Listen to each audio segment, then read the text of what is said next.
Last weekend, three individuals I consulted with were able to uncover their ancestors' records and the tribes they belong to, thanks to my personalized guidance. Unlock the secrets of your family history with a genealogy consultation. Whether you're just starting out or need help with the tribal citizenship process, I'm here to guide you every step of the way. As a Black Native American and a proud member of the Muskogee Creek Nation, I offer a unique, personalized approach to genealogy tailored to your specific needs and stage in your journey. Reconnect with your roots and uncover the rich history of your ancestors. Your journey starts here. To book a consultation, email me at mike@keymediapro.com with the subject line genealogy. I see dead people.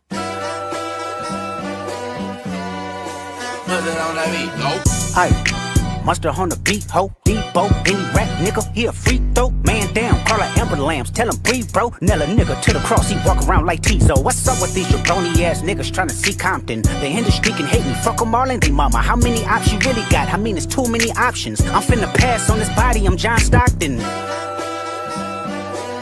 Beat your ass and hide the Bible if God watching. Sometimes you gotta pop out and show niggas. Certified boogeyman, I'm the one that up to score with him. Walking down whole time, I know he got some hoe in him. Pole on him, extort shit, bully the flow on him. Say Drake, I hear you like I'm young. You better not ever go to cell block 1. To any bitch that talk to him and they in love, just make sure you hide your little sister from him. They tell me Chubb's the only one that get your hand-me-downs and party at the party playing with his nose now. And Baka got a weird case, why is he around? Certified lover boys, certified pedophiles. Wop, wop, wop, wop, wop. That fuck him up. Wop, wop, wop, wop, wop. I'ma do my stuff. Why you trolling like a bitch? Ain't you tired? Trying to strike a chord and it's probably A minor.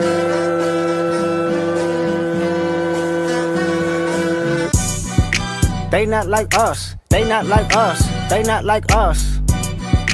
They not like us, they not like us, they not like us. You think the Bay gon' let you disrespect Pop, nigga? I think that Oakland show gon' be your last stop, nigga. They cold foul, I don't know why you still pretending. What is the owl? Bird niggas and bird bitches, go.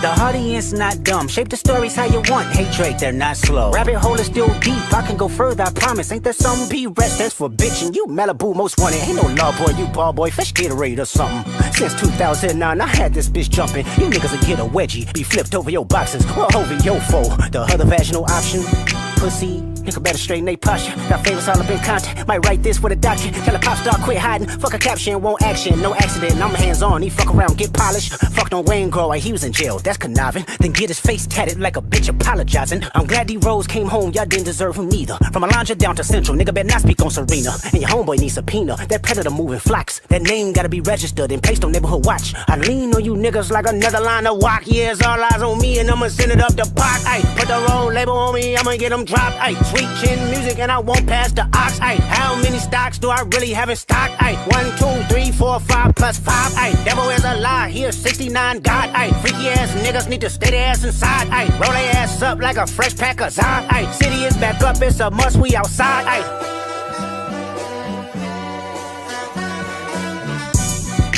They not like us, they not like us, they not like us. They not like us, they not like us, they not like us. Once upon a time, all of us was in chains. Homie still double down, calling us some slaves. Atlanta was the mecca, building railroads and trains. Bear with me for a second, let me put y'all on game. The settlers was using town folk to make them richer. Fast forward 2024, you got the same agenda. You run to Atlanta when you need a check balance. Let me break it down for you, this the real nigga challenge. You caught Future when you didn't see the club. Hey, what? Little baby help you get your lingo up. What? 21 get your first street cred. Thug make you feel like you a slime in your head. Hey, what? Quavo said you can be from Northside. What? 2 Chainz say you good, but he lied. You run to Atlanta when you need a few dollars. No, you not a colleague, you a fucking colonizer. The family matter and the truth of the matter. Here was God's plan to show y'all the liar. He a fan, he a fan, he a fan. He a fan, he a fan, he a freaky ass nigga, he a 69 God. Freaky ass nigga, he a 69 God. Hey, hey, hey, hey, run for your life. Hey, hey, hey, hey, run for your life. Freaky ass nigga, he a 69 God. Freaky ass nigga, he a 69 God. Hey, hey, hey, hey, run for your life. Hey, hey, hey, hey, run for your life. Let me hear you say OV ho. OV ho. Say OV ho. OV ho. Then step this way, step that way. Then step this way, step that way. Are you my friend? Are we locked in? then step this way, step that way, then step this way, step that way.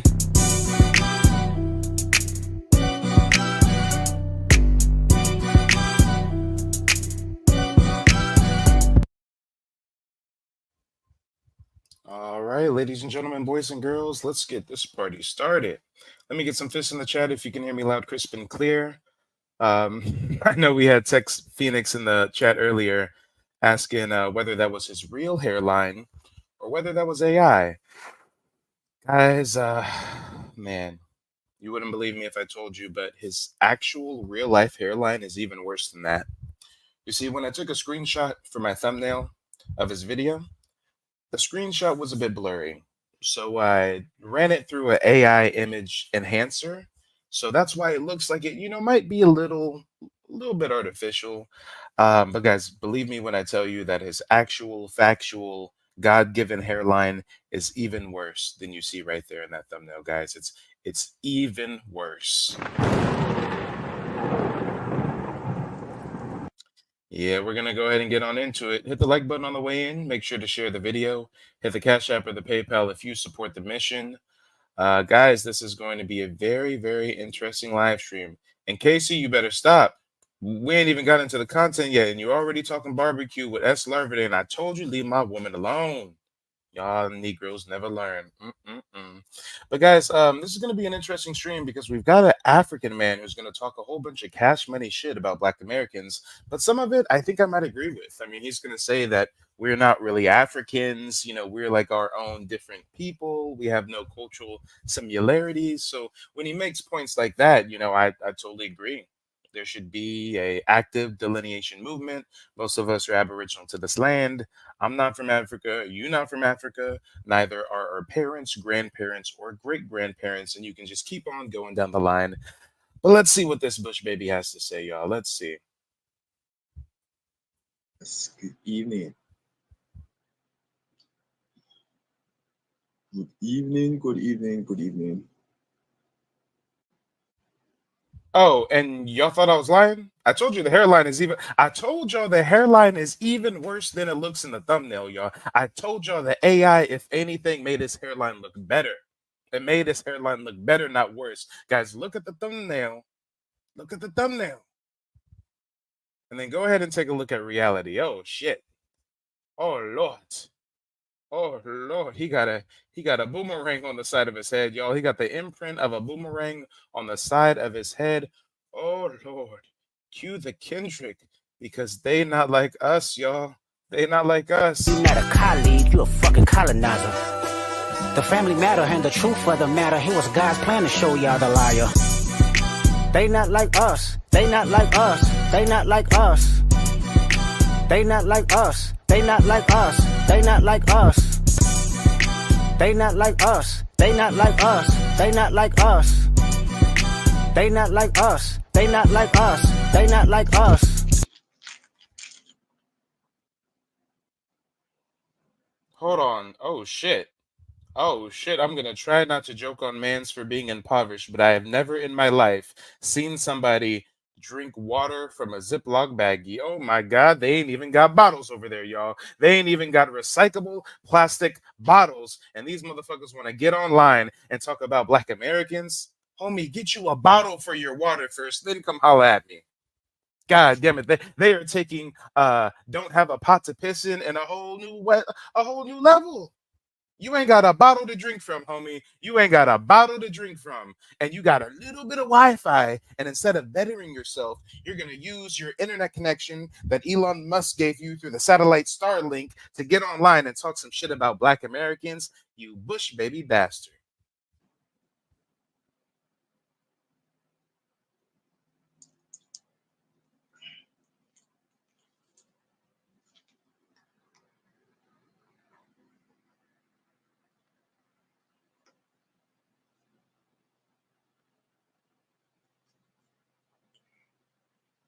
How you guys doing? Good evening. Good evening, good evening, good evening. Man. Guys, he's stressed out, guys. He's real stressed out. Why is he stressed out? Is it because he's in poverty? Is it because he lives in a mud hut village? Is it because he has no access to health care? Is it because he has no access to education? Is it because his local government is corrupt? Is it because there's about to be a coup next week? Why is he upset? Oh no, it's not any of those. That was a trick question. He's upset over Black Americans.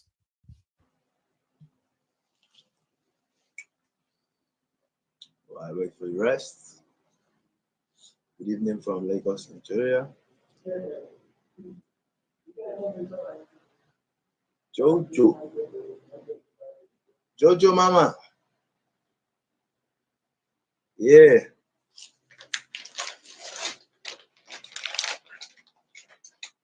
That's it.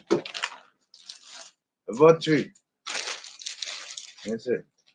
Oh shit, he moving weight, y'all. He moving packs in Nigeria. I don't know what that is packs of. I have no idea what the contents are in that pack, but he trapping out here in these streets, y'all. He trapping.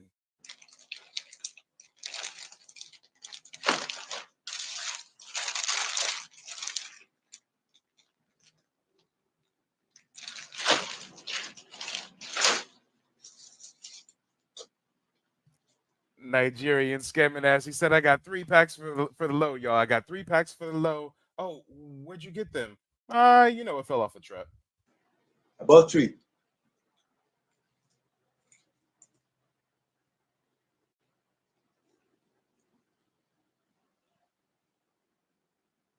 About 3. Yes, I got 3. So, though my shoe has not arrived, though. Maybe next week. Maybe next week.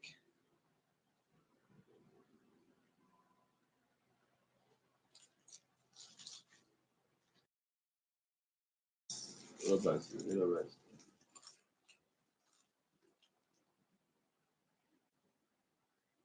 Question. So, why do Black Americans, right? Why do Black Americans call themselves Africa? I want to know. Because they're from the America, so they don't need to call themselves Black. We Black, we know ourselves. Our English is different. Our English is different. So I want to know why. I keep missing this question because the connection is bad. Can you hear me? Can you not? Yes. The Americans are scared of dog. Just dog. They're scared of dog. I don't know why. Yes, I look. Did this dumb nigga just say we're afraid of dogs, y'all? Does he not know that we are raised with pit bulls in our homes? Nigerian man thinks we're afraid of dogs. Okay. He thinks we're afraid of dogs and they have sex with dogs. Look like Snoop Dogg. Yes. Snoop Dogg is my family member. Snoop Dogg is my family member, guys. Guys, no, see, if you go with me, guys, give the live a thumbs up and share the live stream. If you go with me, what's a culture in Africa source of? Yes, guys, you heard that correctly. The Nigerian scammer just said that he's related to Snoop Doggy Dogg. If you go with me, guys, please share the live stream. Because I don't know why. Because I've sat down. When I was young, I killed a lion with my bare hands. I kill a lion with my bare hands. So I don't know why the American. I wonder if you know that I know he's lying right now. Oh, you got the new Margellas? That's what's up. I see you. That's your BMW? That's nice. That's your girl? Golly. Okay, I see you. But I just want to know one thing. You ready? Why the fuck you lying? Guys, I've never watched this video. You're getting a live reaction. I knew that it's an African man talking shit about us. I didn't know it was a typical Nigerian scammer. In the first 3 minutes, he done said he's related to Snoop Dogg. Americans are afraid of dogs, and he killed a lion with his bare hands when he was a child. Shed live stream because I don't know why. Because I've sat down. When I was young, I killed a lion with my bare hands. I killed a lion. I killed a lion with my bare hands. So I don't know why the Americans are scared of dog. Why? I suck. Yes, I know I suck. That's just it. Daniel, please say one more time. Connection is better. Is okay. I said when I was young, I killed. Bro. I call you guys bush babies as an insult, but you're really living up to that name. Not African better get upset with me again for calling them a bush baby when man said that he killed a lion with his bare hands when he was a child, probably in loincloth. I killed lion with my bare hands when I was going to school. I killed lion with my bare hands when I was going to school. I have 33 people on my live stream now. Guys, if you go with me, give the live a thumbs up, and share the live stream. Because I don't know why they will be calling themselves Africa. I get pissed off. That's just it. I get pissed off. I don't know why. Wow, lots new guys. No, yeah, Bob. No one is scared of dog. You guys are scared of dog. No, they're scared of dog because I noticed it. I was watching a movie. I saw an American scared of dog. What? Damn, guys, when we theorize that everything they learn about Black Americans is from movies, that stereotype rings true. He literally is angered sitting in a shanty village because he thinks we're afraid of dogs because he saw it in a movie one time. You cannot make this shit up. I will be scared of dog. Dog? Why? No. If I'm wrong, you kill lion. Do you know crocodile? I have to open the crocodile mouth. I have to open it. I have to open it. You understand? I just have to open it. That's just it. So I don't know. Snoop Dogg, dumb. See, no. Let me tell you the real facts. That is the real facts. Most Americans are scared of dog. You don't like Black Americans calling ourselves African? Yeah, I don't know. No. I just want to know the reason why they're calling themselves Africa. They're not Africa because they don't speak our language, babe. They don't speak our language. That's just it. I'm Africa. I'm Africa. You can see I'm black. You see, I'm black. That's just it. I'm black. You see, you can see. If you go with me, because I've just watched it. I've watched it severally. I've come to notice that the Black Americans call themselves black, and which I get pissed off. I don't know why. And the funniest part, the Americans they're scared of dog. Why will you be scared of dog? For God's sake, why will you be scared of dog? Why will you be scared of dog? When I was young, this lion was coming close to me. Yo, he is really not gonna give up on this lion story, y'all. He is not giving up on this lion story. He is staying true to the story of how he killed a lion when he was a wee little baby cub. This is wild, y'all. This is wild. And yes, Tex Phoenix, I killed a lion when I was a kid is the Nigerian version of I walked 5 miles to school every day, uphill both ways. Yep. In the freezing cold, icy cold, no shoes. Yep. To me, what I did, I have to what? I held the lion. I tell his mother, I killed him straight. Yeah. What's up? Yo, what's up? That's the truth. I'm just telling the truth. I killed the lion too. I'm not scared. I killed tiger. I killed lion. Yes, I killed lion. Yes, I killed it. I killed the lion. I just killed it.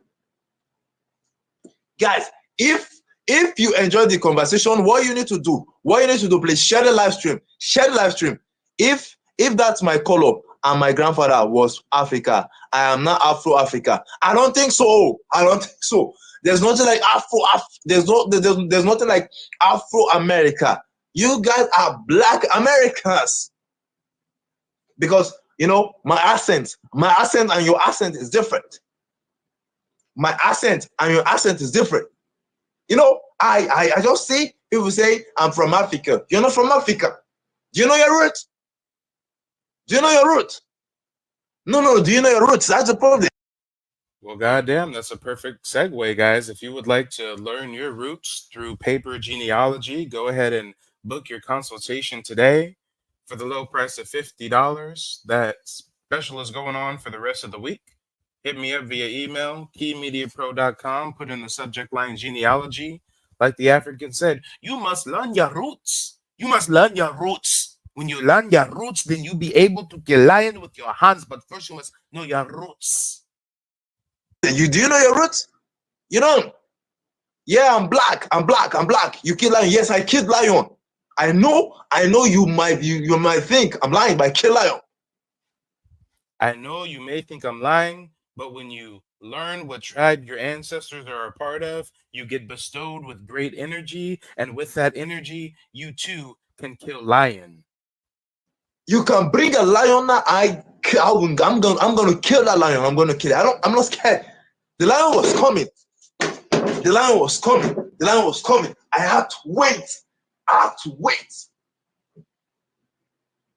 The lion was coming. I had to wait. I tore his mouth.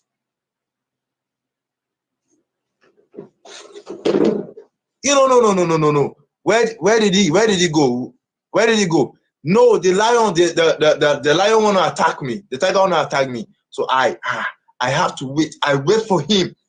It was coming. It was coming like this. It was coming. Immediately I heard him. I have to hold him and tear his mouth. No, you see, no, I don't just like this. I don't like this. I don't. You know, when I was small, like I was a warrior, I was a king. People were calling me. Oh shit. In typical Nigerian fashion, these motherfuckers just love living up to stereotypes, don't they? In typical Nigerian scammer fashion, this nigga was a prince. This nigga was a chief. Not only did he kill a lion with his bare hands, but he's African royalty, even though he's live streaming from the bathroom of his mom's house. I'm sorry, her shanty shipping container. I mean, Lord, oh Lord, why do the Nigerians always have to claim some kind of royalty? They always have to claim some kind of divinity, some kind of esteem. No, sir. You're a poor African. Hold that L. Get off the internet bitching about us. Fix yourself. Fix your country. No, I don't just like this. I don't like this. I don't. You know, when I was small, like I was a warrior, I was a king. People were calling me the king. Daniel the king. Because what? I killed a lion. And people were calling me the king Daniel, the king. Do you know what it takes for someone to kill a lion? Can you kill a lion? Can you kill a lion? Can you kill a lion? Can you kill a lion? Do you know what it takes for someone to kill a lion? I did. Me, myself, I did. I killed the lion. I killed. This is the African version of, man, I grew up in the projects. I got it out the mud. You feel me? I was playing with cockroaches. I was eating cereal for breakfast and dinner.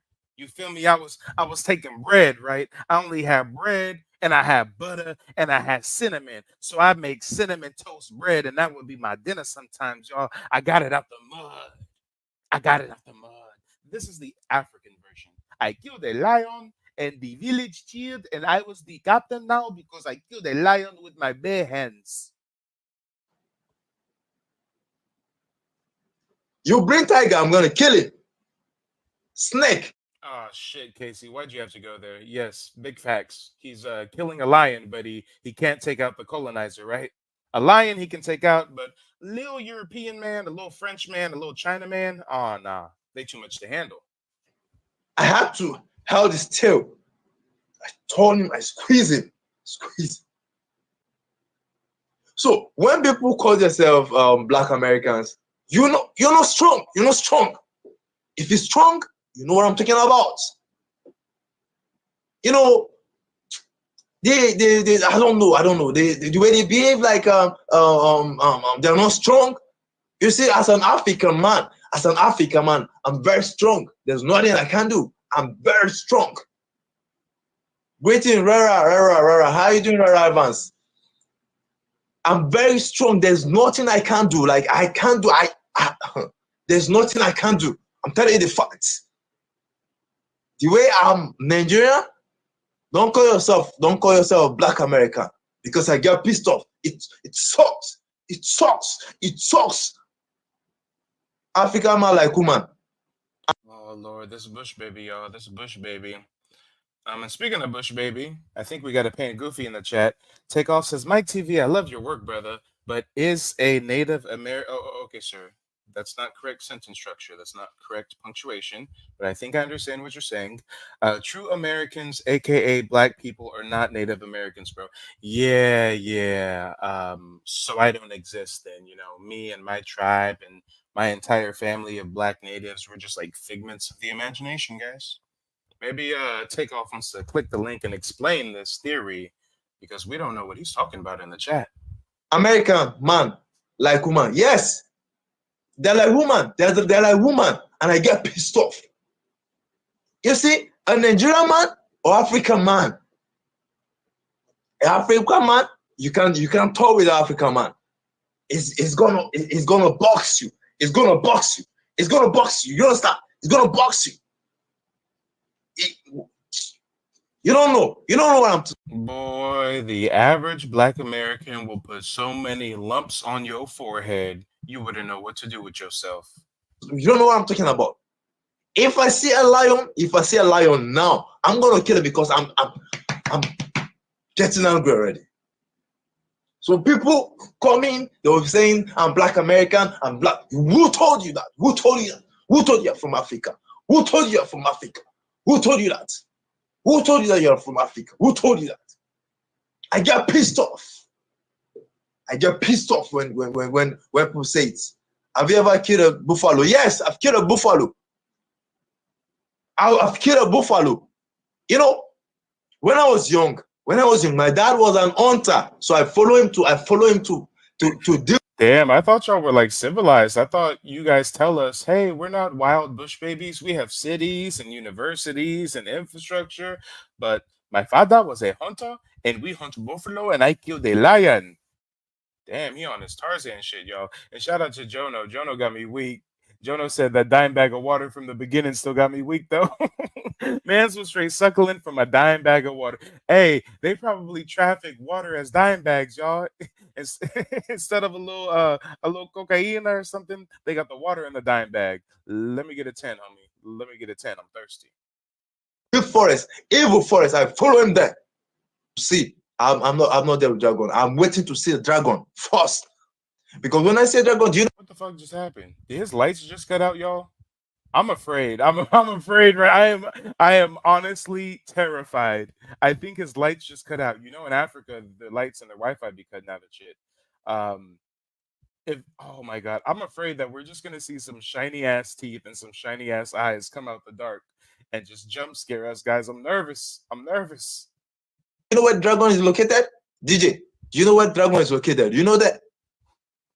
African power man, yes. Africans, they're powerful. You don't just deal with them. They're gonna deal with you like with their hands because Africans are boxer, they're wrestler. African men, they're boxer, they're wrestler, and they don't joke with purse. They don't joke. They kick your ass. So someone coming to my phone and telling me he's a Black American. You're not from Africa. I don't know you. I don't know you. When you said you, I don't know you. You're not an African. You are Black American. Black American and American, I don't think there's difference. Is there different? Is there difference? Thank you for the emoji. Is there difference? There's no difference. Your stream is cutting off. Oh my god. I guess that's my internet. If you enjoy my vibe, guys, give the live a thumbs up. Hey guys, put a 1 in the chat if you enjoy his vibe. Put a 0 in the chat if you think this Bush baby need his medicine. How are you doing? Give the live a thumbs up and share the live stream. Share the live stream and what? Subscribe to my YouTube channel, you understand? And you can still support my channel, you get it. So let me tell you something. When someone a half shit hole come to my phone and say is from Africa. You're not from Africa because you're not speaking my language. I understand my language. You can understand my language. I speak English. You're black, no matter. No, that's Yeah, guys, didn't you know that ancient African dialect is English? You know? He said, we're not African because we don't speak his language, and his language is English, and his English accent is different than our English accent. Okay, okay. Maybe we're not Africans because we're Aborigines of North America. just it. That's just it. No, see, what I hate is you don't need to argue with me that you are from Africa. You are not from Africa because what? We don't speak the same language. We don't speak the same language, so you are not from Africa. You are not from Africa. That's just it.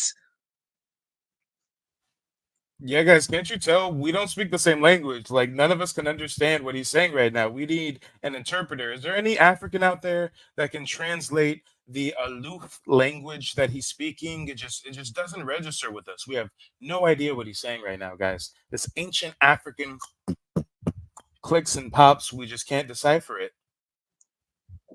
I can hear you, but I can't see you. Yeah, you can't see me because the electricity went off. The electricity went off. That's just it. Oh shit. Oh damn.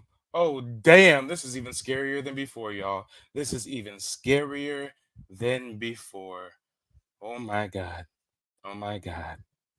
And we've got Takeoff Tyson backstage. He accepted the invitation. I think he wants to call in and tell us how we're not Native American. Guys, if you would like to see that, then go ahead and hit the Cash App, hit the PayPal. If you don't want to see that and you want us to keep on with the African in the dark, then don't hit the Cash App or the PayPal. The Nepal we're angry because some people call them, and why they call them Afro Americans? I want to know why they call them Afro Americans. Why do they call them that? I want to know. I'm getting pissed off. I love Africa. I live in South Africa. Wow, that's just it. Yeah, welcome. I see you. There's this vibe. When it comes to an African man, there's this vibe, there's this energy. There's this energy that gives. You understand? And recently I saw an American scared of dog. Oh man, oh shit. Damn shit. You scared of dog? Americans scared of dog? Dog. Oh my god. Man's literally had his power go out because his country has no infrastructure, and he's in the dark bitching and complaining about you and me. Guys, we don't care about Africans. We never think about Africans. They don't come across our mind. Riddle me this. The other day, y'all know I live in the boonies, right? The other day, like last week, we had a wildfire Amber Alert that hit my phone in the middle of a live stream. It said there was a wildfire blazing 4 miles away. If I was an African and I knew that a wildfire was blazing close to me and there was a potential of it coming to my home, well, if I was an African, I would stay put and I would rant and rave about Black Americans online until the flames started to lick against my skin. I mean, these Africans are just obsessed with us. Man's is in the dark. Man's ain't got no money, no electricity, nothing going for himself, but he's so upset because of us. God. Ha. Why would we be scared of dog? Yes. I saw someone scared of dog running like a baby. Thank you, Rara. Thank you. You just subscribed. Thank you, Pro Goose. No. Let's just say the fact. I saw someone running. Someone daddy running for dog. He's saying, holy shit. I said, what's wrong? Why are you scared of dog? Me, like, I killed lion with my bare hands. I killed tiger with my bare hands. And then a dog will not come, a pit bull for the matter. You hold his mouth and just check. Why will you be scared of dog? Why? In the first place, why will you be scared of dog? I can't be scared of dog because I've kid. My dad was an hunter. I have to follow him. Yes, guys, he's in the dark. Power went out. He's upset, whining and bitching because he saw a movie where Americans were afraid of dogs. I follow him to the evil forest, like the forest, in Nigeria we call it evil forest. That's where you see snake, you see buffalo, you see tiger, you see all of them, crocodile, you see them there. And every day by day we kill them. I want to even try. I want to try a buffalo meat. I want to eat it. I want someone to dare me. I want to eat it. I will get it and bring it to my live stream and I will eat it. I want to eat it. So the Bush baby says he wants to eat bush meat. And y'all wonder why I call them Bush babies. Y'all Africans be sending me emails every day. How dare you, Mike? Why do you call us Bush babies? That's so offensive. Meanwhile, Mans is talking about killing lions and tigers and bears and buffalo with his bare hands as a child. And he's talking about wanting to eat buffalo on stream. You can't make this shit up. I call you Bush babies for a reason. A buffalo, I want to eat it. I eat dog. I eat dog. That's just it. Like, but someone scared of dog? Why would you be scared of dog?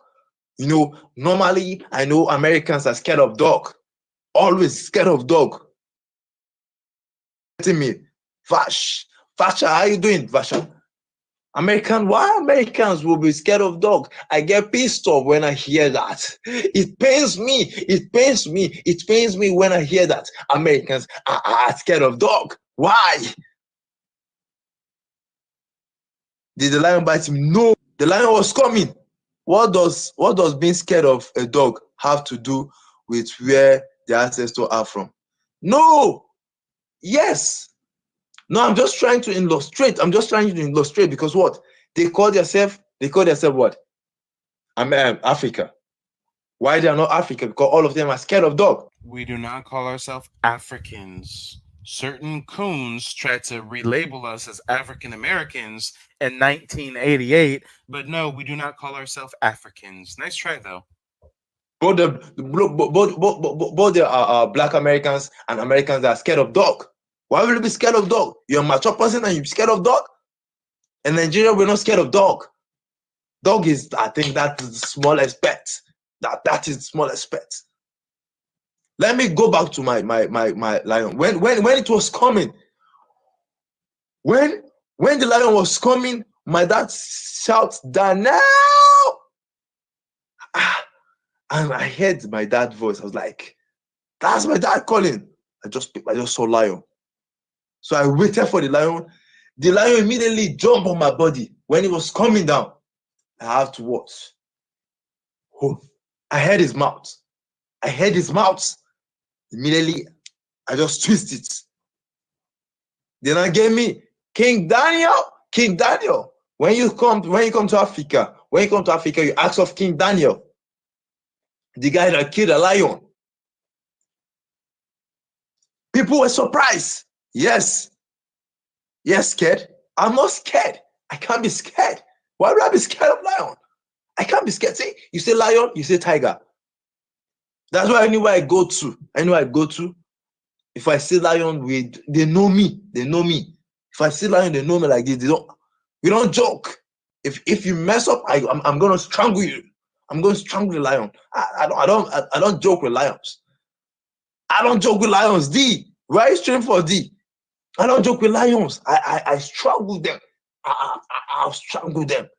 I don't have time. So why would someone be scared of dog? This man was running. Help me. How many lions did he kill? Yes, I killed like 6 lions. 6 lions. I killed 6 lions. That's what they did. I wonder if he know that I know he's lying right now. Oh, you got the new Margellas? That's what's up. I see you. That's your BMW? That's nice. That's your girl? Golly. Okay, I see you. But I just want to know one thing. You ready? Why the fuck you lying? Oh yes, we have some liars amongst us, guys. We have some liars amongst us.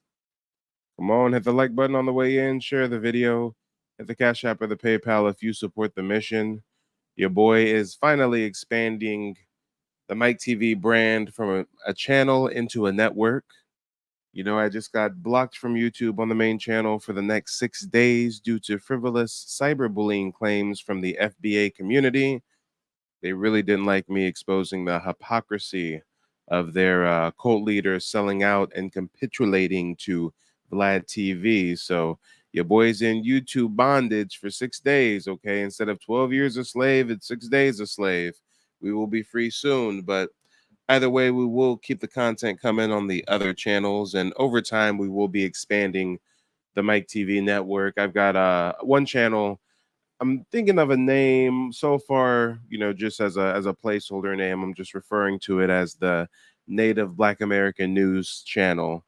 And on that channel, I'll actually be providing some news updates as it relates to not just the indigenous Black community, but also the overarching Native Black American community as well. We've also got the Diaspora Wars channel. That's what a lot of you guys may be watching right now. The Diaspora Wars channel is where we'll do the, you know, Africans versus Black Americans content, all that good stuff. We've also got the Mike TV King of Receipts channel, which you may be watching right now. And this channel is where we're going to do a lot of the replays as well as the clips from the main Mike TV channel. I mean, I'm sitting on a terabyte hard drive of a whole bunch of live streams that I've yet to clip up and, you know, put in little bite-sized pieces of content for your viewing pleasure. So we'll go ahead and clip those up and be putting them on the Mike TV King of Receipts channel.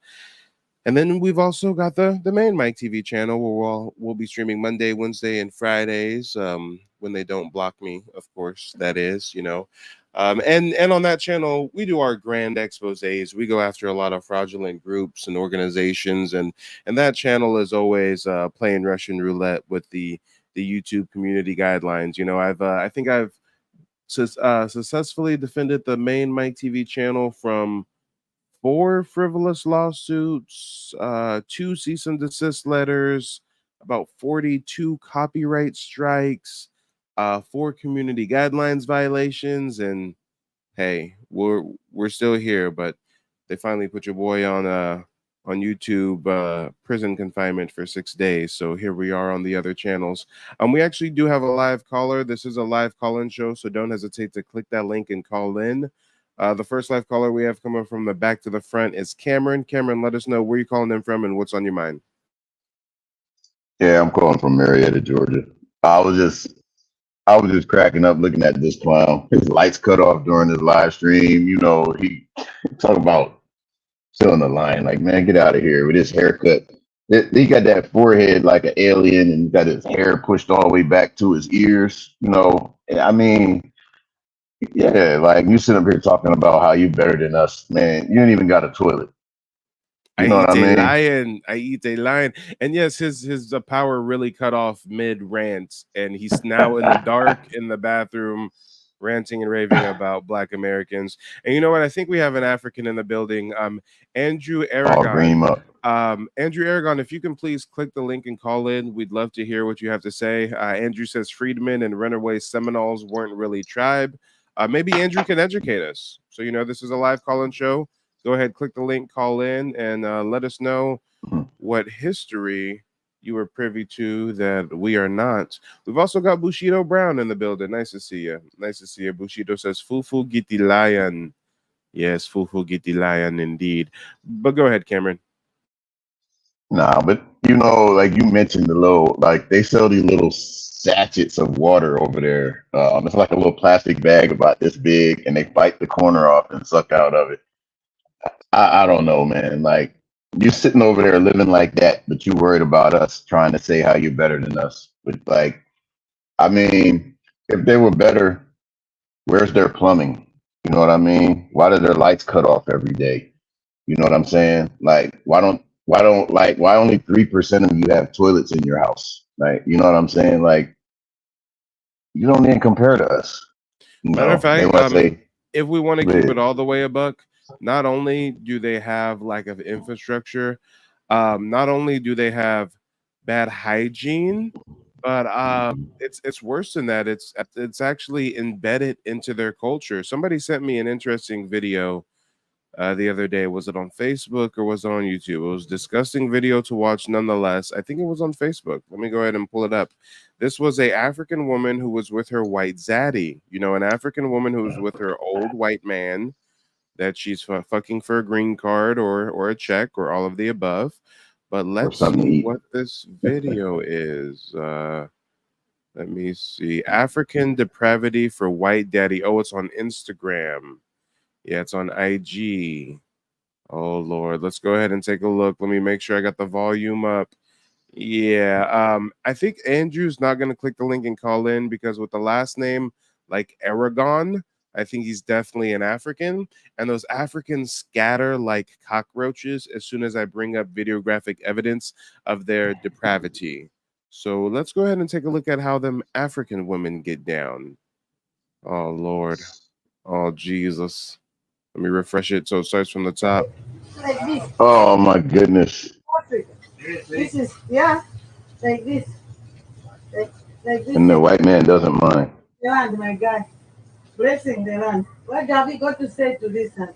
She said, I am blessing the land. What do you have to say to this? This video progressively gets worse and worse and worse, and it never gets better.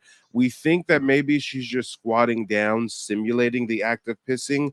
No, she's actively pissing. We think that her pissing on the patio in front of her white zaddy while he's barbecuing, probably on the 4th of July or something, we think that's bad enough, but no, she's going to get on her knees and lap it up like a cat. Like a hyena. And what have you got to say to it? I'm not noticing. You're not noticing. You see? I can just drip dry as well, huh? Drip dry. Blessing. No. If I had to watch this, you have to watch this, Cameron. You look at the screen. Eyes glued on the screen, goddammit. You look at this depravity. The land. Drip dry.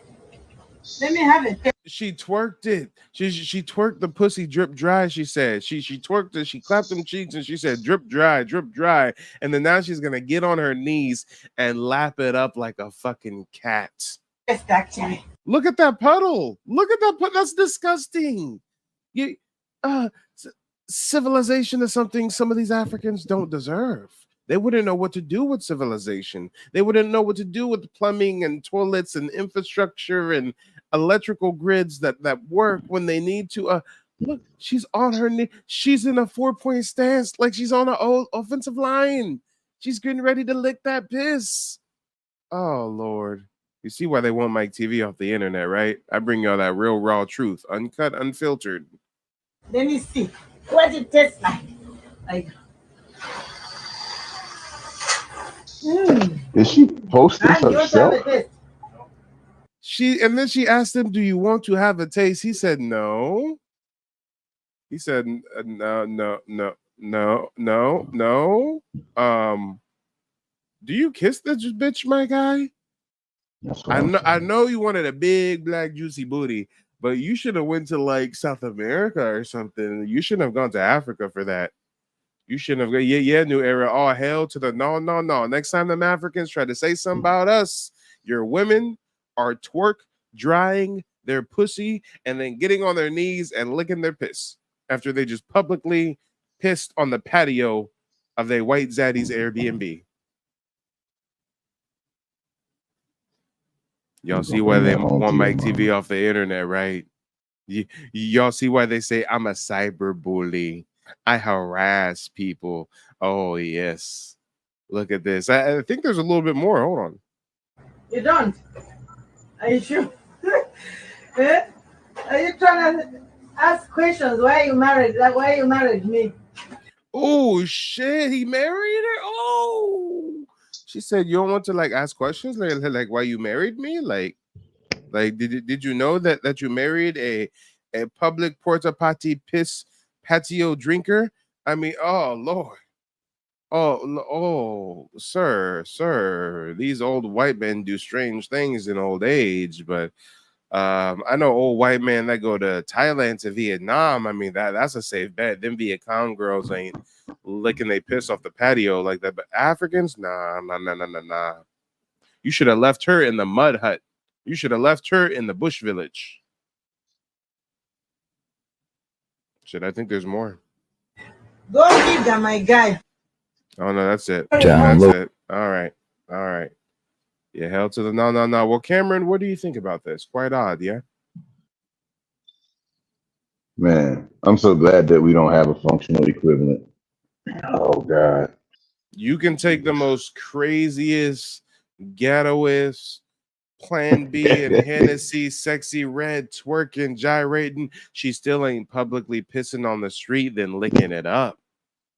Why you circle dude's feet in the thumbnail? Because I'm petty. I circled the feet and the beard, my guy. Is he wearing shoes or that's what his feet look like? No, that's the socks. He just got socks and big holes. He might as well just get rid of that one sock, because that one sock just ain't even covering up half the foot. But hey, he ain't got no holes in his bottle of beer though. Priorities. Priorities. Oh, Jesus Christ, man.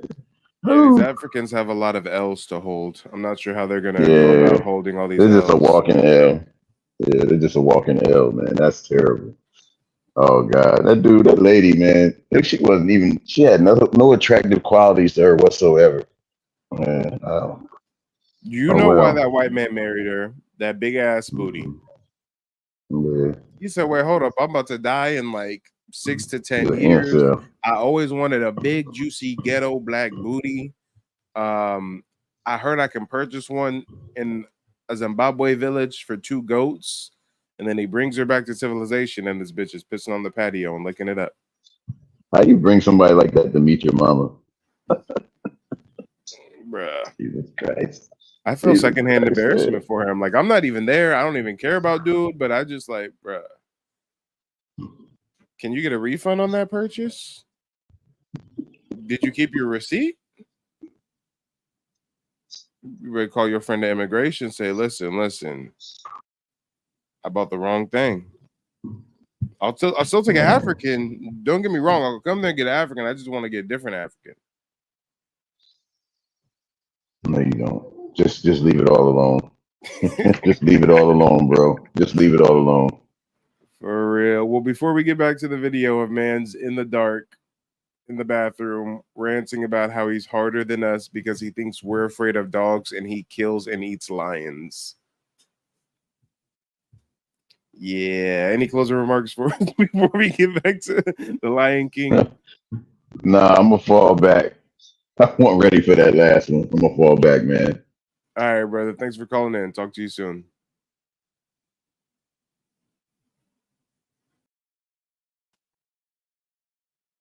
When I was saying in jungle, because I do go to jungle. I do go to jungle because we have jungle. We have jungle in Africa. We have jungle in Africa. So I do go to jungle. Do you know what it means for someone to go to jungle? You need to be brave.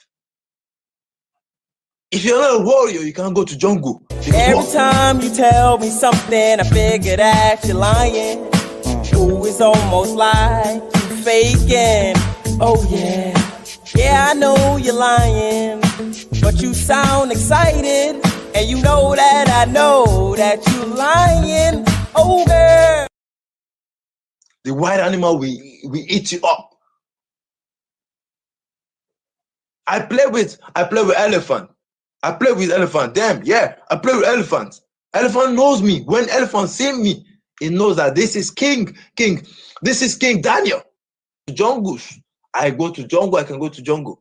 You don't understand? Damn. The African bush baby speaks English, and his name is Daniel. We got an English-speaking African named Daniel. All right, guys. Interesting dynamic. I just wanted to point that out. Go ahead, Daniel, son. Do you know what it means? Do you know what it means? Damn it. Damn the axe. Damn it. You don't know what it means. So when I'm saying something, I know something. When I'm saying something, I know something. You know what even got me pissed off? For that man running for a dog, a puppy is running for a puppy. That's a shame. That's a shame. That's a big shame. Can you run for a puppy?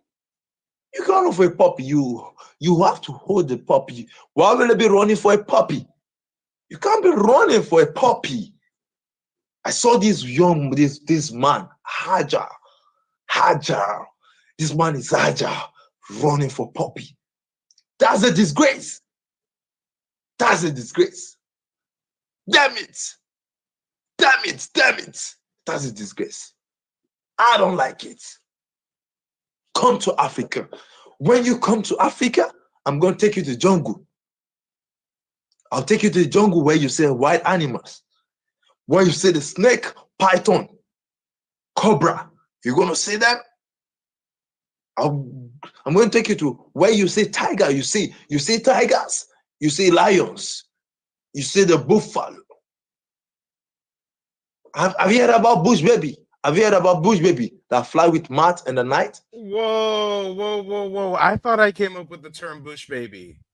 I thought I came up with the original term bush baby as a derogatory slang word to get at you backward savages. You telling me he gonna tell us about the real bush babies? I'm going to take you to where you see tiger. You see tigers. You see lions. You see the buffalo.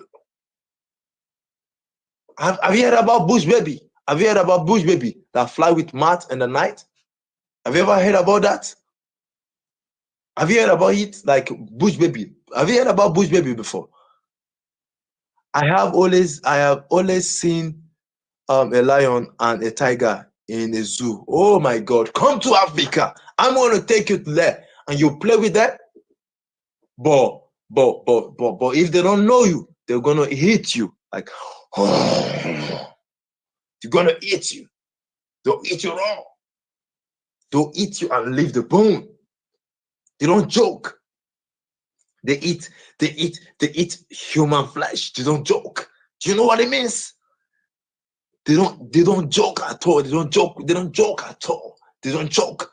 If you joke with them, if you mess with them, damn. If you mess with them, they deal with you. Like they'll feed, and the way they tear, their claws are very sharp. These Africans have so much energy and they still not fixing their country, huh? They got all this time, all this energy, all this vigor, and their country is still a shithole. They deal with you with your teeth. The teeth here. I could have shown you one teeth. I have one teeth. I have also seen a giant tiger. Is it tiger? You mean? You've seen a giant tiger. Where? Where did you say a giant tiger? Where? Where did you say the giant tiger? Where? Where did you say? Where did you see a giant tiger? Where? In the zoo?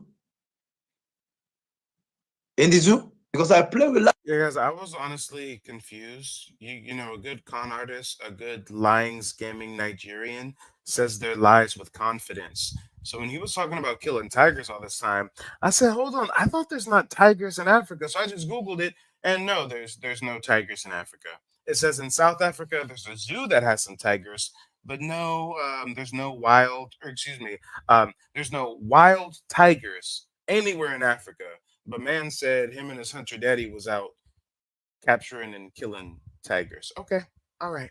lion, I'll play tiger. But when you mess up, when I was playing with lion, I'm playing tiger, and the next thing you go, ooh, I can just deal with you. I don't have time. I'll deal with you. I'm gonna box you. I'm gonna box you. The load shedding is getting severe now. Setting me up and he's getting me pissed off. A black American calling himself Black Africa. No, you're not strong. If you're strong, you come. You understand? You come. You start. I don't joke. I don't go to jungle. I'm a boxer. You don't know what it means? Do you know what it means? Do you know what it means for someone to be a boxer? Do you know what it means? Yeah, guys, if you're new to the stream, hit the like button, share the video, hit the Cash App or the PayPal if you support the mission. How else, other than subscribing and viewing the content of One Mic TV, how else would you know what the Africans are talking about us on the other side of the world in the middle of a power outage in the bathroom? I'm a boxer. Like, I'm a boxer. I'm a boxer. I don't joke. I don't joke. I don't joke. I don't joke. I don't joke. I don't joke. I don't joke. I don't joke. I don't mess. I don't mess around. If you mess with me, I mess with you. That's why when lions see me, when tigers see me, you know, we look at eyeballs. We look at eyeballs. When you look at eyeballs, God, jeez. Jeez, I am strong. You are not strong. You're not strong. You know, you guys call yourself Black Americans. I don't want to hear that. I don't want to hear that. I don't want to hear Black Americans. I don't want to hear it. It pissed me off. It pissed me off. It pissed me off when you say you're Black American. Can you do what an African man do? You don't. You can't. You can't. You can't. You don't. The funniest part is I saw a man in America. I saw a man in America running for puppy, a little puppy. Do you know? You come and test it. You come and test it. You come and test it. I don't joke. I don't joke. I don't joke. Oh, I don't joke. I don't joke. I don't joke. I don't joke. No, that's just it. That's just it. That's just it. I don't joke. I don't joke. You know, I just get pissed off. I get pissed off. I could remember vividly when I followed my dad to jungle. When I followed my dad to jungle, where did African American come from? In Americans, they come in America, not Africa. You don't call them Africa, because if you call them Africa, they don't know your roots. They don't know. They don't know. And it gave me pissed off. If you're on this live stream, give the live a thumbs up. Give the live a thumbs up and subscribe to the channel. You get it? And you can support the channel. Listen, I kind of get what he's saying. But compared to the Africa, we are very weak. Yes. Now she understands. You get what she's saying? She understands where I'm going to. She understands it. She understands what I'm talking about. I like pissed off. I get pissed off when you say it. I get pissed off. I get pissed off when you say you are from Africa. You're not. You're American. You see the accent. Hey, can somebody send this video to Umar Johnson? Can somebody send this to the entire Pan-African community? My accent is different from my accent. You know what it means? Can you kill a lion? Can you kill a lion? I just gave you a thumbs up. Thank you very much. Thank you very much. You guys can still support my channel. You can go and buy me coffee. You can support my channel. That's just it. No. I hate it. Oh my God. I hate it. Can you kill a lion? Can you kill a lion? You can't kill a lion. No, mama, they can't kill a lion. And if they can't kill a lion, you're not Africa. But if you can kill a lion, then you come to Africa. I'm going to take you to jungle. I'll take you to jungle. I will kill 5 lions. And let me see, maybe you can kill a lion. If the lion won't eat you and leave the bone. Do you know what it means? Do you know what it means for someone? Do you know what it means for King Daniel to kill a lion? Do you know what it means? Oh, shit. Fuck it. Don't sit there. Don't just sit there like a spectator and you're not liking, you're not commenting. I get pissed off. Then why are you watching? Why are you watching? When you can give a thumbs up, why are you watching? I have 5 amazing people, just only 2 people. Just only 2 people commenting. Why? When you know you can give a thumbs up, why are you watching? You get pissed off. I get pissed off when you can give when you can give a thumbs up. There are no lion in America. Really? Jeezy. How is this? We have mountain lion. There are no lion in America. Really? Come to Africa. Come to Africa. I'm going to take you to jungle. I'm going to take you to jungle. Jesse Samuel. I'm gonna take you to the jungle and you're gonna see it. Yeah, guys, don't let an African man lead you into the jungle.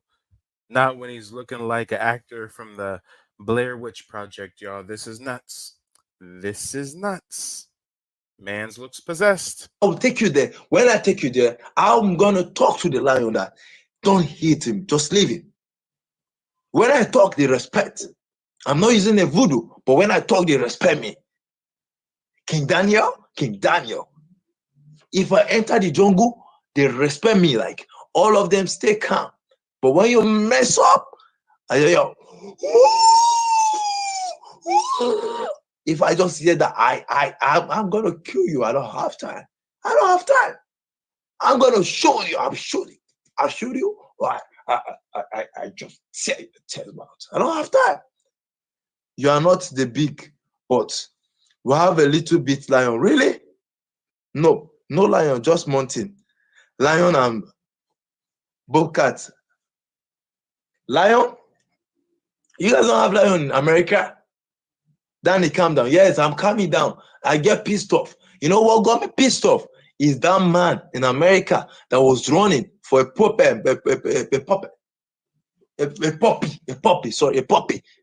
The man is running for a puppy. I was like, what's wrong? He's saying, jeez. What? Is he a lion? When is he a lion? That means he's gonna give up.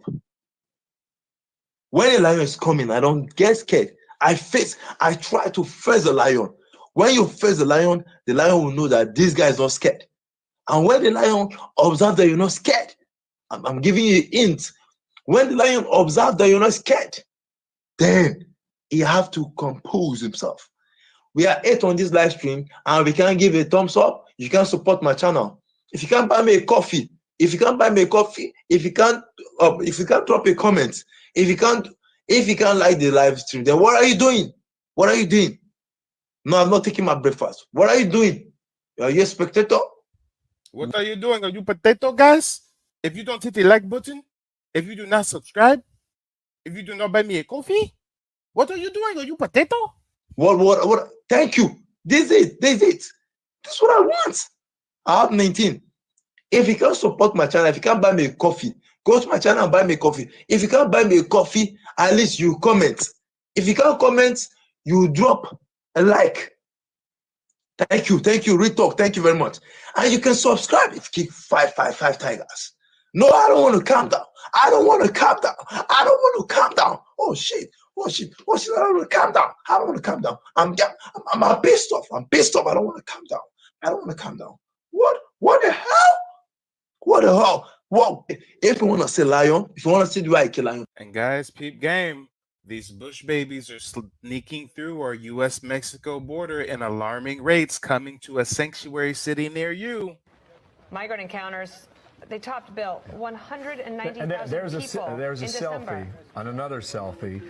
You see the wall in the distance, right? Yeah. So at some point they came through, whether there was a hole there or a gap in the wall, who knows? But they'll be processed, and very soon you're going to see our drone cameras overhead showing you where they assemble next. Can I tell you something about that selfie? So last week we saw the reporter from Mexico, a journalist in Mexico, saying that this is happening a lot, that this is how they're communicating with their families back home. They send a selfie that says, I got here, and because they look like they're in pretty good shape, they think it's encouraging the family members to follow. Yeah, guys, now you see why I do what I do, just trying to raise a bit of awareness. These are the type of motherfuckers coming to our country. No documents, no paperwork. You come to Africa, I'll take you to the jungle. We're going to hunt together, and I'll show you that I've killed 5 lions. I've killed 5 tigers. Yes! Thank you for the love emoji. Thank you very much. Thank you. It's just I don't have battery, and I don't know how our NEPA don't want to bring lights. I don't know. They don't want to bring electricity. Our electricity down. I don't know what happened. The NEPA was angry because what? Someone was claiming to be an African and it's a black American. That's why they took the lights. That's why when Damn, he said the lights went off because the ancestors are upset that black Americans are claiming to be African. Okay. I hate it when someone said he's from Black America. Yeah, I hate it when you said you are from Africa. You're not from Africa. Are you black? You're not black. Are you black? You're not black. Yeah, and you're telling me you're from Africa? You're not from Africa, man. Shut up. You're not from Africa. You're not from Africa. You know why? What the hell? What the hell? You telling me you're from Africa? How are you from Africa? You allow the NEPA to take light, to take the electricity. The NEPA take electricity because someone, just one person said he's from Africa. And he's not from Africa, he's a Black American. He's saying yo. In Nigeria, we don't say yo. We don't say yo. We don't say yo. We don't say yo. What the hell? Huh? Guys, we don't need to continue this. Cinnamoro, how are you doing? We don't need to continue this because I don't like it. I was expecting to see a lot of Black Americans in the house. I want to know why they will call themselves Africans. I get pissed off. I get angry. What the hell? I don't believe that. Do you speak English? Lifestyle, how are you doing, Lifestyle? No, I'm just pissed off. I killed a lion. I killed a lion today, so I'm pissed off. I killed a lion today. So I can say I'm Africa. You're not Africa. You're America. Don't say you're Africa, America. I get pissed off. You get me pissed off when you say that word. You get me pissed off. I get pissed off. Oh shit, I get pissed off. I killed a lion today, and that lion wanna mess with my head. I have to kill him. He's coming, he's doing, oh. I said, what? A lion? Ruin a lion. No! You sound stupid. That is how the lion, that's how the lion sound. I have to kill him. You are an American. Oh, you are from America. But you come to my life and telling me you're Black American?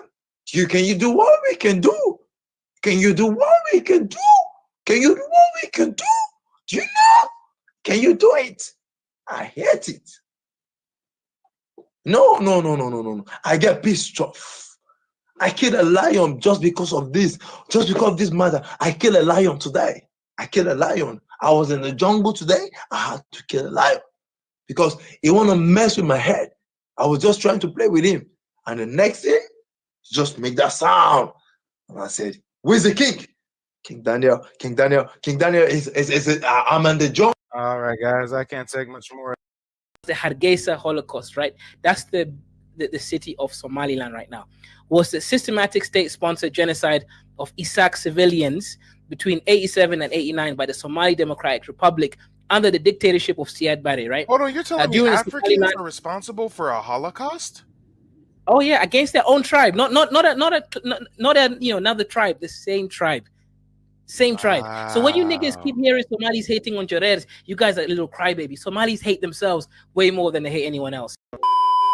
And you know what? I've got another question since I'm about to get off of here soon.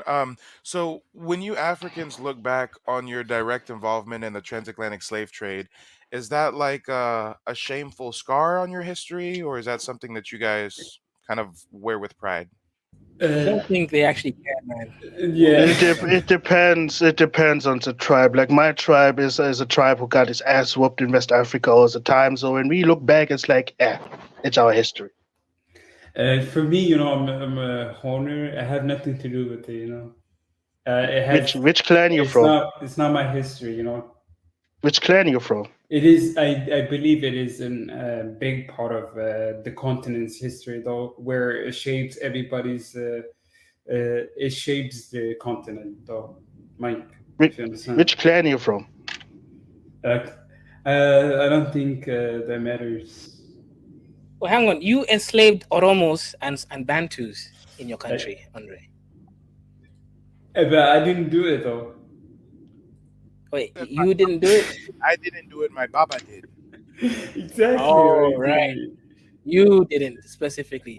How is that out of context when we're all talking about ancestors here? How is that relevant to bring up? Oh, Kaiser, don't use your high IQ on the dusty Somali. Kaiser. Wait, so think I Kaiser, can you're answer telling that. me the African on the panel right now that just tried to diminish his people's role in slavery actually held slaves? Yes. Oh yeah, Oh, like, wow. like Somali. His tribe was one of the key tribes in East Africa into slave trade over there. Hey, sir. Okay. Hey, sir. Now that I know that that is your lineage, I have a message for you. It's not really for you because you never had any slaves. It's for your ancestors. I'm speaking to your DNA, okay? Fuck you. Okay. But Mike TV,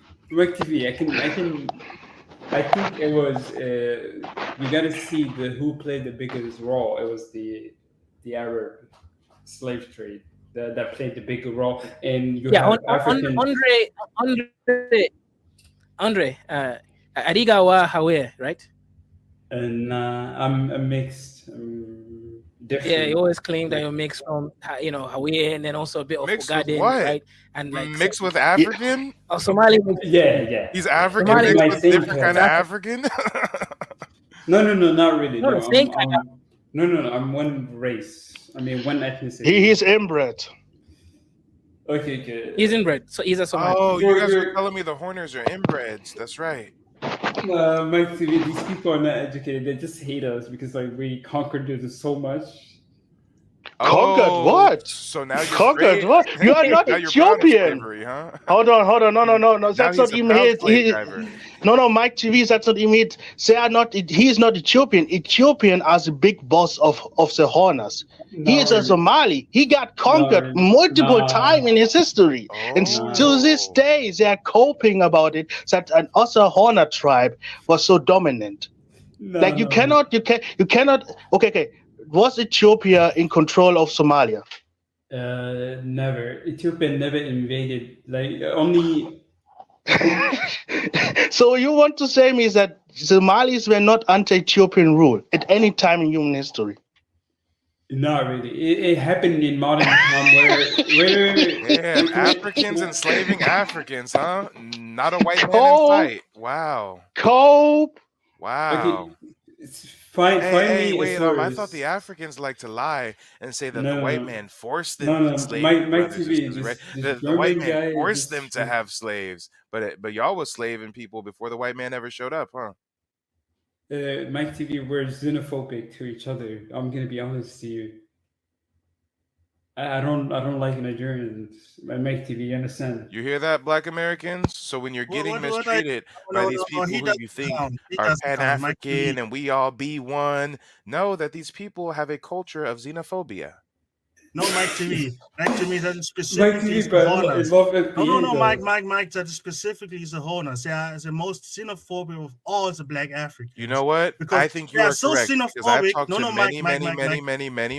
many Africans since I've started my YouTube channel 2 years ago, and the most xenophobic, crazy, extreme ones always seem to be East African. Yeah, but you must understand, they are so xenophobic and racist that Somalia, where he comes from, is one ethnicity. They are 100% the same ethnicity. No mixture at all inbred.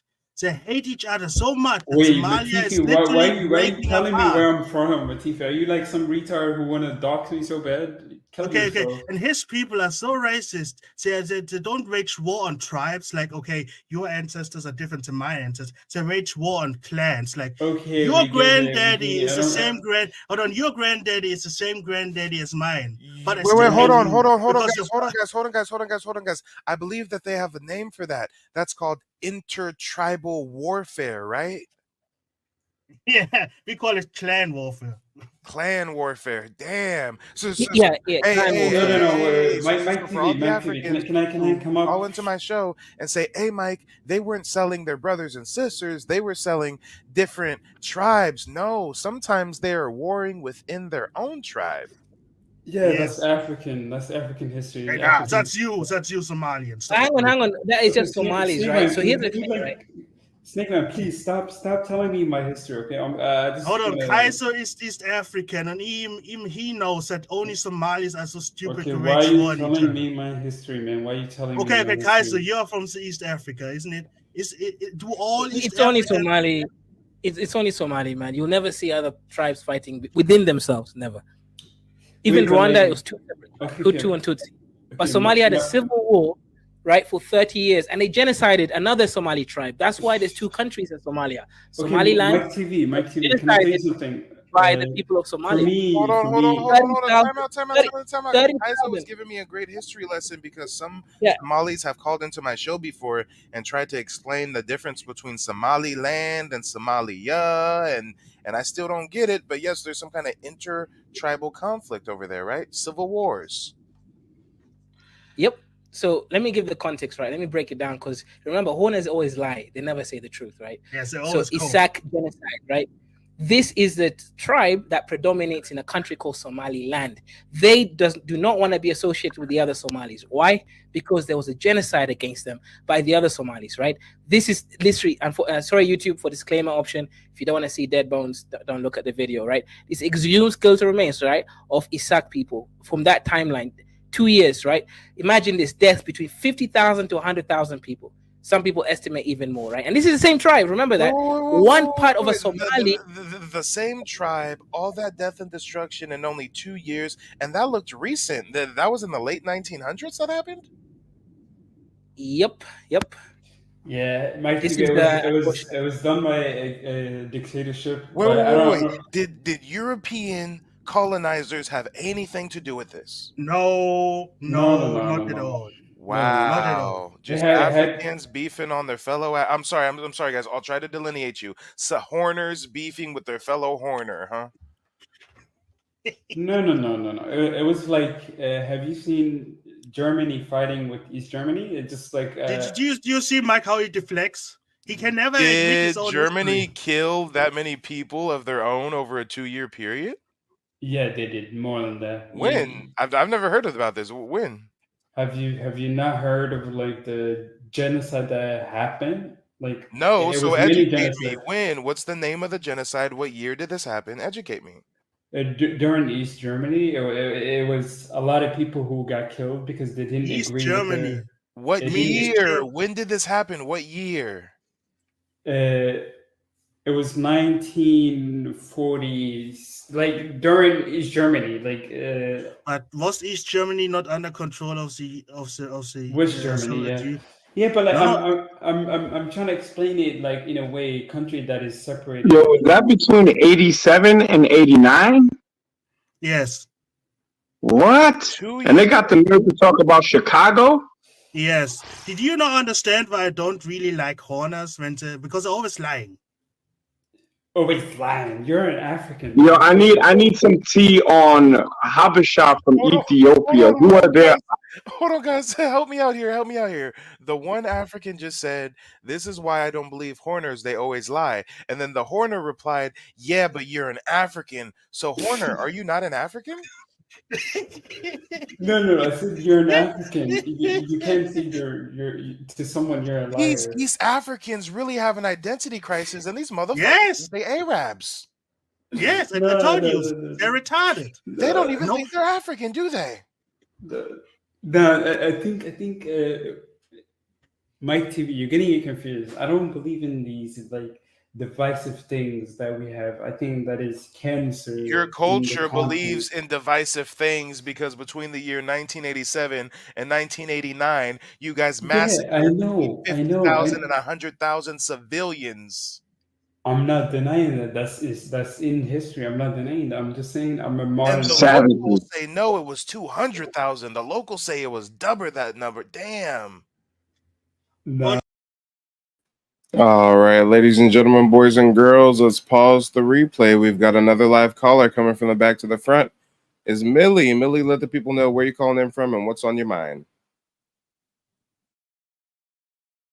And you're on mute, Millie. What's good, Mike? Can you hear me?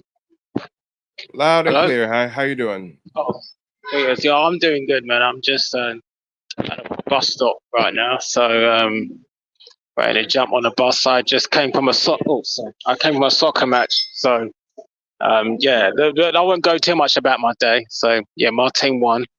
But yeah, I'm just coming back from it. But yeah, I was wondering. Who was your team? West Ham. We played against a single Dagenham Redbridge. So Dagenham Redbridge is an area I was born in, but West Ham is a team I support. So it's a very friendly match. You can go like we don't have any animosity towards each other. It's the one team that West Ham don't have any animosity towards, if you can believe that. But yeah, I won't go too much into football. But yeah, wait, we hold on. won. So when you mention these different teams, they're like teams of different neighborhoods in Britain or in London? Yeah. Well, technically, Dagenham Redbridge is in the same round about the same neighborhood as West Ham. So it's like, yeah, they're kind of round about the same neighborhood. But usually, yeah, we play teams all over the country. So, but it's just this is a friendly. It wasn't like any connotation to it. It was just a friendly or one-off match. So usually we play with. Yeah, we play with them because they're in a little bit of financial disarray. So we play with them in order to boost up their earnings a little bit. So that's cool. Well, that's very nice of you guys. Yeah, I dated a chick who was really into soccer, and her parents had like season passes, so I ended up going to some games. And yeah, it was interesting. Like, you know, I like going to events for the ambiance, but I'm not really a big sports watcher. And then something like soccer, I mean, there's very few scoring opportunities in soccer, right? Yeah, well, that's one thing that other sports like to crown us for, is that because soccer can be very tactical, so sometimes there can be the odd 0-0 here and there. So that's why they said it can be quite mundane and boring. But otherwise, yeah, it's I really shouldn't be into soccer. It's about, like, you know, your team, your local team. When they play, they represent. Sometimes you feel that they represent you a little bit. That's kind of how cool. I came to support my team. But yeah, in basketball, I support the Bulls largely because I watched Keenan and Kel growing up. So I kind of support the Bulls, and I think in baseball, I support the Yankees because I went to a Yankees parade. So I just got sucked into supporting the Yankees. So like that's just in a different sport, so different teams I support. I feel you. Let me know what's on your mind. I know you were probably watching a little bit of the replay before you called in. Yeah, at least I'm just glad you made a distinction between us and East Africans, and because I never understand when East Africans say we're not black. I said, yeah, obviously, because I think it comes down to because you lot have like sort of cornered the market on black identity. And because they don't look like you, obviously, because they're from another part of the world, so therefore they don't identify with black. With obviously we have a lot more similarities, physical similarities with Black Americans. So it's so we obviously could identify ourselves as black, whereas East Africans, they might not share the same the same characteristics, physical characteristic traits, because obviously they're from a different part of the world. So it doesn't necessarily mean that they're not black, because that, you know, we say blackness is a social construct. It's not really necessarily what skin color you are. It's a social construct, say, because sometimes you get some mixed people that say, I'm not black, and it's just like, okay, yeah, Meghan Markle went to the royal family and she got ousted out of there.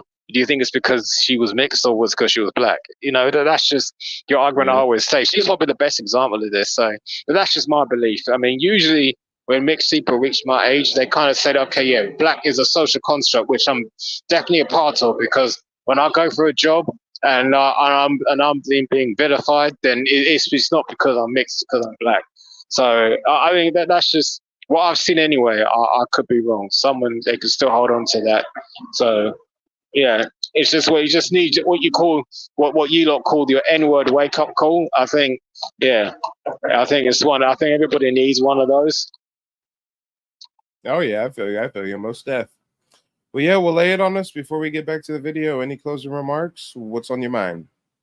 Yeah, I always wondered about coons. They kind of what kind of grinds my gears about them is that it's not as if they are stupid, or what. It's like to be a coon, you or white supremacist, you have to see what the reality is and tell us that it's not. Like Judge Judy used to say, you gotta pee on my leg and tell me it's raining. It's like literally we see what the story is right in front of our faces, but then you're gonna try and tell me something different, like it's not true, even though it's like there in black and white, so to speak. No pun intended on that. Hold on real quick. UBC says they would love to know their genealogy. UBC, are you from the States or are you from South America? And the reason why I asked that question is because I do offer a genealogy consultation service where, you know, for $50, I teach you guys the process that I went through to trace my genealogy and get membership with the tribe of my ancestors. But if you're, you know, in South America, then that's definitely different when it comes to tracing your genealogy than someone who actually lives in the States. Just like how it'd be vastly different for our guy Millie since he doesn't live in the States, right? Yeah, and I think I think it'd be kind of pointless giving me a genealogy test because it's just kind of just trace it right back to Africa. So I don't think No. This is a distinction most people don't realize. Genealogy has zero to do with DNA. Genealogy has nothing to do with DNA. Genealogy traces your lineal ancestors through paperwork. DNA tests is where you swab your mouth and it tells you you're 5% African or blah, blah, blah, blah, blah. And those tests are totally for entertainment purposes only. They cannot accurately tell you your ethnicity or what tribe you're affiliated with. So yeah, it's basically bullshit. UBC says, I'm from Virginia. Oh, yeah. No, UBC, if you're from Virginia, then I would definitely advise, shoot me an email, mike@keymediapro.com. I'm still doing the consultations for only $50. And if you're from Virginia, then I think that you would definitely find a lot of value in meeting with me, because several of the people that I met with are from Virginia, and Virginia actually has a rich history of not just Black Native Americans, but also reclassification of those Black Native Americans. You know, ever since Bacon's Rebellion in 1682 or something around there, they've been totally misclassifying and relabeling melanated people in Virginia all the way to, you know, actually, no, Bacon's Rebellion was in 1682. 1682 was when they started to reclassify Black Indians as Negro, African, colored, and placing them on plantations. And then in the early 1900s is when Walter Plecker, through the Racial Integrity Act, again in Virginia, made it to where anybody who identified as American Indian, he relabeled people as colored. So then when the 1960s come around and Mildred Loving is having the Loving versus Virginia controversy, right? Most people don't realize Mildred Loving was not a Black woman. She was not an African American. She was 100% Virginia Indian. So, you know, that's just a quick, you know, footnote of a robust history of Virginia reclassification of Black folks, and it's been going on for hundreds of years now. So yeah, it's really wild. And Virginia actually has a lot of good records, believe it or not. So I wouldn't be surprised if we wouldn't be able to find some of your folks, you know, affiliated with different tribes. And of course, all you would need to look up that information during our meeting is if you had, like, you know, first name, last name of some ancestors that would have been alive between like the late 1800s, you know, early 1900s. So, you know, most people are confused when it comes to the genealogy. They think they have to go back to like the 1700s or the 1500s. No, late 1800s does just fine. But what were you saying, Millie?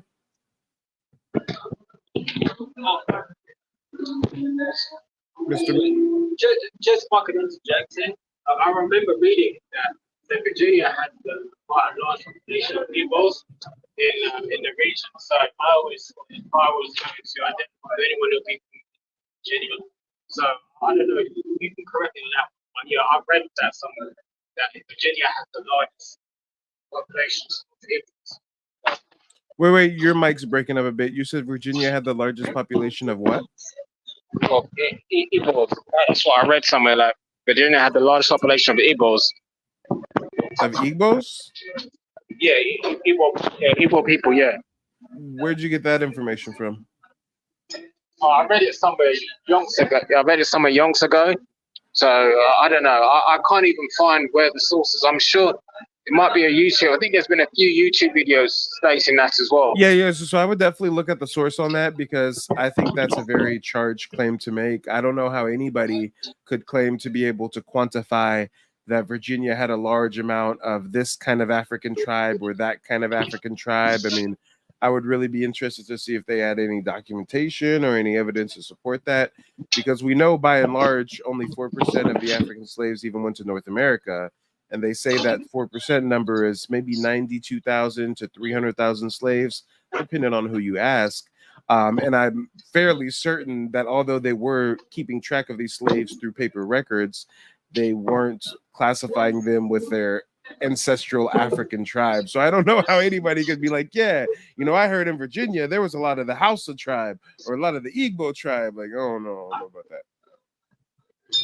Okay. I thought, isn't it Virginia? Don't they have that African village? And was it Virginia or Alabama? I don't remember, but I remember seeing that somewhere they have like I think in Virginia it might have an African village. I'm pretty sure I know what you're talking about. Somewhere on the East Coast, there's a modern day African village where like it looks like Africa basically, and they got little African houses and everything. And they claim that they're descendants of some of the African slaves that came to North America from the transatlantic slave trade, right? Yeah, I saw that somewhere. I've definitely seen that. And again, I'm acknowledging that Africans did come to the colonies as slaves, very few of them, mind you, but to be able to say that most of them came from the Igbo tribe or most of them came from this tribe or that tribe, I don't know about that. Okay. I always say, but this is in Jamaica, they said that 40% of the Africans to Jamaica. Hold on, and thank you, UBC. That tribe that we're referring to is in South Carolina. Yep. In South Carolina, there's like a little African village and everything. Okay. It's called the Oyotunji African Village. It's in South Carolina.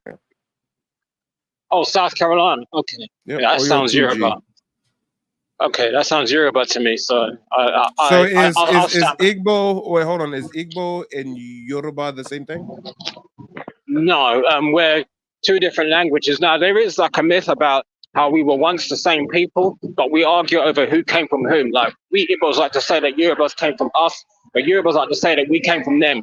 But yeah, we were once the same people, but that was a very, very, very long time ago. We have very distinct cultures and languages today. And again, this is another one of those things where we hear that there's an African, village in South Carolina, and you think this is like some ancient shit from slavery. No, they created this in 1970. Come on. In 1970, they were like, you know what? I think I want to build a Yoruba village. Look, they have a festival calendar. Let's see if they got any festivals coming up.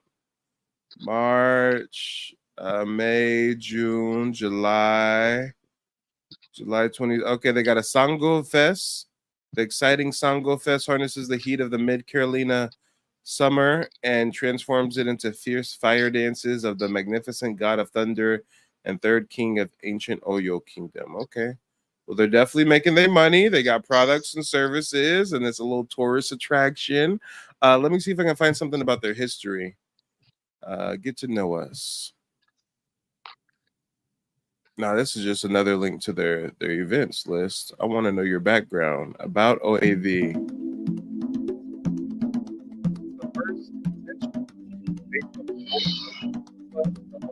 West Africa. Founded in 1970. Interesting. So I wouldn't be surprised if, make a tax deductible contribution. Yeah, I wouldn't be surprised if they just saw how like the whole Pan-African thing was really popular in the 70s. So they were like, hey, let's make a Yoruba tribe and do different events and make some money. I mean, all right. Okay, I know you're not keen on Pan-Africanism, so it's one of those things because obviously we see. No. I'm all for Pan-Africanism, but there's two things we have to correct within Pan-Africanism. For one, Pan-Africanism has been a one-way streak. Africans on the continent have not reciprocated it. For two, most Black Americans have been force-fed a false African identity and heritage. Most of us don't have African lineage. So for those that do descend of the 4% of African slaves, yeah, I have no problem with the descendants of those 4% being Pan-African and wanting to connect with Africa in one way or another. But the majority of Black Americans are Aboriginal to America. So we should be connecting with our Aboriginal roots instead of trying to go to the other side of the world. Okay, not trying to stir the pot or anything, but you do realize when you say that it was like 4%, that reopens an old, a horrid argument that between yous and Caribbeans about who were the best slaves, as in they said that only the leftovers went to America, whereas the best slaves went to the Caribbean. And I don't want to reopen that sort of debate and argument. I've never heard that debate before. This is the first time I've ever heard it. I don't know why anybody would debate that the Caribbeans were the best slaves. So that's why, no, the Caribbean was the first stop. The earliest stop to America is the Caribbean, right? If you follow the trail that they went, the first stop that you can make from West Africa is Brazil. After Brazil is other parts of South America. After South America is all the islands in the Caribbean. And the absolute last stop would be America. So no, I think it just makes logistical sense that most of the slaves went to South America and Caribbean. I don't think that somehow they had like how the NFL has a combine and they like test the athletes to see how fast they run and how fast they jump. I don't think they had a fucking slave combine to know, oh, these are the best slaves and these are the worst slaves. Okay, because John Henrik Clarke said that Farrakhan claimed that, because obviously Farrakhan's from the Virgin Islands. They said that how he said that basically they worked harder. So that was Farrakhan is the Nation of Islam. Farrakhan, yeah. I don't take nothing that fucking clown says seriously. He's an agent. Farrakhan? Wait. So you tell, and this isn't a dig at you at all. This is just a dig at the source. You're telling me the source of this whole better slaves or whatever was Farrakhan? That's what John Henrik Clarke said. That Farrakhan said. Okay, so Millie, since you're like in the UK, your perception of Black power and activism is going to be different than the grassroots, like someone like me who like lives in America. So to you probably see Farrakhan right up there with like Malcolm X and Martin Luther King Jr., right? In a way, yeah, in a roundabout way. No, he's a sellout. He's a sellout. He's a government operative sellout that comes from a Kabbalistic cult. He comes from a cult. The origin of the Nation of Islam. Do you know where the Nation of Islam came from, Izzy? Or excuse me, Millie? No, actually, I don't know. The Nation of Islam came out of the Moorish sovereign citizen community. Those crazy ass motherfuckers wearing fezzes, talking about they're the gods of the earth and and they're Moroccan and they're Spain and they conquered Europe and blah blah blah. The Moors, those goofy ass Moors. Prophet Noble Drew Ali, he was a scammer. He was a cult leader. He was a circus actor, and then he wanted to start a cult. He got into Egyptian mysticism. So from the Moorish community, the Moorish Science Temple community, that they split, just like how a cartel gets dissolved and then the cartel splits into two warring cartel factions, right? This cult that was the Moorish Science Temple folks, they split, and half of them started calling themselves the Nation of Islam. And that's where you get Farrakhan and the Honorable Elijah Muhammad. And these people are a cult. They're a government-controlled opposition type organization. That they're not for true activism or empowerment. Hey, we know about Farrakhan, and we know that the media bigs him up as this leader, as this prodigy, right? What tangible thing can we say that the Nation of Islam has done for Black people? I'll wait.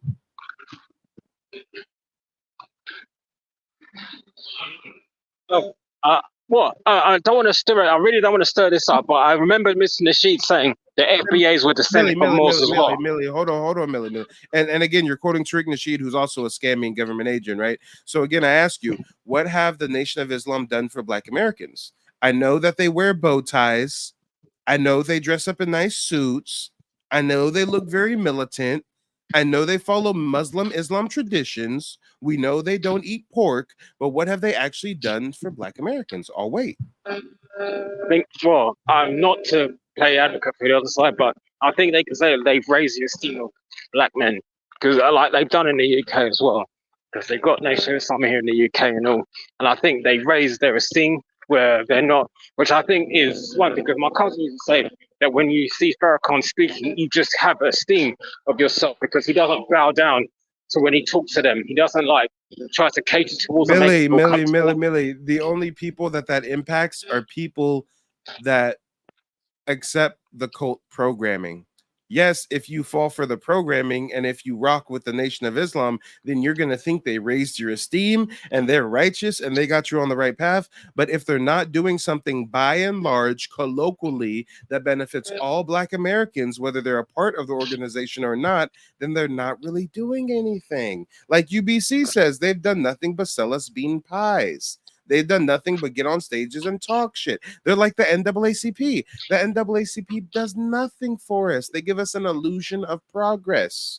Come on. Did you know that the Nation of Islam recently collaborated and entered into a formal partnership with the Church of Scientology? Oh dear. I didn't know Yes, so now the Nation of Islam are Scientologists. They're promoting Scientology. They're cross-collaborating and cross-promoting. So now they're Nation of Islam Scientologists, yes. So now you see how they're government opposition-controlled cult, right? Okay, yeah, I understand it now. Yeah.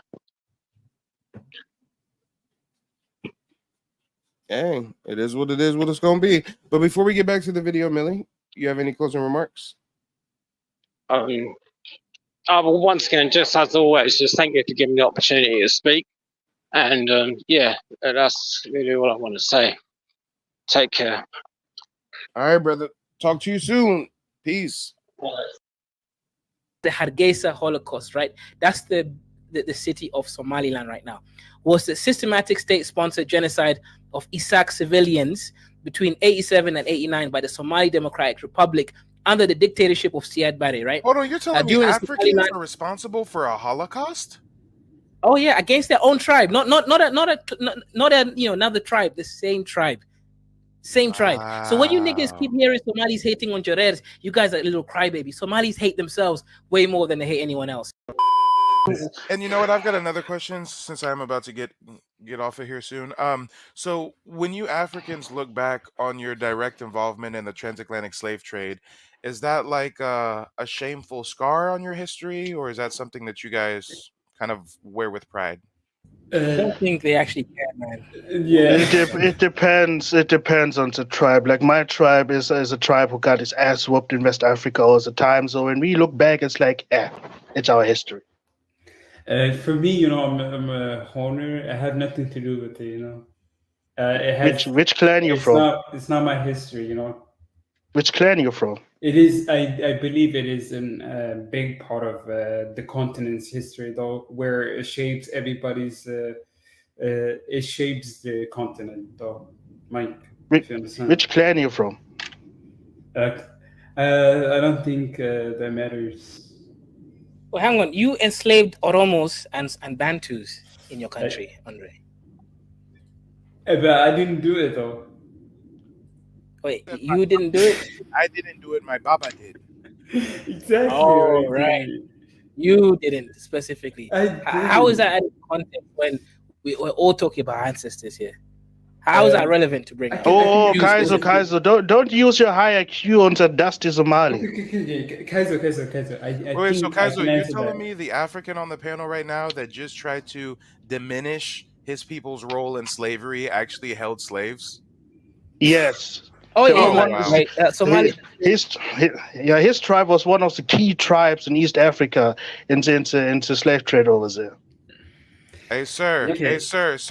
Now that I know that is your lineage, I have a message for you. It's not really for you because you never had any slaves. It's for your ancestors. I'm speaking to your DNA, okay? Fuck you. Okay. But my TV, I think it was you got to see who played the biggest role. It was the Arab slave trade that played the bigger role, and you have African. Andre, Adiga wa Hawe, right? And I'm a mixed. Different. Yeah, you always claim that you're mixed from Hawaii and then also a bit of Ogaden, right? And like mixed with African? Oh, Somali. Yeah. He's African, mixed with different kind of African. No, not really. No, No, I'm one race. I mean, one ethnicity. He's inbred. Okay. He's inbred, so he's a Somali. Oh, you guys were telling me the Horners are inbreds. That's right. Mike, these people are not educated. They just hate us because like we conquered it so much. Conquered what? So now you're conquered what? You are not Ethiopian. Huh? Hold on. No. That's not even it. No, Mike TV. That's not even it. He is not Ethiopian. Ethiopian as the big boss of the Horners. He is a Somali. He got conquered multiple times in his history, and to this day they are coping about it. That an other Horner tribe was so dominant. You cannot. Okay. Was Ethiopia in control of Somalia? Never. Ethiopia never invaded. Like only. So you want to say me that Somalis were not under Ethiopian rule at any time in human history? Not really. It happened in modern time where Africans enslaving Africans, huh? Not a white man in sight. Wow. Cope. Wow. Okay. Wait, I thought the Africans like to lie and say that the white man forced them to enslave the white man forced them to have slaves, but y'all was slaving people before the white man ever showed up, huh? Mike TV, we're xenophobic to each other. I'm gonna be honest to you. I don't like Nigerians. Mike TV, you understand? You hear that, Black Americans? So when you're getting mistreated by these people who you think are Pan-African and we all be one, know that these people have a culture of xenophobia. No, Mike TV. Mike TV doesn't specifically is the Horners. No, Mike, that specifically is the Horners. They are the most xenophobic of all the Black Africans. You know what? I think you are so correct. Because I've talked to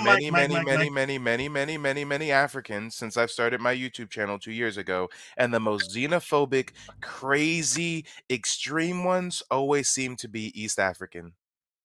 Yeah, but you must understand, they are so xenophobic and racist that Somalia, where he comes from, says it's one ethnicity. They are 100% the same ethnicity. No mixture at all inbred. They hate each other so much that Wait, Somalia is Latifi, literally why are you telling me where I'm from, Latifi? Are you like some retard who want to dox me so bad? Okay. And his people are so racist. They don't wage war on tribes. Like, okay, your ancestors are different to my ancestors. They wage war on clans. Like, okay, your granddaddy is the same your granddaddy is the same granddaddy as mine. But wait, hold on, guys. I believe that they have a name for that. That's called intertribal warfare, right? Yeah, we call it clan warfare. Clan warfare. Damn. No. Mike TV, can I come up? Call into my show and say, hey, Mike, they weren't selling their brothers and sisters. They were selling different tribes. No, sometimes they are warring within their own tribe. Yeah, yes. That's African history. Hey, that's you, Somalians. Hang on. That is just Somalis, right? So here's the thing, right? Snake Man, please stop telling me my history, okay? Hold on, Kaiser is East African, and he knows that only Somalis are so stupid to why are you telling me my history, man? Why are you telling me? Okay, Kaiser, you're from East Africa, isn't it? It's only Somali. It's only Somali, man. You'll never see other tribes fighting within themselves. Never. Even Rwanda, it was two separate, Hutu and Tutsi. But Somalia had a civil war, right, for 30 years, and they genocided another Somali tribe. That's why there's two countries in Somalia. Somaliland. Mike TV, can I tell you something? By the people of Somalia. Hold on. Time out. Kaiser was giving me a great history lesson because some Somalis have called into my show before and tried to explain the difference between Somaliland and Somalia, and I still don't get it. But yes, there's some kind of inter-tribal conflict over there, right? Civil wars. Yep. So let me give the context, right? Let me break it down because remember, Horners always lie. They never say the truth, right? Yes, so Isaac genocide, right? This is the tribe that predominates in a country called Somaliland. They do not want to be associated with the other Somalis. Why? Because there was a genocide against them by the other Somalis, right? This is literally, sorry YouTube for disclaimer option. If you don't want to see dead bones, don't look at the video, right? This exhumed skeletal remains, right, of Isak people from that timeline, 2 years, right? Imagine this death between 50,000 to 100,000 people. Some people estimate even more, right? And this is the same tribe. Remember that one part of a Somali. The same tribe, all that death and destruction in only 2 years, and that looked recent. That was in the late 1900s that happened. Yep. Yeah, Mike, it was done by a dictatorship. Wait. Did European colonizers have anything to do with this? No, not at all. Wow, just Africans beefing on their fellow. I'm sorry, guys. I'll try to delineate you. So Horners beefing with their fellow Horner, huh? No. It was like, have you seen Germany fighting with East Germany? It's just like. Did you see Mike how he deflects? He can never. Did Germany kill that many people of their own over a 2-year period?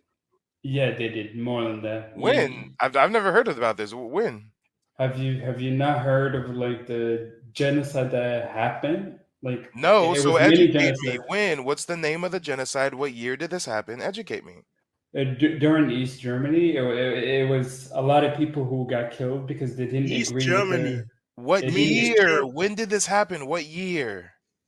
It was 1940s, like during East Germany, like. But was East Germany not under control of the West Germany? Yeah, but like I'm trying to explain it like in a way, country that is separated. Yo, was that between 87 and 89? Yes. What? And they got the nerve to talk about Chicago? Yes. Did you not understand why I don't really like Horners because they're always lying? Always lying. You're an African. Yo, I need some tea on Habesha from Ethiopia. Who are there? Hold on, guys. Help me out here. The one African just said, "This is why I don't believe Horners. They always lie." And then the Horner replied, "Yeah, but you're an African. So Horner, are you not an African?" No. I said you're an African. You can't say you're to someone you're a liar. These Africans really have an identity crisis, and these motherfuckers, they Arabs. Yes, I told you they're retarded. They don't even think they're African, do they? No, I think Mike TV, you're getting it confused. I don't believe in these like divisive things that we have. I think that is cancer. Your culture believes in divisive things because between the year 1987 and 1989, you guys massacred 50,000 and 100,000 civilians. I'm not denying that. That's in history. I'm not denying that. I'm just saying I'm a modern. And the locals say no, it was 200,000. The locals say it was double that number. Damn. Hold on, let me help my fellow East African. You must understand, we Somalis are strong. We mighty. We expand. We conquer everyone we see. We never infight. We never are retarded. We never are inbred. We are better than Arab. Why you don't claim Nigeria, man? Why you don't talk about Nigeria? Why you don't talk? Why you always talk about Black American? I'm not talking about Black Americans. Pan-Africans brings them up all the time. I'm talking about Nigeria. Before you came on, I was talking about before you came on, I was talking about the land prices in Nigeria and what to do to buy land over there. But I know you don't come. But I know you don't come on when it's about money because you are broke and dusty. No, I just don't give a shit about Nigeria. But you just tell me I'm not never talk about Nigeria. Hey, brother, I should have came over here and kicked it with the Africans way sooner. They tell you like it is. They tell you what's up. Okay, bro, where do you think I get all my ammo from? I get it from the Africans themselves. That's how we do. Get it straight from the source. Yo, bro, Mike, they be calling me a Pan-African. I just be around here to get all the tea, bro. I need some tea on the Ethiopians. Who like Habesha? Who did they have smoke for? The Habesha. Somalians. Ooh, okay. Thank you. I feel like But We Neg, should- tell me something, because you're good in history. Did We have- did the state of Ethiopia ever control Somalia?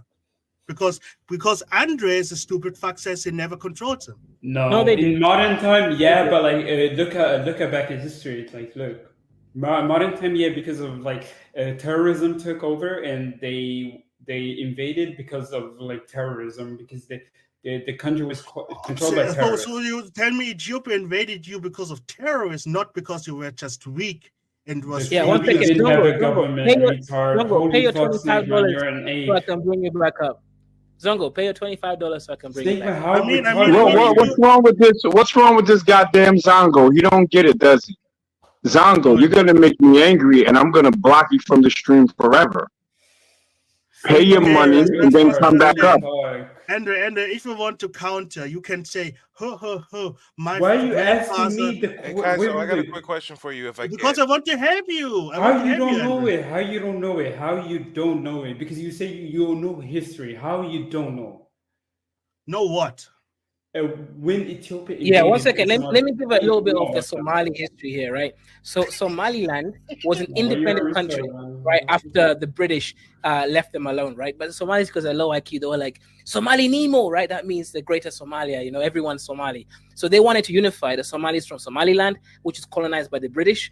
They wanted to unify Italian Somali, which was the normal Somalia. And then they want to also unify Kenyan Somali, which is a Northern Federation district, and also the Ethiopian Somali region, known as Ogaden, and also the Djibouti Somali region, right? They were like, we're all Somali, we have to form one unity. So these niggas called the Isak, one of the clans of Somali people. They said, you know what?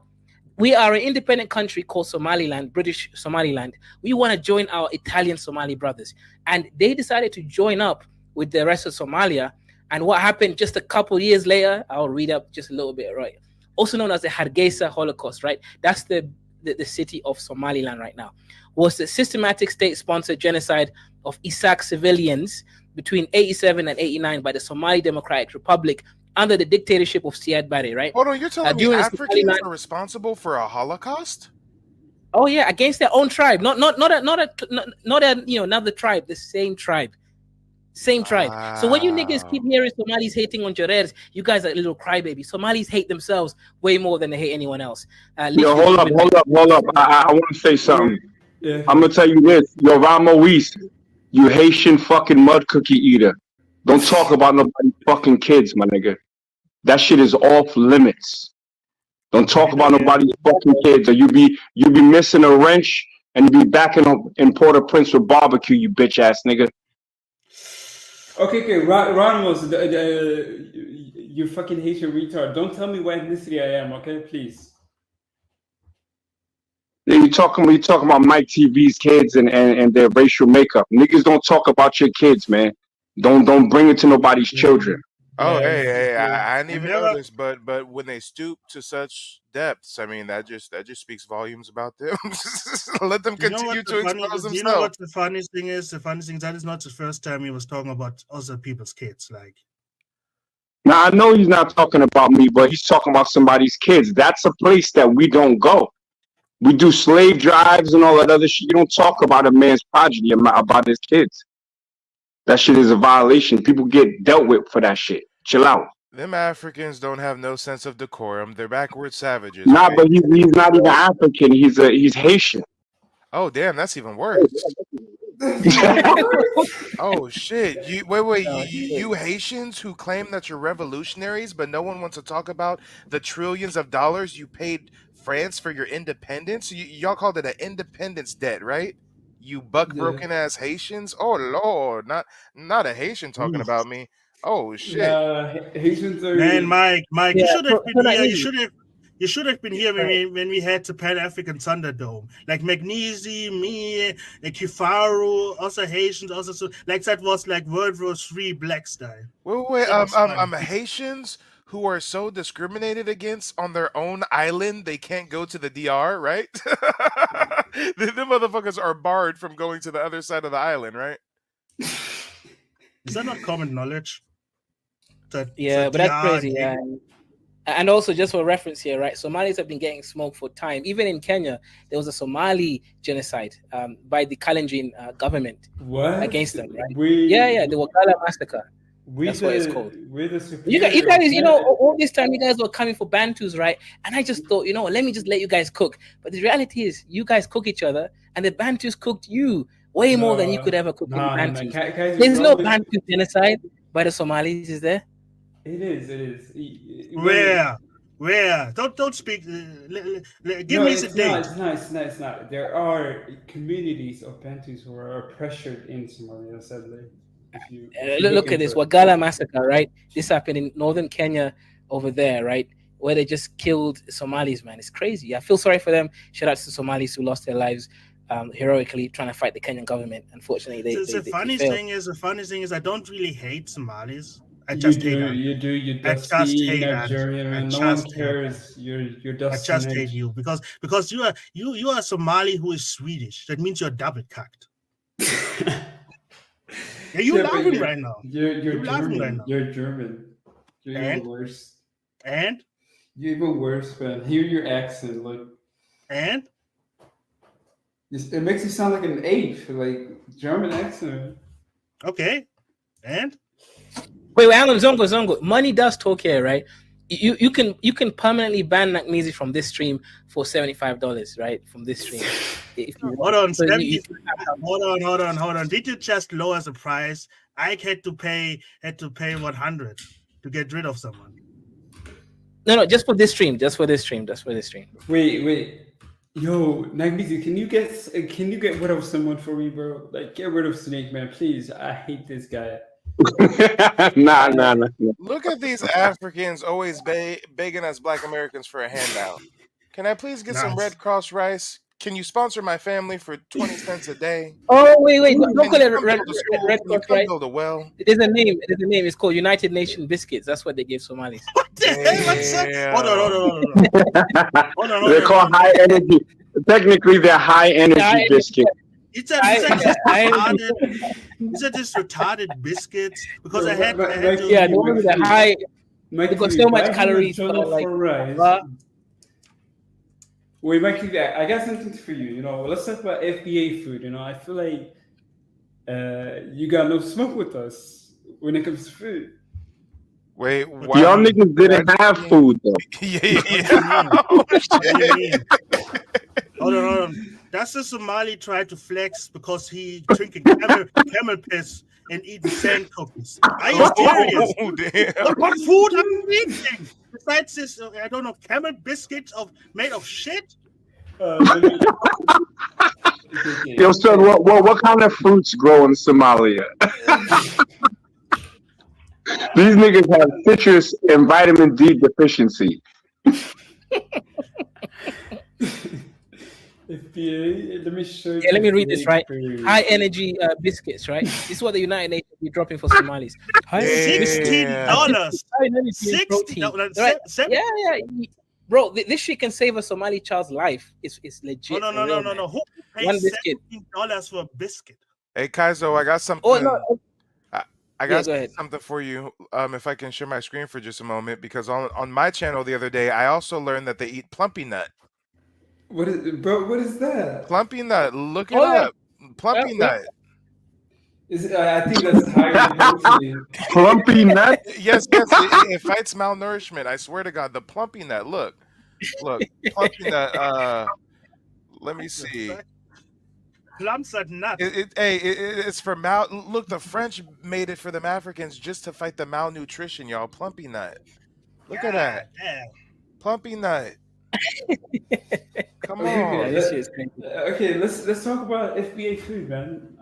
Nah, let's talk about plumpy nuts.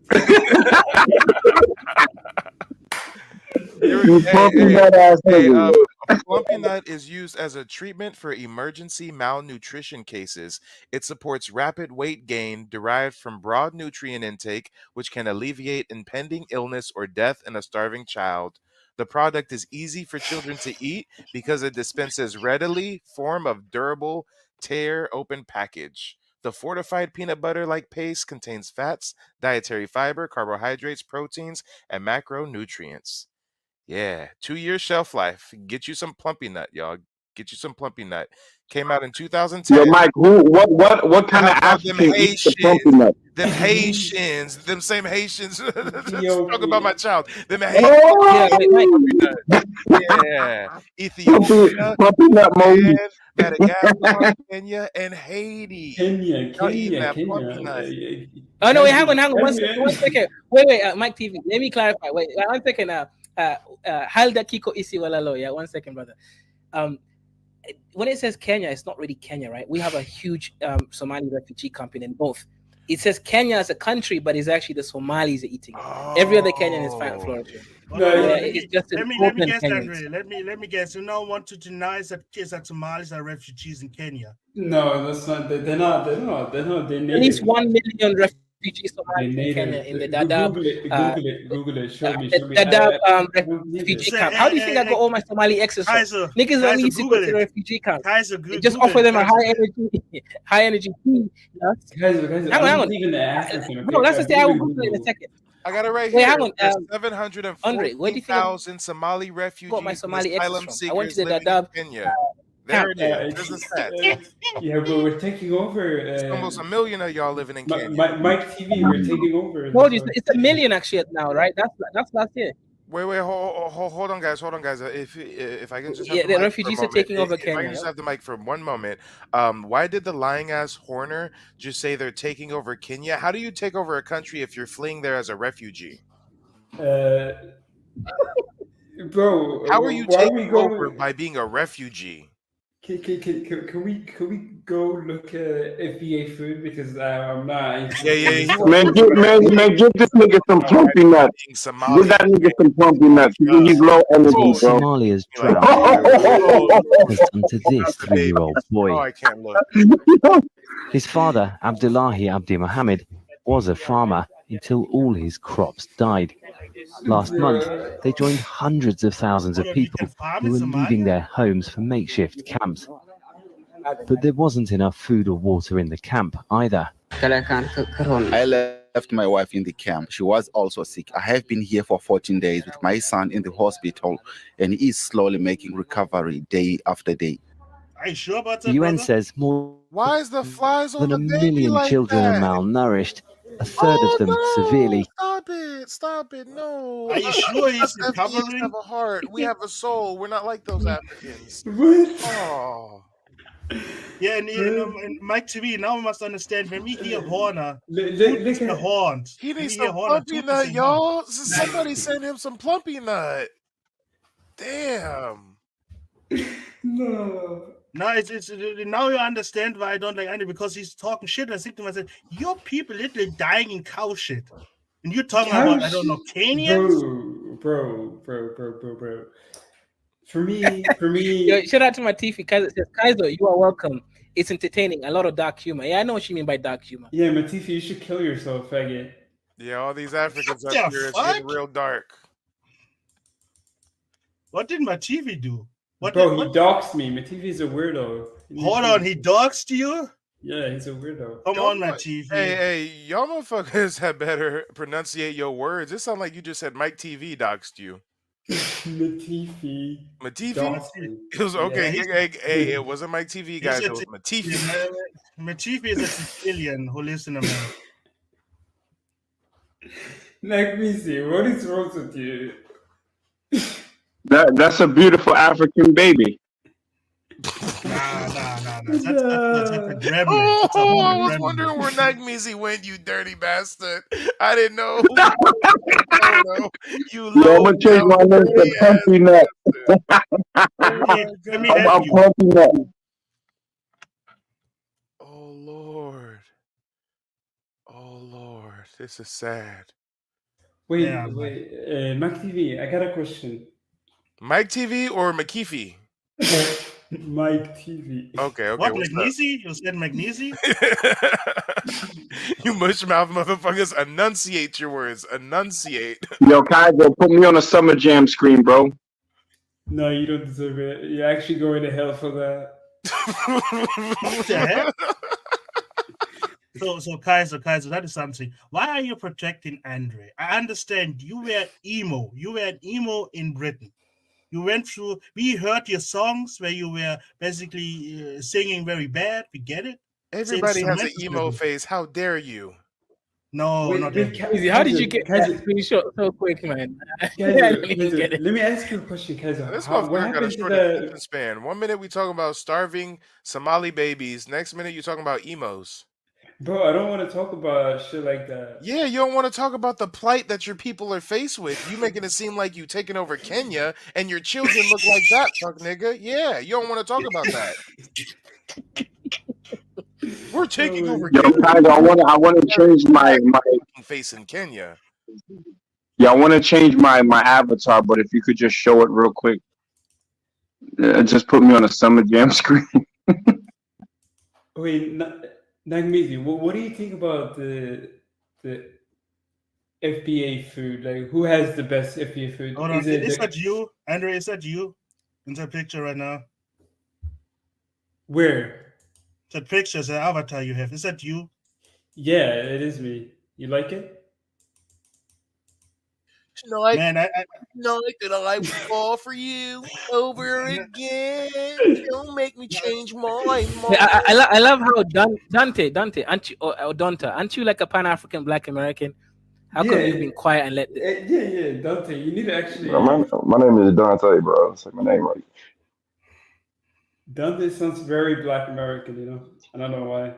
What? Okay, I am Andre. Black American. Well, I say African, but I'm cool with Black people. Can somebody give me a plumpy nuts, please? I am starving. Why are you guys cooking me, bro? I'm the FBA fan here. Nah, you shouldn't have been talking shit, bro. You are an Yeah, just FBA because y'all fan. are FBA fanboys don't mean you can't get the smoke.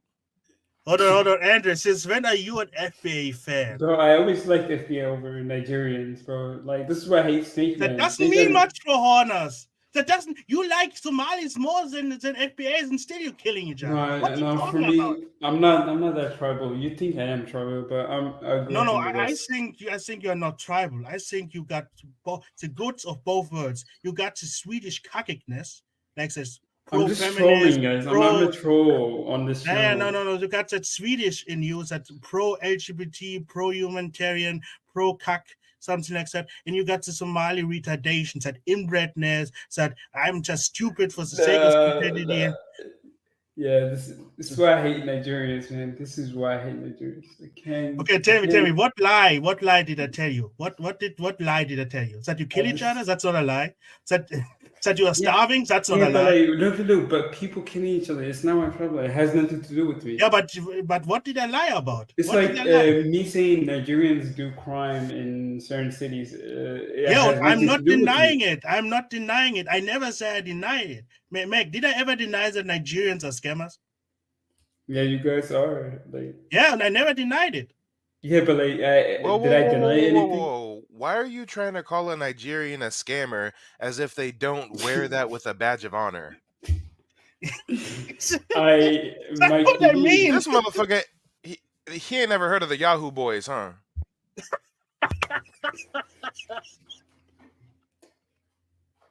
So, Andre, be proud being inbred, be proud being Better busted, salute them Yahoo be proud boys. being starving, be proud. Inbred?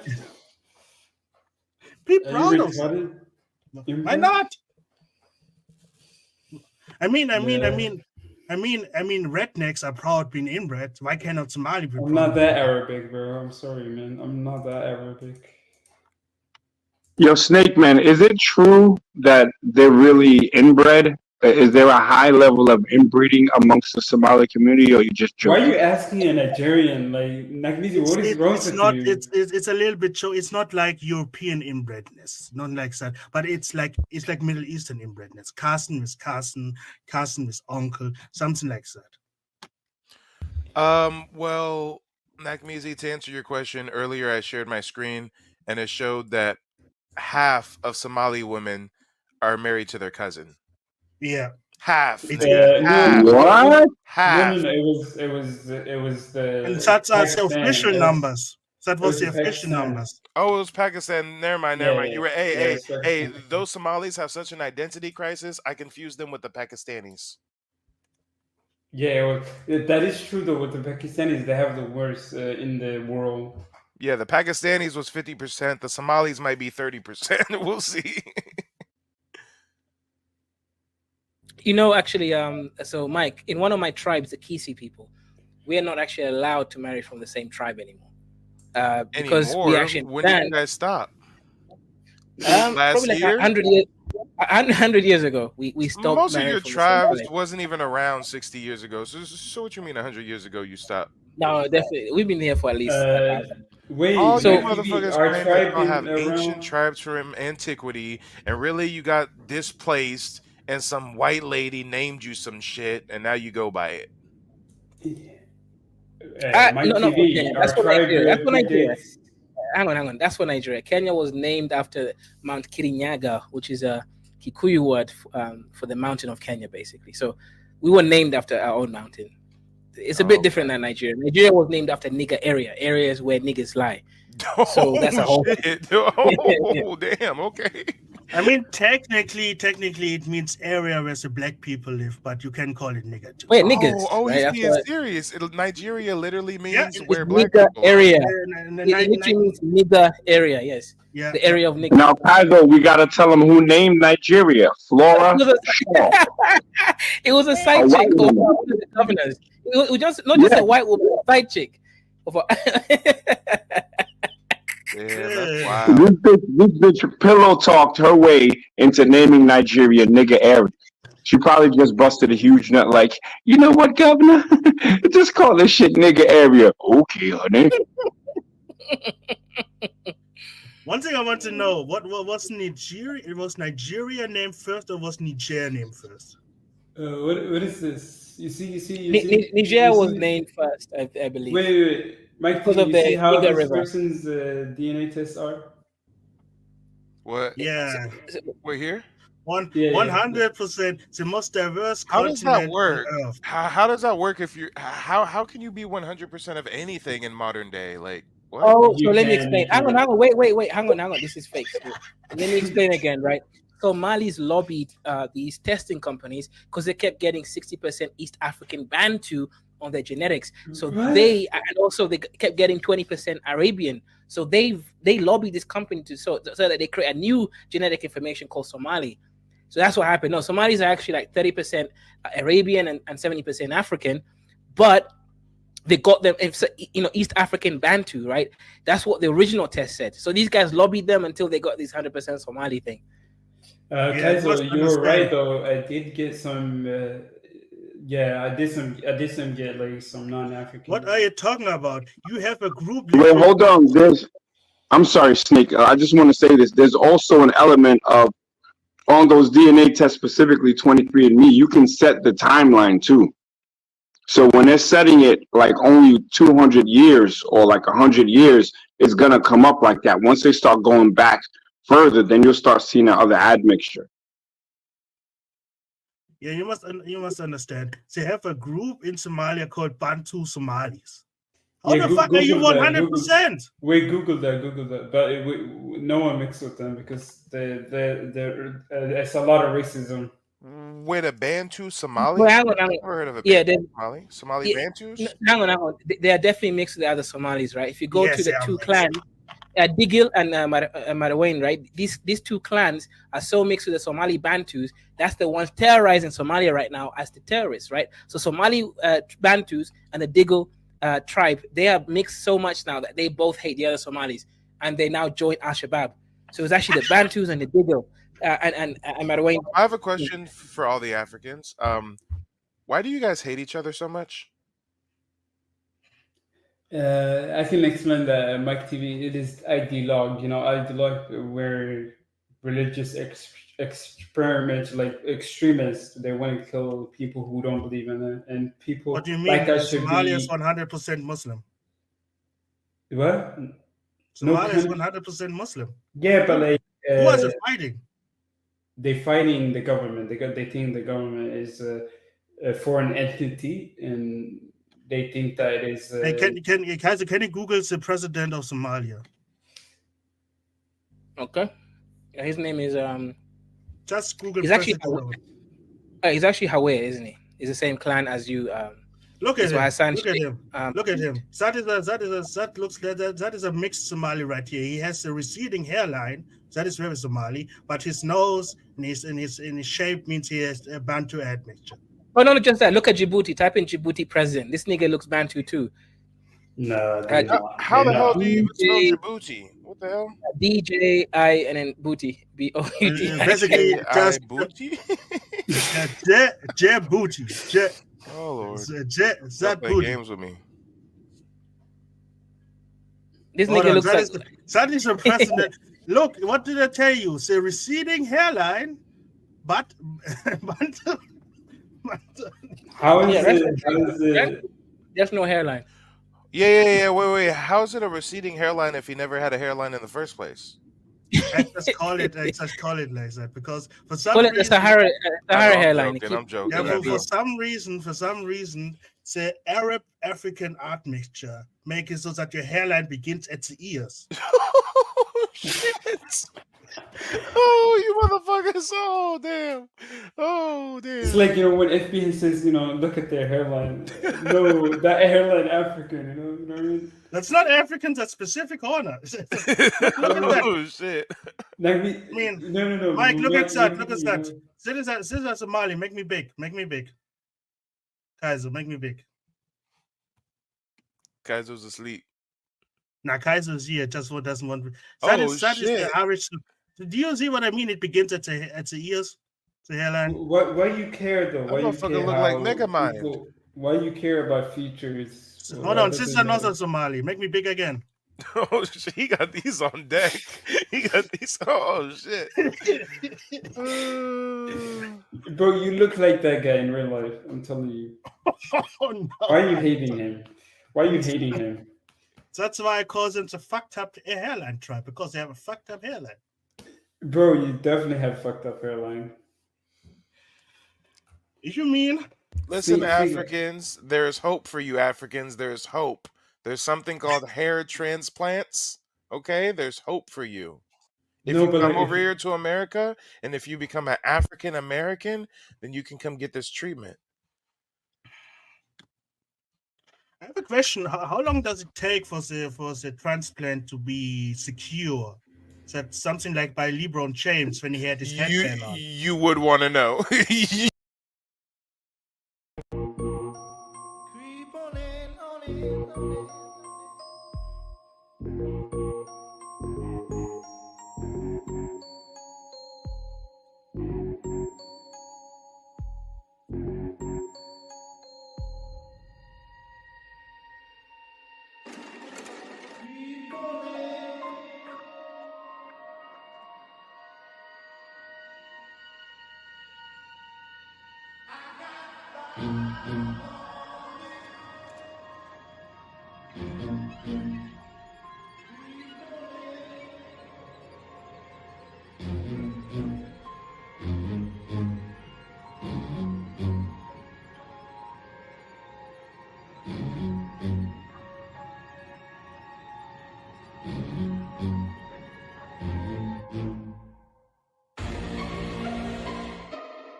And again, I'm going to give you the floor to bring up whatever you want to set the record straight on. But just to give us an introduction to yourself in the shortest amount of time possible, we typically ask a couple questions of an African to kind of pick their brain.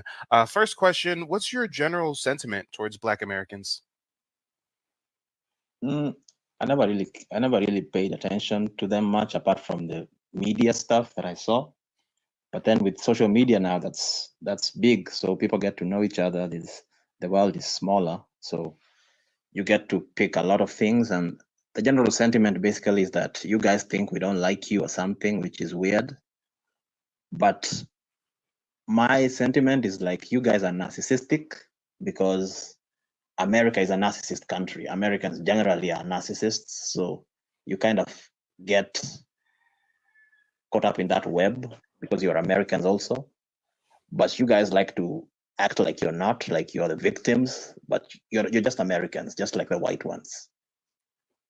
Okay, hold on. I'm a little bit confused. On the one hand, you said you don't really ever think of Black Americans. Then you went on to say you think we're narcissistic and we think we're victims.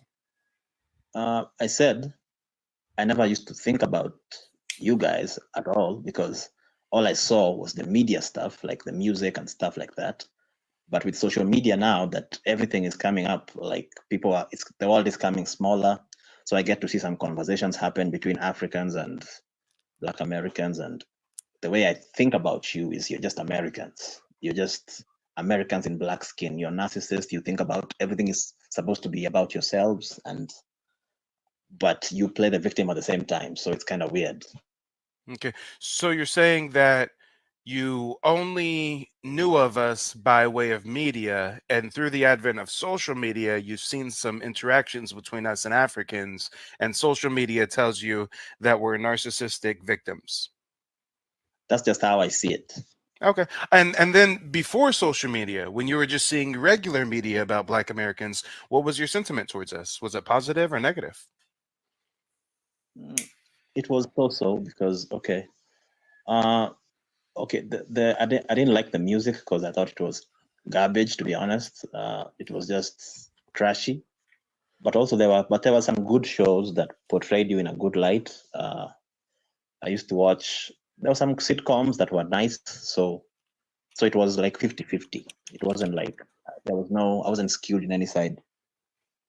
When you say the music was trashy, there's many genres of music that foundational Black Americans have created. Are you talking about a specific genre of our music, or are you talking about our music as a whole? The biggest one is hip hop, which is the one people know of. So my generation. So I'm talking about hip hop.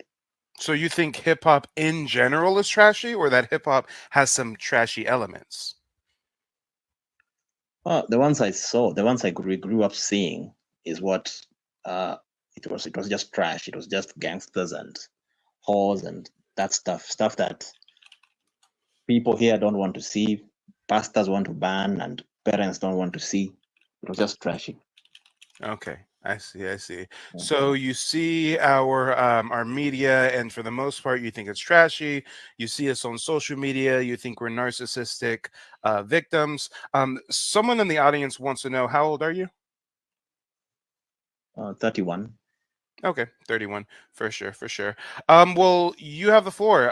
Let us know, what you want to quote unquote set the record straight about. I think it is interesting though that you were on another one of my broadcasts and you admit that I'm in your algorithm, I'm in your notifications, which means that this type of content is something that you frequently watch. So for someone who claims to not really care about Black Americans, you sure do watch a lot of Black American content for one reason or another, right? I don't think you're comprehending. I said, yes, I do listen to. There's a channel I follow because I follow these conversations about, like Jubilee. Jubilee is a channel where I see conversations like this. So your channel popped up where I saw some thumbnails. You talking about Africans in a very derogatory way. Look at even this thumbnail you put here. I don't look like this guy. You're trying to portray me as an angry African. I'm pretty sure I'm more light-skinned than you. Does that man look angry? Yeah, he looks sad and like he hasn't had food for 15 years. Well, damn, hey, you're being much harsher on the image than I thought it was. I mean, I just looked up a generic photo of a Kenyan man, and that's what popped up. So you're saying that you're a Kenyan man who's more light-skinned than me. How's that happen? Are you like half Dutch or half French? You see, is it cake soap? Is it bleach? Or Africa, see, this is your ignorance showing. Africa is like the black factory. Sir, that's not my ignorant showing. It is a historical fact that Africans across the continent use bleach and cake soap to lighten up their pigmentation because they're so insecure of their black skin. So for you to be a Kenyan man born and raised claiming to have fairer skin than I, and I have European DNA in me, then God damn it, is this a natural lighter complexion, or have you been rubbing on a hell of a lot of bleach, sir? I've never seen a light-skinned Kenyan, so I'm honestly just curious. Well, you need to travel, bro. That's all I can say. I can't cater to your So you're ignorance. telling me you're lighter than me naturally with no bleach? I'm not saying I'm lighter than you. I'm saying No. You clearly, you cannot comprehend. You clearly said that you are lighter than me. Everybody heard it. You said you're probably lighter than me.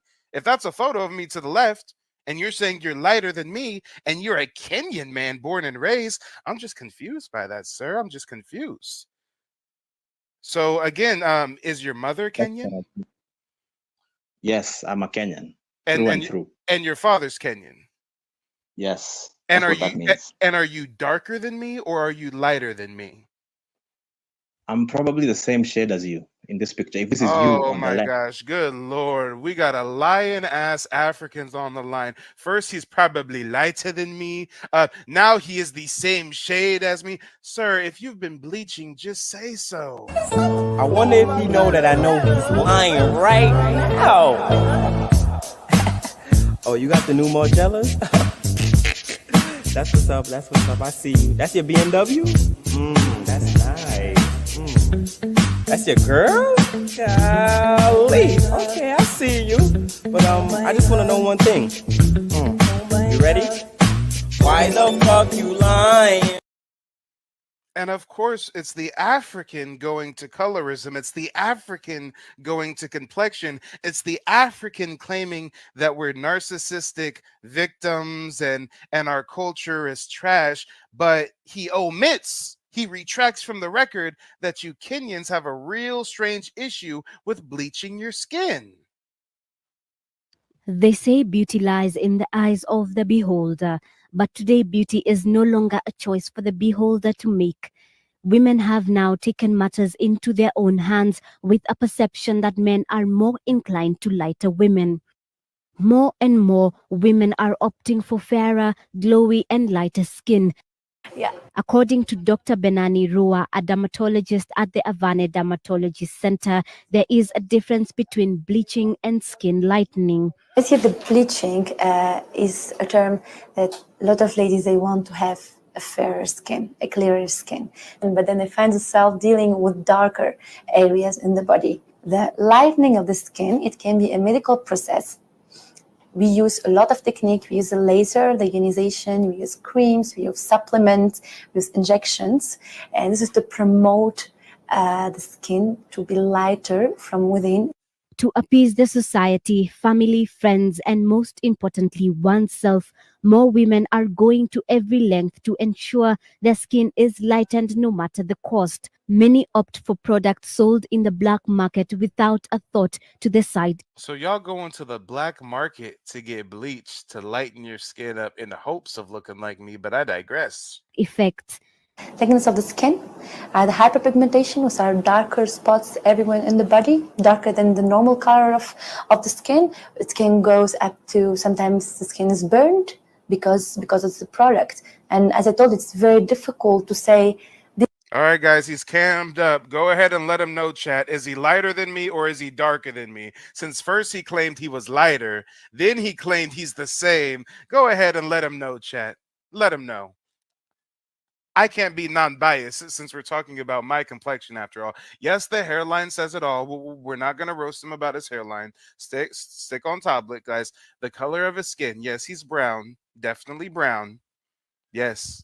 Hey, what it was is he was just insecure as fuck that I used this image for the Kenyan man. He said, I'm not that dark. Hold on. He said, I'm like half a shade lighter. He said, I'm about half a shade lighter. Yeah, y'all. Yeah, he's brown. Yeah. That ain't it. Yeah. Sorry, sir. The chat says that I am lighter than you. Not that it's a competition, but God damn it, you made it one. You came up here and made it a competition. Who's lighter than the other? God damn it, y'all got some internalized inferiority. But Kevin, can you let us know what you wrote in the private chat? I said, okay, you're trying to veer away from the topic. Sir. Just repeat verbatim what you said in the private chat. It's not hard. What did I say? I said a lot of things. I said I don't have all night. What's up with the thumbnail? God damn it! What's the last thing you wrote in the private? Come on now, come on. You 31 years old. Hey clown, stick to the topic. That's what I said.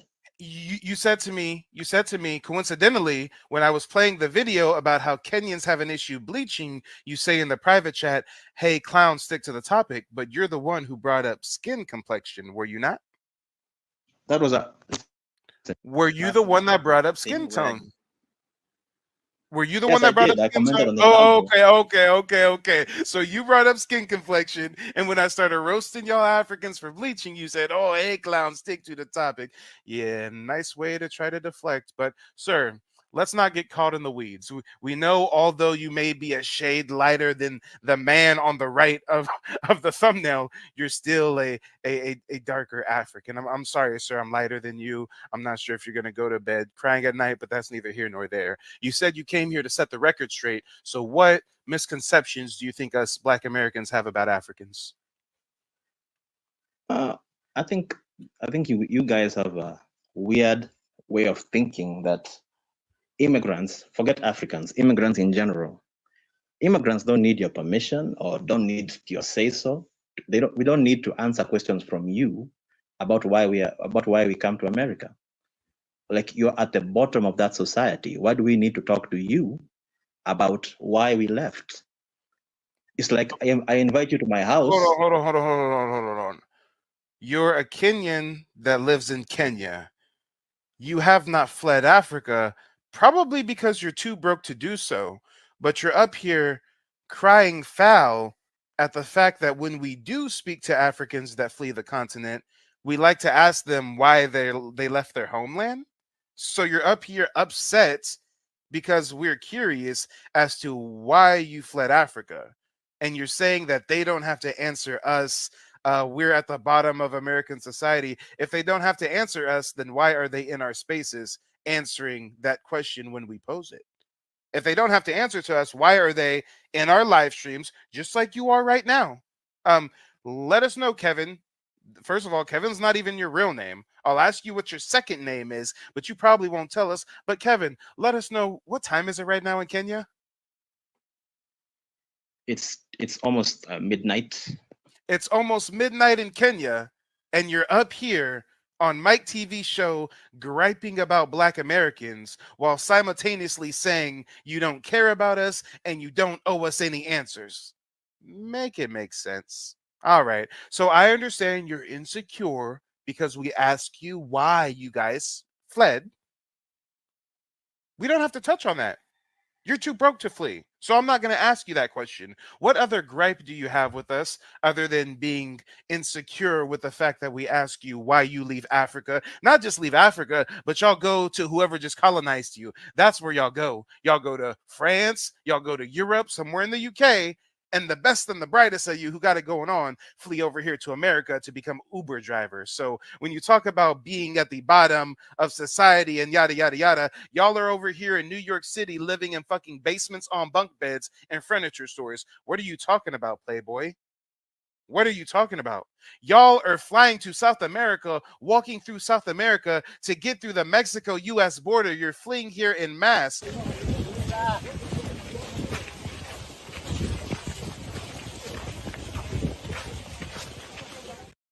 Yes, when shady ass looking Africans, when adult age, military age males come to our country with no women, no children, just themselves, we want to ask, what the fuck you doing here, Playboy? What the fuck you doing here? He was the last one. Hold on. Blue punch on. He's right here. That's what I'm telling you. Hold on. Bro, he just said hold on. Hey, bro. You still whooping in? Hold on. Bro, he just told you to hold on. Now you gotta wait, bro. You're not coming in. Yeah, really? No. I'm sorry, sir. It's natural for anybody to ask why someone travels from so far and so wide to come to their country. It's a very common question. So other than you being insecure that we ask that, what other issues do you have with us Black Americans? Okay, I don't think you're trying to have a conversation. I think you're trying to roast. That's why you're not letting me talk, and you keep playing random stupid videos instead of letting me talk. So You may think they're random, stupid videos. I think that it's very important that I show the videographic evidence of you guys fleeing into our country en masse. Get out of your feelings. You interrupted my schedule today. You interrupted my last broadcast, bitching and whining in my chat. Give me the link. Give me the link. I want to talk to Mike so bad. Give me the link so you will speak when it is your turn. Now it is your turn, and you're going to tell us what other issues you have with Black Americans. Go ahead. First of all, this fleeing thing, you are the first people to flee. So I don't know what you talk about, but with this fleeing nonsense. I'm a Native American, so I don't know how I fled to my ancestral homeland. I don't know how that works. And if you're referring to the 4% of African slaves that went to North America during the transatlantic slave trade, they didn't flee.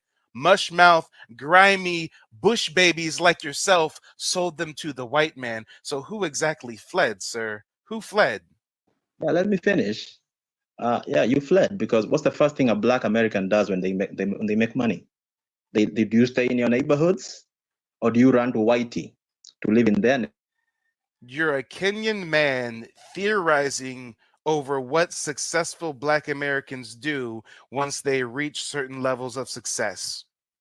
You're a Kenyan man at midnight ruminating over what neighborhoods Black Americans move to, but you claim you don't care about us, and you claim y'all don't flee, and he just fled, y'all. He just ran off the stage because he knows this looks real strange. He opened up saying he don't give a damn about us, but he's up at midnight theorizing over where we move and where we stay. I bring up the clips about them skin bleaching. He got issues with that. We bring up the clips about them fleeing through the Mexico-U.S. border. He got issues with that. So guess what? The Bush baby couldn't handle the smoke.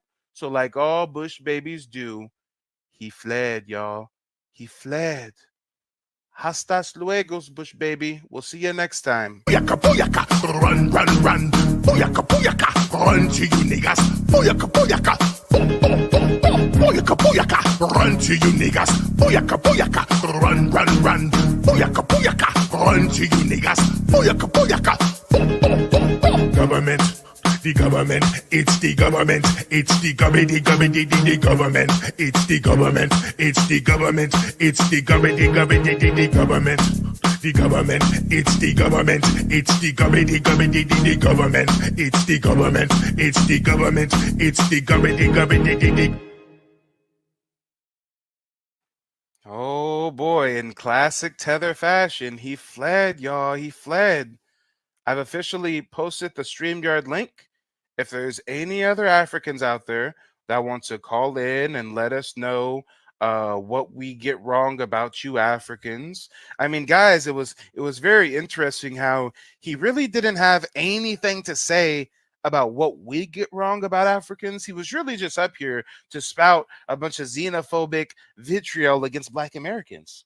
He doesn't care about us, but you know, our culture's trash, and we're victims, and we're narcissists. And Africans don't flee when they run away from Africa and go to Europe for quote unquote better opportunities. They don't flee. Really, the fleers are our ancestors who came by way of the transatlantic. Oh, listen to this fuck shit, y'all. Listen to these mushmouth bush babies. He's gonna really tell us the people that got captured by Africans like him are the real people that fled? Well, then why are you up here calling to a fleer, sir? Why are you so upset with us? Why do you have so much contempt if we're just some fleers that are narcissistic and failures? Then why are you up here at 12 in the morning trying to play the who's more light-skinned game? God damn it, y'all. This was a Class act. This was a case study in how insecure and colonized these Africans are. Y'all just witnessed an African come up here and try to challenge me over who has the lighter skin. Those people are sick. Those people are sick. And Kelvin, you are banned from my chat. You cannot type another message in my chat. Click the link and call in. And you know what? I was interrupting you a little bit. Yes, I was, sir. It was very hard to hear you try to say that our ancestors who were enslaved were fleers. It was very hard to hear you say that. But you know what? If you click the link and call back in, I'll try to be as fair as possible. What I'll do is I'll put a timer up on the screen and I'll give you 2 minutes to speak uninterrupted, Kelvin. I'll give you 2 minutes to speak uninterrupted, and then I'll get 2 minutes to speak uninterrupted, and we'll do it that way since you feel that I've given you the short end of the stick. Since you feel that I've done you wrong somehow, we'll go ahead and play that game. So if you really are a man of your word, and if you really do want to have a discussion and you were just upset that Mike was interjecting, then you'll click the link and you'll call back in and you'll get your 2 minutes uninterrupted. That I can promise you. Good Lord, I'm so fair towards these Africans. You know they don't deserve it, but I'm just so fair, y'all. I'm just so fair like that. We got Kelvin backstage. You know what, Kelvin?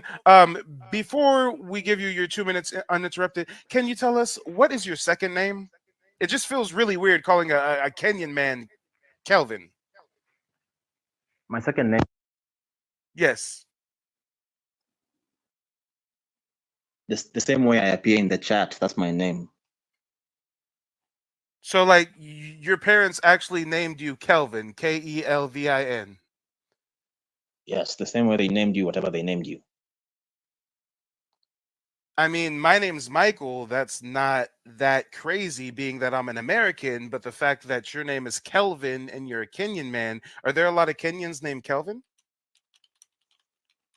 Yeah, it's a Christian country, so yeah, there's a lot of people with Christian names, so-called Christian names. Oh, okay. Well, give me just a moment. I'm going to go ahead and get that timer queued up so you can get your 2 minutes uninterrupted. Oh, Lord, I'm sure you can say a whole lot of things in 2 minutes. You guys are in for a treat. Here we go. Let's go ahead and share the screen. All right. You can go in 3, 2, 1. Go for it. First of all, what I was trying to say is I'm not here to judge. I was just trying to speak up to West Africans, because Kenyans, we don't really leave Kenya that much, because Kenya is a bit built up. It's not, unlike Nigeria and other West African countries, so we never leave that much. You never hear so much about Kenyan immigrants. But to your point, which you're trying to say, I was trying to say we don't need to. This idea that you guys think we're supposed to check with you when we come to America, we don't. Like, if my cousin came to America, he got a scholarship from a white university. It wasn't you. You didn't create the infrastructure, so why am I talking to you about it? I don't need to talk to an American, to a Black American. You're not creating, you are at the bottom of that society. And I say this respectfully. But so why do you feel like we need to check with you and we need to talk to you? Why are you trying to gatekeep something that you don't own? That's my first point. That's how I'm defending the West Africans who are there and they are unable to defend themselves when they're being attacked. Number two, the fleeing thing. What did you guys do immediately after Jim Crow? You fled. You fled Black businesses. You fled. You fled Black areas. You even fled from your Black woman to go be with a white woman. So what is this fleeing business? And what's the first thing you do when you make money? Do you stay in the hood, or do you go live with white people? So you're the last person to tell anybody that they fled, because you would know something about fleeing, because that's what all you do. You always flee. You flee from everything Black and go to everything white. So never ever tell an African about fleeing, because you would know something about that. You feel me, homeboy? So go ahead. No, I don't feel you, Bush baby. I don't feel you at all. Let's go ahead and start the timer, and let's see how badly I can obliterate this Bush baby in 2 minutes or less. Okay, here we go. Your first point that you try to make is that who are we that you guys have to check in with us? It's not that you have to check in with us. It's that coincidentally, you guys are all up in our spaces, all up in our Twitter spaces, all up in our live streams, talking a bunch of fuck shit and bullshit African superiority when we all know you're fleeing from a shithole. So it's not like we're standing guard at the border saying, hey, African, check in with Black Daddy. When you come into our spaces and talk a whole bunch of fuck shit, we say, hold on. Why are you here? Why aren't you in Africa? So that's your first point you fucked up on. Second, you talk about us being at the bottom of society. Sir, Kenyans are at the bottom of society. What are you talking about? You guys have a 36% poverty rate. Your country is owned by Africans, ran by Africans, governed by Africans, and you still have such a high poverty rate, and you got the nerve to tell us that we're at the bottom? Sir, even if we were at the bottom of American society, that's like being in the 1% of the fucking Kenya. Do you understand what you're saying, sir? The most successful Kenyan is poorer than the poorest Black American. Do you understand that dynamic? You guys do not have it going on, not by a long shot. Sir, earlier, you probably didn't flee. It was probably your Wi-Fi because you're probably calling in from a fucking shanty town. This is the environment that you Kenyans live in, and you got the nerve to call in at midnight bitching and complaining about a foundational Black American. Sir, what shantytown village are you calling in from right now? Sir, do you know how many of your grandparents we sponsored as pen pals? Sir, do you know how much Red Cross rice fed you as a child? Sir, you are barking up the wrong fucking tree, and you gonna learn the hard way. Your third point of contention, again, is that we fled, which means you're just simply not acknowledging the foundational Black Americans that are aboriginal to North America. Meanwhile, you're born and raised in Kenya. Kenya still looks like this shithole right here, and you have the nerve to call in to us, claiming that we're at the bottom of society. The poorest Black American living in a project is still better off than the average Kenyan, and that's my time. Now, before you respond, let's go ahead and check in with the chat, and then we'll queue up another 2 minutes and let you go. Let's see what our live audience is saying. Ladies and gentlemen, I was not even planning on going live today. If you appreciate the content, if you want this live stream to continue, go ahead and throw 5 on it. Hit the Cash App, hit the PayPal. I am your humble servant after all. Desmond says this guy is a joke. J9 says Chinese are in power in Africa with the Arabs, whites, and Indians. Yeah. Nick says we still live in America and all of my neighbors are Black and well off. Yeah. Black says this guy learned Black history from a white supremacy school. Yep. Facts. Failed athlete says the Bush baby's out of his mind. J9 says Kenyan in a village talking about Jim Crow. We don't care or no.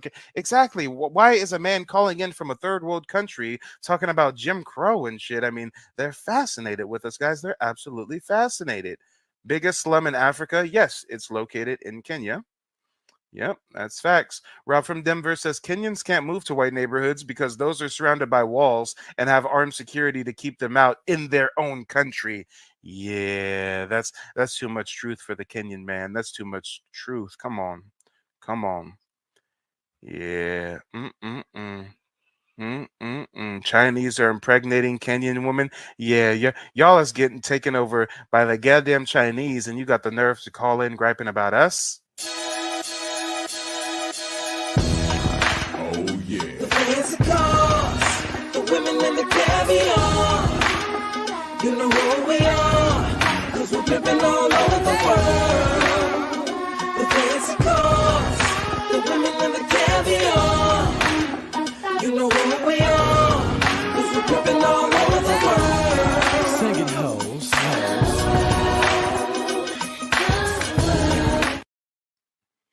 All right, well, we'll go ahead and queue up your next 2-minute segment. Here we go. All right, Kelvin, you have the floor.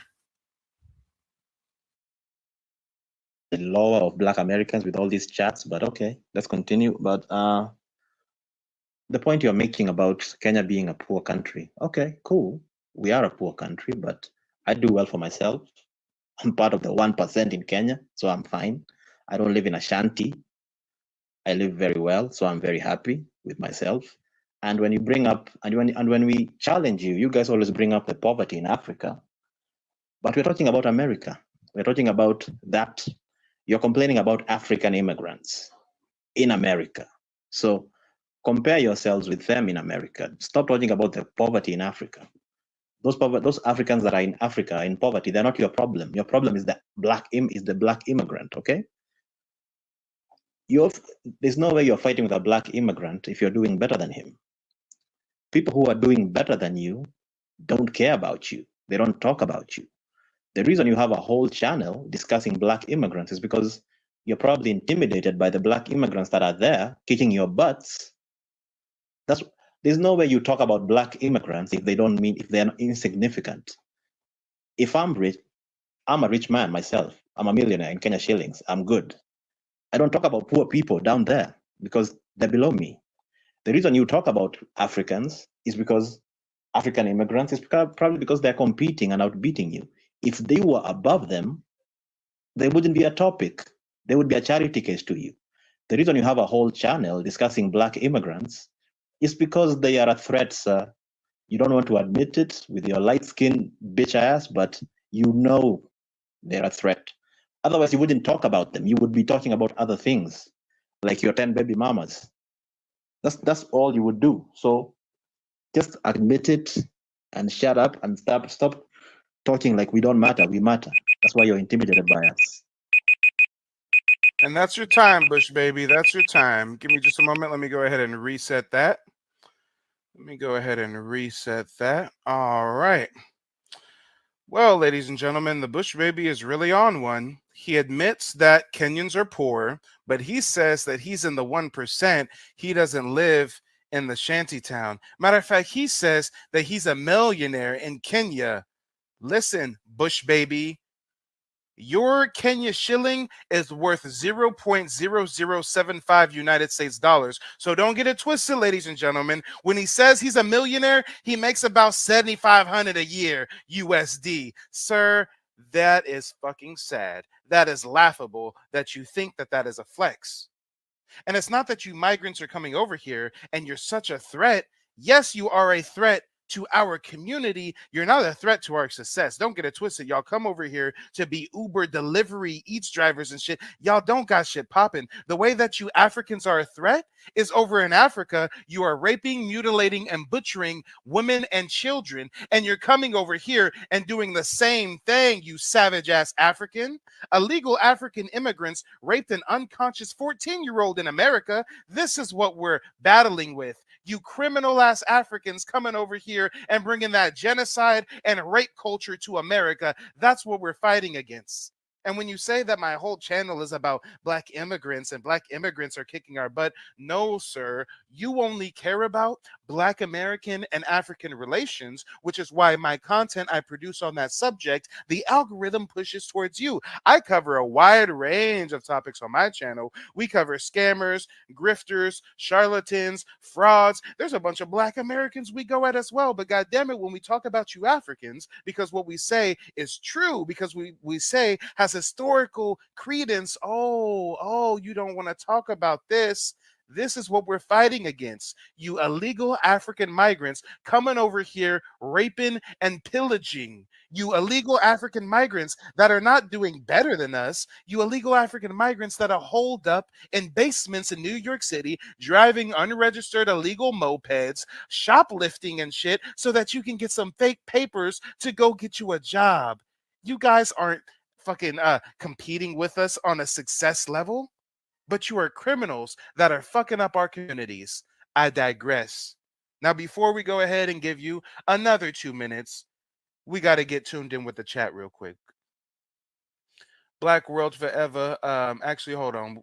We got to go a little bit higher. Where does it start? Let's see. Here we go. Our poverty is much better than yours. Facts. He's the Prince of Wakanda. Yeah, y'all, he's a millionaire, right? And our homeless still live better than your kings. Facts. J9 says, yes, the mixed Africans, Ethiopians, Arabs, Indians live in heavenly secured communities away from these Kenyans in their own land. Yeah, facts. Nick says, of course, we are complaining about y'all illegally coming here. Exactly. And now New York City is about to start giving y'all $1,000 a month on debit cards. Yeah. Yeah. Deadpool says, we can bring up other stuff too, but it's still all shit, hence shithole countries. You're poor. You can't even flee. Come on, y'all. Facts. He claims he's a millionaire, but you know he would have fled if he really had it like that. You know he would have fled. J9 says, Kenya run by Kenyans and still a shithole. Exactly. Nick says, most Americans have a problem with the migrant crisis. Yeah. He's acting like it's exclusive to black people. They are Uber drivers. This dude's a troll. These fools flee and never go back home. When they do, they separate themselves. That African prince scam. Facts. I'm intimidated by someone who is using my handouts. Nah, I don't think so. This guy is tether babbling. He's talking about us getting rich and moving out the hood, but his leaders leave the whole continent once they get in office. God damn it. As soon as a motherfucker becomes president in Kenya, this motherfucker relocates to France. He starts shopping in Rodeo Drive. He gets a mansion in Beverly Hills. Come on, let's talk about it, y'all. Yeah, he's gonna say me and my 10 baby mamas. We ain't even gonna bring up the rate of single mothers in Kenya. I don't want to make him cry today, y'all. I don't want to make him cry. And yes, he's not setting anything straight. He's literally playing into the stereotype of the angry African that's jealous of Black Americans. Come on, he isn't even an African that fled. He's still in Africa, calling in at 1 a.m. to talk some shit about Black Americans. Come on, y'all. Come on. Mike's a good guy. I don't want to make any Bush babies cry, y'all. I don't want them Bush babies to tear up. Oh, Lord, oh, Lord, oh, Lord. Yeah, shout out to Freedman's Network. If you're so rich, why the fuck are you on this channel talking to us? Not only was he talking to us with his Kenyan millionaire wannabe ass, but it was like 2 a.m. or something in Kenya, and he's calling in, griping about Black Americans. But ladies and gentlemen, boys and girls, y'all know for the first hour or so, I run a replay. I give people time to click the link and call in. Honestly, that's also some time for me to get my own shit situated. You know, I got to do some errands, take a shower, cook some breakfast. But lo and behold, we have somebody calling in early to interrupt the replay. So, Lacream, you're the same person in the chat that was saying that you're not going to click the link and call in to give me views, but yet you clicked the link and called in, right?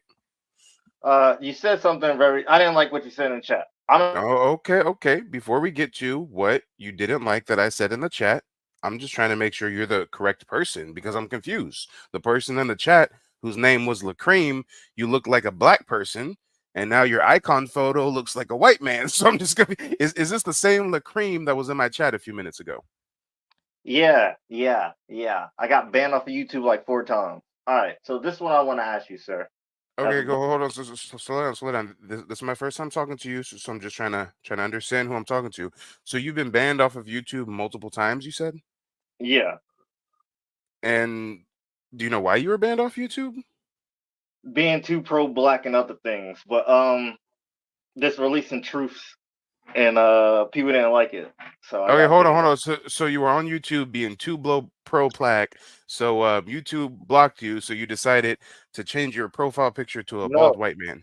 No, this guy is Arnold Loveball. I'm into MMA. I'm a martial artist and shit.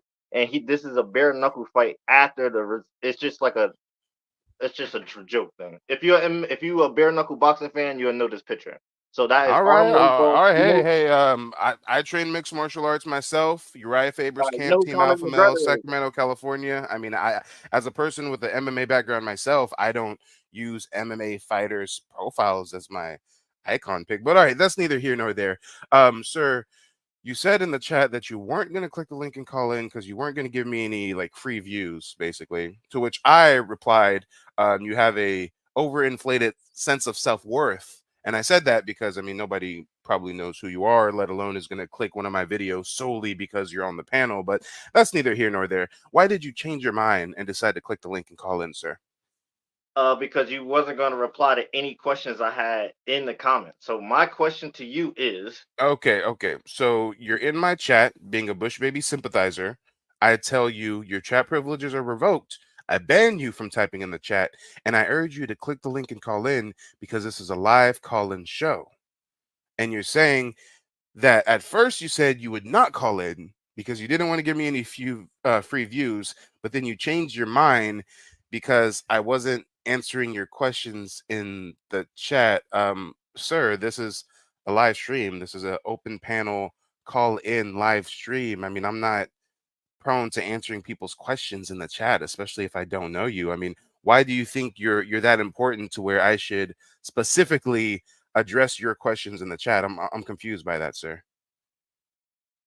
And you've got to go ahead and unmute yourself. So let me know who you Well, are are you to gonna me. drag this along? Or can I ask the question, bro? Like, I don't understand. You can ask a question once I understand who you are supposed to be to me and my audience. I mean, you're coming off as if you're some kind of authoritative figure that, you know, we should be answering your questions in the chat. I mean, I never heard of you. I mean, I doubt you're even a content creator like that. But all You're right, not supposed sir. to know who I am. You're not supposed to know who I am. It doesn't matter who I am. I'm nobody. All right, I'm nobody. If you're That's the nobody, then why is your main gripe that I'm not answering the That's not what I'm questions in the asking you, chat bro. posed by Can I ask nobody? you the question I was gonna ask, or no? Or you just gonna drag this out and say I'm a nobody?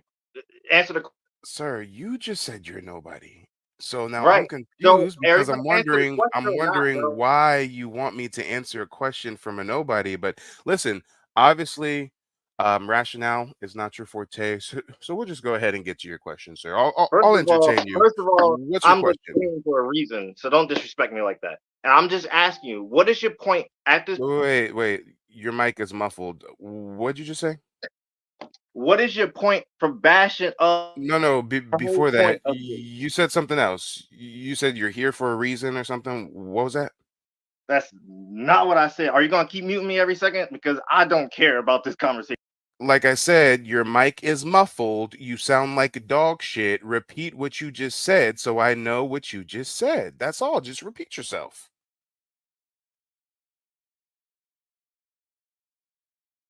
You don't want to repeat yourself, Lacreem? I don't know what's the point. What are you trying to get at here? I'm trying to ask you one simple question, and you'd have made this conversation too long for no. You just said something and I didn't catch what you said, so I asked you to repeat yourself, and now you're refusing to repeat yourself. All right, never I'm not mind. refusing. I'm Let- going to ask the question. I'm asking you. Yeah. You are refusing to repeat what you just said, and instead you want to jump to asking a question. All right, we get it. You refuse to repeat what slick shit you just said under your breath. I got it. What's your question?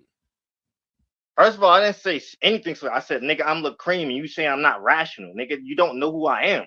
Oh, finally he repeats what he said. Thank you. It was like pulling teeth for you to repeat what you just said. Cool. Thank So you. what is your point? Gosh, and let me internalize what he just said. He said he's Lacreem. I'm insulting his intellect or something. All right. I don't know, chat. Maybe y'all have heard of a Lacreem. I've never heard of a Lacreem before, but Lacreem is up here with a gripe. He has a question that I didn't answer in the chat, so now he's up on the panel to ask the question. So what's your question, Lacreem? All right, black man, brother man, what are you trying to gain here? Are you trying to create a common problem? Sir. Are you trying to solve the issue between black people and Africans? Because there's a big miscommunication between black Americans and black Africans. Because I go to college and there's African students that go here, and you know what they tell me when they come here? They say, Yeah, you probably go to an HBCU that's overran with Bush babies. Yes. I I'm don't go familiar. to HBCU. I go to a mainly white school, unfortunately. It's not what you know, it's who you know, nigga. So it doesn't matter how smart you are, as long as you know people, you get anywhere. So all What I'm are you trying to talking say about? is, So are you trying to what flex is that you the don't go point? to an HBCU, that you go to a white school? I'm really confused. Bro, it doesn't by your matter. comment. Knowledge is knowledge. It don't matter if it comes from a black person, a white person, Asian person, African person. Knowledge is knowledge. So what are you talking about? Oh Lord. Here, sir. I'm gonna give you 15 seconds. I'm gonna give you 15 seconds to collect yourself, to breathe in, to breathe out, to woosah, if you will. You're very high strung right now. You're very emotional. Let's just calm down and relax, okay? Let's calm down and relax. What's your question you have of me again? What's my point in producing this content? Blase. I mean, sir, above all else, we just want you to chill for a moment. Just chill, and above all else, keep things simple. Keep things nice and simple.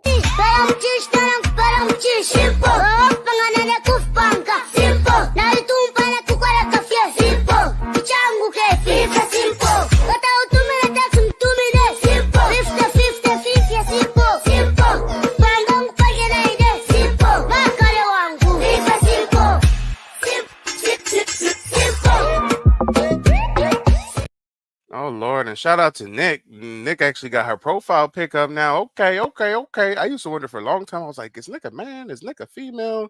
And then you emailed me and I got your real name, Nick, so I figured it out. But nice to see your updated profile pic.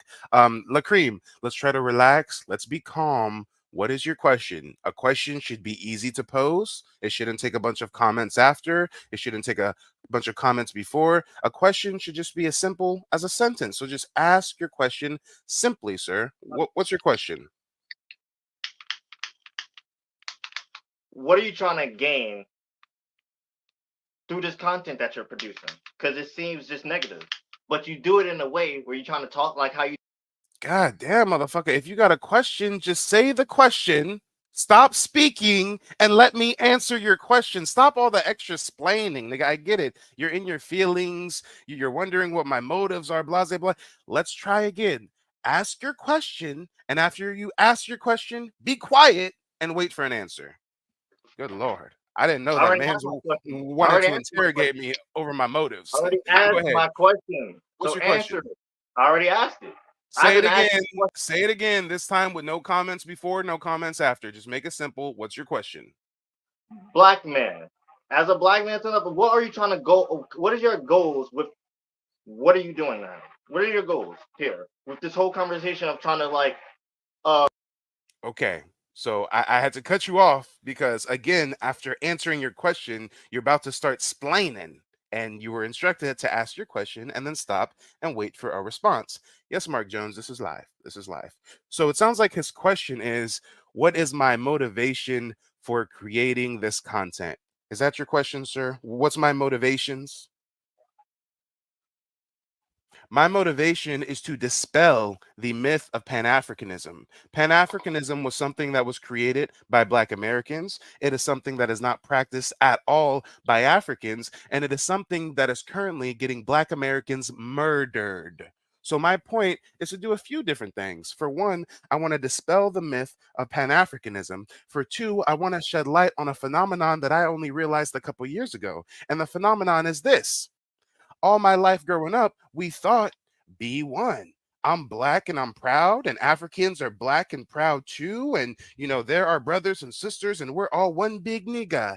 And it turns out that's false. A lot of Africans have a buck-broken, cowardice spirit of white supremacy. A lot of Africans have a deep-rooted self-identity crisis, which is apparent in the fact that they rub on bleach and cake soap, etc., to get rid of their black skin. So, for one, I want to dispel the myth of Pan-Africanism, and for two, I want to shine light and create awareness on the fact that while there's a lot of Black Americans naive, thinking Africans like us and Africans should connect with Black Americans, y'all need to learn what they really think and what they really feel about us. And the footage that you just saw on that replay was an interaction between me and a Kenyan man that's calling in at 2 a.m. to say, on one hand, he doesn't care about Black Americans, he doesn't care about us at all, but at the same time, he's saying we're lazy, we're degenerates, our culture's trash, we have a bunch of baby mamas. So again, we've got this weird, sick fetish going on where Africans are obsessed with us in the worst way possible. They are cosplaying as us. They're trying to get rid of their accents, dress like Black Americans, and be able to identify as a Black American when they're not one.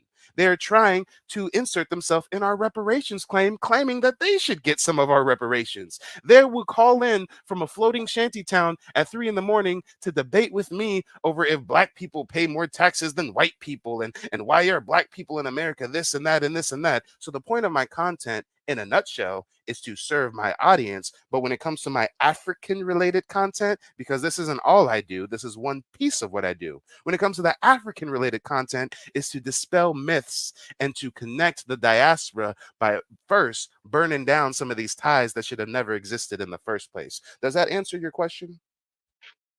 Yes. Do you have another question or is that all you had? I'm too hot to even care anymore. But yeah, that answers everything. All right. Yeah, I'm still gonna subscribe to this man. I know we had a disagreement. I'm not trying to be like disagreement or anything. Just how about people, but subscribe to this man's channel. Subscribe, hit the like button, drop it. I just wanted to know because I've been in your channel twice and it just sounds like hatred that's like should be released on other people, you know, like How does it sound like hatred? They know me as the king of No, I'm receipts. I saying don't no, get no, up. I don't get up here and gossip. I get up here and show receipts, photographic and videographic evidence to support all of my claims. So I understand if maybe you're new here and you just dropped by for a couple streams and you're thinking Mike just has a stick up his ass about Africans, but that's not the case. Do you have any more questions, or can we get on with the replay? All right, I'm going to take that as he has no more questions. Have a good one, sir. Good Lord, good Lord, good Lord. Man, I guess that was a real good answer, huh? The motherfucker said, okay, never mind. I'm a supporter. Like and subscribe. Come on. And yeah, he cammed up just to show that he's hitting a bong and he really don't care. And, you know, he just interrupted the replay to interrupt the replay, I guess. But let's get on with the replay. Once we play the replay for another 30, 40 minutes, we'll start taking some live callers. We will be live sooner than later. But until then, hit the like button, hit the Cash App, hit the PayPal. Let's hear more of the interaction between Mike TV and this Kenyan Bush baby. Guys, in 2 minutes, facts. He's a millionaire in Kenya shillings. 1 Kenya shillings is worth 0.007. Yes, guys, I was not being facetious when I said if he's a millionaire, that means he makes about 7,500 USD a year. That ain't shit. Randall says that's the white man way to argue. Can't produce facts, so they insult. Yeah, facts. I wasn't really throwing out no insults until he went there. He's eating bushmeat as he's talking. Tell him to count to 100 in English. He's a Kenyan bush millionaire. Nobody's jealous of Africans. Go away. This can't be. Yeah, guys, this is sad. You Africans got to hold this L because this is your 1%. This is your best and your brightest. Oh, Lord. Oh, Lord. Yes, we can buy him with a dollar bill. Yes. Yes, speaking of dollars, speaking of contributions, Marco, and yes, thank you, brother Keyshawn. I show videos of a Kenyan man expressing his hatred for Black Americans, and this dude's gonna call up talking about you're spewing hatred for Africans. Oh Lord, oh Lord. Hey, what's the saying? They only see who throws the second punch, right, Keyshawn? Let's get on with the replay, y'all. Oh, thank you for the contribution, brother. I appreciate the support. Hugh Davis, thank you for the contribution. I appreciate the support. Vovo Rants, thank you for the contribution. I appreciate the support. New Era, New Era threw 5 on it. He said for light skin. Yeah, you know, I'm just yellow. Come on, y'all. Make it make sense. Make it make sense. You know what? You know what? I'm gonna be an asshole too. I'm gonna be an asshole. Hey, sir. Before you take your next 2 minutes, I have an offer for you. If you admit that you're just envious and jealous of Black Americans and ashamed of your culture, then I will send you 10 United States dollars right now, which is 1,325 Kenya shillings. Just admit that you guys are ashamed of your culture and you're obsessed with us, and I'll give you $1,000. Who wants to be a Kenyan millionaire? All right, sir. Are you ready for your next 2 minutes? Are you ready? Dude, okay. Are you ready? I'm sorry. We got some African rapists on the screen. Let me go ahead and get these rapists out of here. That's the wrong tab. Hold on. How do I get the African rapists that are fleeing to our country off the screen? There we go. My bad. Here's the timer.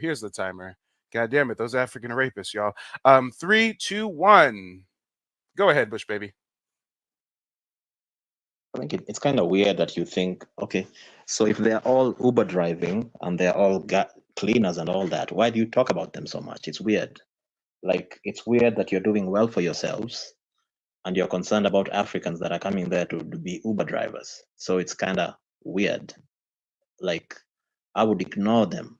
If I'm in your position, since you guys are so up, since you're so rich and you're so progressive, I wouldn't be talking about some Uber drivers from Africa who are just there illegally. They don't matter. They're poor, they're dirty, it doesn't matter. But you know that's a lie. You know Africans are there, they're kicking ass. Immigrants are there, they're kicking ass. You're the ones who are out here crying about Black Lives Matter and all that weak shit. So you're the ones, so stop lying that you don't care, you care. Immigrants matter, that's why you're upset. Number two, when you talk about us being in third world countries, you're part of the reason that these countries are third world, because the white man pillages and steals and brings the proceeds to you. So you're part of the heist. So you're just like a white man yourself in black skin. So you're basically like the white man's concubine. You're sitting there gatekeeping his stealing, and then you're trying to keep us out of it, which is weird. And then you're acting like you know white supremacy so much. You're basically the white man's concubine. That's what you are, and that's all you ever be. And that's my time.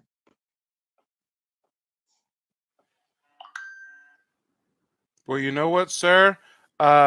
You didn't really make much of a point, so I'm gonna give you another 2 minutes. Go ahead, get it off your chest. What more do you want me to address? I just said, okay. I just said you're trying to say that, okay, you're trying to say that we don't matter, but we obviously matter, and you're calling us third world countries, which, yeah, we are, according to this statistics. Yeah, we are, but you're part of the reason we are, because you're there with the white man, he steals, brings it to you, and now you're here holding your hands on your hips, trying to tell immigrants that they can't come here illegally. Yet you yourself, you're a second-class citizen in that country. But I guess you're the white man's concubine. I guess you feel that's a good position for you, so you can gatekeep the country for him, which is great if that's how you feel. But I think it's laughable for you guys to think you're short callers. Listen, you don't have a right to question any immigrant because you're not short callers. You're basically the slaves of the society. So trying to get us to explain to you why we are there and why we left our countries is stupid. Why do I need to talk to you? You're not the boss. You're basically the slave. I'm not talking to the slave to explain myself about why I left Kenya to come there. I'm talking to the white man who brought me there, who gave me the scholarship, the white man who builds the infrastructure in that place. It's not you. You're the clown. You're the entertainer. You're the rapper. You're the clown of the society. I'm not talking to the court jester. You're the court jester. I'm talking to the boss. I talk to the white people who run the society. They're the ones that give me contracts. There's never a black American who's never given me a contract anywhere. I talk to the white people. They're the ones that run things. It's not you. You're just a bitch who is there enjoying what he's built. So, and that's my time. And we don't care about you guys. We think you're clowns. All right, guys. They don't care about us. They think we're clowns. White Zaddy is really who runs everything. And let me see, time in Kenya. Yeah, he doesn't care about us. We're just clowns, but it's past midnight, almost 1 a.m. in Kenya. He has a mine or a Chinese factory to go work in early in the morning, but he's here bitching and complaining about us. Sir, you guys aren't coming over here and excelling at a goddamn thing. Like I said earlier, you guys are coming over here and becoming Uber drivers. And when you say, well, why are you guys worried about an Uber driver? It's because, goddamn it, it's only the African Uber drivers who come and pick us up and then start talking shit to us while we're on the Uber ride. Keep it up, please keep it up. I will. Good, keep Respect it up. is earned and deserved. Yep, and you haven't given none. Go now, go back. Respect is earned. And when are you gonna give some, sir? When? I'm sick and tired of I've been in this car for 50 minutes. When have you respected me as a passenger? When? I got in here, I asked you, can you turn your music down? You turned it up even more. Nobody should have to ask you that. You feel so entitled.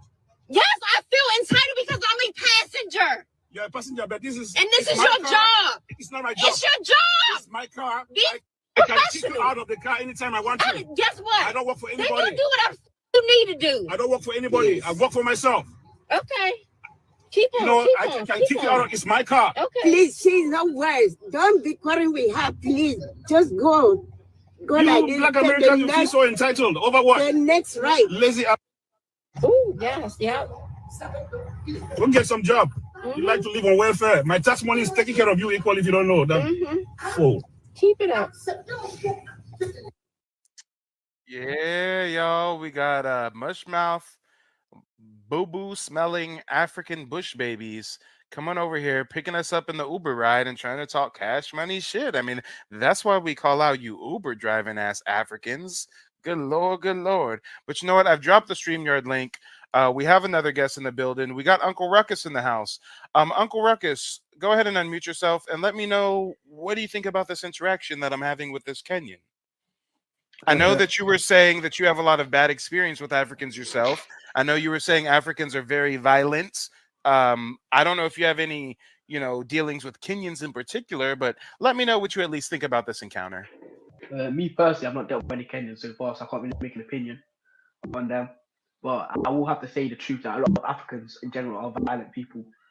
In general, if you look at places where they migrate to, there's always high levels of crime and violence. Yeah.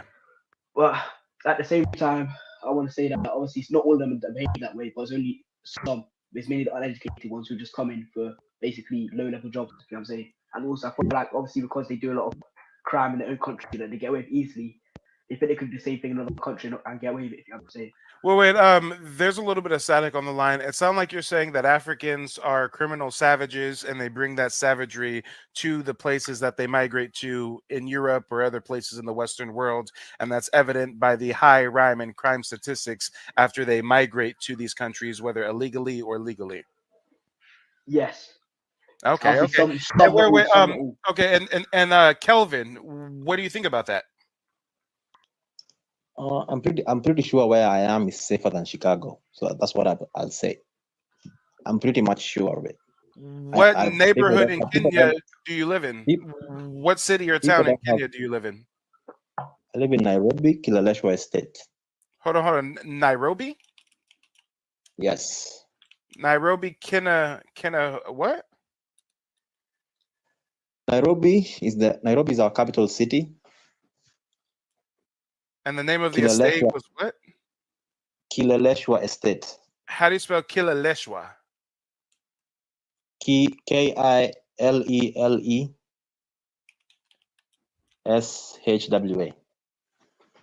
Okay. Hold on. I think I found it. And thank you so much for that information, because I would love to see what the rich part of Kenya looks like. I mean, we got a Kenyan millionaire on the line. I want to see what these mansions look like in his neighborhood. Shit, he said Kileleshwa. I think this is Kileleshwa. It's a residential neighborhood. So when we pull up these images, these are going to be the neighborhood that he lives in. Let's see. Sir, this is it. Kileleshwa Estate, from colonial evictions to suburban. This is the burbs of Kenya. This is what you're flexing. Hold on. Wait a minute. Sir, that looks like a Holiday Inn. Sir, that looks like a Best Western. Hold on. I'll try to find some more esteemed estates. Sir, this looks like an old folks home. I mean, this, God damn it. This looks not very 1%ish. This doesn't look very esteemed.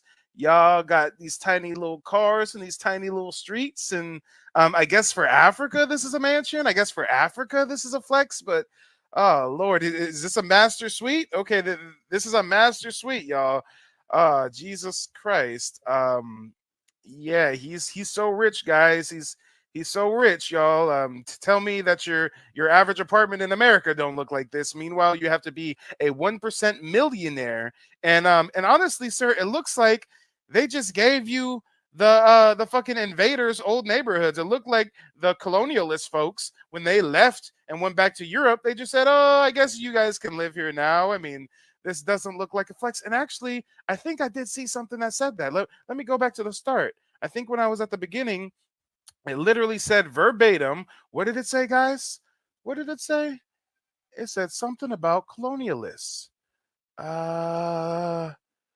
Let me see. A leafy suburb, they called it. A leafy suburb. Hold on. We're gonna do some digging, because I just seen something that says something about colonialists. Did they really just give you their old neighborhoods? During British colonial rule, the now affluent neighborhoods of Nairobi, such as Kileleshwa, Westlands, and Karen, were reserved for white colonialists. Africans were only allowed to enter them to offer their labor under strict scrutiny imposed through the Kapande identification system, which tied them to an employer. Sir, the fact that you got your colonizers' old houses that they don't want no more is not a flex. That is not a flex at all. You got the white man scraps, and you up here acting like you're superior, like you're better than your average Kenyan. You literally live off of the handouts of white folks.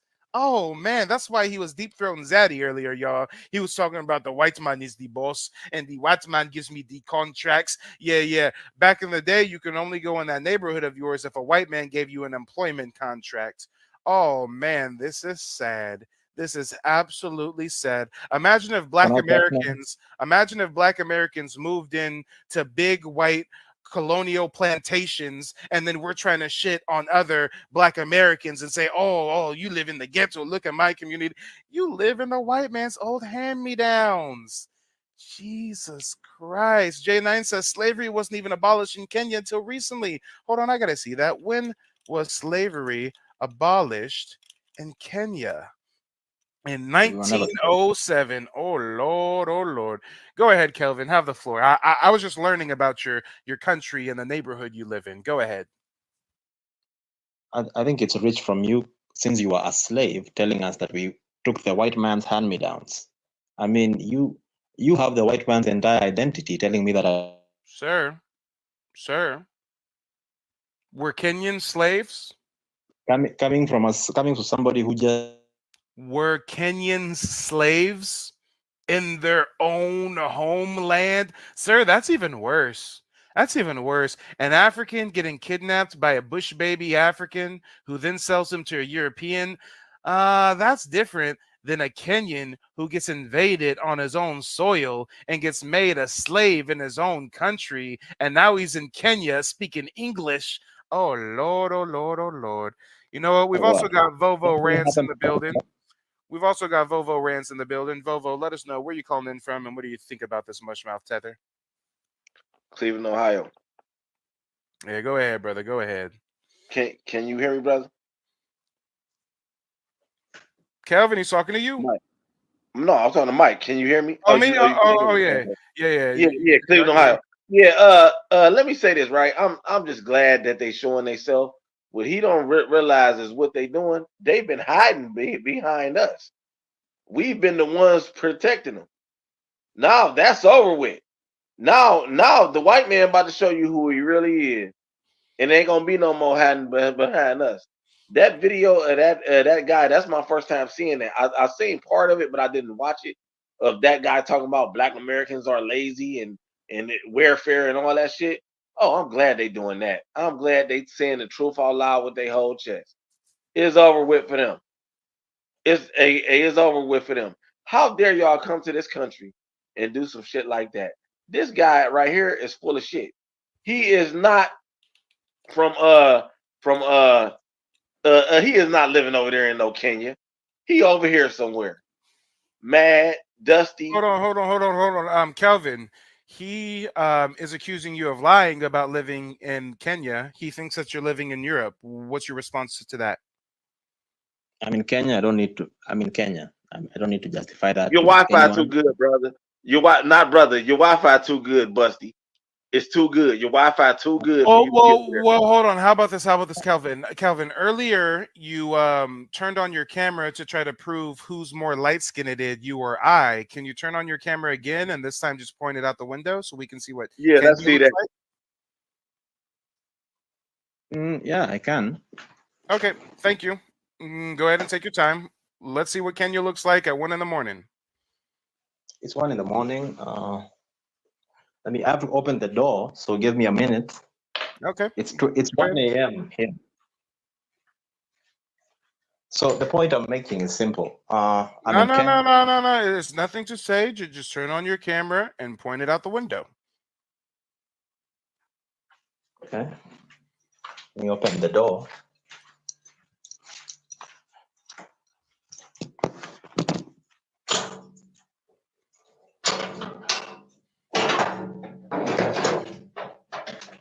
He does have some pretty good Wi-Fi for an African, y'all. Awesome Wi-Fi for African. Extremely good Wi-Fi for an African. That's I don't know if it's pretty dark out here. Aim it out at the landscape, at the horizon. Come on, it's still aimed at you. Well, I don't know why it's facing you still, sir. You got to flip the camera around. You gotta flip it around. Just point it. Oh, now you done turned it off. I Yo, might, his I might, extra I might shady. give him that one. I might give him that one. He might be there. It looks a little bit like Somebody said Clear it's UK. Somebody says the UK. Somebody says the UK. All right. And we also got Marco in the building. Marco, where are you calling in from, and what do you think about the topic at hand? Can I finish my little thing I was about to say? Oh yeah. Yeah, go ahead. Go for it. Yeah, the whole thing is you're not a threat to us because you're doing better than us or some shit like that, because you're really not. Y'all really come over here and y'all really just dusty. Period. The only reason why you a threat to us is because the white supremacists will use you as a flunky, and they hide behind your dark skin, and they use you and push you into the forefront to do their dirty work. And then they can say, "See, I'm not racist. This guy is black." And what do you care? You don't care as long as you don't gotta live over there in the third world. Long as you got running water, long as you able to eat every day, long as you don't gotta worry about a hyena coming to bite you on the ass, long as you don't gotta eat Plumply Nut. Google Plumply Nut, y'all. Plumply Nut. You should put that on the screen. Long as you don't gotta worry about flies flying all over you, long as you don't gotta worry about shitting outside, you don't care. You'll be the white man's bitch. See, we fight the white man. That's what the only reason why you a threat. So that's why we going through all this. We putting a separation in the game. That's what it is. We delineate. So that's the problem. He knows what Plumply Nut is. See, y'all didn't know until I just told y'all. Wait. Hold on. Kelvin, do you know what a Plumply Nut is or something? A plumpy nut? No, I don't know what that is. Goddamn. Wait. Are you sure you don't know what it is? Yeah, I don't. Every time you tell me something, I figure that you're lying. Ooh, it's almost like you faking. Oh yeah, yeah, I know you're lying, but you sound excited, and you know that I know that you're lying. Oh girl. So hold on. Plumply Nut is produced in Kenya, and this Kenyan man who's born and raised in Kenya has no idea what Plumply Nut is. Yeah, I don't have to know everything, do I? I love when you lying like that. I got ass, so I'ma keep lying like that. I love when you lying like that. So I'ma keep lying like that. Plummy Nut is a ready-to-eat food. It is used by children between 6 months and 2 years who are suffering from severe acute malnutrition. God damn it! They got a special little snack for you starving babies out there. That's right. sad. Hold on. Can I say this one last thing, bro? I don't mean to hold the mic. If I can say this one last thing. I've never starved in my life. Why would I know what that is? Hey guys, Black Americans, right? Remember back in the day in the 90s and early 2000s when they was having those feed the children commercials? Mm-hmm. Yeah, we donated to that. They was stealing the money. So this Plumply Nut is the answer to that, because they was over there starving and they was stealing the money. They wasn't feeding those people. So they had to come up with something, a snack, something so that I swear to God, bro. Y'all There's no way stealing that the feed the children money. Y'all was stealing it, and your help will save lives here in Haiti. No, y'all was stealing it. Of love. In just a short period of time, little Mackinson's face filled out. He had lost some of his baby teeth, and he had that cute little grin that no one could turn away. He's full of love. He's happy, going to school, receiving a good education. So we got out of the boat and walked up the little path and made our way to this little tiny mud hut. There, underneath this little tree that was near the mud hut, a woman sat crying and weeping and clutching her son. By this time, her son. They got a white savior complex, y'all, and he thinks he's superior because he lives in the slave drivers' old houses, y'all. He lives in the white man's old houses. They don't want no more, so he is superior. Okay, all right. Well, Marco, you have the floor. Let us know where you're calling in from and what do you think about this discussion. What's going on, Mike? Calling from Denver, Colorado. Yeah. So, I mean, just for starters, man. First and foremost, you came in here on the consistence that you fighting for West Africans, right? West Africans don't like y'all. I'm gonna just be real with y'all. They talk about y'all like dirt. So the fact that you trying to run over here and cape for them, just cut it out, because y'all ain't even on that same type of bonding. Y'all don't rock with each other like that. None of that. So that's the first thing. Second thing, you also need to thank us for that Kenyan president. His father got sponsorship from Martin Luther King to come to one of our universities. So while y'all over there saying that we don't assist or help, we was good enough then for him to get him over here so he can get himself in a good position. And by the way, most of y'all, when y'all come over here, y'all come to our universities. Y'all don't go to the white man's universities. He's not handing out scholarships like that. Y'all all up in our HBCUs. So don't sit up here and act like, well, yeah, we just so intelligent and we're smart and we're going to these white predominant universities. No, you're not. You're coming to the HBCUs and you're around us. And then you get mad when we tell you can't have African Festival Day. And then you want to start crying and bitching and complaining. So just stop all the cap. And then the third thing, before I give it back to you, what have Kenyans done? Let's be honest. There's no Kenyan goat of anything. Y'all have not created nothing. Y'all have not advanced nothing. I mean, really, what have y'all done? We can think of all the great inventions and we ain't even got to go into inventions in science. Like even in sports and music, which y'all seem to say is basic, y'all can't even conquer nothing in that.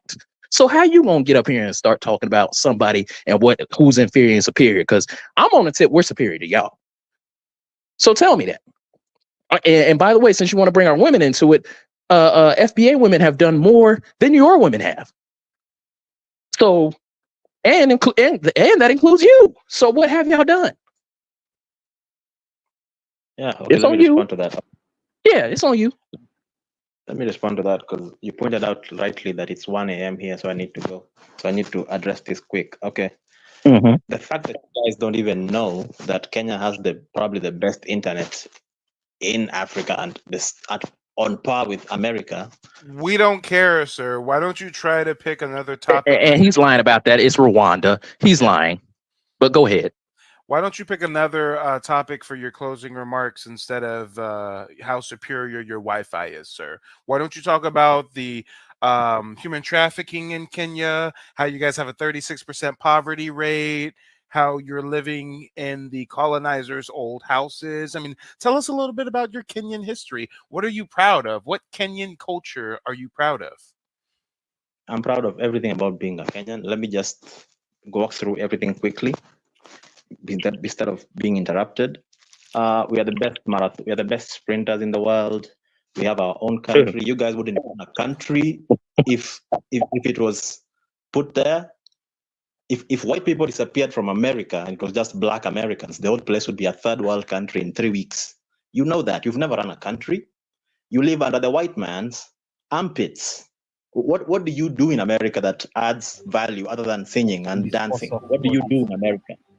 Kenyans were shocked when 26 bodies were found over the course of just a few weeks in this 50-meter area of the Yala River. Many of the men found here were hundreds of miles away from where they were reported missing. He said he's proud of all Kenyan culture, right? He acted like there was nothing to not be proud of, right? Did you know that Kenya has a police killing epidemic? While he's in Africa, in a third world shithole, worried about black Americans, he ain't worried about the killing epidemic, is he? Most were facing criminal charges. So in a rocky place like this, you will find a lot of bodies because once the water supersedes, the bodies get exposed, right? Because they normally get stuck within these rocks. The police dragged their feet for weeks, leaving it to local residents to pull the bodies from the river. Activists blamed the police for the killings. Once officers took over the investigations, human rights groups. Yeah, you know what, Kelvin? Kenya has the largest shanty town in the world, doesn't it? I'm pretty sure last time I checked, Kenya's had the largest Can I shanty pop in real town fast? in the world. Like, Hold on. Let's see if he's going to be candid about that fact. Kelvin, speak up. You have the floor. Is it true that Kenya has the largest shanty, the largest slum in the world? Yes, Kibera is the largest slum in the world. But you don't want to talk about the fact you have the largest slum in the world, and you say you're proud of all aspects of your culture, even the slummy, living in trash, sniffing glue culture, right? Yeah, because poverty is everywhere in the world. There's no culture that doesn't have it. So why would I be ashamed? Oh, we do not have poverty like y'all. No. Stop the cap. For all the hate you have towards Black Americans, we don't live like y'all. Not at all. The poorest Black American lives in more luxury than the average Kenyan, and you know it's the truth. But we have a new person up on the stage. We got Curtis in the building. Curtis, let us know where you're calling in from and what do you think about the topic at hand. What's going on, Mike? It's Curtis calling in from Louisville, Kentucky. Just been listening to everything this has been talking about. I came to the realization when I first came to this, I kind of thought you guys were just ragging on and using other feathers from the classes. I kind of thought you were being harsh on them. But then you channel until every day I have to say have so much animosity and vitriol towards us as beings in this country that it's because we can't look at you as if you are us because you have so much animosity towards us for absolutely no fucking reason.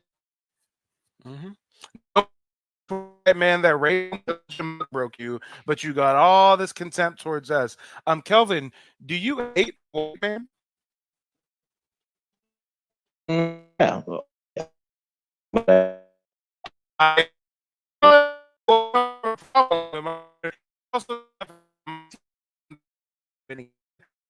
protect class of people that includes gender, race, nationality, immigration status, sexual orientation, as well as religious affiliation.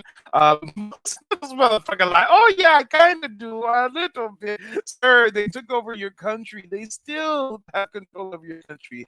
You're living in the most successful part of Kenya, which is the old houses that the colonizers didn't want no more. What are we talking about? Oh, he ain't got no fight towards the colonized. And it's not even about disliking all white people, but specifically the ones that colonized you, that oppressed you. You don't even got no fight for them, but you got so much disdain for us. And you wonder why we speak about you guys. You wonder why we have something to say about you guys when I'm over here running a replay and we got a Kenyan in my chat at midnight talking about, give me the link, give me the link, give me the link. I want to talk to Mike so bad. And then when you get the link, for the first 20 minutes, you're trying to compare who's more light-skinned, me or you. Like, sir, you have such a colonized mindset. All you did was come up here and prove why we should not trust with, nor build with, nor accept any allegiance with you Africans. That's why you're desperate. You're scrambling because we are delineating from you, and you know that you guys are recognized as global failures, and we are recognized as the global elites. When we get our passport and we go abroad, no matter what country we go to, when they find out we are Black American, they say, "Oh, damn, what you a black? Oh, you're a Black American. Oh, that's crazy. We love your culture. We embellish your culture."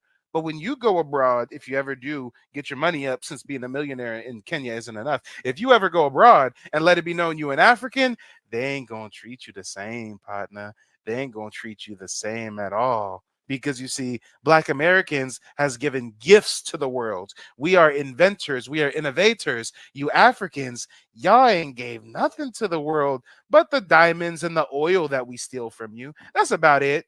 That's about it. Y'all some buck-broken Africans cutting up little kids' dicks for witchcraft rituals, and y'all got the nerve to call into our streams and think that you are better than us. We are wiping the floor with you by default.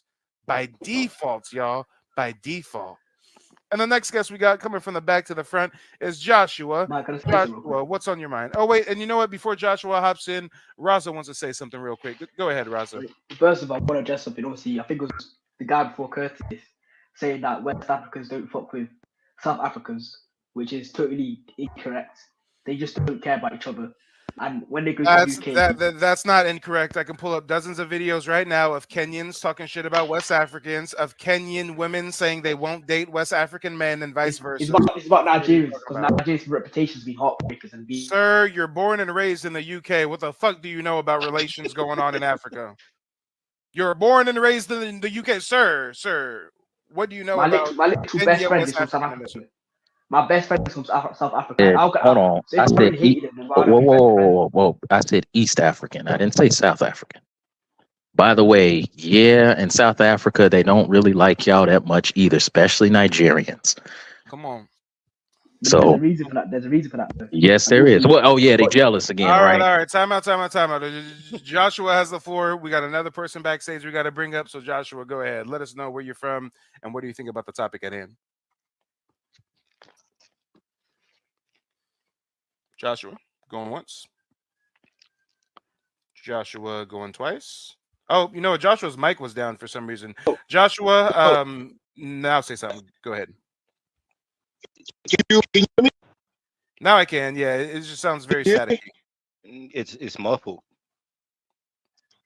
It sounds muffled. Yeah, it sounds real bad. Nah. Just go ahead and click the link and try to call back in again. It's not looking so bad. We got somebody backstage. Did I say something real fast, Mike? Hold on. We have somebody backstage that was cammed up, but now their camera's looking at the ceiling. I mean, I don't know what they got going on. Hold on. Let's see. I think we got a new tether on the line. What should we call you, sir? We got a tether. You got the tether. You call. Okay, hold on, African man, hold on. Time out, guys. Hold on, time out. There's an echo, so if you have the YouTube video playing, pause the YouTube video, turn off the YouTube video, and just listen to the audio from the StreamYard. But I am so glad that we have another African calling in from the continent of Africa, because with his camera quality, he's not calling in from the UK, he's not calling in from America, he's calling in from that shanty town. Sir, what's your name? African Communities League. Your name is African Community? Communities League. Yeah, that's my name. Wait, hold on. Thankfully, StreamYard tells me your guys' real name. Your name is Maboda. Okay, Maboda. Where are you calling in from, Maboda? From Yaoundé, Cameroon. You're calling in from Cameroon? Yes, Yaoundé. All right. Well, you have the floor. Let us know what's on your mind. I don't understand. Like, I speak French and speak English based on colonization. But Can you turn the volume up? Yeah, hold on. I'll see if I can turn up the volume from my end. Give me just a moment. And also, sir, there's still a really bad echo, so you have to have the YouTube video playing somewhere. Go to the YouTube app. Make sure it's paused. It's probably playing from your phone. I'm not sure where it's playing from exactly, but there's an echo. But either way, I'm going to go ahead and unmute you, and let's see if we can turn up your microphone. All right, say something now. I'm calling from Yaoundé, Cameroon. Can you hear me? Yeah, we can hear you. There's still an echo, so I'm just going to make sure to mute you before I'm going to speak, and nobody else can really speak or interject because then it's going to mess up the listening experience. So when I want to interject, I'll just go ahead and mute you so there's not an echo, and everybody else just remain on mute for the time being. All right, you have the floor, sir. What's on your mind? Well, it's somebody over there, not me, because I can hear you very loud and clear, for real. You have the floor, sir. We can hear you loud and clear. Go ahead. Yeah, but basically what you guys are saying, I just hope you can understand my accent for real, because this is pure hate for no good reason. I don't think. Have you ever been in Africa, by the way, or in Cameroon, by the way? Because Africa is a continent. If someone To answer your question, no, sir. I have no desire to ever visit the continent known as Africa. just like myself, I have no desire to ever know any Black American in America. But here's the difference between you and me. It's 2 a.m. in Africa, and you're calling in to speak to us Black Americans, and us Black Americans aren't calling in to speak to you Africans. So you see how that is a one-sided parasocial relationship, sir. You have become a white man in a black skin, and for that reason, we have to cut. Says the African bush baby speaking French, sir. The African bush baby speaking French is telling us how we're white men in black skin when you speak French? Oh, okay. Let us know what's on your mind. Like Tariq Nasheed fight white woman. Huh? Tariq Nasheed got a fat white mother-in-law, right? True or false? Why do they always call in ranting about? Sir, I'm not sure if you know this. Mike TV is not Tariq Nasheed. Tariq Nasheed is not my leader. He's not like a master teacher of mine. I have no, affiliation with Tariq Nasheed. So why don't you try to keep it about the content you've seen from Mike TV? Get the fuck out of here, man. We don't want your ass in Africa. We got problems over in this continent. We don't want your ass in Africa. We got a lot of problems in this continent. Then why are you guys begging us to come to Africa? Why are you begging us to come and start businesses and repatriate and be expats? What are you talking about? What are you talking about? Don't come to Africa. I am calling from the bush just to tell you, don't come to Africa. All right, sir, we're not going to come to Africa. Now what? Can you promise not to come to America? Akata, I call you Akata. Mike TV, Akata. I call Mike TV. You cannot speak for all Black Americans.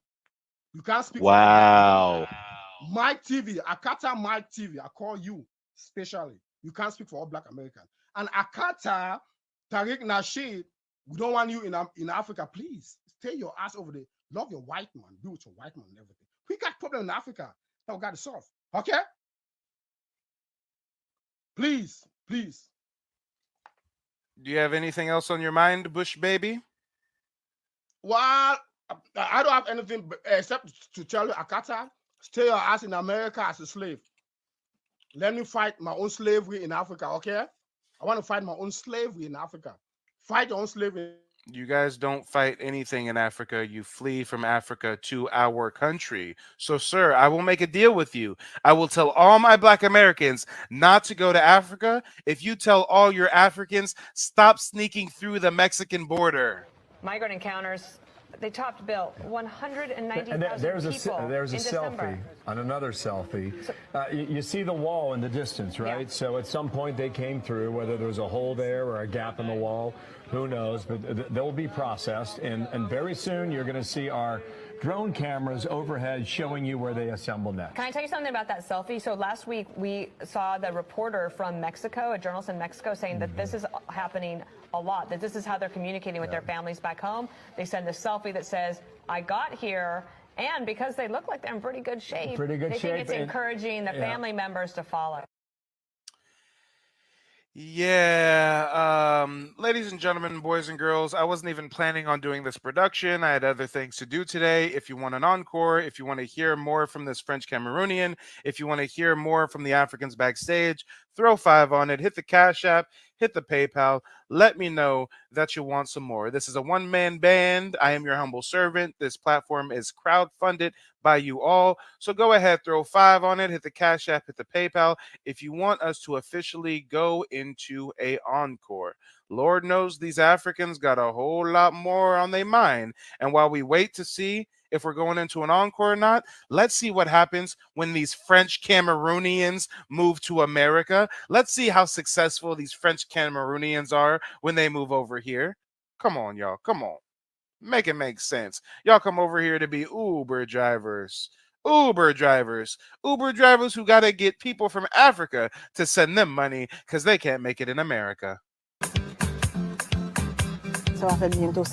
It's been almost 7 years since I moved here. I wanted a little change, and since it's so different from my country, I thought, why not? Let's see if there's a better life on the other side.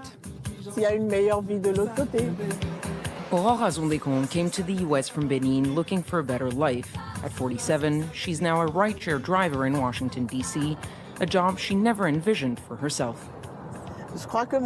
My father is probably rolling over in his grave, wondering why I paid for all those studies to end up as a cab driver. I didn't have anything. I didn't speak any English before coming here. Oh, and that's my bad, y'all. I thought this mushmouth tether bitch was from Cameroon like the other Bush baby. She's from Benin. I forget that the French colonized so many different parts. You know, us Americans don't really give a damn about Africa. We'll just consider it one big country. That's how much we don't give a damn about it. But, you know, as as far as their artificial borders are concerned, Nigeria is right in between Cameroon and Benin. Back in Benin, she was an executive in a communications firm. Now she drives between 12 and 14 hours a day, 25 rides on average between DC, Virginia, and Maryland. Damn, came over here to be an Uber driver, but y'all so successful. Last chance for an encore. Hit the Cash App, hit the PayPal, throw 5 on it. We'll give it another hour of Africans babbling up here if you deem it necessary. Hello. Hey. Hello. That day, she's taking her clients near the U.S. Capitol. Where are you from? Originally, a tiny country in West Africa called Benin. Have you ever heard about Benin? Yes, I love geography. Oh, wow, Next okay. to Congo. Exactly. Like living in DC? I don't live in DC. DC is so expensive. I couldn't afford DC. I live in Maryland. And can I say that I like it? It's hot. Depending on how much she works, Azondekon makes between $1,000 and $1,500 a week. A significant income, but one that barely pays the bills around Washington. She isn't able to save and sometimes has to ask her mother to send money from Benin. It's a lot of money, but with the cost of living here, it's not much. Rent alone is $2,000. Imagine, $2,000 is 1 million CFA francs. That's a palace in Benin. When you're in Africa, you think the US is an El Dorado. Damn, if only she would have just stayed her ass in Africa, right, guys? If only she would have just stayed in Africa. But that's not exactly how it is. That's sad, y'all. That's sad. That's real sad indeed. Ladies and gentlemen, boys and girls, we're officially dipping into an encore. Shout out to Marco. Thank you for throwing 5 on our brother. Thank you to Trey. Thank you for throwing in on our brother. Appreciate you. Yeah, this ain't a good look. Y'all don't realize this is a good look. Hey, not only are you Africans poor and destitute, but you're up here bitching and complaining about Black Americans, and we're getting a bag off of you bitching and complaining about us. Come on here. We up here earning a nice little bag off of you poor ass Africans. Oh Lord, the Cameroonian fled, y'all. The Cameroonian fled. Oh Lord. Can I say something? Yeah, go ahead, Ruckus. Well, obviously, in terms of Black Africans going to America, compared to the rates they go to Europe, it's much less. Because literally, there's video circling around London. I can't really understand anything. I can't really understand anything you're saying. You've got a lot of background noise. Can I say something? Yeah, hold on a moment, Volvo Rants. I've got a new person backstage that we got to bring up. And yeah, both the tethers fled, y'all. As soon as they heard we was going into an encore, them tethers said, "Oh no, I think it is time to flee." You a kata. You a kata. Can I say something to Kata? Can I say something to Kata? You can when I tell you you can. Stop unmuting yourself and actually let me go ahead and unmute yourself so that I can manually turn down your microphone volume because your mic volume is way too loud. Jesus. All right, maybe that fixed it. Trying to give the audience a pleasant listening experience. Next person we have coming from the back to the front is Coach KD. Coach KD, where are you calling in from and what do you think about the topic at hand? Man, Mike, shout out to Mike TV first and foremost, man. I'm calling from Vegas by way of LA.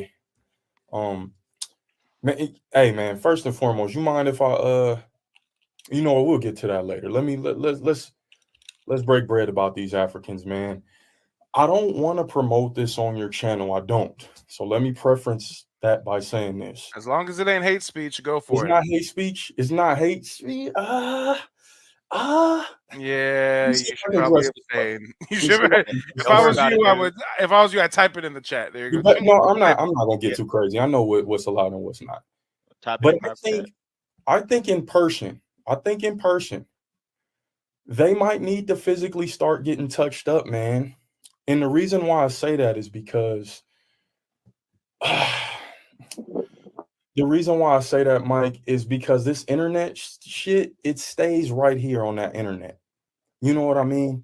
Yep. And look at them putting that thumbs down. I mean, that's why you got to watch what you say, because it stays on the internet. But go ahead. It stays on the internet.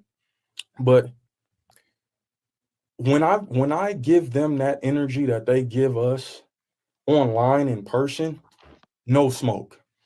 Oh yeah, Absolutely no, no not at smoke. all. No smoke. And the thing is, these people that we're dealing with, they're cowards. They've been piggybacking and leeching off us for years on top of years on top of years. And they're so similar to, every other group.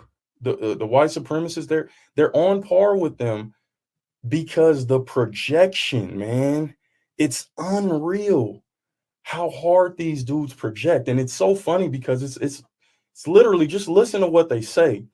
All of their discrepancies with us, it seems like they're talking to themselves, man. When they spew this rhetoric. You are And just slaves. You are nothing without the white man.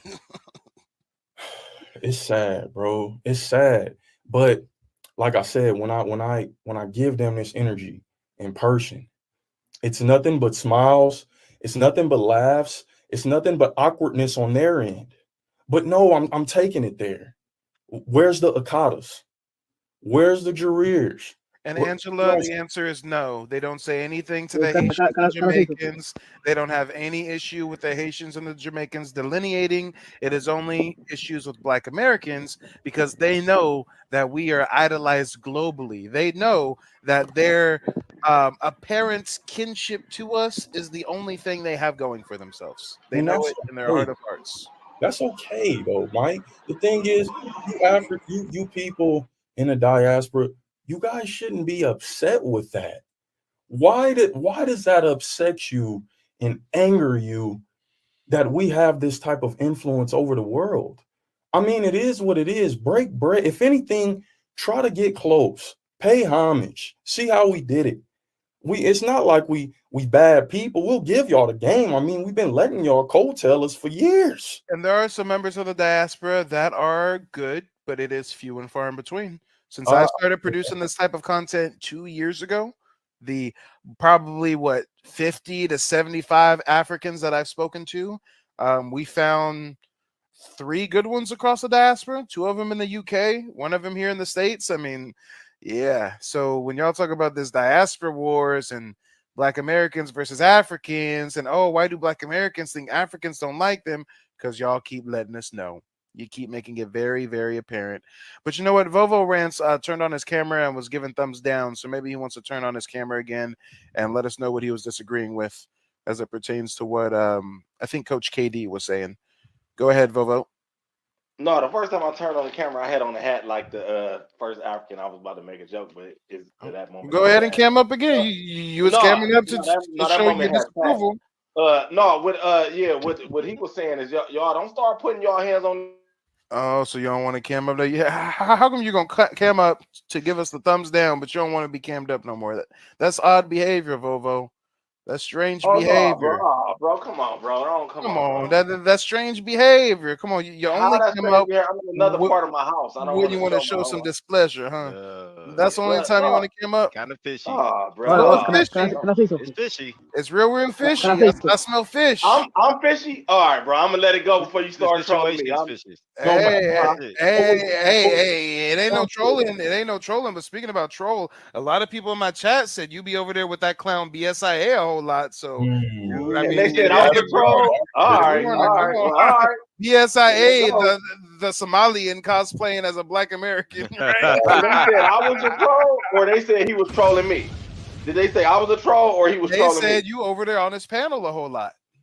But what did they say? Did you ever hear me over there trolling? Come on, bro. They say you should turn on your camera so we can see if you are FBA or not. That's what they said.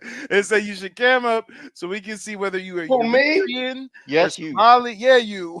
Come on. Oh, bro, you starting to troll now, bro. You just seen me on camera. I'm all on. You turned on your camera for 2 seconds to show some thumbs down, and your camera was real small. I mean, it's not like I had you blown up or anything. So no, I didn't really see you at all. I So go tried ahead to and get turn you your to blow me camera up, on. and now you heavy on the mute button, bro. You starting to show yourself, bro. And now you blown up. Come on, turn your camera on. No, Let bro, us see you. I'm in a different part of my house now. Oh, he in a different part of his. All right, well, we'll see you next time. Go ahead and click the link when you want to cam up. You know, it's real strange to only cam up when you want to show displeasure. And the brother really didn't say nothing that was that was out of pocket like that. So I don't Right. know what he was showing any thumbs down for. Documented Fact says Mike TV Vobo is FBA. I seen him on the camera before. That's what's up. That's what's up. You can be a FBA and still be rolling with the tethers. Shit, I've had a few Right. FBAs call in buck dancing for some tethers. Lord, we got Joshua back. Joshua, where you calling in from? What's on your mind? Hello. Okay. Oh God, you into Your this dude, connection is man. still terrible. We're gonna have to give that up. But Raza wants to jump in. Go ahead, Raza. What's on your mind? First of all, FBA because African savages, but yet have an FBA say Yeah, we're gonna have to give up on you too, Yeah, what's up with the Raza. background You noise? sound way too far away. You got a lot of traffic behind you. I mean, you know, this is a live Hold on, broadcast. Mike. Can I ask you a question? Yeah, go Uncle for it. Ruckus, are you bowling a goat or something? What's that water in the background? I'm walking to box, that's right. Oh, okay. Anyways, you see, I didn't know if you were sacrificing a goat. I didn't know what you were doing. Yeah, Mike, I don't know what's going on, but his audio ain't doing what it needs to do. So Raza, just go ahead and put your closing remarks in the chat. We'll hear from you later. You can't be on the move and trying to call into a live production. It don't work that way. But yeah, before we start winding down, who was it that wanted to jump in? Who was that? I wanted to say something real quick. If you were familiar, because I actually have, man, a couple of Nigerian homies, man, and they're letting me know what's going on the inside. That Nigerian scammer stuff is exactly what is cracked up to be. As far as in the medical industry, yo, they're finessing medical licenses, man. And what they're doing is one person, and a woman spoke on this as well in a Tariq space. One person is obtaining the medical ID or whatever it is that they need, and they're using that within families, full families, man. So it might be like 6 or 7 of them using the same medical ID, bro. And these are people that have, you know, vitriol towards us, man, and they're caring for us because a lot of this is going on in nursing homes, bro. Oh Lord, I don't want no African to be my doctor. Oh no. As soon as that motherfucker read the chart and see Michael Lane, also known as Mike TV, I'm gonna go and missing y'all. My organs gonna get harvested. The niggas gonna be doing rituals with me. They're gonna be smoking my bones. We got the sakata. And yeah, that medical license fraud is a real thing. I've been hearing about that often. Yeah, it's pretty terrible. Hey, I'm saying Uncle Ruckus in the back trying to cop please now over that Africans gonna get touched up. I mean, I personally agree with that. I ain't gonna lie. I mean, the thing is, I don't want You agree they should get touched up or they shouldn't get But touched Ben up? should have got touched up. Oh yeah, you're not big facts. And I'm gonna tell you why.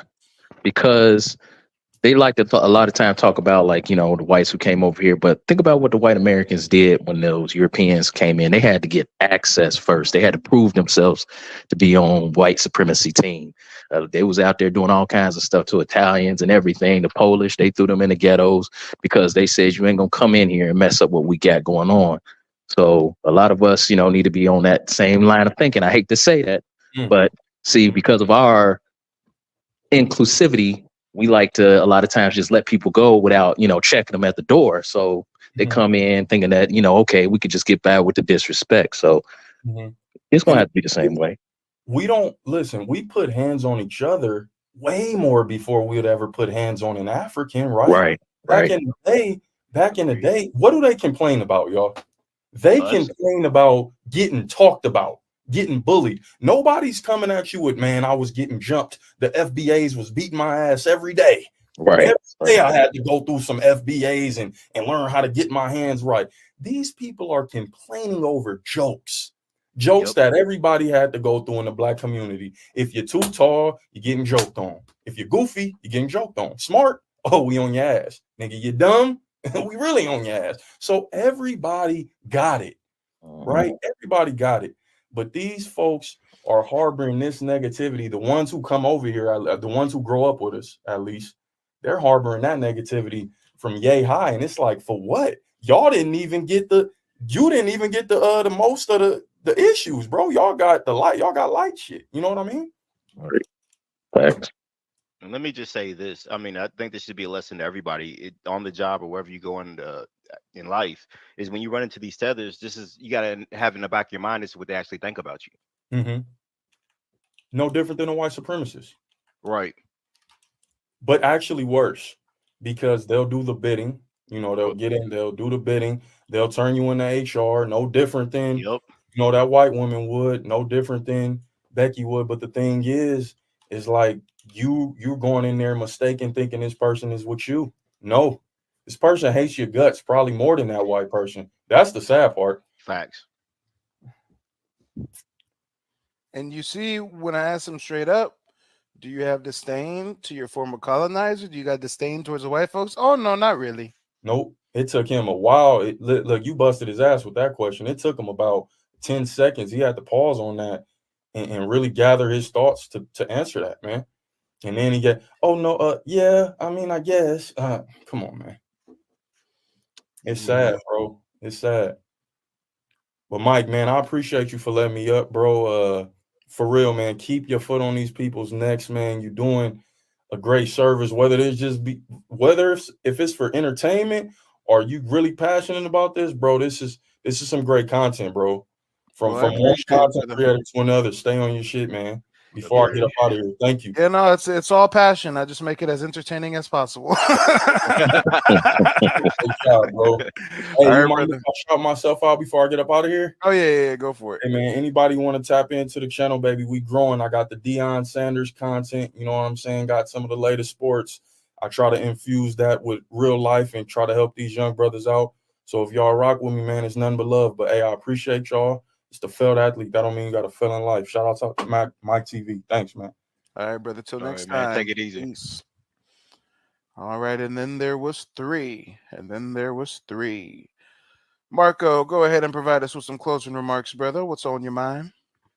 I ain't got much else to say, honestly, except for, like I said, we're going to have to start going hard in the paint. And I want people to start thinking about also, as we getting our reparations underway, also to get people to sort of, get us to get that whole protected class situation and really get delineation on paper, because if we can get that on paper, that'll just end them completely. Even if they try and say they black, well, hey, that'll just be them, if they can't come under our name. Because one thing I did see, and I ain't trying to bring up Tariq's page, but I am. I seen where on the Juneteenth they had these scholarships, and there was some African girls and all this other stuff, and a lot of that stuff happened more time than we think. And I'm real big heard on that our HBCUs are filled with Africans. Yeah, they out there having African celebration days and stuff. And I'm like, you know what? To me, I can take that. There's only so much as a man I can take. But when you start getting into taking resources away from our children, that's when I got a problem. Like you running over here and putting your children over here with mine and starting to take resources out of my children's mouth. So we're gonna have a big problem. At that point, it's war for me. So I don't know. All right, y'all. I'm out. I feel you, brother. Till next time. Peace. And then there was 2. See, I didn't have to artificially make you next this time. We side by side this time. Right? What's good, brother? What's on your mind? Hey, this was very serendipitous. You saw I was just playing that one live stream. All right. Ladies and gentlemen, boys and girls, we will officially be live in T-minus 5 minutes. I gotta finish mopping up my office floor. I'm trying to do some spring cleaning, if you will. Give me 5 minutes. I'll go ahead and run an interesting part of the replay where the Bush baby Kenyan actually cammed up and tried to challenge who was more light-skinned. Give me 5-10 minutes. We will be live. We already got a couple people backstage. We had a few more people backstage who were probably confused by the replay, who thought that we were wrapping up the stream here soon, but nah, we just getting started, y'all. We just getting started. Let me see here. What's the part? Where's the part? Where's he? Oh yeah. Oh yeah. Oh yeah. Y'all listen to this real quick. We'll be live in 5-10 minutes. Click that link, call in. Now's the time. I'll see you soon. So you see our media, and for the most part, you think it's trashy. You see us on social media. You think we're narcissistic victims. Someone in the audience wants to know, how old are you? 31. Okay, 31, for sure. Well, you have the floor. Let us know what you want to quote unquote set the record straight about. I think it is interesting though that you were on another one of my broadcasts and you admit that I'm in your algorithm, I'm in your notifications, which means that this type of content is something that you frequently watch. So for someone who claims to not really care about Black Americans, you sure do watch a lot of Black American content for one reason or another, right? I don't think you're listening. I don't think you're comprehending. I said, yes, I do listen to. There's a channel I follow because I follow these conversations about, like Jubilee. Jubilee is a channel where I see conversations like this. So your channel popped up where I saw some thumbnails. You talking about Africans in a very derogatory way. Look at even this thumbnail you put here. I don't look like this guy. You're trying to portray me as an angry African. I'm pretty sure I'm more light-skinned than you. Does that man look angry? Yeah, he looks sad and like he hasn't had food for 15 years. Well, damn, hey, you're being much harsher on the image than I thought it was. I mean, I just looked up a generic photo of a Kenyan man, and that's what popped up. So you're saying that you're a Kenyan man who's more light-skinned than me. How's that happen? Are you like half Dutch or half French? You see, is it cake soap? Is it bleach or? Africa, see, this is your ignorance showing. Africa is like the black factory. Sir, that's not my ignorant showing. It is a historical fact that Africans across the continent use bleach and cake soap to lighten up their pigmentation because they're so insecure of their black skin. So for you to be a Kenyan man born and raised claiming to have fairer skin than I, and I have European DNA in me, then God damn it, is this a natural lighter complexion, or have you been rubbing on a hell of a lot of bleach, sir? I've never seen a light-skinned Kenyan, so I'm honestly just curious. Well, you need to travel, bro. That's all I can say. I can't cater to your ignorance. So you're telling me you're lighter than me naturally with no bleach? I'm not saying I'm lighter than you. I'm saying no. You clearly you cannot comprehend. You clearly said that you are lighter than me. Everybody heard it. You said you're probably lighter than me. If that's a photo of me to the left, and you're saying you're lighter than me, and you're a Kenyan man born and raised, I'm just confused by that, sir. I'm just confused. So again, is your mother Kenyan? Yes, I'm a Kenyan. And your father's Kenyan? Yes. And are you darker than me or are you lighter than me? I'm probably the same shade as you in this picture. If this is you Oh on the my left. gosh, good Lord. We got a lion-ass Africans on the line. First, he's probably lighter than me. Now he is the same shade as me. Sir, if you've been bleaching, just say so. I wonder if you know that I know he's lying right now. Oh, you got the new Margellas? That's what's up. That's what's up. I see you. That's your BMW? That's nice. That's your girl? Golly. Okay, I see you. But I just want to know one thing. You ready? Why the fuck you lying? And of course, it's the African going to colorism. It's the African going to complexion. It's the African claiming that we're narcissistic victims and our culture is trash. But he omits, he retracts from the record that you Kenyans have a real strange issue with bleaching your skin. They say beauty lies in the eyes of the beholder, but today beauty is no longer a choice for the beholder to make. Women have now taken matters into their own hands with a perception that men are more inclined to lighter women. More and more women are opting for fairer, glowy and lighter skin. Yeah. According to Dr. Benani Rua, a dermatologist at the Avane Dermatology Center, there is a difference between bleaching and skin lightening. I see the bleaching is a term that a lot of ladies, they want to have a fairer skin, a clearer skin. But then they find themselves dealing with darker areas in the body. The lightening of the skin, it can be a medical process. We use a lot of technique. We use the laser, the ionization, we use creams, we use supplements, we use injections. And this is to promote the skin to be lighter from within.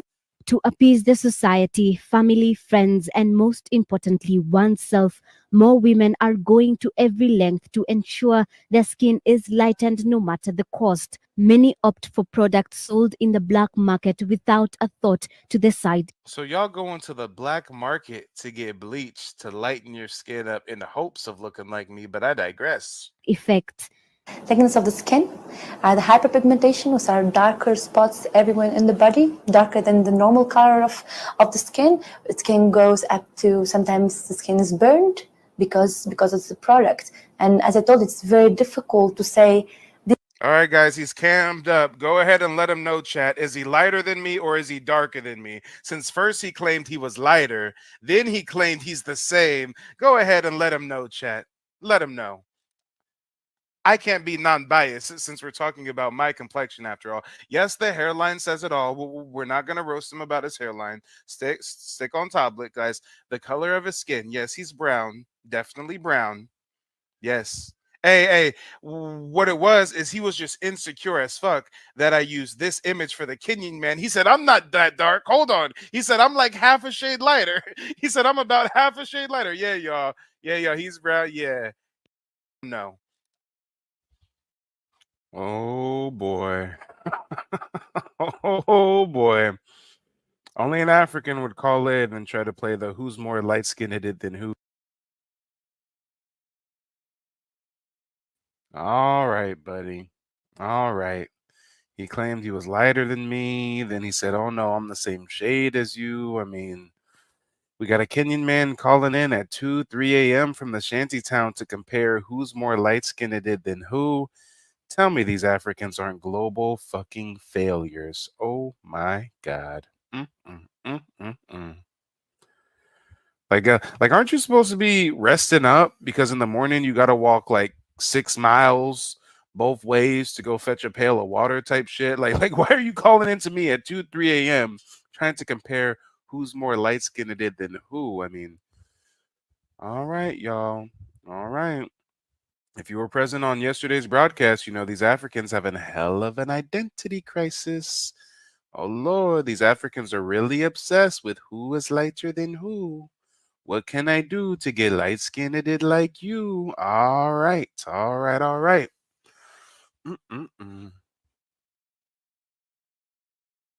ladies and gentlemen, boys and girls, we are now officially live. Click the link, call it. Excuse me, I got the hiccups. Click the link, call in. Let's chop it up. Let me check my notifications real quick. Let me make sure I didn't miss anybody's Cash App or PayPal. You know, when we run the replay, I'll be taking a shower, getting some breakfast, rolling some weed. You feel me? I'll be multitasking, so forgive me. I'm not that active in the chat. Let me see what we got. Nina, thank you for the Cash App. Appreciate you putting 5 on it. And Nina says, F the Bush babies. I agree.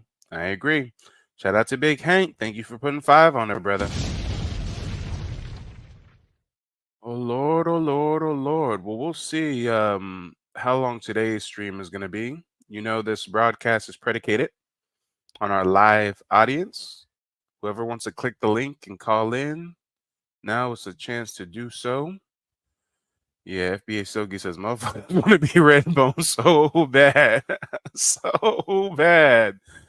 Like, I never thought my complexion was a flex. I've never thought that I was superior than others or that I had anything easier or anything. I never thought that my complexion was a flex until I started speaking with some Africans. Boy. We got New Era backstage. New Era, what's good? What's on your mind, brother? What up, Brody? Keep that chilling. Waking up, this shit is a fucking shame. Shit, I'm doing the same. For the last few days, I've been going to sleep at 4 in the morning and waking up at 10 or 11, and then I just go live with y'all all day. Man. Hey, you hear when that one dude called in to interrupt the replay? Yep.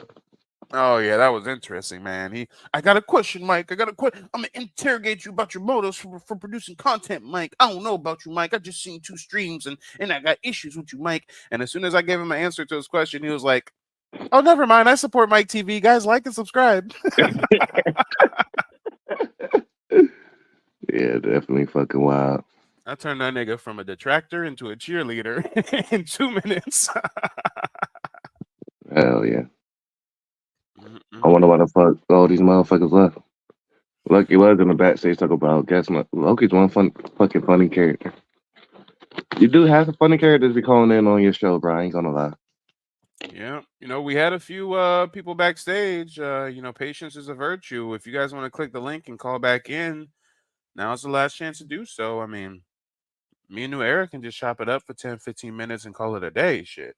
I got a Premiere Pro tutorial to finish watching. I'm about an hour into a 3-hour long tutorial on how to use Premiere Pro. I got 100 hours of live stream footage to clip up.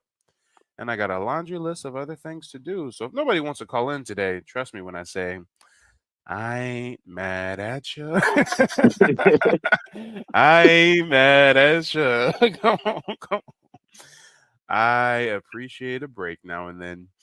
Kyle says, what happened to it, Randall?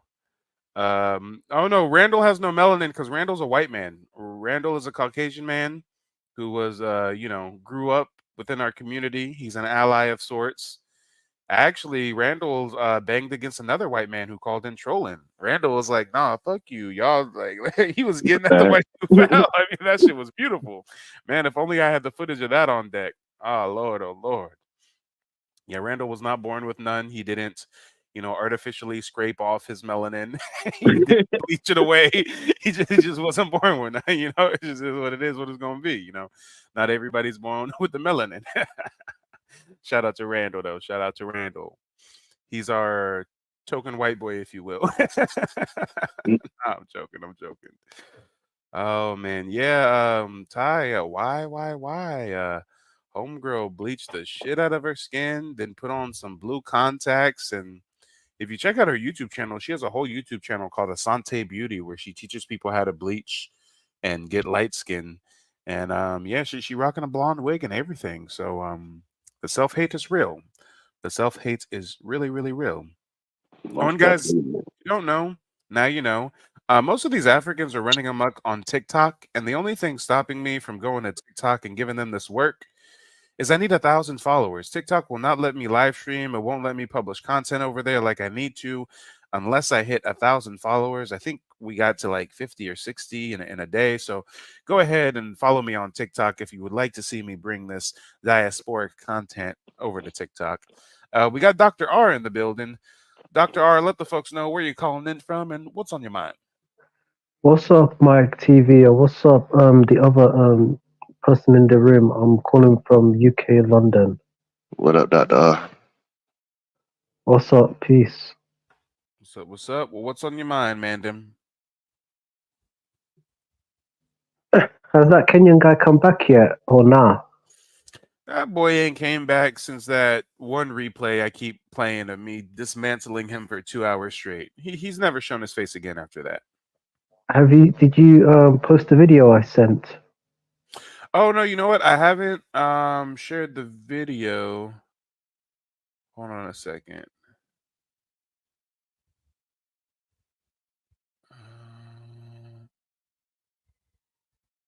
Yeah, these comments are disgusting.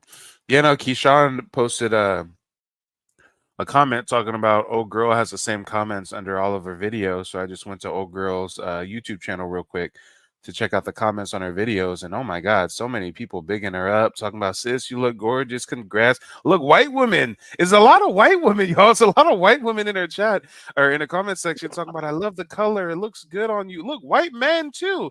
Hello, ma'am. You look so stunning. Look, Asians. Oh, Lord. She's getting what she wants. White gratification, Lord. White gratification. Yeah. She look like she got a disease, dog. For real. People telling you. I would not even touch that. Nah. Me neither. But people bigging her up. All these whites and Asians talking about you so beautiful. It's awesome what we can do nowadays. Our bodies can do what we want. Bitch, where's you smoking? Mike, have you ever seen that video? Mike, would you care about who's serving you, whether ethnicity or religion, if you're buying a drink off them or not? Nah, as long as you provide good customer service, I ain't tripping. Facts. But that's not the case in Africa. I've seen a video of they did an experiment. One African woman just selling bottled drinks, sodas on the street, and there's Nigerian guys with his white wife with the African woman. They're both selling the same shit. Within 10 seconds, 50 people are running towards this woman Damn. just to buy drinks. And this is the video that Dr. R wanted us to watch. This is a video that I've shared on my channel during my expose about Chinamen taking over Africa. Yeah, y'all getting beat by Chinese. Y'all getting beat like you stole something. He said, put your hands down. hey, we black folks, put a one in the chat if you've had your parents say, put your hands here, and if you move your hands, I'm gonna start over again. He getting that treatment, y'all. He getting that treatment from the Chinaman. He said, stop crying before I give you something to cry about. Come on, y'all. Come on. Oh, Lord. Yeah. He said, I'm going to whoop you. That stay still, stay still, stay still. I start over if you move. Stay still.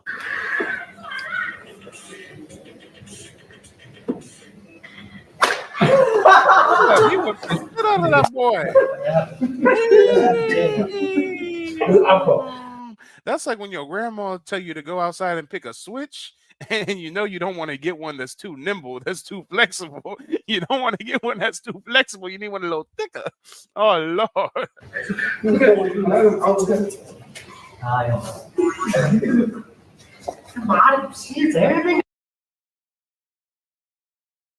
Then he said, okay, I will lay down flat for you, Chinaman. I will lay down flat on the ground so you can beat me good. You can beat me so good. Oh, yes, oh, yes, oh, yes. Harder.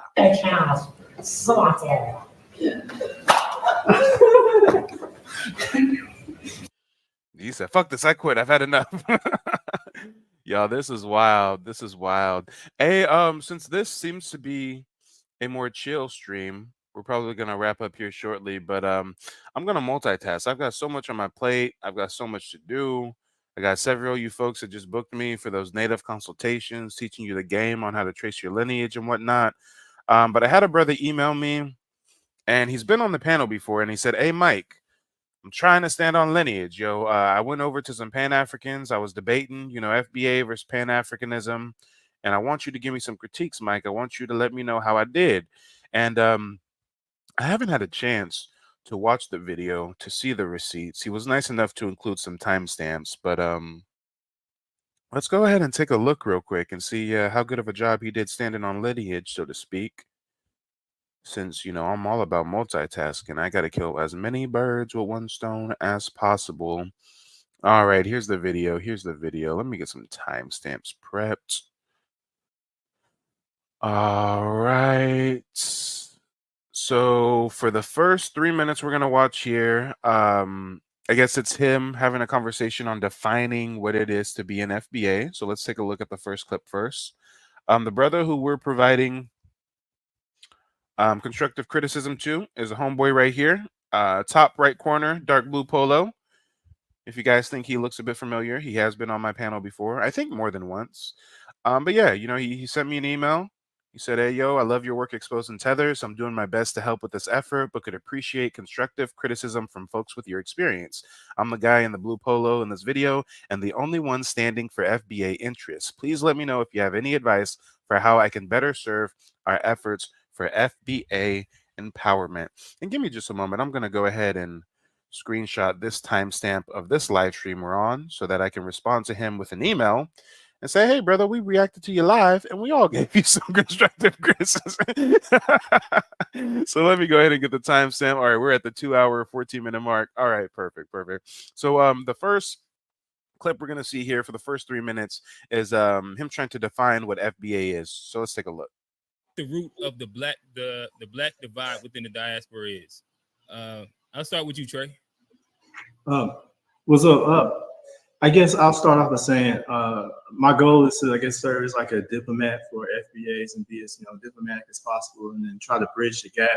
And I have absolutely no desire to offend the so-called diaspora by reacting. But if I react to hostility, then it's kind of like saying like, don't start, no one won't be nothing. So I gotta say, early on, he's doing a good job setting the stage for the debate.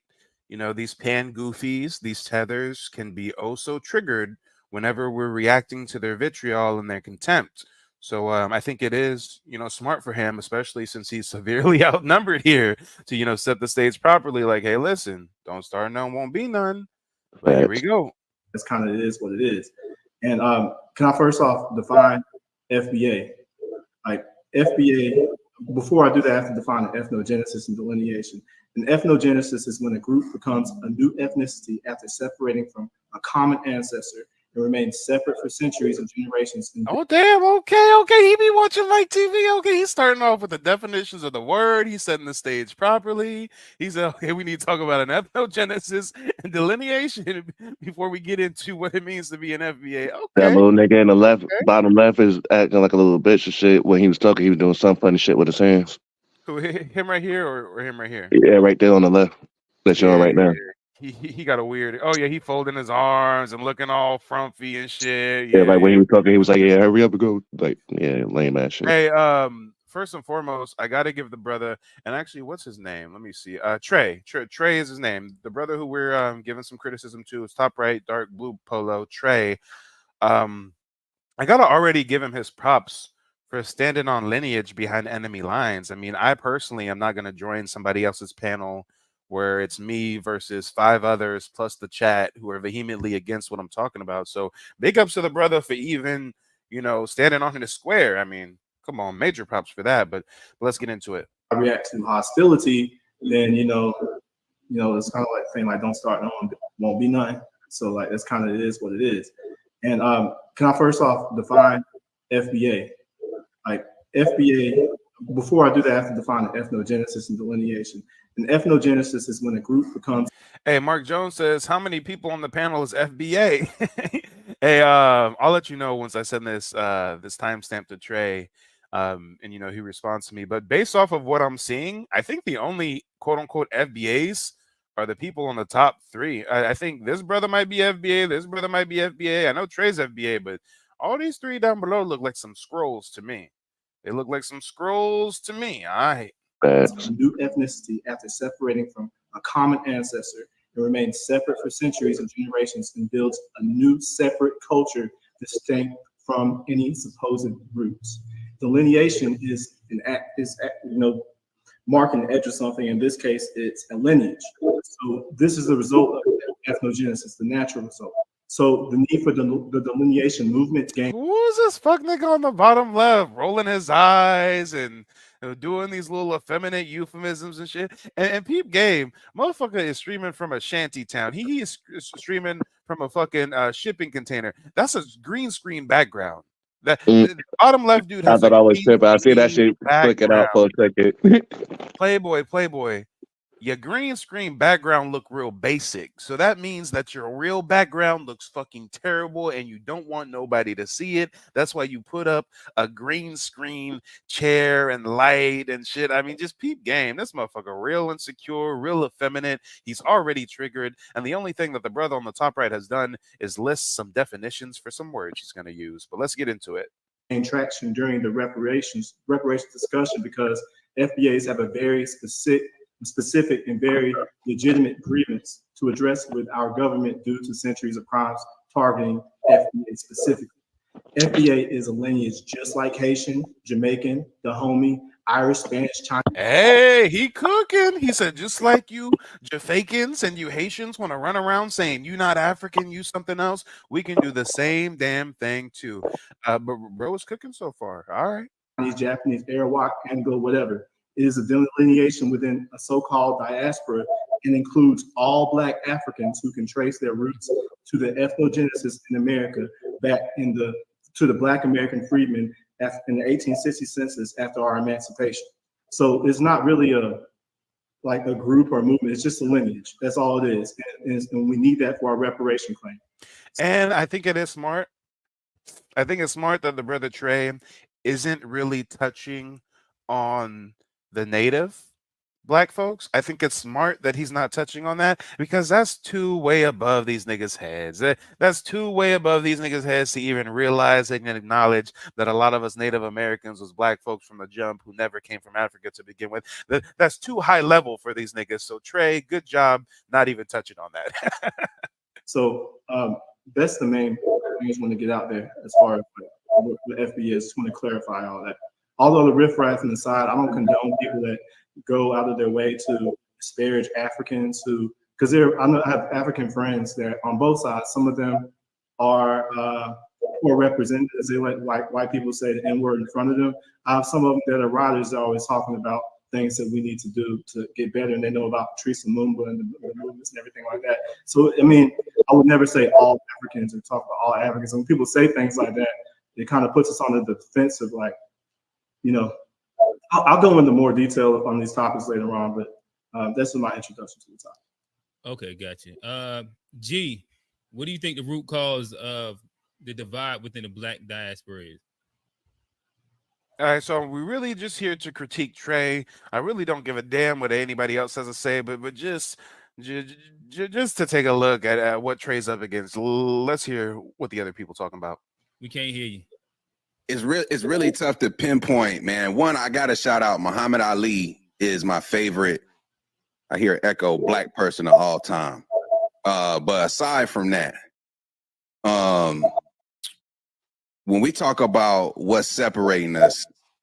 Okay, I'm confused. Why did he just bring up Muhammad Ali? I'm so confused. He said, what do you think is the cause for the divide in the diaspora? And Mans was like, hey, I just want you to know, first and foremost, Muhammad Ali is the greatest of all time. Okay. Honestly, man, I don't know, but I feel like it's not just where black people are from. I feel like religion also has a big piece into why we can't get on the same. Okay. These niggas ain't really talking about that. Let's just focus on Trey. The next timestamp where Trey's standing on lineage. This is where he talks about what has the diaspora ever done for FBA. That's the 37-minute mark, 37 minutes and 30 seconds. Right about here. First we were Negro, then we were colored, and then we were West Indian. And so if you just said, oh, and look at that. Look at that. They looking at a Twitter post that says, you are West Indian, not black. You people adopted black by imitating us. And they talking about how West Indians in London adopted being black and philosophies of blackness in the early 70s due to U.S. black pride movements. They started screaming black power and gained a new sense of black pride they didn't have in the West Indies. Yeah, you're not black. Only us black Americans, buddy. we pick the worst possible term to describe ourselves, then hopefully it will stop there. So we said, look, we're all calling ourselves black. Black became the word around which an identity was built. Context also. Yes. So there's a lot to address, but I'll try to just touch on everything and be quick with it. But I do like the idea of Pan-Africanism. Like, don't get me wrong, I'm not like anti-Africa or anything like that. But someone said we can't expect them to fight for us, and that means we need to look out for our own self-interest, just like a lot of every other group does. And like we've done a lot for Pan-Africanism. We started Pan-Africanism. We fought for the Ethiopians when they were being invaded by the Italians. We inspired global movements. And here's my first critique for the brother. Here's the first critique, and we haven't listened to his full remarks as it relates to what has the diaspora ever done for FBA. But the first thing that I would have hit on the head, and again, he's still doing an excellent job. So for me to even give this critique, it's like, you know, like bro, you're already doing great. The only thing I would mention is just like how he was like, hey, I love the idea of Pan-Africanism. I would have thrown in, Africans don't practice Pan-Africanism on the continent of Africa. Show me Pan-African unity on the continent of Africa. Y'all are warring on different tribes, different countries. Y'all are xenophobic. Tribalism runs rampant. I would love for Pan-Africanism to be a real thing, but Africans have to practice it, not just Black Americans. We talk about the glory of ancient Africa. We fought for South Africa. During apartheid, we even call ourselves African Americans, even though we've never been to Africa. And our grandmothers, great grandmothers, tell us that we're Indians. And on top of that, you talk about Tariq Nasheed. He's one of the main people that gave big ups to Africa multiple times with I think it was like the most popular documentary about that topic ever. And he hasn't said anything about Africa negative in any of those documentaries. It's just that he retaliates when people come at him. And I think that's fair and just because it's almost like Black Americans have no right to defend ourselves in our own self-interest. And when we say we're going to focus on that, now all of a sudden we're xenophobic. Oh no, he cooking. Yeah, no, Tariq was bigging up Africans. He shed light on many historical achievements of Africans. But whenever us Black Americans want to talk about our interests and focus on ourselves, now you are divisive, nigga. You are divisive. So now Trey cooking. So now I disagree with that notion. And also, I have to ask, like, what has the diaspora ever done for Black Americans? I'm not saying that they're obligated to, but I'm saying we've done a lot for them, but I can't think of what they've done for us here. Can I just interject real quick? Oh, of course, some dumb nigga want to interject when Trey's asking a real poignant question. What have you done for me lately? Come on, we haven't got dual citizenship.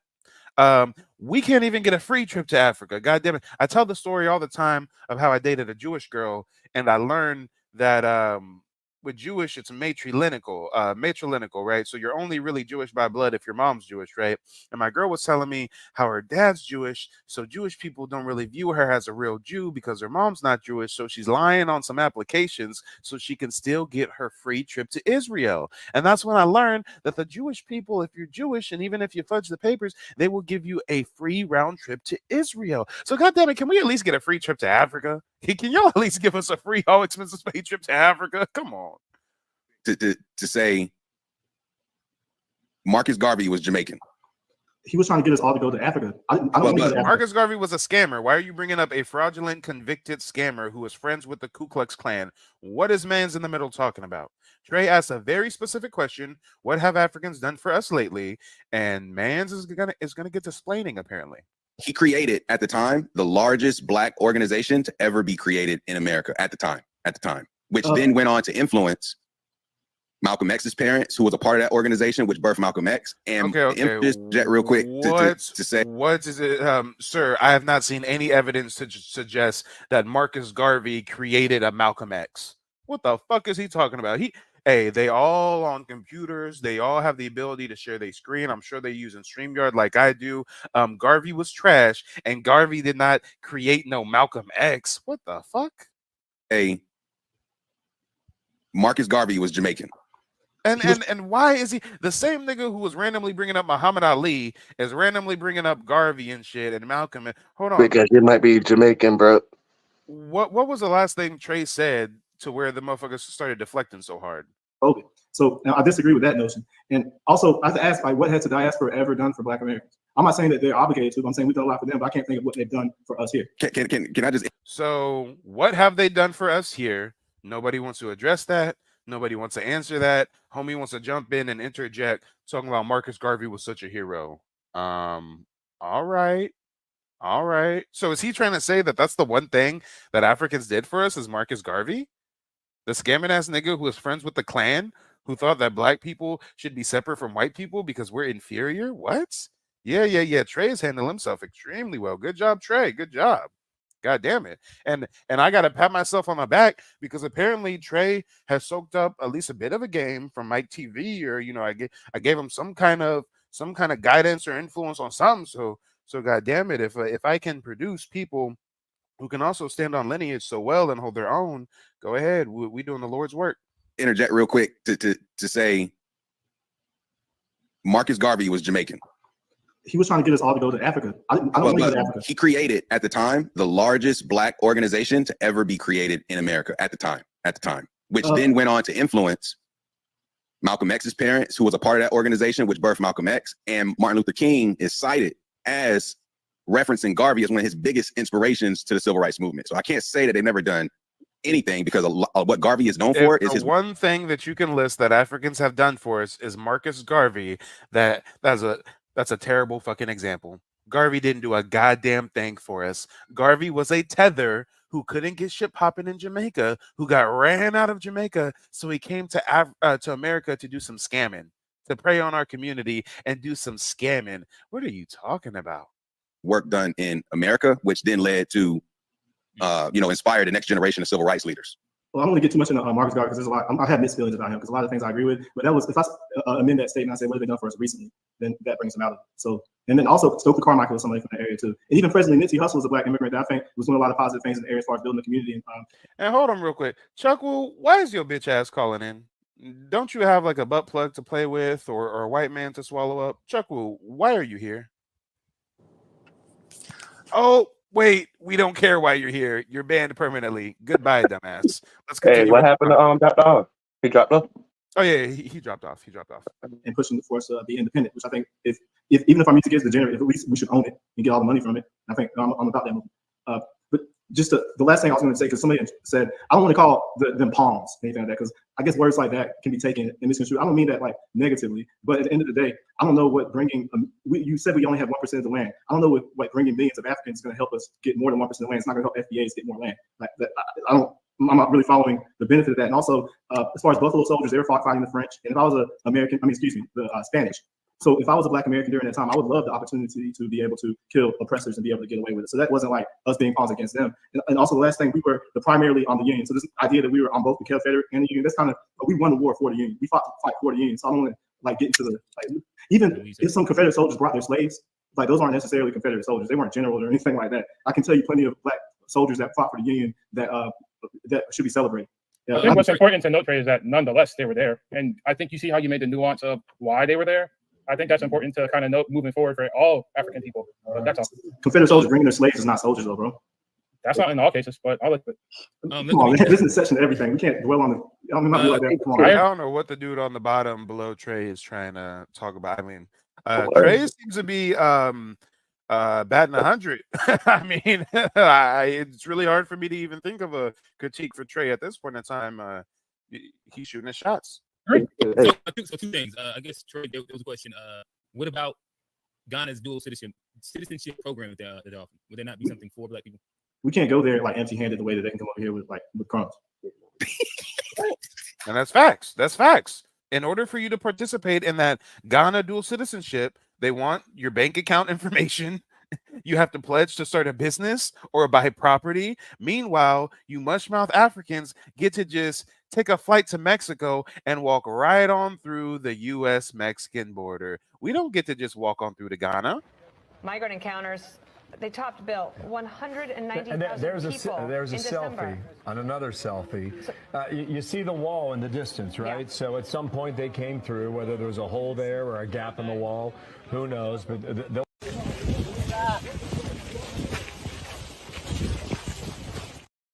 Like Trey said, y'all come over here with crumbs and get accepted, and we got to have a bag to go over there and get some dual citizenship.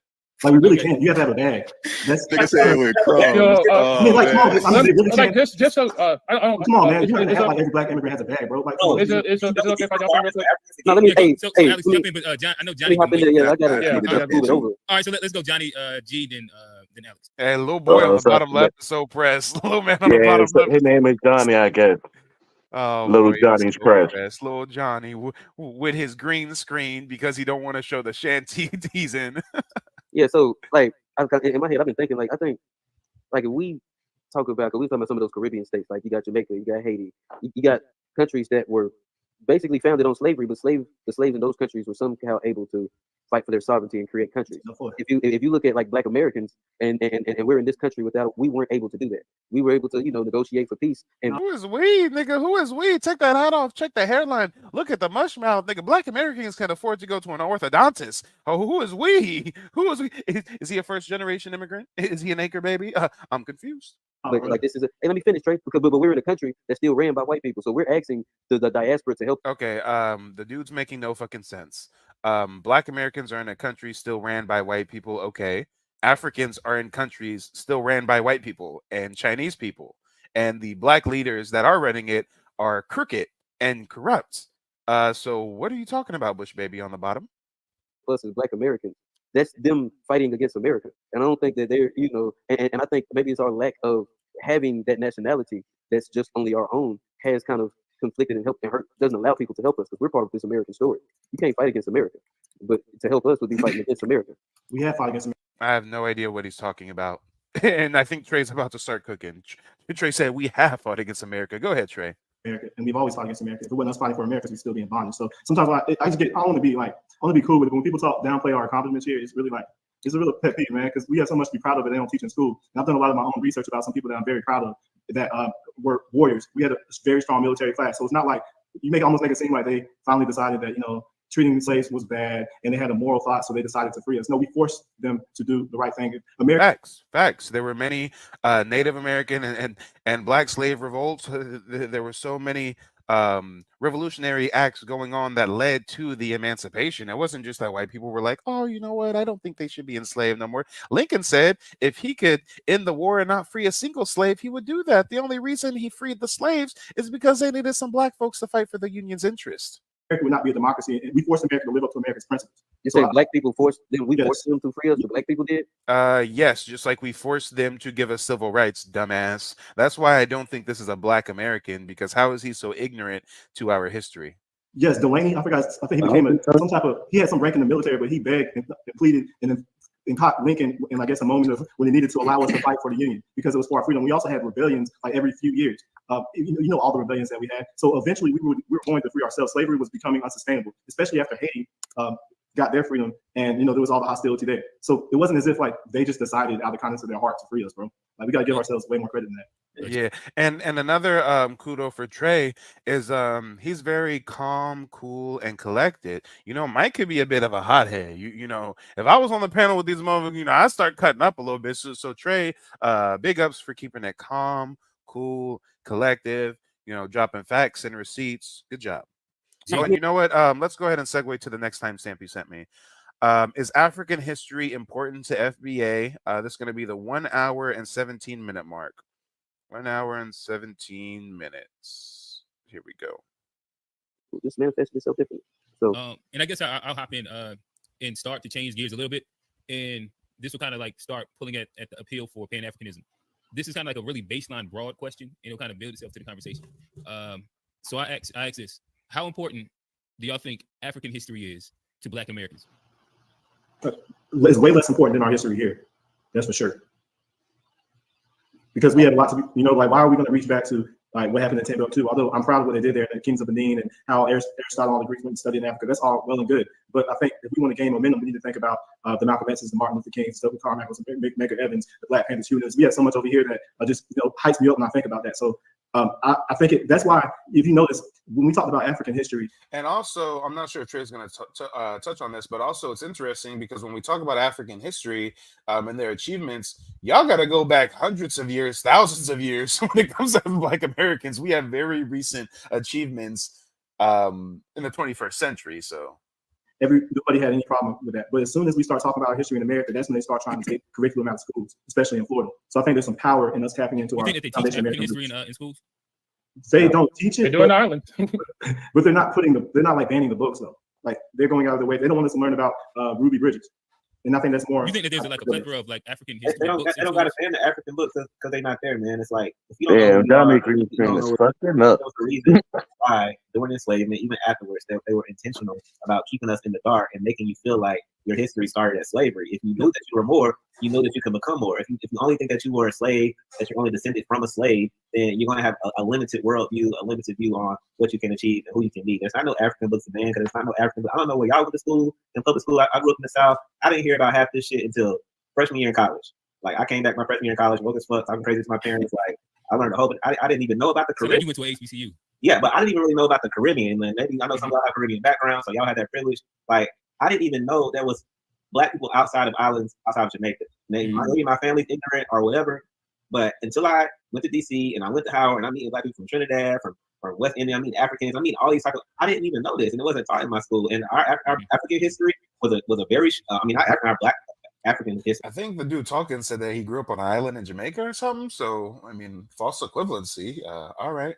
It was very short, maybe 2 chapters. He said he's went through over here some shit.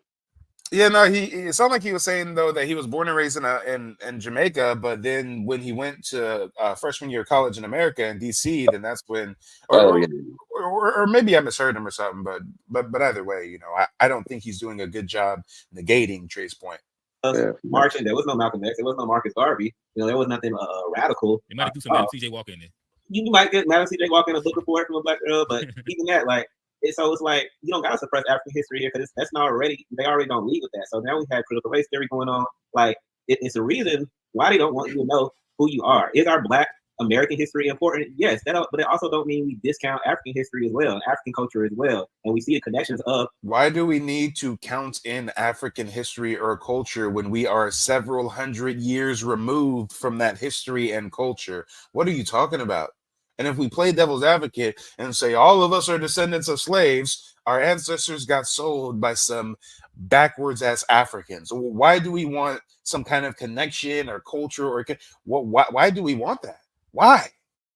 And that's a little criticism I can add for Trey. I mean, he's already doing an excellent job, but I would have snuck in there. I mean, if we're gonna say we all came from African slaves, and again, and this is something that I really drive home, that I'm not sure if Trey's gonna address, but the African involvement in the transatlantic slave trade. The transatlantic slave trade would have never happened in the vast numbers that it did, the way that it did, if it wasn't for Africans' direct involvement. So why are we supposed to try to have some kinship to some culture or some history of our former opposition that banded together with the white folks to put us in bondage?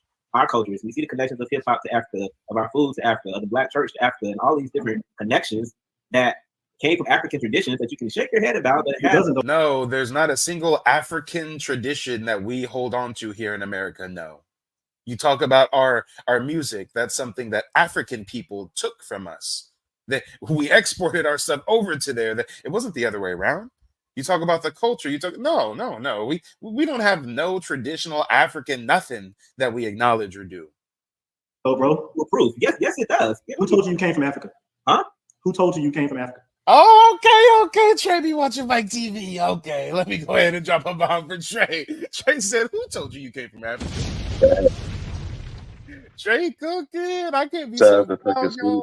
I could be so proud. Hey, I ain't gonna take all the credit for this. Trey seems like a sharp, intellectual brother. I don't really remember how long ago it was when he came on my panel. You know, I have so many conversations, I forget what we talked about, but I always got the impression that Trey was a sharp dude. So I'll be seeing him in the chat sometime. Yeah. He's doing an excellent job here, and I know he's gonna have him real triggered with that. Look at the man's face on the bottom when he said, "Who told you African?" Look at his face. Their faces say everything. Look at their expressions. Oh my God. Go ahead, Trey. Go ahead, bro. Well, proof. Yes, it does. Who told you came from Africa? Huh? Who told you came from Africa? Who told me? Yeah. That's a different conversation. See, Trey is doing a good job. Trey is like a Golden Glove nominated boxer, and he can knock the brakes off of these motherfuckers. But he's like, you know what? I'm just gonna give him body shots. I'm just gonna give him some work to the body. Okay, I'm just gonna give him some work to the body. And right there, he went from the body to a blow to the head real quick, and then got discombobulated. He said, "My eyes, my phenotype." No, sir, we have a completely different phenotype from many Africans. What are you talking about? We don't look like Africans. Stop the cap. Bro, they were black. There were black people on every continent. There were black people on every continent. Who told you to hate yourself? Bro, I don't hate myself. See, look at this deflection. This juvenile deflection. Who told you to hate yourself, sir? You can't answer the question. Who told you were African? The answer is the white public education school system told you that shit. Your op told you that shit. Your great grandma didn't tell you that. Your mama didn't tell you that. And now he's gonna say, "Oh, who told you to hate yourself?" Real juvenile, real juvenile. I'm getting Tether vibes from the whole bottom row. I don't want the conversation to send into that. I think it's not descendant. That's a real question. This is what I'm saying. Africa, bro. Yo, who told you to hate yourself? Who told you to hate the color of your skin? Like, who told you? I don't think that's what Trey hates your color. Yeah. All right. So I guess if I'm to clean it up a little bit, I think that Trey is going into the idea that there were blacks in America prior to slavery, and so that there's not specifically the idea of like. No, it doesn't, because we were still enslaved. Well, hey, that's other. Look at this dumb shit the Tether tried to say. Oh, well, if some of you guys were native, then that messes up your reparation claim. No, it doesn't. We were still subjugated and enslaved. There were still black natives reclassified as Negro and colored and put on plantations. What are you talking about?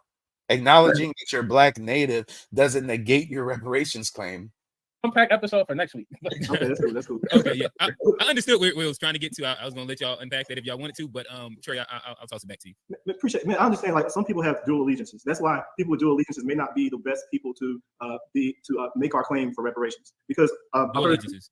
Right, like if you're hypothetically, like if you're married to someone that's African, or if you have an African parent, or if you're biracial, they aren't like, you're not going to see a white person have a biracial be the person that helps determine the direction of white people. So I think the people that are speaking to this need to be people that are committed to representing this lineage here, because anyone Exactly, not you anchor babies at the bottom. who wants to go to Africa has the right to do so. Most of us do not have family ties in Africa, and most of us don't yearn to return to what some people call the motherland. It's nice to offer a citizenship without a bag. I don't necessarily believe that. I like to see some proof, but if that's true, then that's nice. But most of us don't want to go there, so or don't like yearn to go there.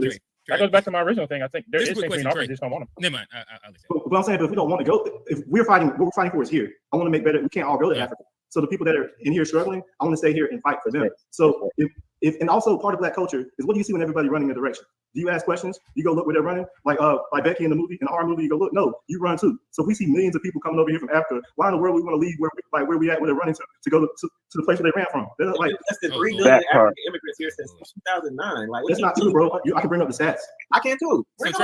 So Trey, as you bring up stats, Why is he yelling and acting like such a bitch made nigga? Like, oh my god, we got some people who are getting triggered because Trey is killing them with facts. The invasion of Africans, and it's not. No, but I'm just saying, if Pan-Africanism, if all they're offering us is to go to Africa, then that's not what Pan-African is supposed to be. Like, Pan-African can't be come to America and benefit from what we fought for, if they offer us to go back where you ran from. That's not like. That's an institution. Hey, Trey cooking. That fell on deaf ears, Trey, but you said it nonetheless. Pan-Africanism can't be y'all fleeing over here and then he said I said too, though. go to Africa. Yeah, we supposed to go to Africa where you're fleeing from. That's the only thing you have to offer us, right? Come on. Institution that oppress you for money, using their You're not trope. asking, we're demanding. I'm asking it. You're not demanding shit. You ain't got it. You sound defeated. You defeated. I'm demanding. Man, You we're demanding. come on, man. That mentality sounds defeated. No, mentality like that is very counterproductive. Yeah, Trey been watching They're this. going to give it to me because they never. hey, real quick, right now we can't really hear either one of y'all. Hey, real quick, right now we can't really hear either one of y'all make a point. And you know what? I don't know this channel. I don't know which one is the host. I think the dude on the top left is the host. I think this dude is the host. I don't know what he typically discusses. I don't know if he's Pan-Africanist himself, but I have to say he's doing a very good job moderating the discussion. And if he is indeed a Pan-Africanist, he's representing very well for Pan-Africanists, because Pan-Africanists normally do not have this level of moderation. They get real catty, they get real bitchy like this dude. They start hooting and hollering and stuff. So shout out to the host. I think this is the host. Shout out to him, because he's at least making this a fair fight, because it's already 1 versus 3, possibly 4. Because y'all literally talking at the same time. So I think Trey, and you know what? Let's segue to the next timestamp. The next timestamp is reparations must include cash payments. And I bet there's going to be some tethers on the panel speaking against us getting cash payments, but let's see. That timestamp starts at 1 hour and 39 minutes. What are they gonna say? Yeah, y'all get the money. Let's go back to Africa with it, though. Right? Come on. Money isn't going to go poof into flames. Like, I think reparations is needed. I think reparations is important, but like I think it's somewhat short-sighted to think that reparations is fiat currency. I kind of like G's approach where, hey, like it's this and it's that, and you get this. But to me, that sounds a lot like democratic socialism, and I'm not opposed to that. But like, I think a lot of times what happens in these conversations is like, oh yeah, so what y'all want is democratic socialism? Yeah, vote for us. Well, in order to give this to y'all, we're gonna have to give this to everybody who's within, America. Now I want no more. I think that is pretty much what everyone in this country is kind of guilty of, black, white, and in between. But that's all I got, fellas. Trey. So one thing about the 1860 census, it means that you can ain't no Democrat or you can't just Republican. racist country and you're black on your own, then why would you be entitled for compensation? Like, you made the decision to come here. But for the people who aren't here willingly and they contributed to this country, got everything, they are owed a debt. And right now, the means of transfer right now is cash. When immigrants, like mainly Hispanics and migrants come over here, they're getting money for their rent, they're getting money for their food. And yeah, Trey cooking. The migrants are literally, New York just passed a bill where they getting Visa debit cards with $1,000 preloaded every month. But it's crazy for us to ask for cash payments as part of our reparations. Say it ain't so.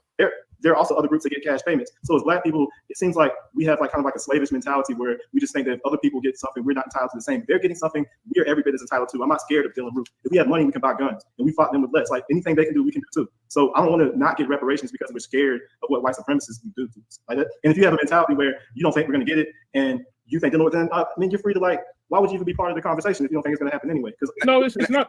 It's not a matter of being afraid. I think it's something that needs to be addressed and talked about. Like, I'm not saying we gotta be afraid of the Dylan Roofs of the world or anything like that, but like, I think it needs to be said. Like, I think that's why there doesn't need to be any like division amongst us, because the day this happens, because it will happen, the day this happens, like, no one's going to make any distinctions because they don't do it now. And I think that's an important part of the conversation that gets left out. Like, no one looks at us any differently. I don't care where your grandma's from. Like, we're all black at the end of the day. I know we're making this distinction in ethnogenesis. No, we are all black Americans, but black Americans are very different from you Africans. Yes, if you're a black American living in the South or living in the East Coast or living in Cali, although we have a certain sense of tribalism within our community, we get on code and we get on one accord. We nationalize real quick when we gotta stand on our own principles and protect our community. You Africans don't do that. So I don't even know why this dude at the bottom is even speaking about, well, if we got reparations, you know, we'd all come together. We're already together as black Americans. No, right? I think he said when they give us reparations, they're gonna give it out to all black people, not just us. Like he talked about the immigrants. Like the immigrants gonna get it too. But you know the ones like Chuck Wu, hey, my mama is this and you know, when the reparation get, I'm gonna be FBA too, right? We'll see. We'll see if that's where he's going with it. And if that's where he's going with it, I know Trey's about to check him. Let's see. Because it's important for the conversation of like reparations, but in the grand scheme of how the hegemony pretty much works us against each other, and not just us, like even like poor white people who are pretty much in the same boat to some degree.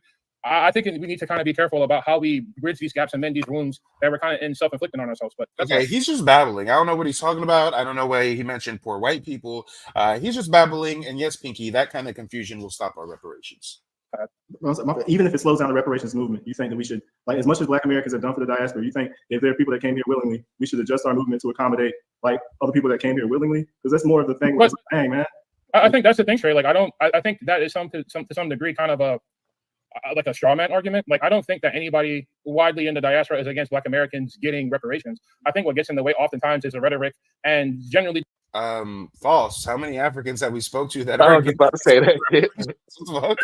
Sir, maybe you should start a YouTube channel and maybe you should talk to dozens of Africans on a weekly basis like I do, and you'll learn that many of them are against us getting reparations. I've asked dozens of Africans, should we get reparations? And they say no.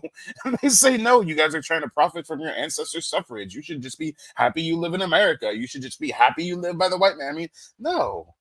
The loud minority of the movement kind of getting in the way of that. I think a part of any political movement, it's important to create allies. And honestly, like, I don't think you're going to find better allies than people who look exactly like you, but oftentimes. No, that is why I produce the content that I produce. African kind of has the same skin tone. That don't mean that you're a fucking ally. All skin folk ain't kin folk. And he would be familiar with that adage if he was a black American. I don't think he's one. I don't think he's I know one. he ain't. Nah. I feel it in my bones. Like, I don't think this is reflective of the entire group, but a lot of times it's like, yeah, them people over there, they're coming over here and they tethers and they this and they that. It's like, that's unnecessary. I feel I get where you're coming from. Do you think FBA are going to let some white supremacists go attack black people? Because when they do that, we all the time, whenever a black person is being harmed, we don't care where they're from. If they're being treated unfairly, then we're going to stand up for them. Like, it doesn't Perfect point, Trey. That's what I was just saying. We already on code. matter. So if we get our reparations, we're gonna spend with the diaspora. We're gonna, But here's the thing I'm about happy to hear that, but yeah. But the thing about spending, this is why I say money, like to the point of money doesn't hold the same value over time. It can be manipulated. What we could give you a lump sum today and then take away your purchasing power tomorrow. This is why those 40 acres were so critical, because my grandparents grew up on farms. There was no such thing as going to work. No such thing as running water, electricity. Like, you grew up on a farm and you had to work to eat. You had to work to live. The house was built by a couple of folks with a hammer and nail, getting materials, right? Like, if you didn't have land, then you couldn't be a capitalist in America at that time. You couldn't produce a crop to sell and then barter or get something in return, right? And now we don't live on farms, and now we live in cities. And cash rules everything around me. So cash payments need to be part of our reparations. End of discussion. In this world, what does land really look like is the question. In this modern digital age, like reparations, like we also need free internet. All right. We need free This nigga gets so juvenile with this shit. He's just so juvenile. He think he's smarter than he is. Sir, we don't need free internet as part of our reparations. The first thing we need to build that shit after we get our money, you fucking dickhead. Bruh, the first thing this dumb motherfucker mentioned was we need free internet. Sir, how about free healthcare? How about free education? How about tax exempt status? How about cash payments? How about free mental health help? No interest loans, down payment assistance programs, or how about you just forego down payment on acquiring property in general? The first thing I would not have listed is free Wi-Fi. And free higher education. What it came to mind thought, you know what I'm saying? Mark Jones says, "Get him off the panel for real." Niggas like that are gonna fuck up our reparations thing. He gonna be in Congress talking about, well, we need some free Wi-Fi. My Xfinity is too damn high. Yeah, they're gonna be like, all right, that's what you want. You got it. Oh my god. Stuff that's gonna help us in this world. Look at Trey. Trey's like, I know I didn't just hear this. Shout out to Trey. Shout out to Trey. Trey said, I know I did not just hear this nigga say free Wi-Fi. Hey, that nigga traded place like, huh? Trey said, hold up, something wrong. I hold my head. This nigga just said free Wi-Fi. Oh shit. Trey got more patience than me. World of this modern world, like because like what we needed in the past was land, but like what's the modern land, if you will? You feel what I'm saying? Like, like because all the land has been taken at this point. There are a lot of black folks with land in the family that's about to get taken away. Like land hasn't. Like land isn't. It's a whole. So, you know, it's not just money, bro. It's. If you're getting evicted, then what's going to help you better than some cash? And then if you also. It's going to help the American economy, just like the way stimulus checks help it. We're not all going to blow the money, but some of us will. We understand that. The ones that do blow the money, like the economy's going to be booming with all the spending. Same way. Trey is hitting on a very excellent point. Y'all want to talk about, oh, but if we get the cash, we're going to blow it. That's good. That's good for the economy. When motherfuckers got them COVID-19 stimulus checks, they was blowing it on a whole bunch of fuck shit. And what did that do? It boosted our nation's GDP. Come on. Child, I wish I would have got one of the motherfuckers. I would have blew that shit too. Hey, I'm native. I'm native, and you know that the federal billions of dollars for the stimulus, that was federal. So while the regular folks got what $600 or $1,200 payments, us Native Americans got $4,000 cash per person. Yeah. After the stimulus, and on top of that, if the dollar goes down, then it goes down for everyone. So if I'm not saying to bankrupt the government, I give us a $14 trillion. Like right now, it can be payments, not like a universal cash, it's universal income, but if it's something more significant than like the minimum. And Trey also bringing up a good point. You motherfuckers are talking about AI is going to destabilize jobs and blah, blah, blah, blah. So motherfuckers are putting out pilot programs for universal basic income, but y'all can't put together no universal basic reparations package. Okay. All right. If it's not just for everyone, if it's more specifically for black people, if it's for everyone, then it's not reparations. It's a lift-off program. And I'm saying, and also you mentioned education. If I'm an older person, I'm able to have all these bills, I'm about to get evicted. I don't care about education. I need money. But you sure? I mean, if you old dog, like you can't help everybody. You're not gonna get 100% of everybody. Like that's. What is his point? So if you're old, you should be satisfied with your reparations being education and shit that has no value to you at this stage in your life. No, something that has universal value, no matter what part of the country we live in, no matter what age we're in, it's cash payments. That's simple. Yeah, even if you hold on, I have to brought the nigga shit right there. Even if I was old as fuck, bro, give me some motherfucking money so when I die and shit, my fucking kids and grandkids don't gotta pay for my fucking funeral, you dickhead. Like that shit ain't fucking. Deserve free care for you should deserve like a different form of your reparation. Like, maybe you don't get education, but maybe the cost of living to be in a quality facility is wildly different for someone who's in a reparations program versus somebody who's not, for example. Like, those are some expensive places. But then we have no power. Like if you give us access to your stuff, I'd rather have cash so we can build our own stuff, because a lot of us will. And then you have power because you can build institutions. If you give us a voucher to go, be a patronizer of what you control, then we're still in the same boat again. What do we use it to build our own? Like who are we buying? Hospitals like we used to have. Like we just need bricks. We have medical professionals. Hospital. Who we purchasing steel from? Who is this dumbass of the bar? He's giving me such tether vibes. Oh, but if we get the cash payments, like where are we gonna spend the money? Who are we gonna purchase from? It don't fucking matter. The black-owned steel companies, if we wanted to. The white steel companies, whoever the fuck we wanted to buy steel from, dickhead. Matter. Cut the check. There will be a certain segment of us Black Americans who know that people think we're going to blow the check, who think that we're not going to spend it within our community. So there's a segment of us that will go out of our way to buy black and not blow the money. And there will be some of us that just buy from whoever and blow the money. It don't matter. Cut the check. We purchasing bricks from the steel company. I don't understand. Who owns the steel company? You don't think they're building more cash? There's a black-owned steel company. We can build industries, bro. You talk about the economy is going to be booming. Whose economy though? Like, bro, if you're an American, there's only one economy, dumbass. I think he's a Jamaican. I think he's a dumbass Jamaican who don't know what the fuck he's. Why is he even a part of this panel?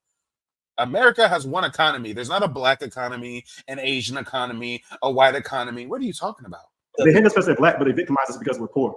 If we have money, they can't victimize us. We're poor because we don't own anything. Like, what's the more important commodity than land? Because like people go to You war. want to go on a reservation? Uh, They put you on a reservation? That's not reparations. the, bro. You the don't more want important reparation. thing than money or land is sovereignty, and I kind of like. Who is this Poindexter ass nigga? Well, actually, what's more important than money or land is sovereignty. What are you talking about sovereignty? What does sovereignty get you? I'm a Native American. I'm technically a bona fide sovereign citizen. We have our own reservations with our own government and our own police force and shit. That ain't really nothing, though. You're still a ward of the U.S. I mean, come on now. What's sovereignty? These tethers be talking out their ass. Kind of, My word, Alex. like kind of, but kind of like circle back to Q's original back question, to- like why is Pan African important? Like I think just getting cash alone is pretty much just going to exacerbate the problem that already exists. I'm not against it, but like if you really think, Yes, Nick, these motherfuckers is French up here talking about we.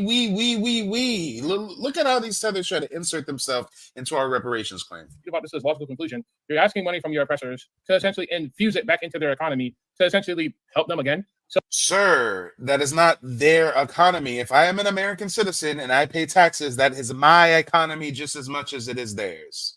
And by his own rhetoric, I guess he would have been one of them dumbass Negroes in the 60s talking about, oh, what you mean? That you're going to ask your oppressor for civil rights and equal treatment and da-da-da-da. Shut the fuck up with this defeatist mindset. So at the end of the day, Well, I no, think he this would've kind been of the is very house nigga. important because if we look at what happened to like the victims of the Holocaust, I don't want to say the name because I don't want to mess up y'all monetization. I But think Trey like, call them small hats or something like that. but like just from a humanist University of perspective, Miami. from a universal humanist perspective, like they didn't just get. I mean, to this day, Germany is still paying them, but they also have Yes. they also have their own homeland. But like But that's you what I'm already saying. said it though. They're getting paid though. So if we're not getting paid, then it's But, not but like reparation. that's what I'm saying. That Like, land that's more what, important. They but getting that's what the I'm Well, saying. you Like can buy that's, land with cash. but like not necessarily. That's what I'm saying. The Pan What do African. you mean, not necessarily? The only way to get land is by having the cash to acquire the land or having access to financing to finance the land. What are you talking about? Oh, no, we should get land and sovereignty. Well, my name's Trey, and I say that you need money to buy the land. Oh, no, that's not the case. What the just shut up. They don't know what the hell they're talking about. Trey is too intellectual for this discussion. Trey is doing the Lord's work. Trey is doing the people's work. For even standing on lineage and talking to these pan goofies, Trey is a much better man than I, because I would have never even wasted my time on this dumb shit. God damn it, Trey is a patron saint. Part is important because money without a sovereign place to set up your own identity outside of this infrastructure and system is kind of a wasted opportunity. This is why the devil you know is so important. This is why the devil you know is so important, and why all of us just need to locate in the South. If we all move to the South, we can take over one of these sovereign states and make it our own. We can do that. Like, All right. I think we should try to take back the South in the sense that there's a lot of cheap land in the South, and we can acquire land easier in the South. But we ain't gonna start our own sovereign state in the South. What is this nigga talking about? Israel. Let me hop in really quickly. I think that. And yes, Mark Jones. Mark Jones, don't nothing get past Mark Jones. Mark Jones said the dude in the red shirt said he didn't know there was black people outside of Jamaica. He really shouldn't be in this conversation. Exactly. This motherfucker's view on the world is so limited. He think he way smarter than he is. He has not added any value to this discussion, nor has him. This one kind of tried, but was real all over the place. And at least the host is doing a damn good job moderating. And Trey is the only one batting 100.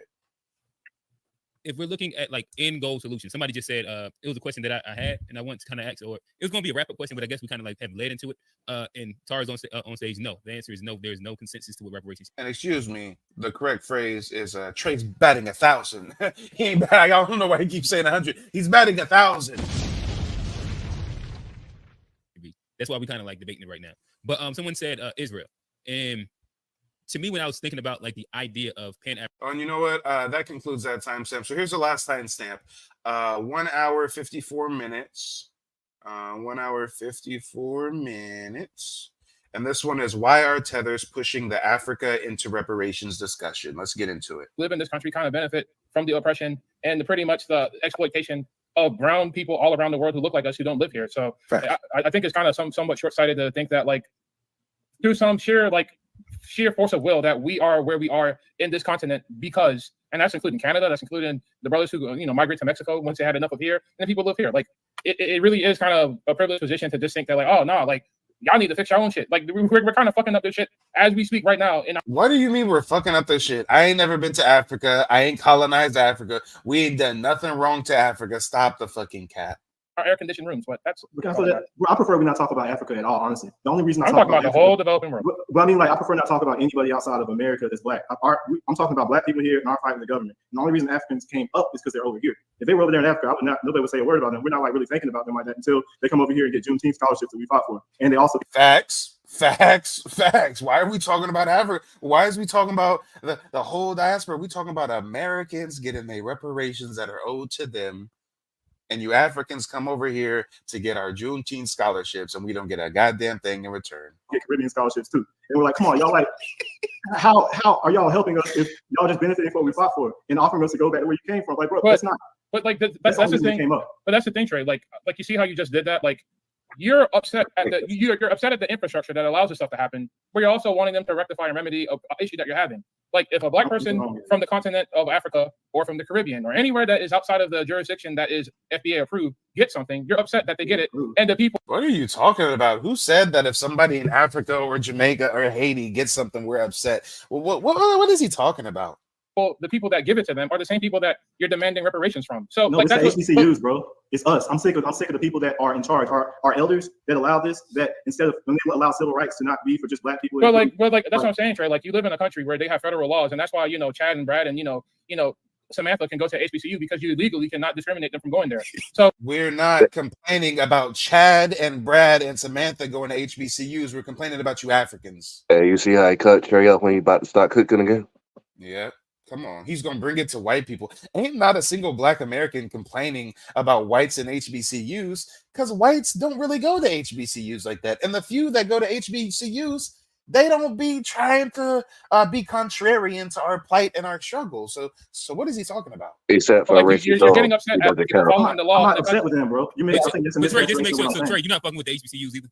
I would say I'm not messing with the FBCUs, but I wouldn't. They're also not the mecca that people make it seem to be. Like there's a lot of oh man, like Kamala Harris went to an HBCU and she played. And what is she doing for black people? That's a good exception, but bro, like there's a lot of people like what is right now? It's just a lot of dancing. It's fine. It's fine. Straight cooking. I ain't never went to an HBCU. I dropped out of college after one semester, started a real estate career at 18. But modern day, when I look at videos of HBCUs, I see a whole bunch of tethers getting scholarships, and I see a whole bunch of black folks dancing, doing weird lines, and honestly, a whole bunch of zesty ass black folks in the HBCUs too. A whole bunch of these zesty ass niggas doing these little clap, tap, tap, tap, tap, tap. A whole bunch of loose hip ass niggas. That's the fraternity dances and shit. Yeah. And they be doing some weird zesty ass hazing rituals and shit too. I mean, Trey's right. HBCUs are not the mecca that people claim they are. This nigga not froze either, right? He actually like standing still, right? Yeah, like it's just. Listen, you talk about the exceptions. I'm not no Kamala Harris fan either, but she's also. But you're also speaking ill about immigrations and black people and saying that we love criminals and stuff like that too. So and I think it's interesting that whenever Trey kills them with facts, the only thing they can do is laugh and shake their head to try to deflect. Like they can't actually counter any of his points. I mean, again, Trey's batting 1,000. Kamala Harris is an exception. Like she's not a representative of all HBCUs. To be fair, Jamaica's don't claim her either. So. Yeah, she's the vice president. What vice president really does anything? But you also got Thurgood Marshall. You also have influential. You talked about Black history earlier, and the Black history that we need to uplift and uphold. And a lot of these Black people came through HBCUs. Kamala Harris is a black You don't think that HBCUs are producing anything? Yeah, that's a whole other conversation here. Yeah, I can bring some receipts for that too, but that is a kind of different topic. So you just think we should just go to predominantly white institutions only? Is that what you're saying? I think we need to clean house in our HBCUs. And one person is not representation of all 152. Man, I see a lot of the stuff, man. Like I said, I can bring some receipts and everything now, and this is kind of like the side point. That's one person. Like there's bad apples at white schools too. Do you go to church? Bro, there's problems with the church too. Oh, I'm just asking. Do you go to church? You was complaining about the singing or the dancing. I was like, I mean, like, I think just black folks in general like the jiggy. Like, I'm saying, like, that should be what you do all the time, though. There should be like some contribution to that too. Like they gave scholarships to. They have like African Takeover Day, and then they allowed a bunch of Ukrainians come over there. They have Latinos kind of taking over a lot of the Greek fraternities. What we built for us is no longer. I think we need to. And he's making a very good point. We finally are supposed to have our own colleges, HBCUs, and they ain't really for us. They ain't really by us. Matter of fact, I don't have the exact receipts, but I learned that a lot of these HBCUs were founded by like racist ass, damn near Klan. I heard that some of them are actually named after white women, right? I was just about to say that shit. Most of the schools, or if not all of them, is named after white people. Yeah, so I'm like, what the fuck? This was some kind of psyops where, oh, you niggas got your own institutions, but they're underfunded. They got a bunch of African immigrants and everybody else getting what is supposed to be for us specifically. So again, this is like when Trey was saying earlier, uplift all programs is not reparations. HBCUs are not for black people. It's not to reverse systematic racism when anybody can go to an HBCU, whether you're an immigrant or a white or a black person. Facts. Yeah. And yeah, it's Black veracity. I'm saying they be doing some historically zesty ass things, okay? And it's not just at the HBCUs, it's at all universities. They be doing some real zesty ass things. To clean house a lot of these things. But And that's Trey, part of like, what you the can't FBA do is. it for us though. Like federally, you cannot legalize segregation. Like, I'm not saying but Yeah, who? I'm not saying to legalize segregation or anything like that. I'm saying being on code. And we have a lot of off code behavior. When you say on code, what do you mean by that? They love that on code. Oh my gosh. So the fact that these niggas even have to ask, when you say on code, what do you mean by that? Trey, you are too high IQ for these niggas, but you're standing on lineage, you're doing the Lord's work, you're doing an excellent job. Oh, what's on code mean? Man, I actually took some time to thought This that the out, code. man. Yeah, I was ready there we for that. go. I was waiting. John, you said we needed an episode like instead like black code, not like the original black codes they used to enslave us, but These like, are new black codes. like the new black codes. When I Yeah, say like on black code, code, we could have like black code. Like we could just like list, like we figure out what the code is. yeah, straight up. Ain't no black code, motherfucker. But basically, the quick example of it, one damn, more time, that like nigga. a good definition, is basically. Did y'all see the Malcolm X movie where they arrested the brother from for whatever reason, it was police brutality, and everyone followed Malcolm X, and they were well dressed, and then they stood on their business, and then they got him out. Okay, the Million Man March. That's another example of being on code. All right, here it is. Like on code, it's putting your race first, looking out for one another, and we don't need everyone, just a critical mass to do that. So like the Black Panthers were on code, taking care of the community. Black people have to be. The fact that Trey even has to educate these dumbass, imbecile ass niggas on what on code means is pathetic. It's just pathetic. Oh my God, they are so lost. They are so lost. They are so lost. But again, Trey is doing the Lord's work because Trey is acting as an ambassador for the FBAs, and he's doing an excellent job at it. On code and around other races. So let me ask you this then: if by definition on code, that would be inclusive of non-FBAs, no? No, I'm talking. What would be us being on code have anything to do with African immigrants? Well, what does that have to, what are you talking about? He gave examples of the Black Panthers, MLK, Million Man March. Those had nothing to do with immigrants. What are you talking about? Trey keeps dropping gems and it keeps falling on deaf ears. This motherfucker looking real pressed, This motherfucker looking real distressed. This motherfucker looking real confused. And this is a decent host, making sure people don't interject, don't overtalk each other. Good job, host. Good job. And if he's a Pan-Africanist, he gets extra kudos because Pan-Africanists typically don't have this level of decorum. Talking about our lineage to be on code. And also, again, I have absolutely nothing wrong with anyone non-FBA who isn't standing in the way of our progress. There are plenty of great examples. And on top of that, I think that scholarships that we fought for Foundational Black American is not segregation to keep it based on the lineage. They have scholarships for Native Americans as well. That's not segregation. It's only segregation when Black people try to do something for themselves. So, yep, he cooking. Yep. I think on code is when you support Black businesses and like the Montgomery bus boycott, that was on code. When Tupac hopped out the whip to neutralize that undercover race soldier, commission police brutality. Yo, I go, that's one of the, that makes Pac a legend. I don't even like all of Pac's music, but that's the Pac story is crazy. I gotta admit. But speaking of on code, like I think that's like kind of going back to the whole Pan-African, like conversation. Like if anything, no, it's not. Don't try to segue us having many examples of being on code. Don't try to segue that to Africans when Africans are not on code. Africans have no code. Africans don't say, "Oh, I'm South African, but you're Nigerian, but we're both getting oppressed by the Chinese. Let's band together." Y'all don't do that. Y'all don't have a code. Y'all don't practice Pan-Africanism. And again, the only critique I would give Trey is, and he already hit it on the head. He said something earlier that triggered the shit out of him. He said, "What have Africans ever done for us?" Right? But I would also have thrown in, give me examples of Africans on the continent practicing Pan-Africanism. You can't. Even when they started some kind of help me out, New Era. Some kind of like Pan-Africanist association type shit in Africa. They try to start some shit and they excluded the Haitians from it. So even when y'all try to start some pseudo Pan-African shit in Africa, y'all are still tribal with it. Thing we as like this generation, we're off code because you're talking about, like, listen to what you're saying. When you talk about, hold on. Listen to what I'm saying, Trey. If we're talking about Tupac, and you brought that up as a good example, what about Asada Shakur when she busted them shots at them cops in New Jersey? Where did she go? Who was on code and kept her hidden and pretty much gave her amnesty? Cuba. Not Africans, Cubans, not Africans. Cubans are part of our diaspora like that. So again, even with Sada Shakur, but some shots and had to go to, she didn't go to Ghana and get hit out with Ghana. She went to Cuba. Bro, I agree with you on that. Like, that's what I'm saying. Day, though. You're talking about okay, but like Trey, you kind of ebb and flow. But that's what I'm saying. You ebb and flow out of like what's relevant to your points. Like, we're supposed to remember our heritage. We're supposed to remember our history, and that's why it's a reason for ethnogenesis. But when it's inconvenient, like, nah, man, I told you, I don't want to hear about that. So, like, not really. That's a silly voice I make for everybody. No, you're just a tether that's in his feelings. So now, you break up Tupac, so you're gonna break up his mom and shit. What about her? What? Yeah, Tupac was cool, but what? Yeah, and to be fact, the people who broke her out of jail was FBA motherfuckers. Yeah.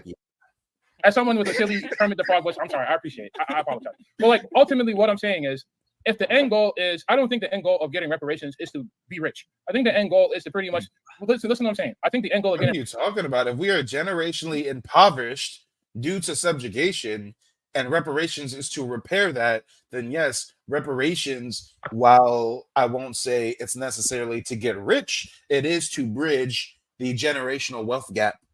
And reparations is to provide a better future for our descendants who look like us, to have a fair and equitable society to live in. And I don't think you're going to do that by yourself. I don't think we can do that by ourselves. And that's why, like, if you think about it, no, you can't, bro. Like everything we did was by ourselves. Not necessarily, but I hear what you're saying. Yes, we did the civil rights by ourselves. By ourselves, and just because you say not necessarily and don't provide any evidence to support your claim, Trey's still batting 1,000, and you can't defeat any of his points. So that's why you start making weird voices and laughing and doing all this straw man shit. Like, if you think about it, like, the one thing that everyone's complaining about with, like, oh man, Ukraine, why are we giving money to Ukraine? That is a prime example of what it takes to survive on a national scale against your enemy. Like, people in Ukraine, like, it's a tiny, really small place, but they're putting up a fight against a big country like Russia with all the. And that's not what we complain about. We complain about America always giving up the money for everybody else, but every time we ask, say, what about our reparations? Y'all give us a fuck ass excuse, say we don't got no fucking money. And it's not just black people complaining about that shit. It's also all Americans complaining about our money going to everybody else and our fucking country still being fucked up. You fucking immigrant. Facts. You brain. Facts. They dumb. They dumb. And you know, we had a Cash App come through from Big Hank. Big Hank says that nigga can get free Wi-Fi at Arby's. The fuck? Word. Any restaurant. Yeah, well, ladies and gentlemen, boys and girls, we're going to go ahead and wrap up this broadcast. Hit the like button, hit the Cash App, hit the PayPal if you support the mission. I'm going to go ahead and send the timestamp to this live stream so Trey can watch our live reaction and the couple critiques we had for him, which really wasn't much. I mean, he did an excellent job. An excellent job indeed.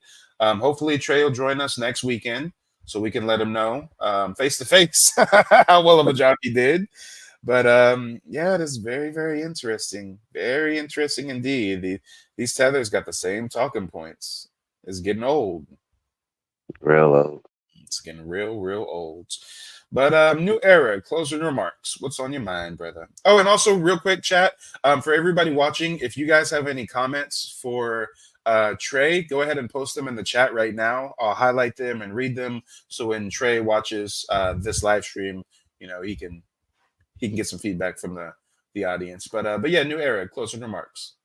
Well, like always, peace, love, and soul. And fuck each other. Stand on business. Later, Brody. Facts. Fuck all you tethers. Till next time, brother. Peace.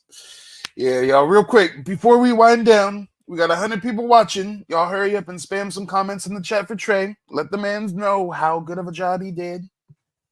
And then we'll go ahead and wrap up this stream.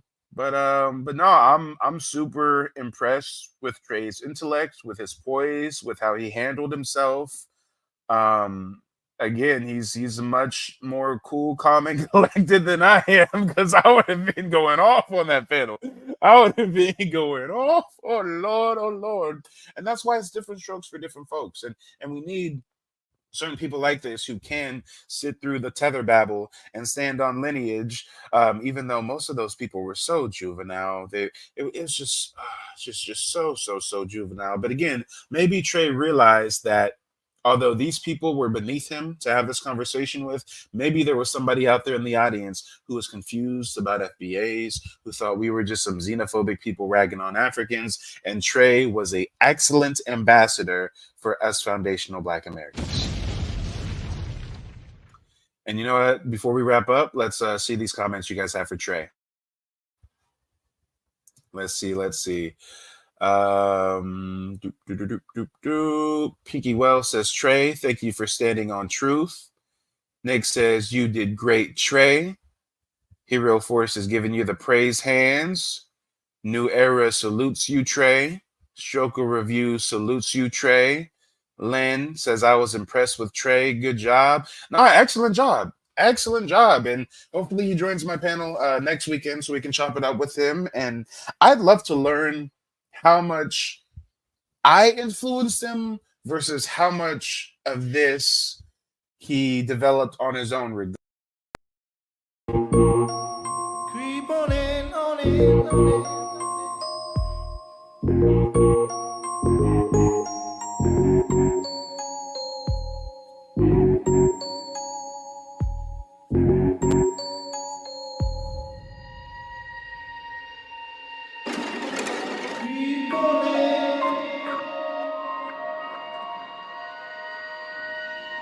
Because all this wicked stuff they doing to diasporans, killing us on the continent, people showing up dead and nobody know what happened. God, Allah, does not approve of this. And that's why I'm here.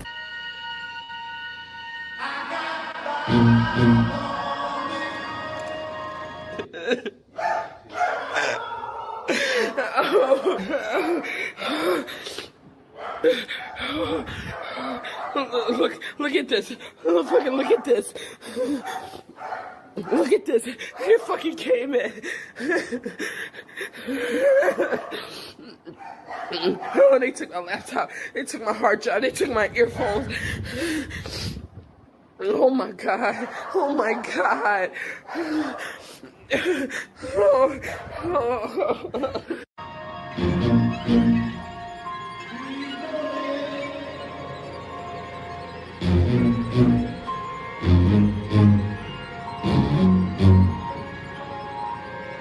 The five were Anja Africa, who passed away just last week, Veronica Histed, who had a YouTube channel and was a Black American, and the last video on her channel was 6 months ago.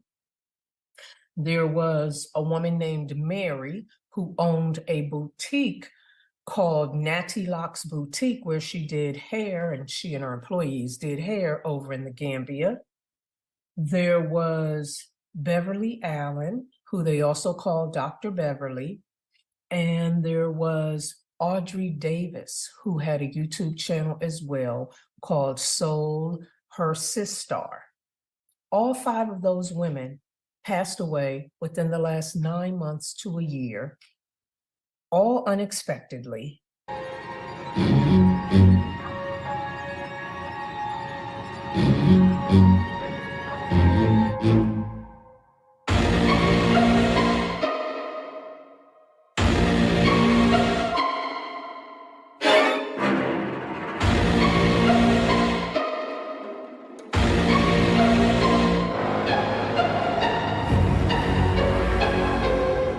For the latest update, it is referring to the fact that there have been multiple marabou attempts on my life.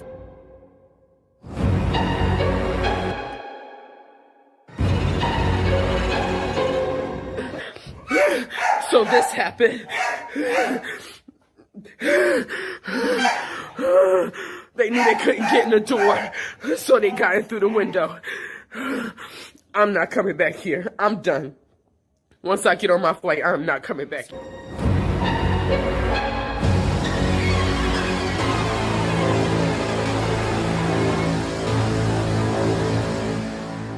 And I knew in that moment, all of them was a part of it. All of them is a part of it.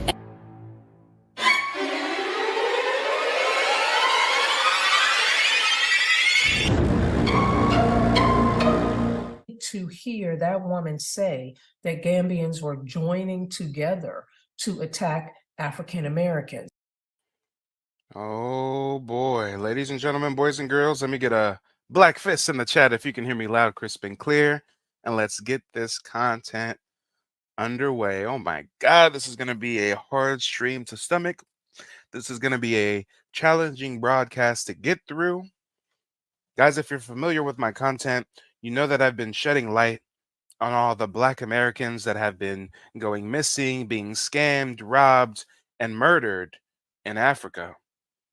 Matter of fact, if you're familiar with my content, you know we literally just finished a broadcast about Umar Johnson's latest scam, which is a $6,000 travel package to go to Africa. Ladies and gentlemen, boys and girls,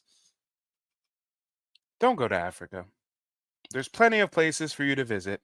There's plenty of places for you to vacation.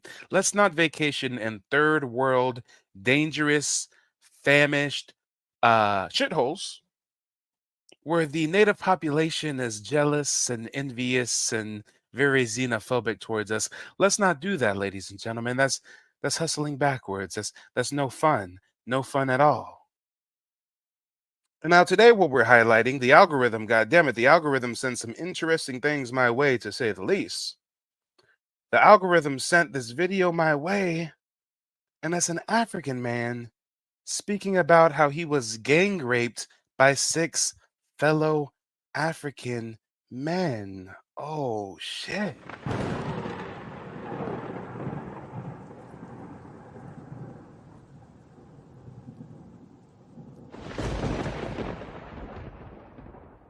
Guys, if this is what they do to their fellow African, what do you think they're going to do to us? I'll say it again for the people in the back. If this is how they treat their fellow native African, what would they do to us? Come on, y'all. Come on. We already know there's a weird paradox. We already know there's an extremely strange paradox where they hate us, they'll scam us, they'll murder us, they'll lie on us, they'll have us thrown in jail, right? Right? But when it comes to the white folks, I mean, they're getting on one knee to wife up 80-year-old British grandmas. Do you have your passport? Did you get your shots? Girl, would you like to come back with Rob to America? America, America, beautiful. Do you have your passport? Did you get your shots? Who wants to come back with us to America?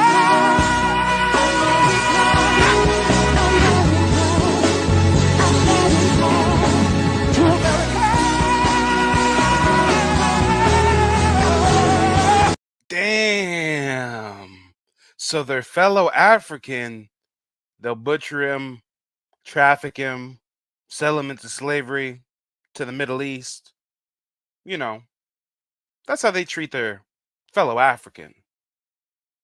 Black Americans that come over, we get scammed, robbed, lied on by the chief of police, thrown into jail, extorted, murdered. But the white folks whose ancestors previously colonized them, I mean, goddamn it, they get booed up. Damn. Damn. Diana getting her groove back, y'all. Diana getting her groove back in the Gambia, while Black American sisters are getting murdered in the Gambia. But wait, there's more. Y'all have heard that the Chinese are taking over Africa, right? Look how they barely raise a hand to the Chinese, but again, they want to gang rape their fellow African, and they want to murder us, but they want to wife up the white old grannies, and they want to be buck broken and show cowardice towards the Chinese. 我跟你说，我也没给你动手。要走，对，走。你给我上面打电话。Out of this place, man. Out of this place. Out of this place. 你别动，你他妈的别动手打你！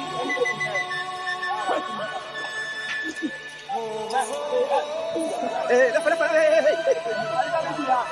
Leave him, he's on record. Hey.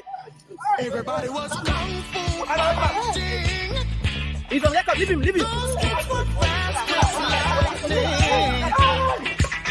In fact, it was a little bit frightening. He's on record. He's on record. Don't worry, he's on record. Damn.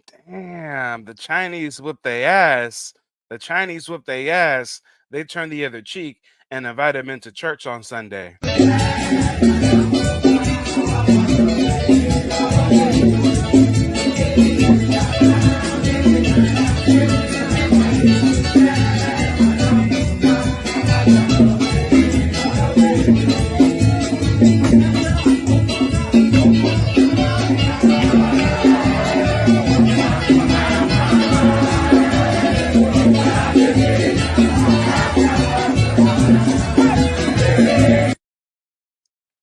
Come on, y'all. Y'all heard it here first on Mike TV.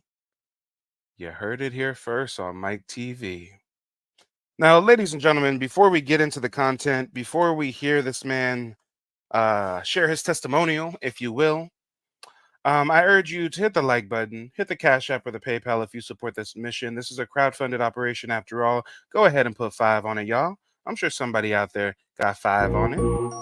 Creep on it. And I gotta drop a bomb for a contribution that came through earlier from Broken Arrow. Thank you again for the contribution, brother. You see, guys, Broken Arrow did a very noble thing on the last broadcast. I started a monthly YouTube mastermind group for people who want to start a YouTube channel. We meet weekly, Tuesdays and Thursdays for a couple hours. And basically, I give you guys the game on how to get started, whether you want to do pre-recorded content or live streams. And to be a part of that monthly mastermind group, it's $50 a month. We're only accepting 20 people. And right now, we've got a few people a part of it, but Broken Arrow dropped a contribution on the last broadcast to sponsor somebody's first month in the mastermind group. So, ladies and gentlemen, if you're interested in starting a YouTube channel, if you're interested in being a part of the monthly mastermind and having your first month sponsored, your first month on the house, well, then go ahead and send me an email, mike@keymediapro.com. In the subject line, put mastermind. I'm going to go ahead and wait like 24 hours. We got to allow people to watch the replay as well. Shout out to the replay gang.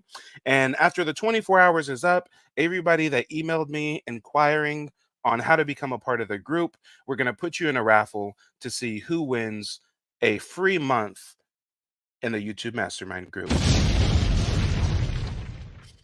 Again, thank you for the contribution, Broken Arrow. And actually, here comes Broken Arrow coming through with yet another contribution. I appreciate you putting 5 on it, brother. Let's go.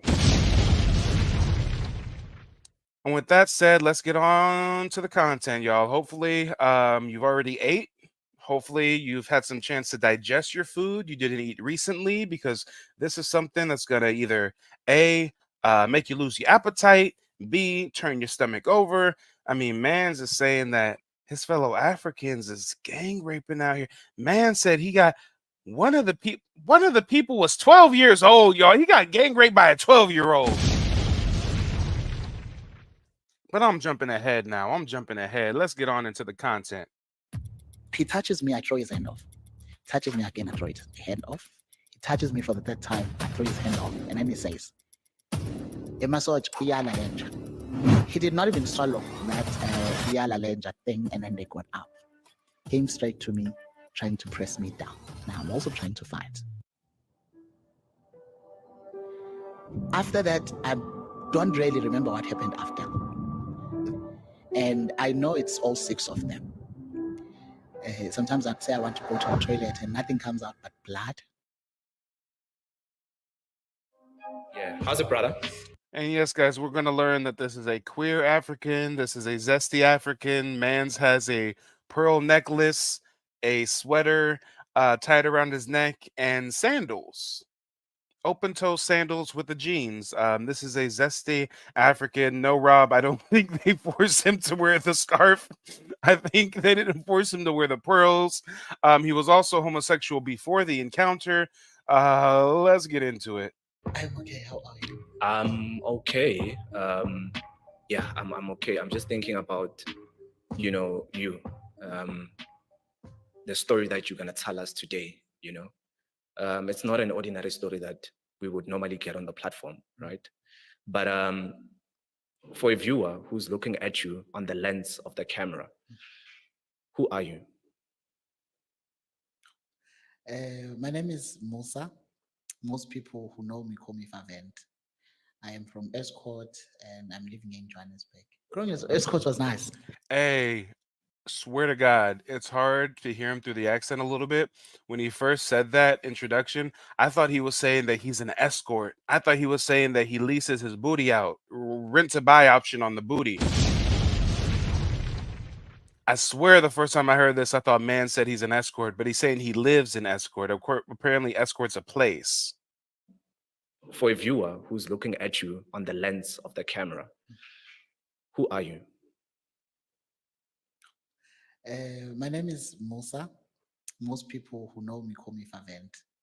I am from Escort and I'm living in Johannesburg. Growing up, Escort was nice. I mean, it's a rural area. So anyone who has been or who has grown in a rural area will tell you that place is nice. You got to head cows. You go to the mountains to fetch firewood and stuff.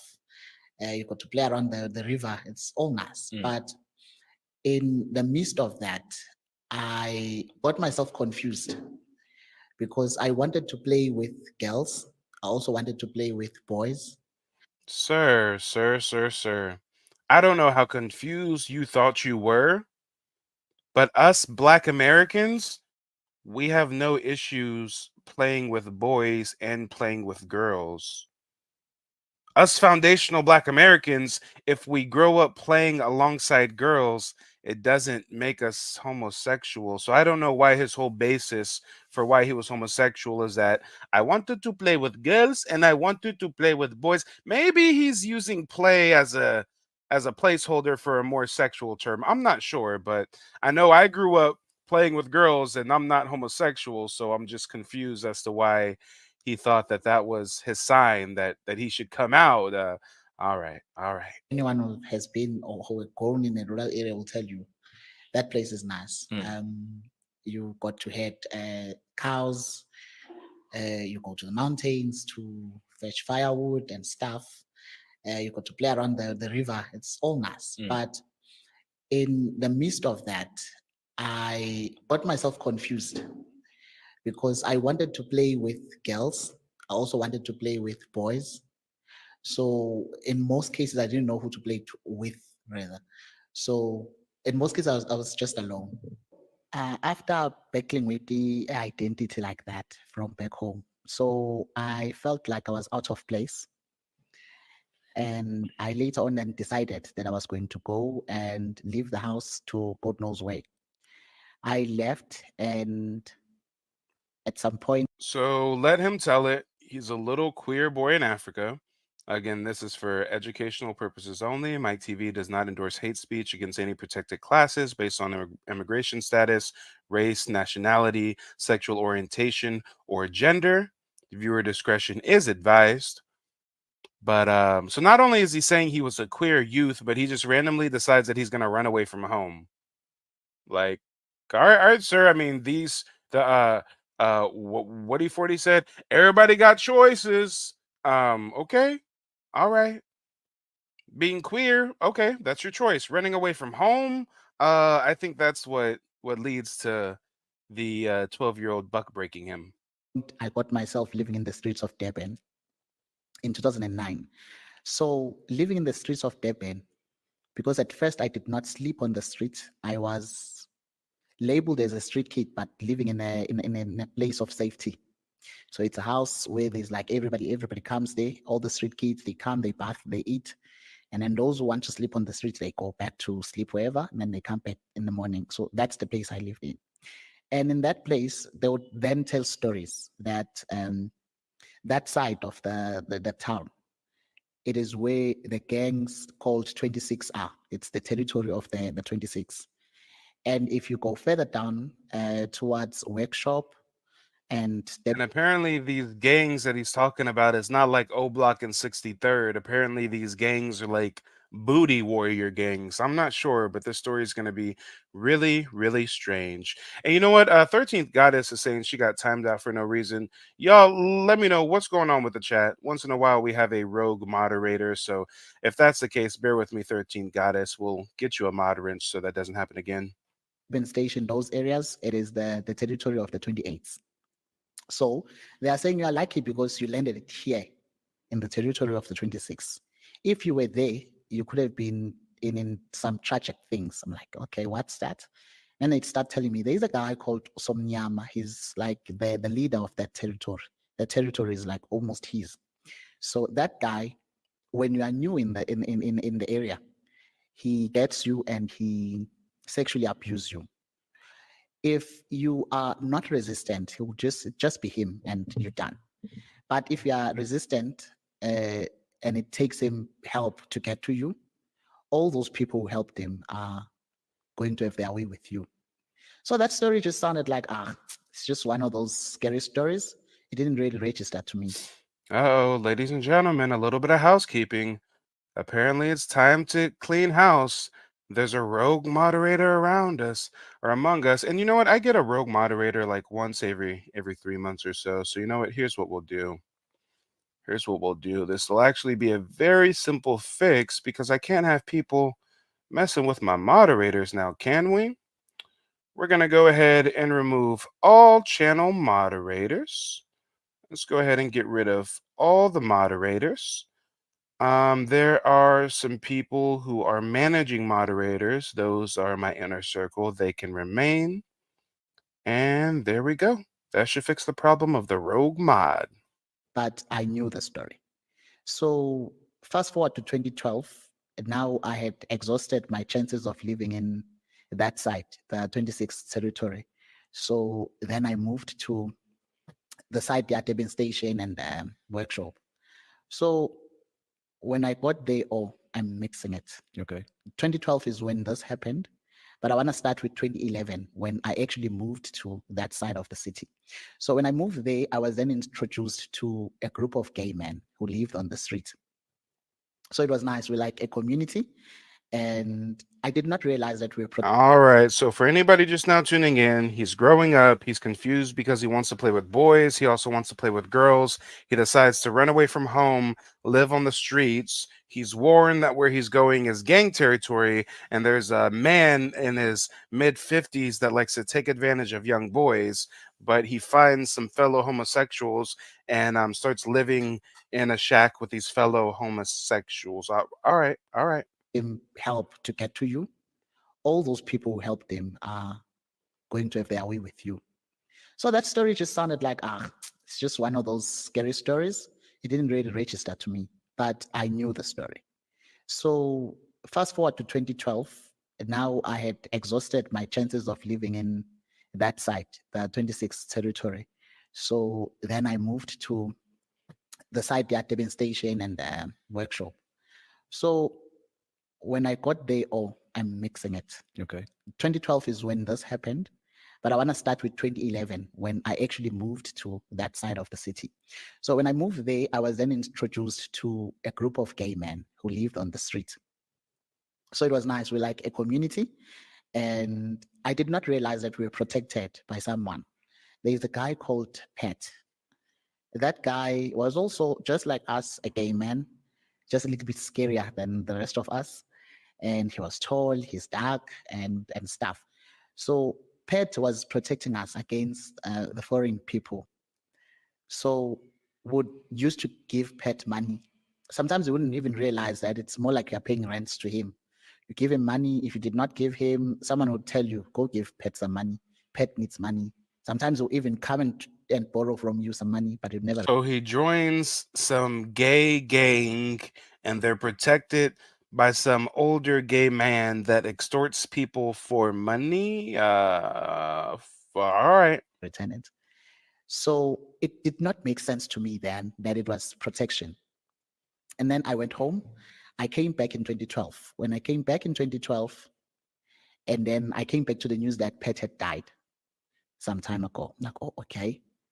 And then few weeks after I'd arrived, I think a week or so after I'd arrived, I noticed that now I have two guys who are becoming my friends, but they do not identify as gay men. They are a friend of the group. And so they just come all the time. And sometimes sometimes we sleep with them as a community and stuff. So those two guys now became my closest friends. I could say best friends. We're going to eat, they are here. I'm going to the toilet, they are here. Everywhere I go, they are with me, like my good friends. And then Is that what it means to be a good friend in Africa? When you eat, they got to be there. When you go to the toilet, they got to be there. I mean, I'll be there. Hey, what the fuck are we talking about? Man, close to me, you're like my brother. Close to me, you're like my father. Like, what are we talking? Mans can't take a shit without having somebody in the Zesty Brigade come with him? All right. This one day, I think a week or so after I'd arrived, I noticed that now I have two guys who are becoming my friends, but they do not identify as gay men. They are a friend of the group.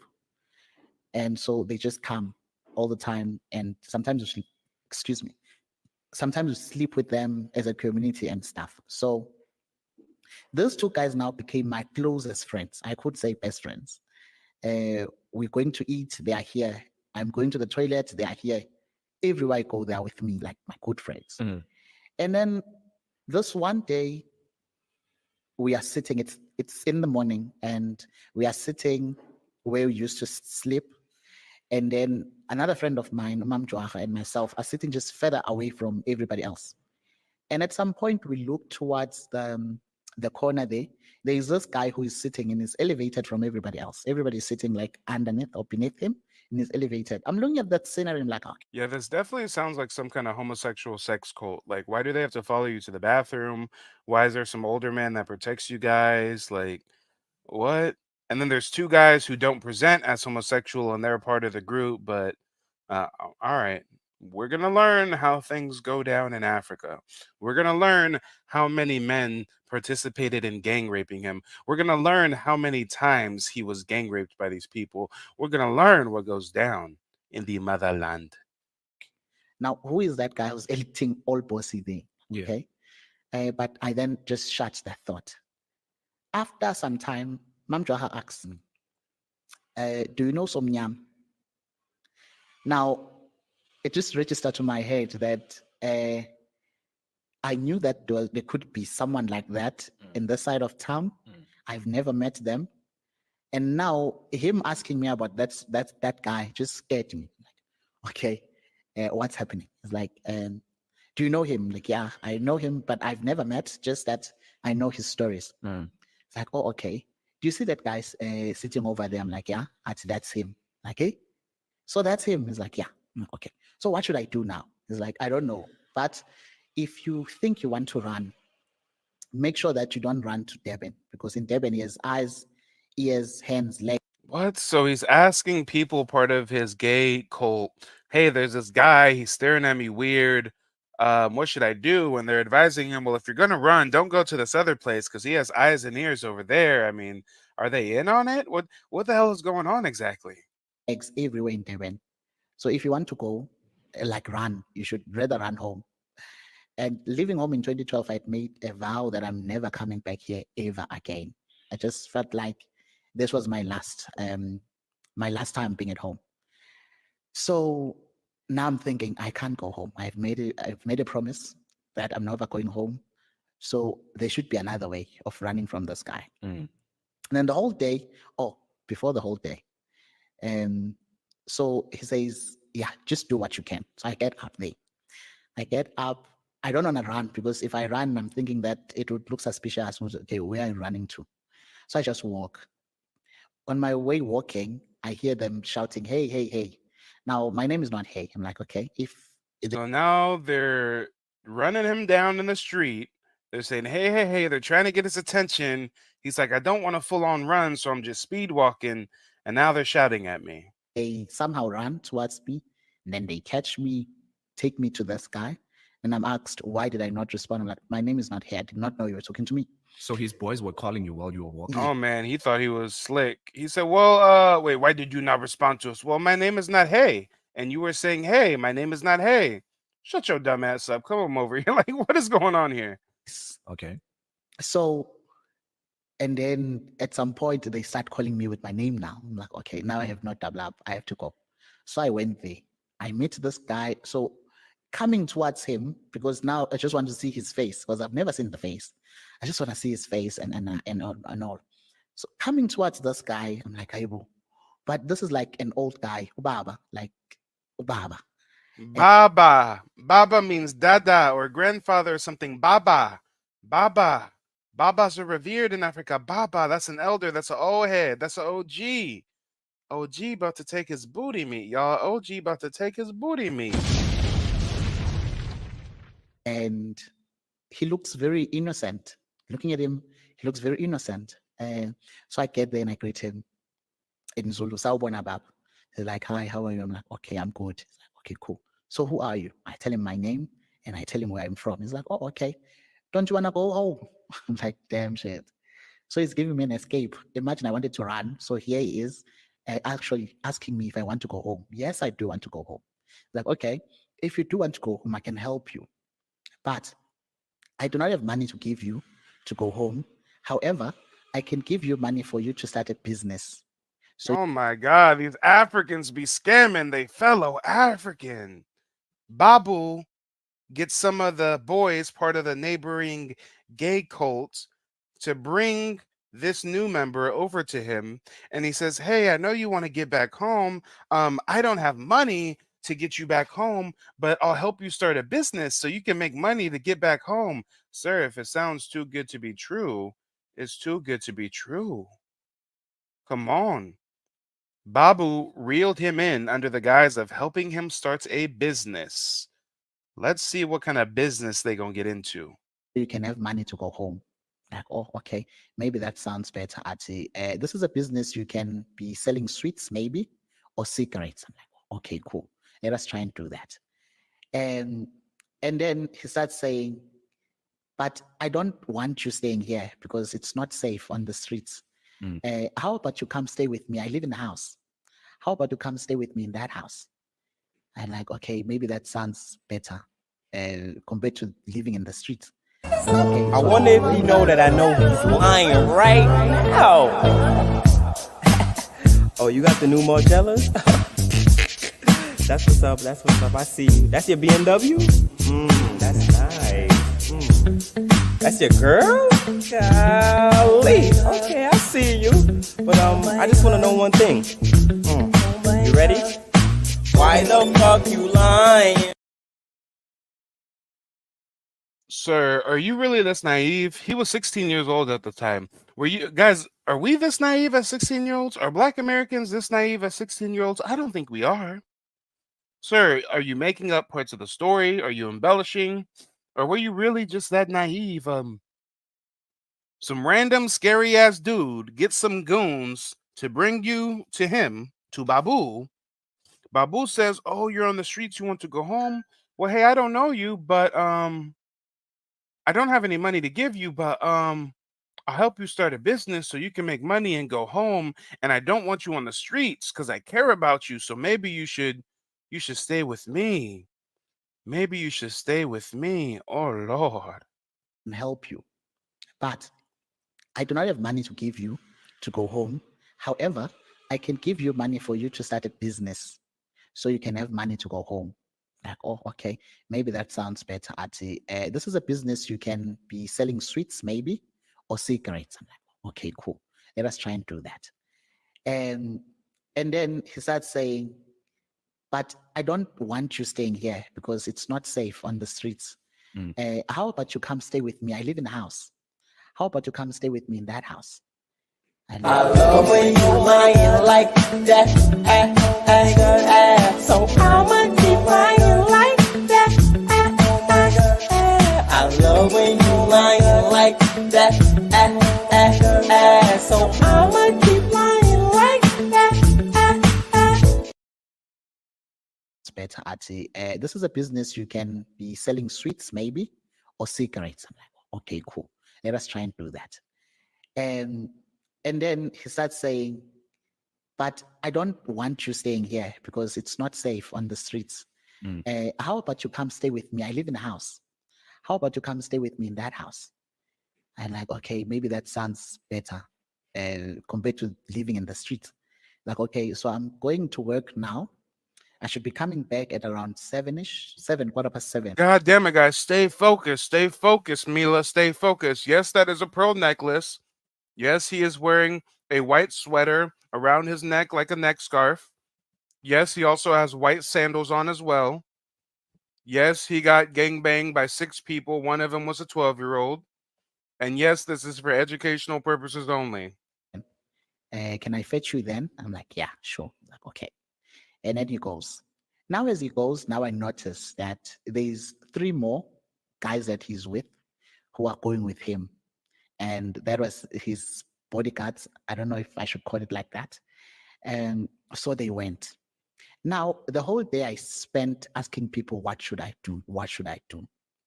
Because this is a non-practice in the streets of Durban. And so everyone probably have an advice would say, okay, this is how I escaped. Because some people have escaped, some couldn't. So now I'm asking people, what should I do? People are saying, no, just go home. And then some are saying, no. Home where? Like where you in escorts, Okay. yes. And some are saying, no, he doesn't like girls. And he doesn't like people who look like girls. So just get. What the fuck are we talking about? How many times are you going to be warned? People are telling you, go home, go back to your family. Why did you not go back to your family? Why are you living on the streets by choice, getting solicited by this old man? What is going on? Hold on, y'all. And it's about to get worse, and it ain't never going to get better. Mark my words. And then some are saying, no. Home where? Like where you in escorts, Okay. yes. And some are saying, no, he doesn't like girls. And he doesn't like people who look like girls. So just get yourself a weave, get yourself some dress and some high heels. Wow, his fellow Africans told him, hey, you should go home or you should dress up like a tranny. You should get a weave and some high heels and pretend to be a woman because he doesn't like women. They're warning you this man is a homosexual predator. They are warning you that this man is a batty boy chichi man. You batty boy. You batty boy. Batty boy. You batty boy. You batty boy. Batty boy. Letting dudes play with your booty hole. Letting dudes play with your booty hole. You ain't hard, bitch. You ain't hard, bitch. Oh, Lord. Guys, he's homosexual. That's fine. That's his choice. Wink, wink. Fingers behind the back. You know how we think. We don't endorse hate speech, especially against protected classes such as sexual orientation, gender, religion, nationality, creed, immigration status. If he wants to be gay, that's his choice. But why are you going to choose to run away as a child, to run away from home to a place that has prison gangs where they try to find young boys to buck break? Why are your friends advising you, hey, you should go back home or you should dress up like a woman because this man don't like women? They're letting you know what kind of time he's on. They're letting you know, and you're still gonna fall victim, quote unquote, fall victim. Ladies and gentlemen, this is crazy. Ladies and gentlemen, it's going to get a billion times worse and it's never going to get better. But I got to know, am I abusing you guys? I know I can be a sadomasochist myself at times. I know I already forced myself to watch this whole video, so I knew what it was about. I know how dark it's about to get. I don't want to put you guys through that unless you want me to. If you want me to continue, somebody put 5 on the Cash App or the PayPal. Or maybe 5 people can each put $1. Just let me know that you want me to continue, because I read the chat. A lot of you guys are perturbed. A lot of you guys are disturbed. A lot of you guys have your ears burning right now. And I'm warning you, it's going to get a billion times worse. It's never going to get better. There's no light at the end of the rainbow. It gets worse and worse and worse and worse and worse. And when you think it can't get no worse, oh shit, it gets worse. Guys, if you want me to continue, I will. But you got to let me know what's up. And while we wait, let me give you just a little preview.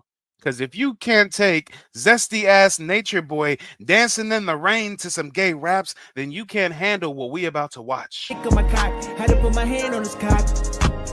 Put out the whole damn dick, I'ma get fucked. He told me he don't like when I use lube on my butt. I suck that nigga so till he bust fast. Told him let me suck them toes, and then that's fat. I will never be straight, I can back that. And I really wanna fuck. Where you at? Now my ass fat, with a lube at. Cause the city got nut all up on my sack. Cause these niggas wanna know where the rubber's at. Gotta suck harder, gotta fuck smarter. Niggas tryna fuck me like my barber. I ain't never been straight on my son or my daughter. I had to deal with me, Gabby Carter. Lot of niggas in here, I fuck them harder. I done put my whole dick all up in his booty. I push harder cause I know that nigga fruity. Now I'ma go ahead and put it in my booty. Gotta do Johnny Sin looking like a model. He got the big dick. Come on, y'all. If you want me to continue, put 5 on it. If you can't even stomach the zesty Nature Boy clips, you ain't ready for what's going on, y'all. This is like deep sea diving, family. This is like deep sea diving. You know, you can't just go deep your first time. You got to go to a certain depth and you got to get acclimated. You got to get acclimated to the pressure. And then you go a little bit lower into the abyss and you get acclimated to the increased pressure. And then you go a little bit deeper into the abyss and then you get acclimated to the increase of pressure. Come on. Mark Jones says this is one of the reasons that they locked his ass up. One of the reasons. If you thought Nature Boy dancing in the rain was something, Lord, I think I got receipts somewhere on Nature Boy. My son comes up and grabs my penis. I let him grab my penis. I had sex with his mom. I'm making love to his mother. After I'm done, I'm laying there chilling. He grabbed my penis. And he's playing with my penis. I let that happen. How you gonna let your son touch your weenie? That's nasty. Because the way I am, see me, I like to be naked. I take bath with my kids.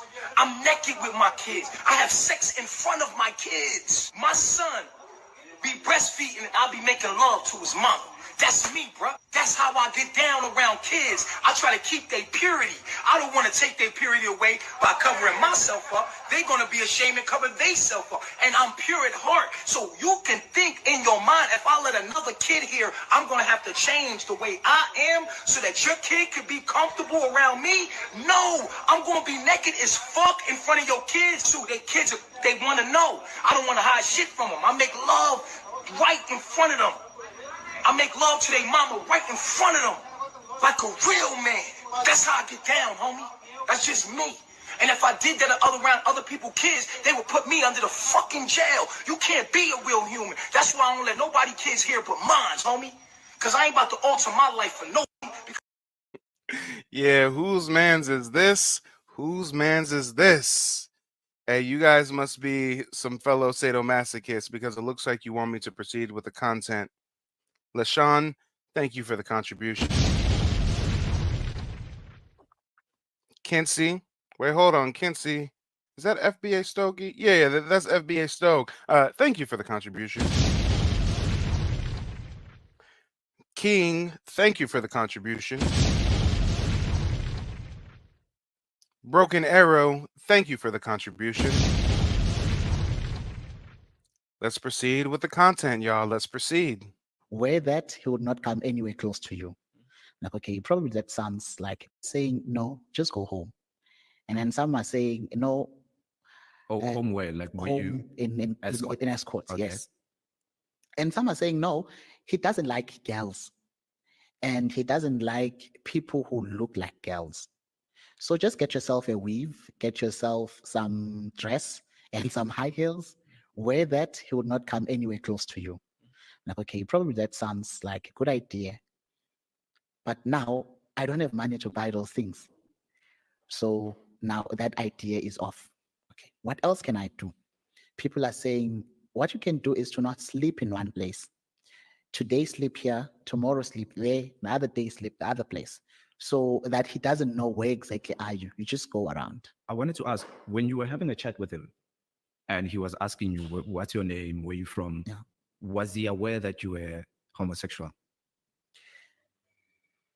I don't want to say yes.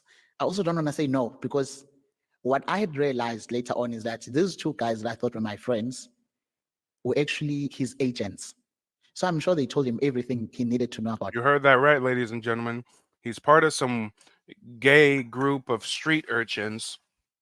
He says 2 of the people in the group are straight, but it turns out the 2 straight people are really goons of Boo Boo.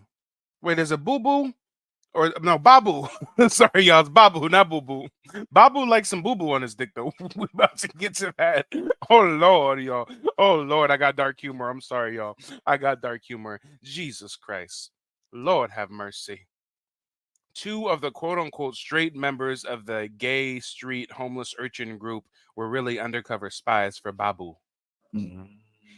But also, he slept there, the other day slept the other place, so that he doesn't know where exactly are you. You just go around. I wanted to ask, when you were having a chat with him and he was asking you, what's your name? Where you from? Yeah. Was he aware that you were homosexual? I don't want to say yes. I also don't want to say no, because what I had realized later on is that these two guys that I thought were my friends were actually his agents. So I'm sure they told him everything he needed to know about me. But also, he did not come to me because I was a homosexual. He came to me because I was a boy and I was new in the street. That is what he does. So, and then someone else says, oh yeah, you can just sleep anywhere else. Just sleep here and there, so that he doesn't know where exactly. What kind of friends do you have, my guy? What kind of friends?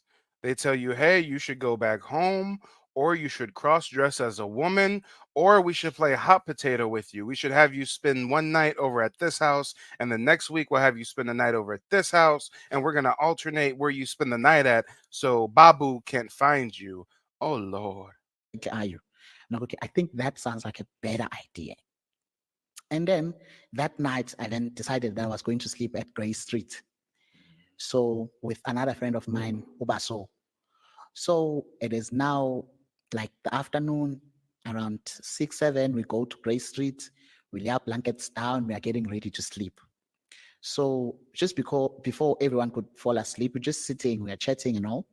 So I have those 2 friends besides me, one this side and the other this side.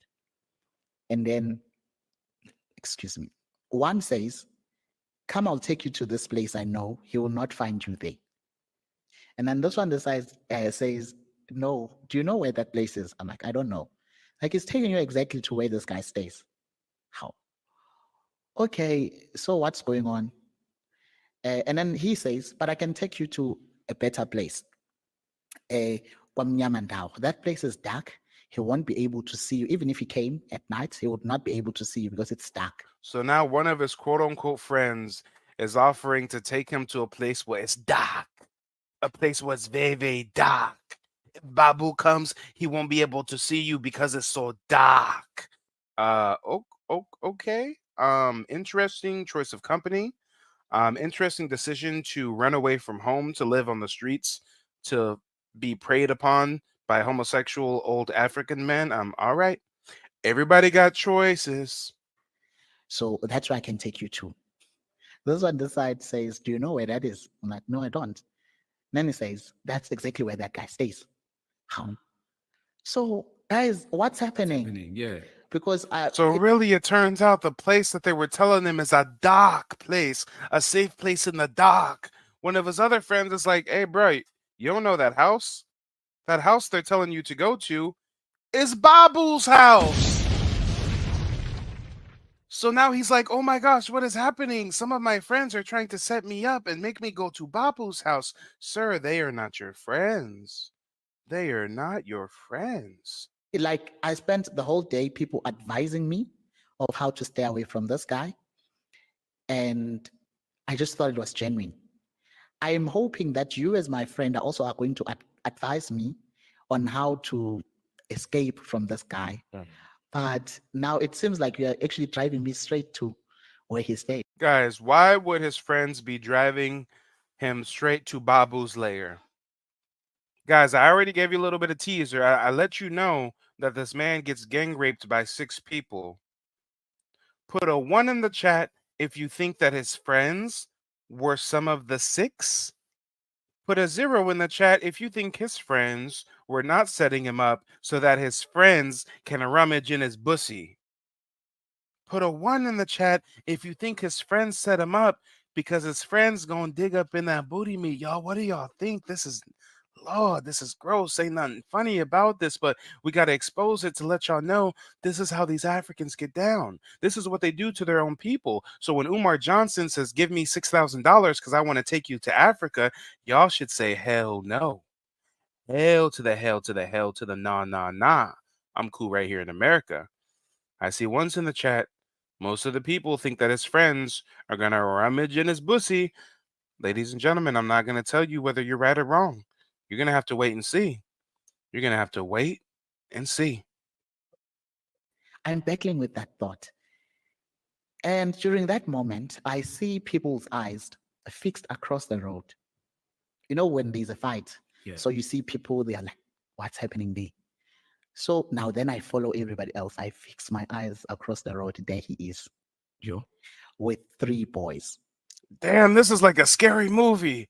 Everybody stops and looks across the road. He fixes his gaze across the road, and there is Babu with 3 boys, and he's come to collect the fufu from you. And they're carrying, I want to say sticks, but it was not like sticks, like your tennis bats and your cricket bats, like those things that they used to play. So they are carrying those things and they're just tapping on the palm like that. Tapping. So he looks across the street. Babu and his goons are across the street with sticks, and they're tapping the sticks in their hands in a menacing fashion. Y'all, this is a scary movie. He's doing this, Yes. And from where I come from, if you are in trouble and you come home, whoever an adult is there and is doing that, it means you are in for a big hiding. He says that they are across the street with sticks, hitting the sticks in their hands in a menacing fashion, just like an elder who's about to give you a whooping. Oh, Lord, they're across the street letting them know we about to tear that ass up. We about to tear that ass up.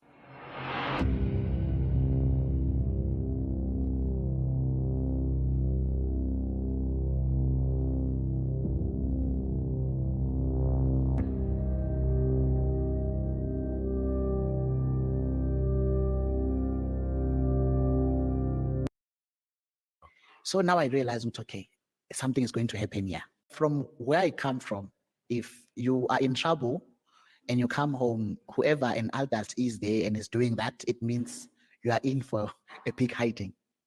So now I realize, okay, something is going to happen here. Okay. So that I save myself from drama and everybody else, let me just go straight to them. So I get up, I go straight to them, and I ask, are you now here for me? What the fuck kind of choices are you making, sir? You see them across the street, you don't run, you don't hide, you don't call for help, you don't seek the authorities. You walk straight up to them and say, are you here for me? And they say, yes, we are here for you.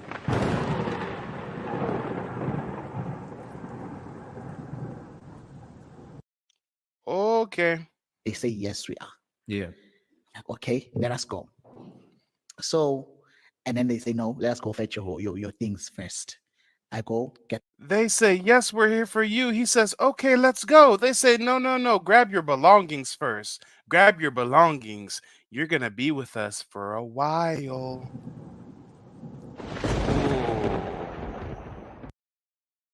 My clothes, when I'm trying to wrap up my blankets, they know you won't need those. Okay, cool. And then we go.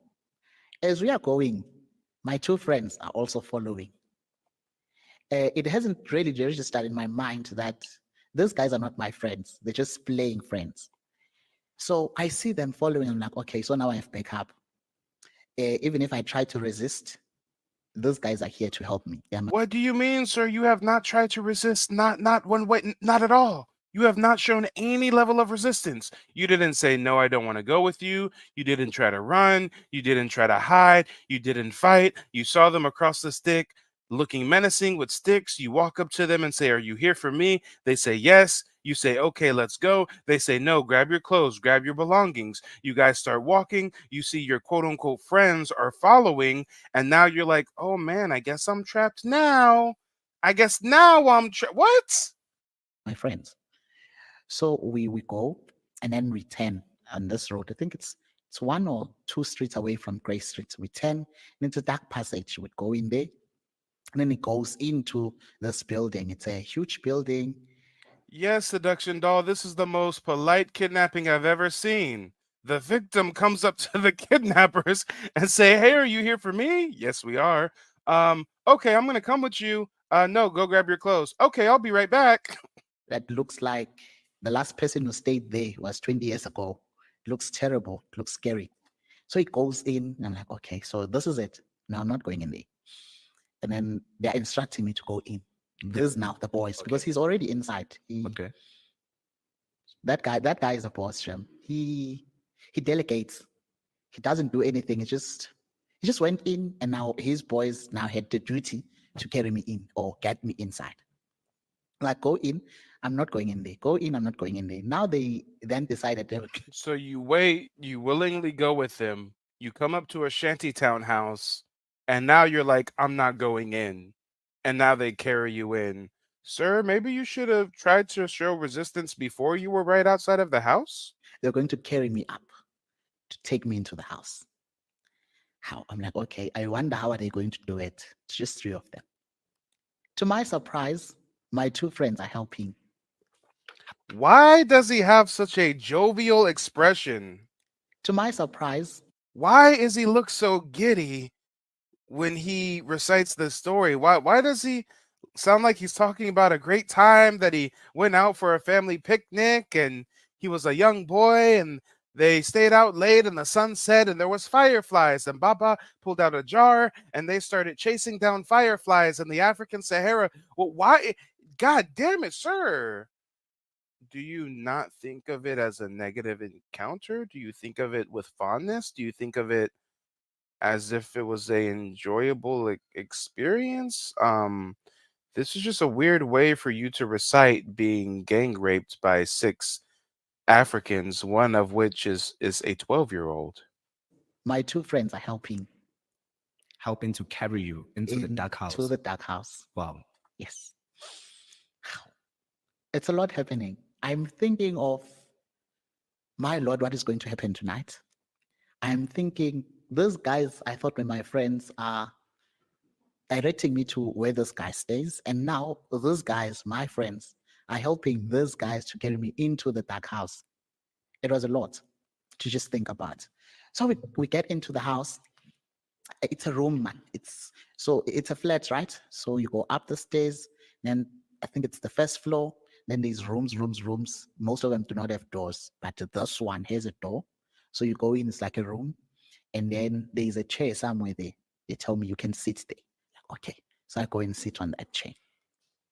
He comes into the shantytown home. Only Babu's room has a door on it. All the other rooms don't have doors. And there's a chair, and they say, "Sit down." And he says, "Okay." And I say, "Why?" I say, "Why?" Oh, Lord. Guys, I would never say that I think somebody wanted to be assaulted, but I do have to question where the assault comes into play, because so far he was a willing participant. He says 3 boys carried him into the house, but he says that with a smile. I mean, I don't know, guys. I don't know. I know I've been swallowed up, but not in the same way as he has. Not in the same way as he has. Would have been swallowed up. Have you ever been swallowed up? Have you gone through a time of swallowing where everything was overwhelmed? Have you ever been swallowed up? Have you ever been swallowed? I would have been. Have you ever been swallowed up? Have you ever been swallowed up? Have you ever been swallowed Have you ever been swallowed? Swallowed, swallowed up. Have you ever been swallowed? Swallowed, swallowed up. Have you ever been swallowed? Swallowed, swallowed up. I would.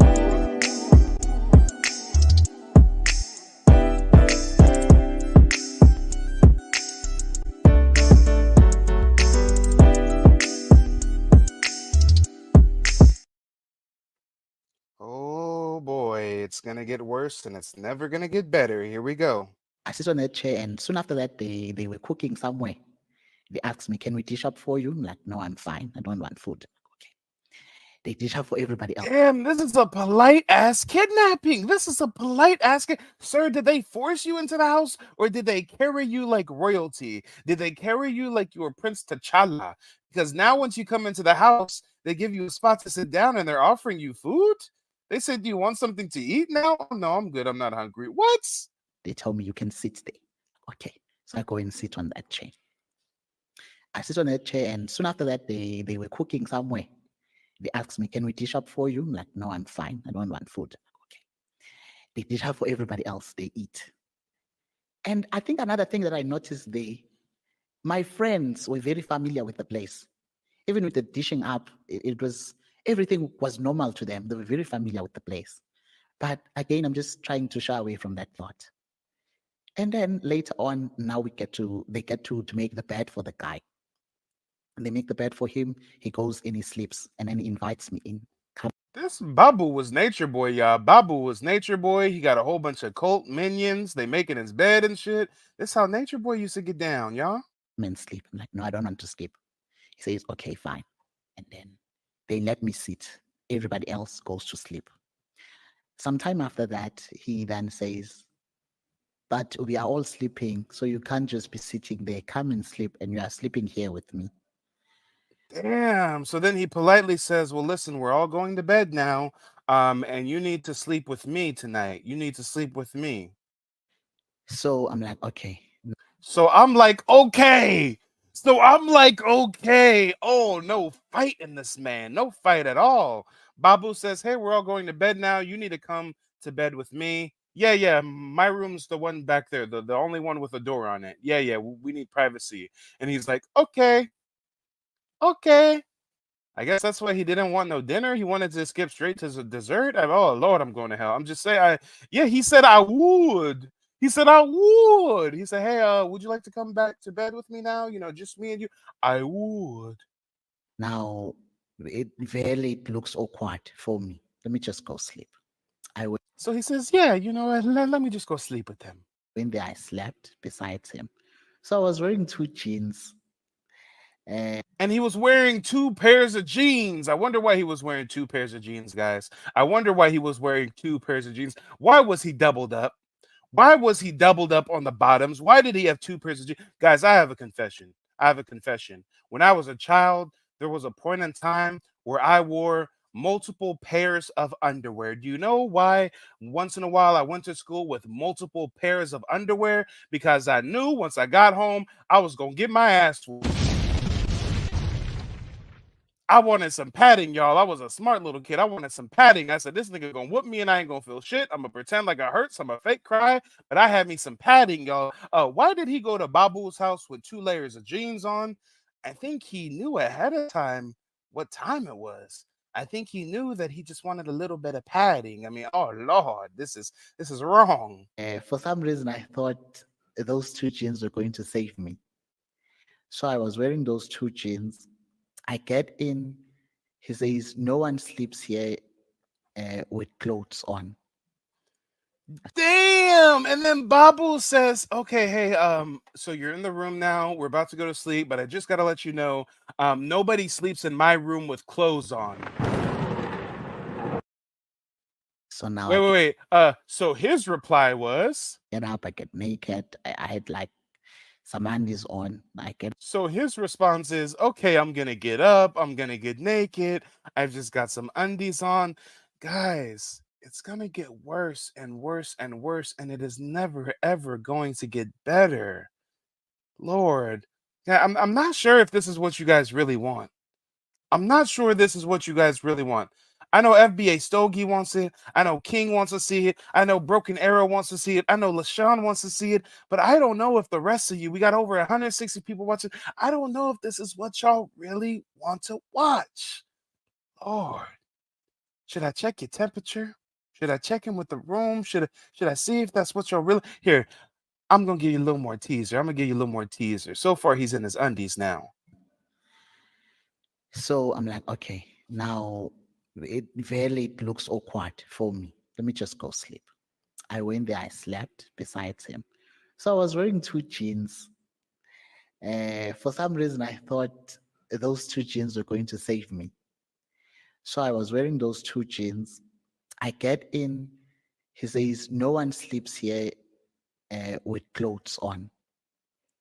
So now I get up, I get naked. I had like some undies on. I get up and then I undress those 2 jeans and then I go down again to sleep. And then he had something like a roll-on that was applying on his skin. He's applying this thing. Like I'm looking at him like, I wonder what's happening here. Everywhere, like all Yeah. Anyway. And then he then offers that roll-on thing to me. It's like, take this. I'm like, okay, what is this? He says, this is protection against mosquitoes. So use it. Hallelujah! Hallelujah! Jesus! Hallelujah! Yes, God. Praise the Lord God. Yes, God. Hallelujah! Yes. Jesus, praise the Lord. Yes, God. Hallelujah, God. Yes. We don't want no devils in our house, God. Yes, we Lord. want the Lord. Yes, That's Jesus. it, God. Yes, God. Everybody pray. Amen. Amen. Amen. Oh, Yes. Oh Lord, I guess chivalry isn't dead, y'all. I guess chivalry isn't dead. He invites him over, gives him a place to sleep, not on the streets, gets him off the streets for the night, offers him a meal, lets him know, okay, it's bedtime. Okay, we're gonna sleep naked. Here, roll this on your skin. It's for the mosquitoes. God damn, I guess chivalry isn't dead. This man sounds real chivalrous, right? Real chivalrous. Yeah, y'all know I'm being sarcastic. Oh, good God. Ladies and gentlemen, it's gonna get so worse. Right after this is where it gets so worse. And guys, I want you to hit the like button. I want you to throw 5 on the Cash App or the PayPal, or even throw $1 if you want me to proceed. I don't want Broken Arrow, King, Kinsey, or LaShawn to provide another contribution because they've already let me know they're invested. They want to watch this, but I gotta see what's going on with the rest of y'all. And above all else, besides that, can I get some support for having to watch this shit twice? I already watched this. I already skimmed through it. I already watched. I already know how it is. It's so disgusting. It's so foul. This is the most foul story you've ever heard in your life. And I got to watch it twice. God damn it. Can I get 5 on the Cash App or the PayPal just for having to go through the torment double time? Oh, Lord. Oh, Lord. Here, I'll be nice to you guys. I'll be nice to you. I'll be nice. Instead of playing the Nature Boy Zesty clips, I'll play something a little more jovial. I'll be nicer. Nigga, you gay. You gay. Y'all niggas are gay. That's gay. Nigga, you gay. Nigga, you gay. Nigga, you gay. Nigga, you gay. You gay. Y'all niggas are gay. Nigga, you gay. Nigga, you gay. Nigga, you gay. Nigga, you gay. You gay. Y'all niggas are gay. Nigga, you gay. Nigga, you gay. Nigga, you gay. Nigga, you gay. You gay. Y'all niggas are gay. Nigga, you gay. Nigga, you gay. Nigga, you gay. Nigga, you gay. You gay. Y'all niggas are gay. Nigga, you gay. Nigga, you gay. Nigga, you gay. That's gay. That's gay. That's gay. That's gay. That's gay. Guys, I would never clickbait you. I would never lead you astray. I understand you're invested in the story. I understand for some strange reason you like to watch the train wreck. I know. And you will be satisfied in this terrible, terrible, terrible tale. But God damn it, hit the Cash App, y'all. Put 5 on it, y'all. Put 5 on it. Nigga, you gay. You gay. Y'all niggas are gay. That's gay. Nigga, you gay. Nigga, you gay. Nigga, you gay. Nigga, you gay. You gay. Y'all niggas are gay. Nigga, you gay. Nigga, you gay. Nigga, you gay. Nigga, you gay. You gay. Y'all niggas are gay.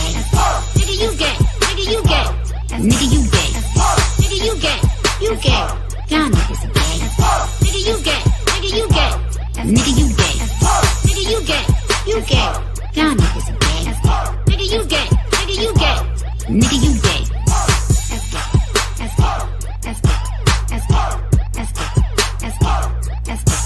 You gay. Y'all niggas are gay. Nigga, you gay. Nigga, you gay. Nigga, you gay. Nigga, you gay. You gay.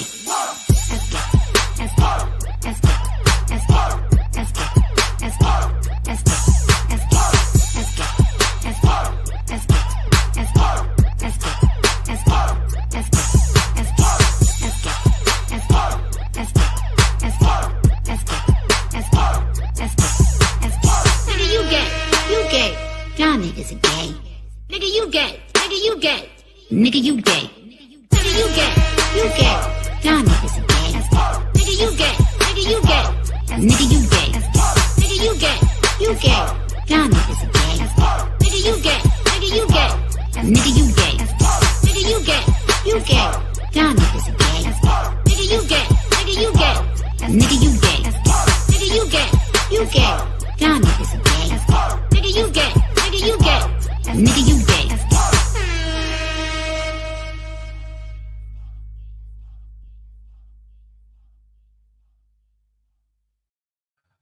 Oh Lord, guys, I let that play extra long to give you guys a chance to roll up, guys. I played that extra long to give you guys an opportunity to excuse me, Lord. Lord, guys, hold on, wait a minute. Good God, you don't understand. I'm the man behind the curtain, so I got multiple screens set up. I got some of the video playing over here while I talk to you guys over here. I just heard some of the audio that we're about to listen to. Oh my God. He said the 12-year-old went on top of him and did the, oh Lord. Oh, I should have stopped that screen. I should have hit pause on that screen. I didn't need to hear that, y'all. That took me by surprise. Even though I've already seen this, God, it took me by surprise. I forgot that the little boy rummaged him like that. I forgot the little boy did that to him. God damn it. God damn it. Excuse me. As I was saying, I played that song out extra long to give you guys an opportunity to roll up because it's going to get oh so dire. It's going to get oh so strange. And God damn it, we're going into an encore thanks to our live audience members that are contributing to the platform here this evening. Jay Dizzle, thank you for the support. I appreciate the cash app, brother. Broken Arrow, thank you for the support. I appreciate the cash app. Anthony, thank you for the support. I appreciate the cash app. You know what? Hold on, wait a minute. I forget that these cash apps come with messages sometimes. Sometimes y'all leave notes. Okay, yeah, Broken Arrow, I appreciate it. Thanks for supporting. Bridget, appreciate the PayPal, darling. And y'all, honestly, it's gonna get so worse. I need to balance things out with a little bit of humor, and also I need to start being a little more selfish and thinking of myself because I gave you guys that time to roll up, and I did not give myself time to do the same. I don't need to roll up or anything, but I got this bong right here, and this motherfucker is already packed. Hold on a second. Let me crack a window.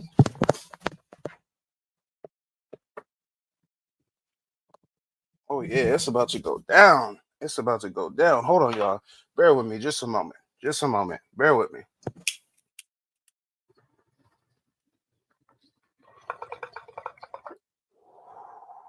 Oh, yeah, that's some good shit. Lords, we call on you in times of need. We call on you when we are about to hear Africans have 6 members rummage in their booty. Oh, Lord.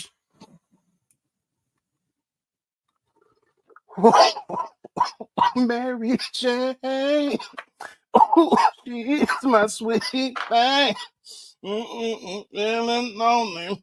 He always comforts me. All right, y'all, I'm ready. I'm ready. We all. What you talking about? I'm not. I just did. I would. I would. Let's go, y'all. We about to get into the content. This is gonna get worse, and it's never gonna get better. Let's hear what happens. Let's hear what happens. One Oh, day I slept beside him. So I was wearing 2 jeans. For some reason, I thought those 2 jeans were going to save me. So I was wearing those 2 jeans. I get in. He says, no one sleeps here with clothes on. So now I get up, I get naked. I had like some undies on. I get up and then I undress those 2 jeans and then I go down again to sleep. And then he had something like a roll on that he was applying on his skin. He's applying this thing. Like I'm looking at him like, I wonder what's happening here. Everywhere, like all Yeah. Everywhere. And then he then offers that roll on thing to me. It's like, take this. I'm like, okay, what is this?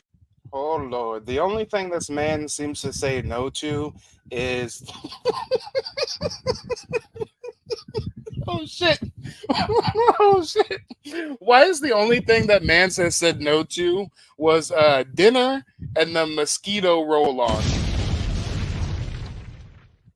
I mean, let him tell it. He also said no, he didn't want to go into the house, but he recalled that story with a smile on his face. And I don't really, imagine 3 boys lifting them up and carrying them into the house. I don't imagine him doing much of a struggle to get into the house. I imagine, he was just tired from the long walk to Babu's house, and he just wanted to feel like a prince. He said, I'm the star.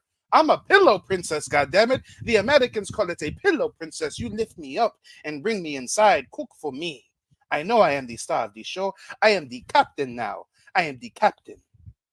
Says this is protection against mosquitoes. So use it. No, thank you. You don't want it? I'm like, nah, I don't want it. Okay. Because at that time, I just don't want anything to do with those guys. I don't even want to be here. So, and then we carry on sleeping. As we are sleeping, now, these 2, my friends, are having a conversation. I'd say they're arguing.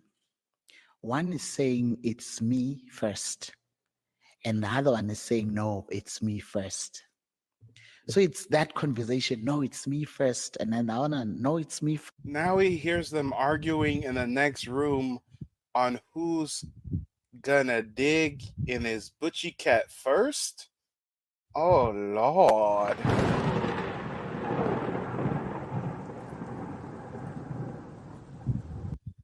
Guys, on the surface, we would think that is a terrible nightmare. Imagine you as a straight man. Oh, wait, no, he's not straight. Shit. Damn, I messed up my story. I said, imagine you as a straight man, but we forget that. Nigga, you gay. Yeah. So imagine you're a homosexual man, right? And God damn it, that fucks up my analogy. That fucks up where I was going for, y'all. I was gonna say, imagine how terrifying it is being a straight man and hearing 6 people in the room next door arguing who's gonna dig up into your ass first. And I want to juxtapose that with the correct context by saying, imagine you're a gay man listening to 6 men in the other room argue about who's gonna go at you first. But God damn it, that might be a fantasy and not a nightmare for them. I'm just confused, guys. I'm confused. This is a terrible story. We don't victim blame. We don't victim shame. We don't gaslight. But I've never heard a victim speak about such a harrowing experience with a smile on their face. And Prince of Paraphernalia Palace, I appreciate you for hitting the Cash App. First, I don't know what they're talking about, but I can just hear what is being said. So this guy says, what are you talking about? You are making noise. And then one of them says, I was very close to bringing this guy here. So after you, it is me. Like, no, do not talk nonsense. Just sleep. So he's saying after who? After you or him? After him. The Somnyama guy. Oh, so it's him. After him, it's me. Okay. How do you say this? So this guy, the 2 friends, right? Yes. They're arguing. And then they are saying after Somnyama, it's either one of them. So it hasn't really clicked in your mind. What are they actually talking about? It's okay, I wonder what are they saying. Yeah. It's a conversation. Excuse me, y'all. Excuse me. I had to interrupt a bong rip. Sir, you really want us to believe that it has still not clicked into your mind what's happening? Hold on, wait a minute. Let me compose myself. Let me take a quick swig of water. So you're telling me they warned you about this man? They warned you about the homosexual jailhouse gangs that roam the streets? They told you should either run away home or cross-dress so that Babu doesn't get you. They came, got you, took you to the house. They got you naked. Hold on. At this point in time, this man is naked in bed with Babu. He hears the boys in the next room arguing over who's going to rummage him next. And he's saying he still does not know what is happening. Why the fuck you lying? Why you always lying? Oh my God. Stop fucking lying. So he knows Babu likes little boys. Babu took him here against his will. He's naked in bed with Babu. He hears 6 people in the next room, boys he thought was his friends, arguing over who's going to get his booty after Babu, and he wants us to believe it still has not clicked in his mind what is happening and what kind of situation he is in. Every time you tell me something, I figure that you're lying. Ooh, it's almost like you faking. Oh yeah, yeah, I know you're lying, but you sound excited, and you know that I know that you're lying. Oh girl. Hold on. He says he wore 2 pairs of jeans for protection. He says that he wore 2 pairs of jeans for protection, but now he wants us to believe that he's naked in bed with Babu, hears them talking about running up in his bumbleclot, and he still does not know what's happening? I wonder if you know that I know he's lying right now.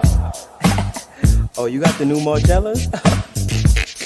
That's what's up. I see you. That's your BMW? That's nice.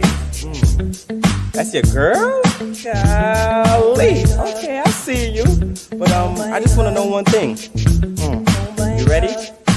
Why the fuck you lying? All right, guys. He has no idea what's going on. He just thought he was gonna sleep naked in bed with Babu. Oh Lord. I told you I was gonna get worse. So he's saying after who? After you or him? After him, the Somnyama guy. Oh, so it's him. After him, it's me. Okay. How do you say this? So this guy, the 2 friends, right? Yes. They're arguing. And then they are saying after Somnyama, it's either one of them. So it hasn't really clicked in your mind with what are they actually talking about? It's okay. I wonder what are they saying. Yeah. It's a conversation in the house that I don't even have to entertain because it has nothing to do with. It's one of his boys, right? Yes. Where are your friends? It's them actually, Oh, my okay. friends. Okay. And he's still referring to them as friends. Your friends are in the next room while you're naked in bed with Babu, and your friends are in the next room arguing who's going to get your booty next. That we're arguing. Okay. And then, so he shuts them off. A few moments after that, he now starts touching me. I think for the longest time, whilst I'm sleeping, I'm just thinking, when is this going to start? Is it even going to start? Or they're just going to let... I thought you said you don't know what's happening. So what are you pondering? What are you ruminating over beginning? What do you think is going to start if you want us to believe you're just lying naked in bed with Babu, sleeping, and you don't know what's going on? All right. He knew what time it was. Is right? Yes. Where are your friends? It's them actually, Oh, my okay. friends, Okay. that we're arguing. Okay. And then, so he shuts them off. A few moments after that, he now starts touching me. I think for the longest time, whilst I'm sleeping, I'm just thinking, when is this going to start? I love when you lying like that. So I'ma keep lying like that. I love when you lying like that. So I'ma keep lying like that.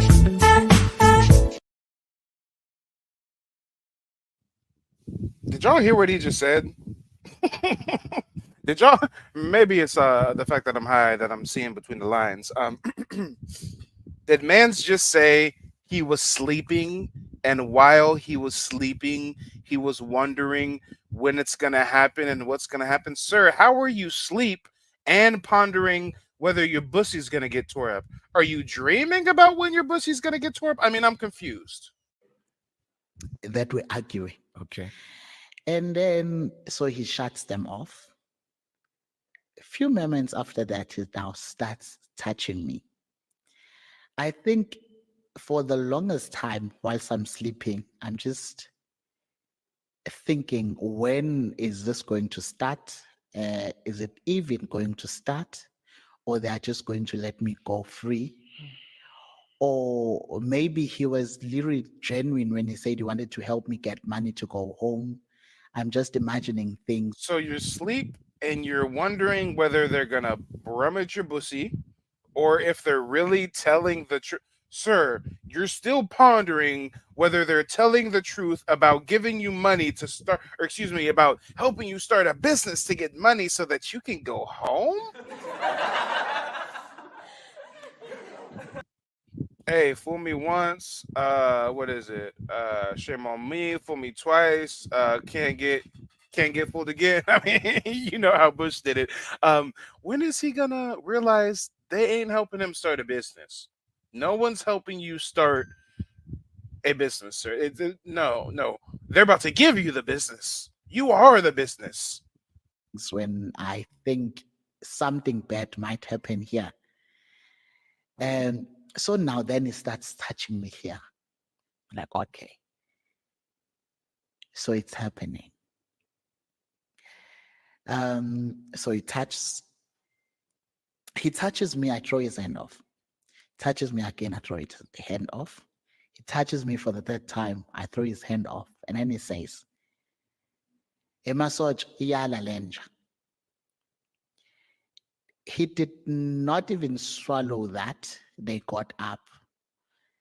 It's like they were ready, or And you know what? Nepenthe makes a good point. When you've been traumatized, you tell things that occurred like it's nothing. I do it and get the same response you're giving here. No, I feel you. I went through a traumatic experience. I moved into a place and my landlord killed himself. The 12th day I was living there, I found them hanging from their neck in the backyard. And I can recall the story to you without much, solemn remorse, because, I mean, all right, I seen a white girl dead in the backyard hanging from the trees. That's a bit different from getting rummaged by 6 people. Ladies and gentlemen, put in the chat, do you think that he's going to get gang raped by these 6 men on more than one occasion? Oh Lord. This is a little bit different than finding your dead landlord in the backyard. This happened directly to him. Yeah, no, I wouldn't even want to tell the story, quite frankly. I would take it to the grave, and if I told it, god damn it, I'd be crying or something. Lord, nah, he's saying this too jovial. Still too jovial for me. Too much smiling for me. I don't know. He did not even swallow that Yala Lenja thing, and then they got up. Came straight to me, trying to press me down. Now I'm also trying to fight. I'm trying to fight. And at some point they didn't manage, because I was still facing up at that time. So at some point they managed to get me to face down. Now I'm facing down, but I'm still battling with them. I'm battling. And then one of them now had a knife. So he waits until he's naked, face down, with 6 people around him, and now he's begging, and now he's fighting. And Lord, all right, it's just an interesting time. I mean, Days ago, they told him go home. He didn't want to go home. They said dress like a woman. He didn't want to dress like a woman. He didn't have money for a wig. He said no money for a weave. All right. Everybody got choices. So now then it starts touching me here. Like, okay. So it's happening. So he touches me, I throw his hand off. Touches me again, I throw his hand off. He touches me for the third time, I throw his hand off. And then he says, Emasoj iyala lenja. He did not even swallow that. They got up. Swallowed up. Have you ever been swallowed up? Have you gone through a time of swallowing where everything was overwhelmed? Have you ever been swallowed up? Have you ever been swallowed? I would have been. Have you ever been swallowed up? Have you ever been swallowed up? Have you ever been swallowed up? Have you ever been swallowed up? Have you ever been swallowed up? Have you ever been swallowed up? I would.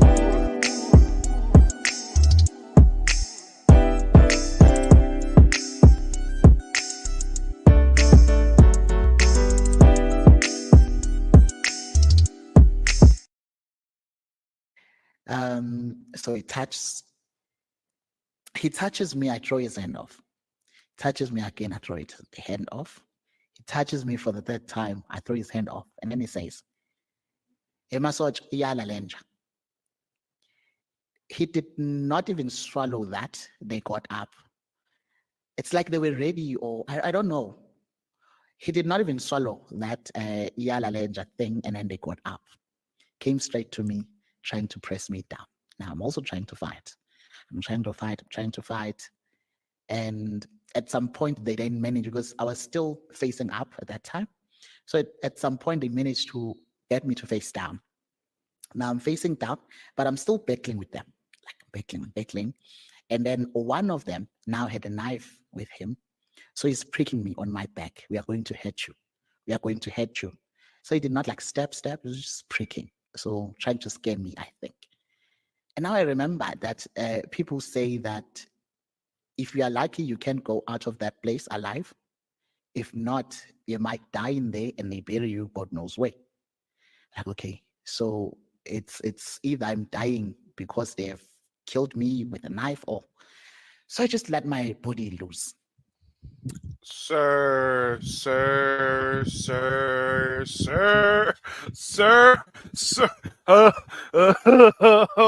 I told you guys it gets worse.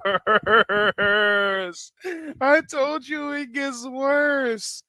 You never really put up a fight. You never really say no. You walk to the house under your own fruition. They tell you to sit down, you sit. Before coming over, they said, get your clothes. You grabbed your clothes. They say, do you want something to eat? They say, no. Babu says, come to bed. You say, okay, and come to bed. Babu says, take off your clothes. You take off your clothes. The only thing you really say no to is the mosquito ointment, apparently. They hold you down.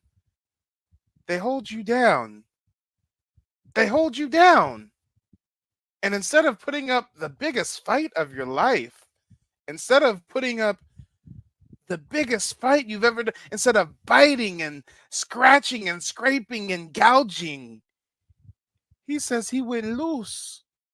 He said he went loose. What? First of all, the choice of words, Playboy. First of all, the choice of words. I went loose. What went loose more specifically? How do you make it loose like that on command, on demand? How?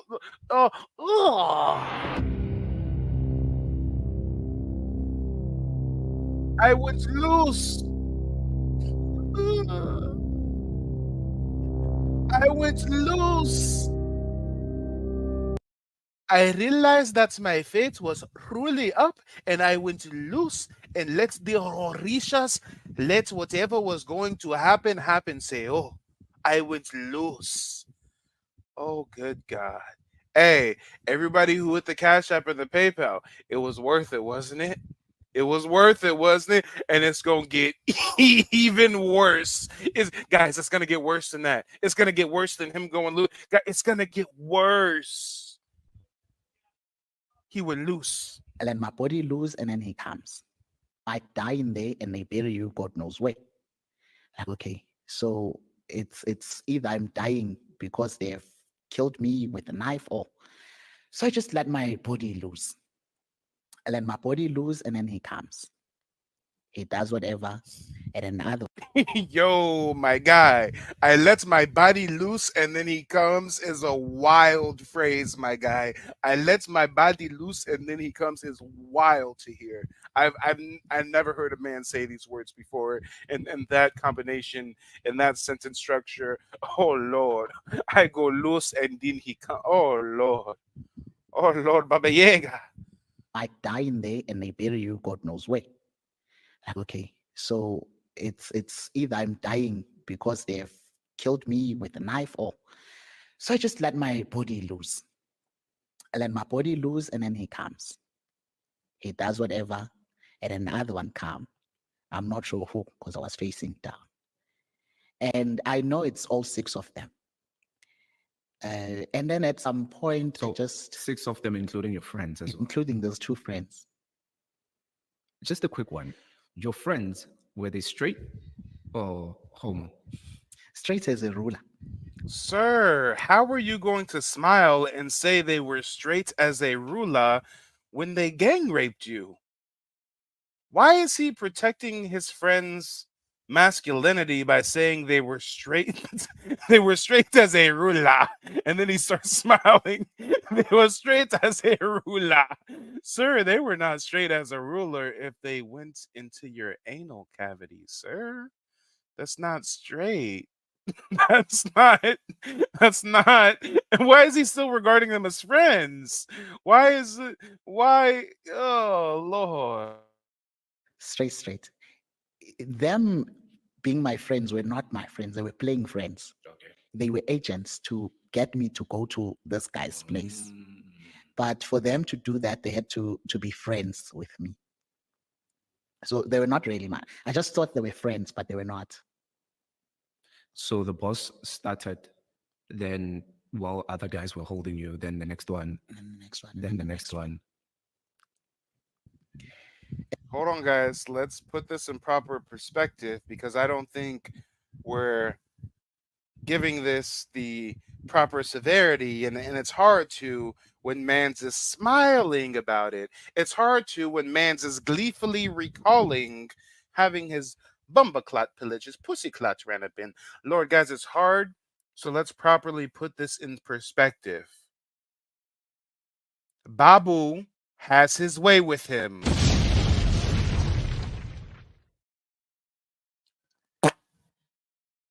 I am finished. Then another one has their way with them.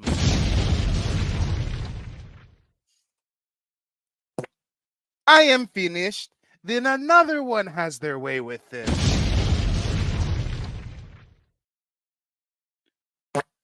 I am finished. And then another one has their way with them.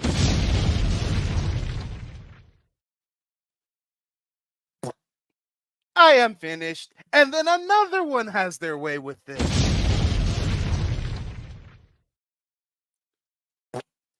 I am finished, and then another one has his way with this. Now we are done. Thank you for your services. We will help you start a business now. Oh, Lord. At some point, And the next one. And the next one. Then the next one. I just thought they were friends, but they were not. So the boss started, then while other guys were holding you, then the next one. And the next one. Then the next one. At some point, I think I slept. I don't know, because what I remember is him getting on, and then after him, someone else got on. After that, I don't really remember what happened after. The only thing I remember was me waking up in the morning. around 8ish. So I do not know if I died a little or what, I don't know. But the last thing I remember was around that. And god damn it, those that are watching this and hearing us lay in some humor, hearing some jokes, hearing us troll a bit, can you blame us when he recalls the story with a smile on his face? And the next thing was in the morning. So we woke up, and I woke up in the morning. Everyone was up already. They had now also. Hey, the zealous approach says there ain't no Illuminati out there he can put that credit towards. He should have a record deal. He should have a record deal and a movie deal with all that Illuminati ritual, sex, buck breaking cult shit that just happened. He should have a record. He should be the next Burner Baby. Is that how Burner Boy got his record deal? Is that how they do it in Africa? Prepared porridge for everyone to eat. They're asking me again, can we dish up for you? I'm like, no, I don't want. I'm like, okay. And then in the morning, they try to make him some porridge, y'all. And then in the morning, they make him some porridge for him to eat. God damn it. Oh, they giving you the boyfriend experience, huh? BFE, yeah. Cool. And then he asks, do you want to go where I got you? Or you want to stay here with the rest of the guys? No, I want to go back where I was. It's like, okay, cool, you can go. No fight. And then they let him go with no fight, y'all. No fight. They just release him. No fighting. And now to my head, it gets to me that, see, even the money of starting the business was a lie. Oh, now I'm sorry. I'm just gonna say it. You Africans are fucking stupid. Allegedly, Mike doesn't endorse hate speech. This is parody. This is jokes. This is humor. Viewer discretion advised. Yada yada yada. Allegedly, y'all are fucking stupid. It's not until you got raped by 6 people that you're like, oh well, you know what? Maybe I'm not gonna get a business after all. What are you talking about, sir? Now to my head, it gets to me that, see, even the money of starting the business was a lie. And then also, why is it now a choice? Because when you spoke to me yesterday, you sounded like a caring father who doesn't want me to be out there in the dangers of the streets, and you want me to be in the house with you. And Babu did not want you in the dangers of the streets because he wanted to be between your cheeks while you are between his sheets. Oh, say, oh. The next day, now you're giving me a choice. Do you want to go back or you want to stay here? I'm like, so this guy was never genuine about anything. He just wanted what had happened last night. Hey, they made him porridge in the morning. Did all the dudes put some shillings at the nightstand afterwards? I'm feeling like Mans is about to say they put some shillings for him on the nightstand. Like, what? When you look at this man, Alobabalo, how old is he? At that time, I think he would have been in his like early 50s. Early 50s. Early. How old were you at the time? At that time, I was 16. This is 2012. At that time, I was 16. So hey, I wasn't that fucking naive as a 16-year-old. I don't know if y'all were that fucking. We were naive, but I don't think we were that naive. I don't think we're gonna just take off our clothes and get into bed and hear them contemplating who's gonna rape us next in the next room and be like, oh, I wonder what's going on. I wonder what kind of business they are going to help me begin. Now I went back to my friends. And sorry, quick one. The boys. Let me start with the friends. Your friends that you went there with. Yeah. How old were they? One was a little bit younger than me. Okay, I think little bit younger than you. Yeah. So you were 16. Yeah. So he might probably be. He might have been 13, 12. Yeah. Oh Lord. Oh Lord, did I not tell you this gets worse and worse and worse? One of the men that ran up in his busiklat wasn't a man, he was a boy. He was 12 or 13. How you get taken advantage of by somebody to the 20? Oh Lord. Oh my God, a 12-year-old, y'all. A 12-year-old, y'all. A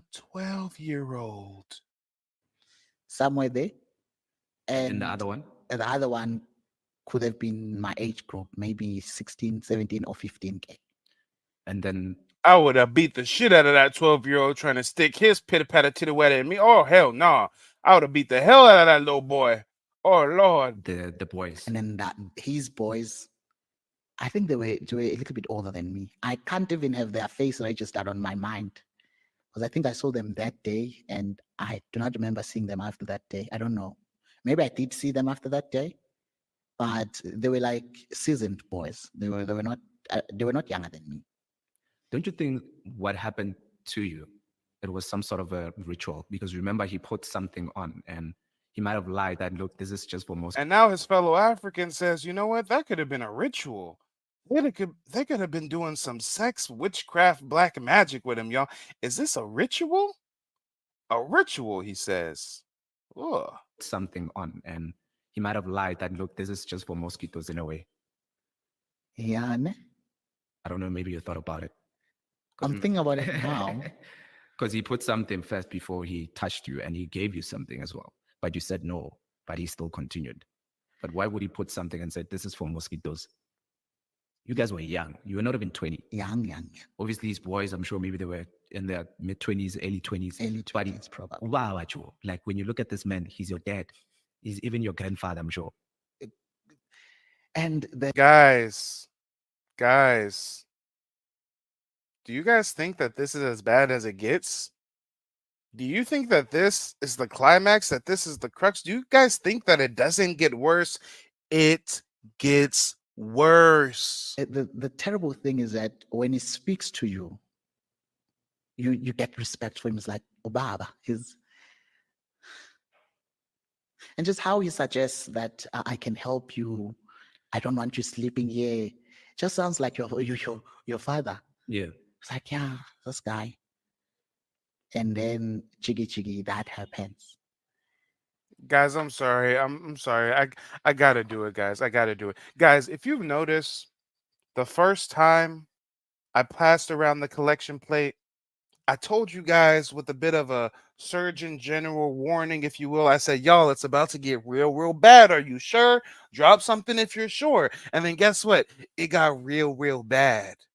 And then I passed around the collection plate a second time and I said, y'all, it's about to get, oh my God, it's going to get bad. Are you really ready for this? And you guys were ready.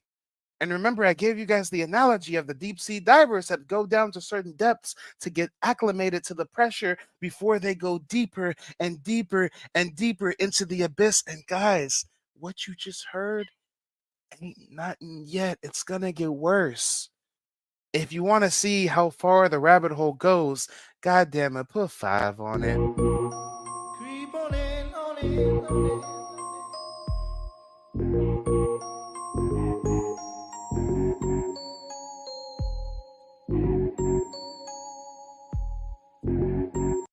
But Mike, hold on. Like, this dude is talking about getting like gang raped by a 55-year-old, and one of them was like a 12-year-old, and he just lets loose and let the man come. He lets loose and let the man come. Mike, how does it get worse than he's already been gang raped? Mike, he's already been gang raped. How does it get worse? You're lying, Mike.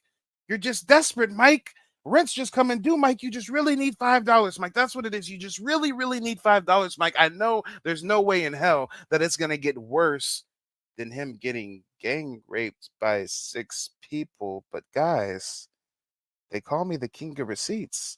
It's going to get worse. Hit the Cash App or the PayPal. Let me know if you want to continue. Viewer discretion is advised. Nigga, you gay. You gay. Y'all niggas are gay. That's gay. Nigga, you gay. Nigga, you gay. Nigga, you gay. Nigga, you gay. You gay. Y'all niggas are gay. Nigga, you gay. Nigga, you gay. Nigga, you gay. Nigga, you gay. You gay. Y'all niggas are gay. Nigga, you gay. Nigga, you gay.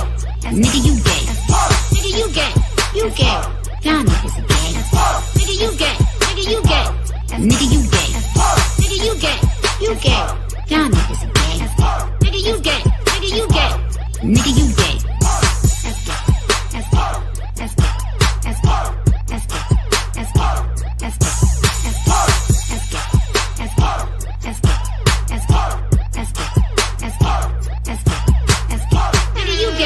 You you gay. Nigga, you gay. Nigga, you gay. That's gay. That's gay. That's gay. That's gay. That's gay. That's gay. That's gay. That's gay. That's gay. That's gay. That's gay. That's gay. Oh Lord, Seduction Doll says throw them dollars like he's a stripper. Hey, I ain't a stripper, but them tethers do some zesty things. My cock, had to put my hand on his cock. Put out the whole damn dick, I'ma get fucked. He told me he don't like when I use lube on my butt. I suck that nigga soul till he bust fast. Told him let me suck them toes, and that's fat. I will never be straight. I can back that. Oh boy. Oh boy, ladies and gentlemen, are you guys ready for what's about to happen? Put 5 on it, y'all. Put 5 on it. Matter of fact, shout out to Broken Arrow. Broken Arrow just put a couple on it. We only $3 away from an encore, y'all. Shout out to Broken Arrow. Broken Arrow says the tether should call in. You know what? While we wait to see if we're going into an encore, let me go ahead and drop the StreamYard link in the chat, because tethers, Africans, we would love to hear you explain this shit. And I really wanna fall. Where you at? Now my ass fat with a lube back. Cause the city got nut all up on my sack. Cause these niggas wanna know where the rubber's at. Gotta suck harder, gotta fuck smarter. Niggas tryna fuck me like my barber. I ain't never been straight, no my son, no my daughter. I had to deal with me, Gabby Carter. Now that niggas in here, I fuck them harder. I done put my whole dick all up in his booty. I push harder cause I know that nigga fruity. Now I'ma go ahead and put it in my booty. Gotta do Johnny Sin looking like a model. He got the big dick. Oh. And then the 12-year-old, when I put it in his booty, he got the little but he still felt it. Lord, we $3 away from an encore. Who's gonna hit it? Who's gonna hit it, y'all? Umar wants us to pay $6K to go to Africa, where they rummage in your booty hole. They want us to pay $6K to go to Africa, where they rummage in the booty hole, and you know it's just a natural occurrence, or maybe it's witchcraft. I don't know, y'all. This is crazy though. This is wild. Jesus Christ. And you know what I'll do? Because we got new people joining in every minute. Let me go ahead, while we wait to see if we're going into an encore, let me go ahead and run a little bit of that back. You can go. No. Again, it's going to get even worse than this. No fighting. No fighting. And now to my head, it gets to me that, see, even the money of starting the business was a lie. And then also, why is it now a choice? Because when you spoke to me yesterday, you sounded like a caring father. You sounded like a caring father. You said you didn't want me on the streets, but then you stuck your meat in between my cheeks while I was in between your sheets. Oh, Lord. New Era, thank you for the contribution, brother. We're officially dipping into an encore, ladies and gentlemen. Let's go. Ooh, let's see where we were at, y'all. Let's see. I think we were right around here. Go back home. And also, it doesn't want me sleeping on the streets because it's dangerous for me. And then the guy that I saw later on that night is not the same person. So I'm just hoping that he'll come to me and say, no, maybe I was demon possessed, or I don't know, just an excuse of saying what happened was wrong. And I'm sorry that it happened. But maybe it was not me. It was something else. Do you guys hear what this man just said? He just said he got gang raped, and the ringleader, after he got gang raped, he's thinking about the ringleader, and he's thinking, you know what? I hope he apologizes to me. I really hope that he didn't mean to dig all up in my ass. I really hope he didn't mean that. And like, maybe he was possessed or something. Maybe it was like witchcraft and like it was a demon. It wasn't really him. Maybe he'll apologize to me. Of saying what happened was wrong. And the guy that I met on that morning, when he was asking me, do I not want to go home? He can help me get money so I can be able to go back home. Also, he doesn't want me sleeping on the streets because it's dangerous for me. And then the guy that I saw later on that night is not the same person. So I'm just hoping that he'll come to me and say, no, maybe I was demon possessed, or I don't know, just an excuse of saying what happened was wrong. Sir, you got taken advantage of. He thinks the way he's rationalizing this is, oh, he was so nice to me saying he wants to get me off the streets, and then he stuck his disco stick in my bum bum. Maybe he was a different person. It was such a drastic change. Maybe he's gonna apologize. Oh my God, he's holding out for an apology. Let's see if he gets an apology. I wished for him to come back and say, I am sorry. Oh, okay. Because he wished for him to just come back and say sorry. You told me I was going to get 200 naira and you only gave me 25 naira. I thought he would come back and say sorry. I said that only 5 of you can go into my boutique lot. Oh, but there was a 6. I said no 12-year-olds, no 13-year-olds, no. You did what? I wished for him to come back. I don't know how that sounds. I wished for him to come back and say, I am sorry. Oh, okay. Because the guy that I met on that morning, when he was asking me, do I not want to go home? Baby, come back. You can blame it all on me. Like, what are we talking about? He hoped the man came back. Guys, I told you it gets worse. He hopes that the man comes back, and when the interviewer's like, what? You want him to come back? Oh, yeah, because I wanted him to come back to apologize. He can help me get money so I can be able to go back home. And he still thinks that Mans is going to give him some money. I hope he comes back and apologizes and gives me that money so I can go back home. Sir, maybe you shouldn't have ran away from home to begin with. Because the guy that I met on that morning, when he was asking me, do I not want to go home?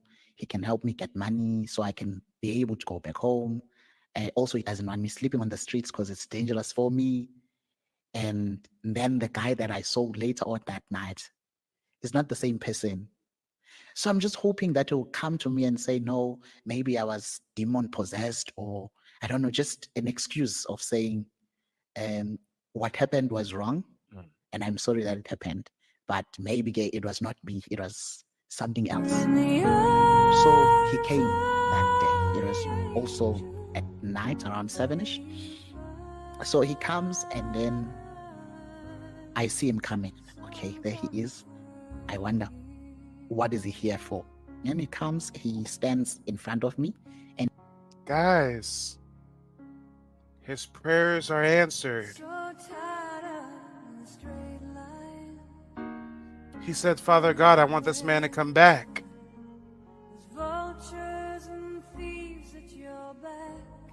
He said, Father God. He said, Father God, I want an apology, Father God. I want that man who perpetrated against my anal cavity. I want that man who rummaged in my boutique lot. I want that man to come back, and I want him to apologize. And the Lord answered his prayers. Keep on building lies that you make up for all that you lack. Don't make no difference. He said, Baba Yaga, Ogun, Oshun, Ilegba, Shengo, I pray to the Arishas. I pray to the Arishas for this man to come back to me and for him to apologize and to give me money so I can make it back home. And the ancestors, the Orishas, Father God, he has answered my prayer. This man is before me again. Say, oh.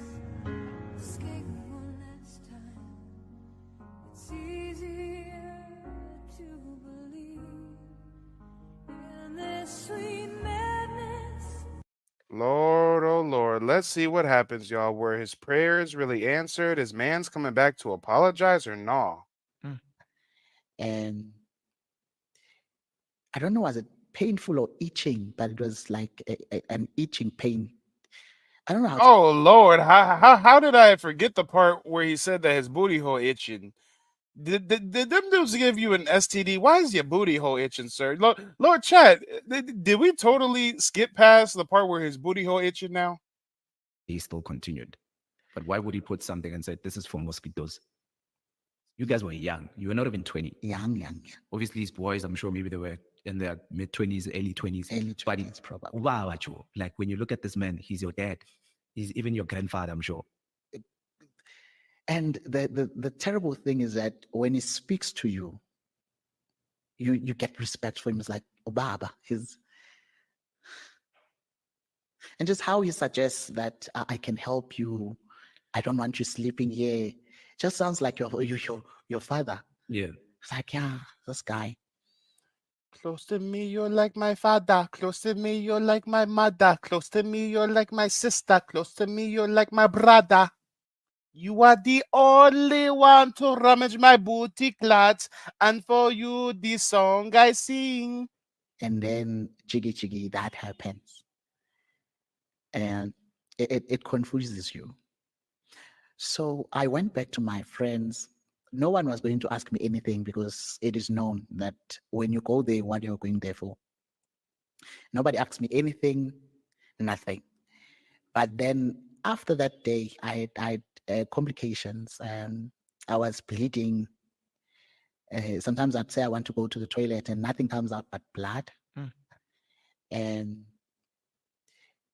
I don't know, was it painful or itchy? I told you guys it would get worse. He's going to the bathroom and shitting blood. His booty hole is itching. And even after all this, he begs to God that the man comes back to apologize and help him start a business so he can get home.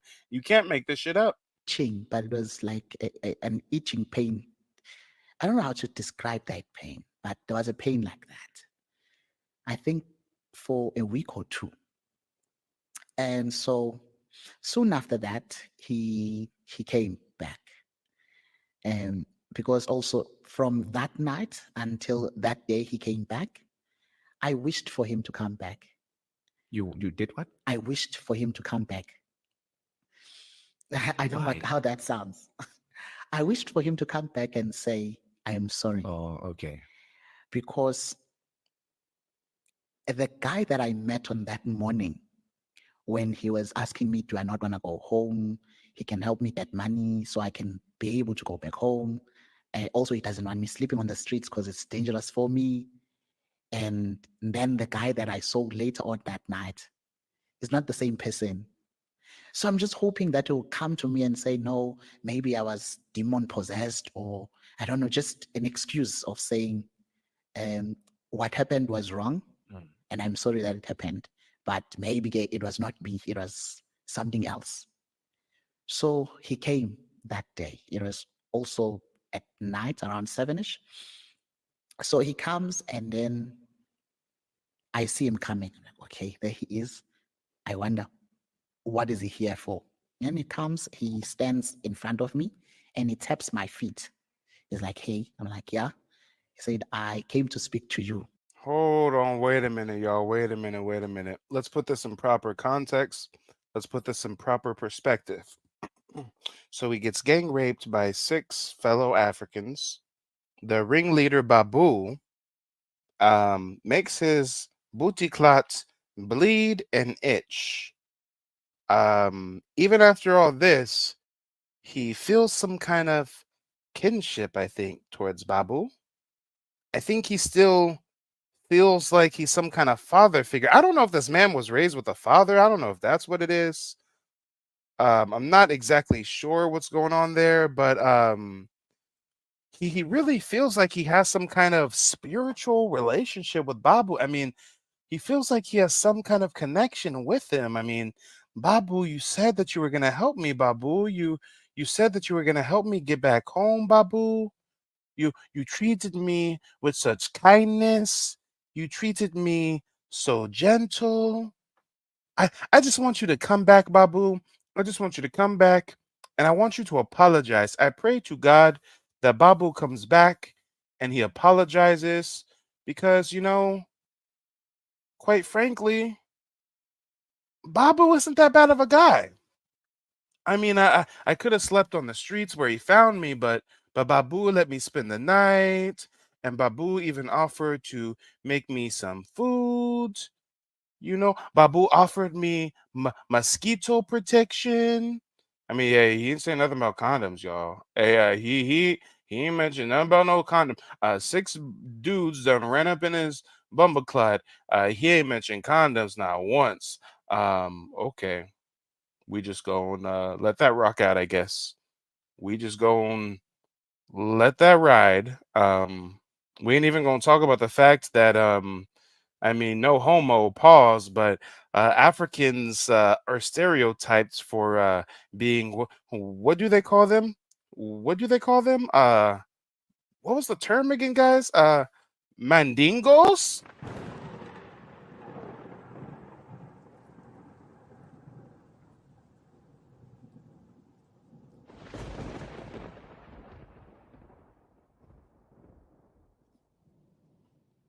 Oh Lord, not him letting 5 mandingos and 1 mandingo in training run up in his booty clot. Oh my gosh. What is going on? And what kind of is a Stockholm syndrome, guys? Is a Stockholm syndrome. Because he's telling the story, he's smiling, he's jovial. Come on, guys. He's saying that, you know what? I want to see him again. I want this man to come back to me. God, I pray that this man comes back to me and he apologizes and he helps me start a business. Guys, what? Listen, he speaks about this with such positivity. I think we got to rewind it just a little bit and put it in its proper context. Just a little bit, not a lot. Let's rewind just a tiny bit and put this in its proper context. One was a little bit younger than me. Okay. I think A little bit younger than you. Yeah. So you were 16. So he might probably be he might have 15. been 13, 12, Yeah. somewhere there. And the other one? The other one could have been my age group, maybe 16, 17, or 15K. And then the boys. And then his boys, I think they were a little bit older than me. I can't even have their face registered on my mind because I think I saw them that day and I do not remember seeing them after that day. I don't know. Maybe I did see them after that day, but they were like seasoned boys. They were not younger than me. Don't you think what happened to you, it was some sort of a ritual? Because remember, he put something on and he might have lied that, look, this is just for mosquitoes in a way. Yeah, ne? I don't know, maybe you thought about it. I'm thinking about it now. Because he put something first before he touched you and he gave you something as well. But you said no, but he still continued. But why would he put something and said, this is for mosquitoes? You guys were young. You were not even 20. Young. Obviously, these boys, I'm sure maybe they were in their mid-20s, early 20s. Early 20s, probably. Wow, like when you look at this man, he's your dad. He's even your grandfather, I'm sure. And the terrible thing is that when he speaks to you, you get respect for him. It's like, oh, Baba. And just how he suggests that I can help you. I don't want you sleeping here. Just sounds like your father. Yeah. It's like, yeah, this guy. And Oh boy. Ladies and gentlemen. Ladies and gentlemen. You guys saw I dropped the StreamYard link, right? I wonder why the tethers don't want to call in. They call in all the time. They're in my chat all the time. I ain't seen one tether tonight. They must be ashamed, y'all. then jiggy, that happens. And it confuses you. So I went back to my friends. No one was going to ask me anything because it is known that when you go there, what you're going there for. Nobody asked me anything, nothing. But then after that day, I had complications. I was bleeding. Sometimes I'd say I want to go to the toilet and nothing comes out but blood. And I don't know, was it painful or itching, but it was like an itching pain. I don't know how to describe that pain, but there was a pain like that. I think for a week or two. And so soon after that, he came back. And because also from that night until that day he came back, I wished for him to come back. You did what? I wished for him to come back. Damn, he said you did what? Even his fellow African was like, hold on, pause. My brother, you did what? You wished for him to come back? You wanted him to come back and visit you again? He said, maybe this nigga is crazy. At this moment, it finally set in for the interview where he was like, Yes, I think this nigga is a lost cause. I'm not sure if they took advantage of him or if he liked the experience. He has been laughing, he has been smiling. It is very, very confusing. He said, pump the brakes, huh? I don't know how that sounds. And so soon after that, he came back. And because also from that night until that day he came back, I wished for him to come back. Guys, close to me like my father, close to me. Guys, we gotta put this in proper perspective. We gotta give this its proper context. We gotta set the mood. Just like them African men try to set the mood with him and feed him and put some mosquito ointment on him, right? We gotta set the mood. Let's go. Back to my friends.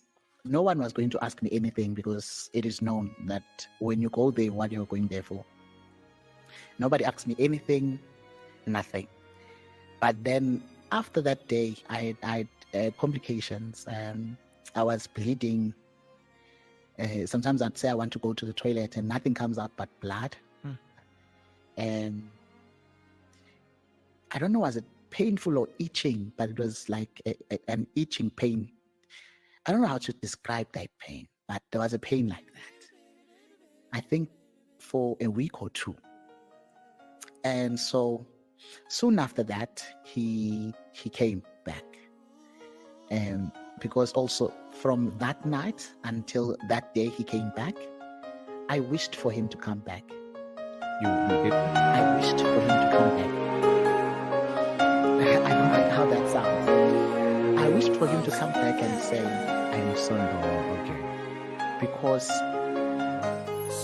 the guy that I met on that morning, when he was asking me, do I not want to go home? He can help me get money so I can be able to go back home. And also he doesn't want me sleeping on the streets because it's dangerous for me. And then the guy that I saw later on that night. Close to me, you like my mother. Close to me, you like my father. Close to me, you like my sister. Close to me, you like my brother. You are the only one, you're my everything. And for you, the song I sing. All my life, I pray for someone like you. Sometimes I'd say I want to go to the toilet and nothing comes out but blood. And I don't know, was it painful or itching, but it was like an itching pain. I don't know how to describe that pain, but there was a pain like that. I think for a week or two. And so soon after that, he came back. And because also from that night until that day he came back, I wished for him to come back.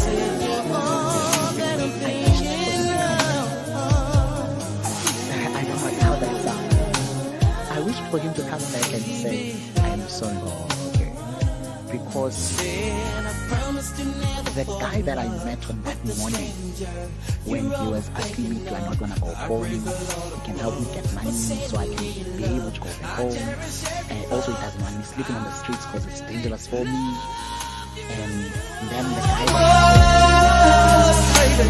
pray for someone like you.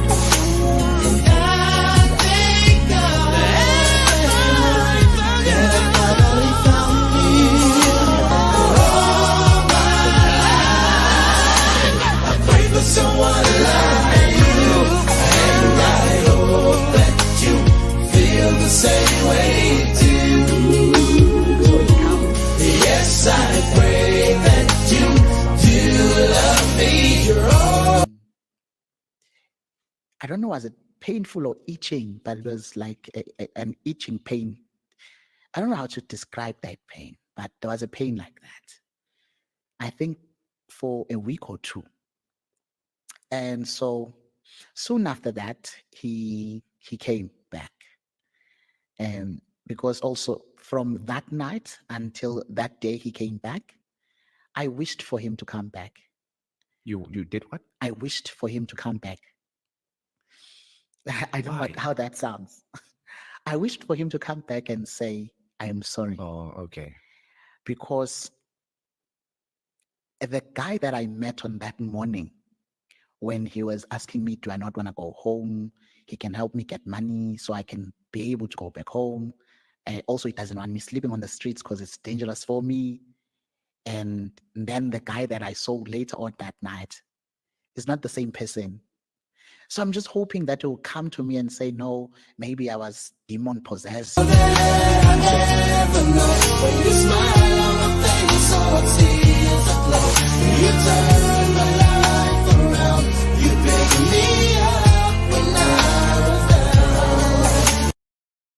Oh Lord, he hopes the man comes back and says, "Hey, about the other night, I was demon possessed. Hey, you know what? I'm sorry that we did that to you. I'm not really that kind of person, but you're demon possessed." Oh Lord. Oh Lord. Oh Lord. Maybe he was demon possessed. Whew. An excuse of saying, what happened was wrong, and I'm sorry that it happened, but maybe it was not me, it was something else. So he came that day. It was also at night around 7ish. So he comes, and then I see him coming. I'm like, okay, there he is. I wonder, what is he here for? And he comes, he stands in front of me, and he taps my feet. He's like, hey. I'm like, yeah. He said, I came to speak to you. Like, what do you want from me? He's saying, I came to you because I want to apologize. But my pride doesn't allow me to do that here with all those people looking at me. Can we go somewhere private? So Oh, guys, we put a poll in the chat earlier. I said, do you guys think he got gang raped once or twice or multiple times? A lot of you guys thought it happened more than once. He said, hey, I prayed to God that he would come back and he would help me start a business and he would apologize for the other night and he would say that he was demon possessed. And now the man is right before me. God has answered my prayers. He's here and he's saying he wants to apologize. He's here saying he wants to apologize. But wait, here's the catch. His pride, listen, guys, listen. His pride won't allow him to apologize in public. So he wants the boy to come with him to a private place so he can give him a private apology. So I can apologize to you. I'm like, oh God. Oh God. So you do hear prayers and you have heard my prayer and you have just answered. Because now this guy is coming back to say he wants to apologize. Whatever happened that day was not meant to happen. Oh, damn. And you know what? Now that I'm watching this for the second time, actually, I don't think I got this far in the video the first time. Mans is actually getting teary-eyed now. He's actually crying now. His eyes are actually red now. It's weird. It seems like the encounter wasn't that crazy to him. What really tugged on his heartstrings was that he prayed to God for an apology, and the man came back. God seemed to answer his prayers. The man came back to give an apology. But what's going to happen that has this man? So, guys, for 2 hours we've been watching this motherfucker. He's been laughing the whole time. But now he's crying. What got him crying? Is he about to get the itch all over again? So, as excited as I was, I get up. I follow him. Now he's walking a little bit faster. And me as a person, I can't walk fast, Jay. So I'm walking behind him. And his guys are walking behind me. So it's him, myself, and the guys. How many were there? I think it was 3 again. Okay. But my focus was not on them. My focus was on him to say what he wanted to say. So we go, and then he gets into the building. Same building. It doesn't look like the same building then. Okay. Because this is now the front side of the building. Nigga, don't try to make excuses. He took you back to the same building. You knew you were going to the same building that you were gang raped the night before in. You knew that this was the same building, and you're coming back into the building under the guise of a quote-unquote private apology. What did George Bush say? Fool me once, shame on me. Fool me twice, yeah. Fool me twice, you can't get fooled again. The one you used that day was the backside. The backside looks terrible. Now the front side looks way better than the other side. So I'm thinking to myself, okay, I wonder where is this? Anyway, I just want to hear him say sorry. I follow him, and then how? We are back in the same house, the same room. Yeah. So what privacy is this? But I'm not really worried about privacy. I'm just yearning. So now he takes him into the same house, into the same room. Oh, deformed pretty boy, you a bastard. You a bastard. Stop it, deformed pretty boy. He's back in the same house, in the same room, and then hoping that I hear him say, I'm sorry. So, yeah. So he sits. Now I see my chair. It's still there. So it's now my chair. It was the last time I sat there. So, oh. damn, he says that's my chair now. I see my chair. I was there last time before I got gang raped, and I sat in that chair, so that chair is my chair. So I see my chair, so I go to sit in my chair, and then what happens? And sit on that chair.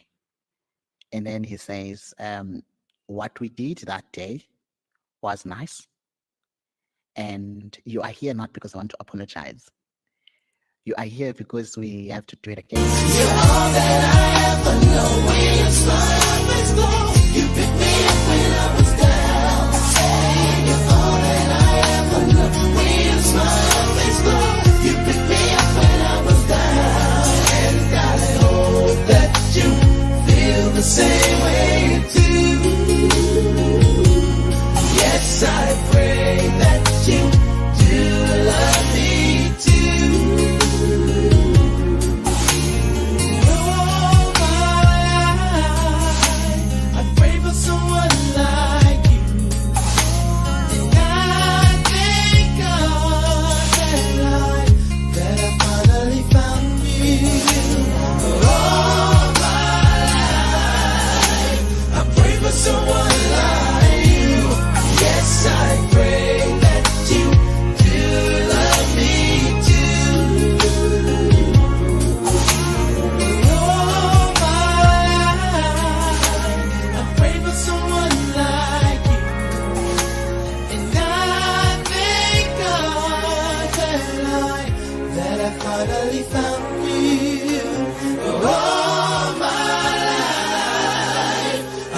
Someone like you.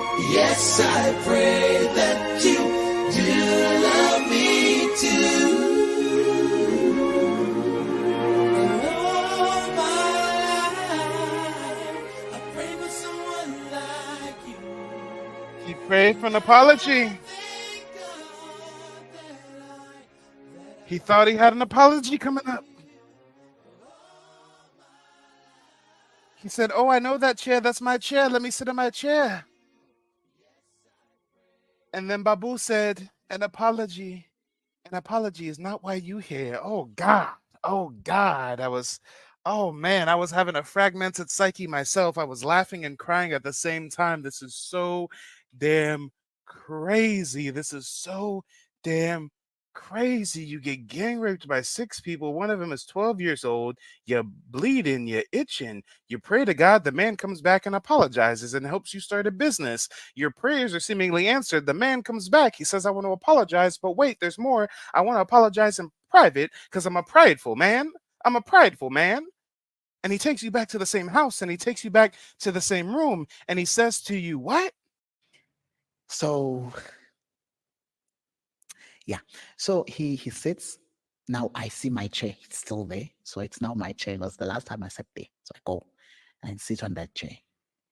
And then he says, what we did that day was nice. And you are here not because I want to apologize.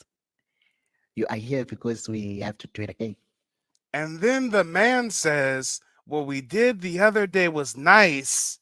You were here not because I am to apologize. You were here because we are going to do it again. Shake that ass, bitch, and let me see what you got. Just shake that ass, bitch, and let me see what you got. Just shake that ass, bitch, and let me see what you got. Just shake that ass, bitch, and let me see what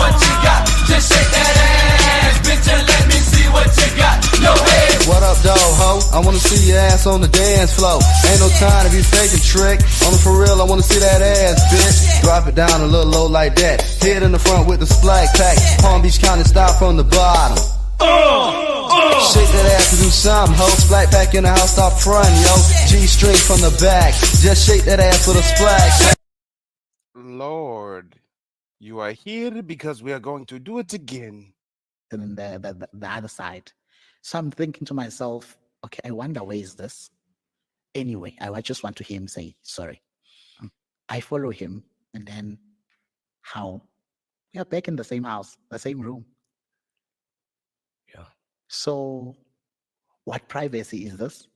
But I'm not really worried about privacy. I'm just yearning, hoping that I hear him say, I'm sorry. So, yeah. So he sits. Now I see my chair. It's still there. So it's now my chair. It was the last time I sat there. So I go and sit on that chair. And then he says, what we did that day was nice. And you are here not because I want to apologize. You are here because we have to do it again. Ladies and gentlemen, boys and girls, if you're new to the broadcast, hit the like button, hit the Cash App or the PayPal if you support the mission, if you appreciate the content. Hit the Cash App or the PayPal. Put 5 on it if I made you laugh. God damn it, are you not entertained? Are you not entertained? And educated at the same time, but god damn it, are we not entertained?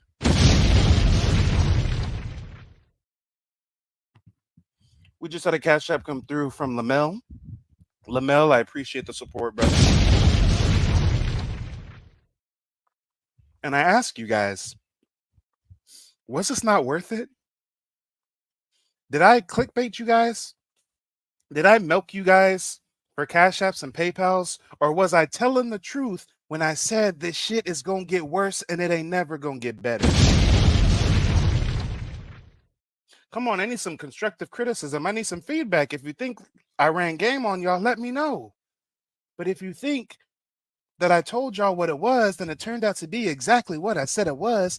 I said it was going to get worse and worse and worse and worse, and it ain't never going to get better. Am I a man of my word or not?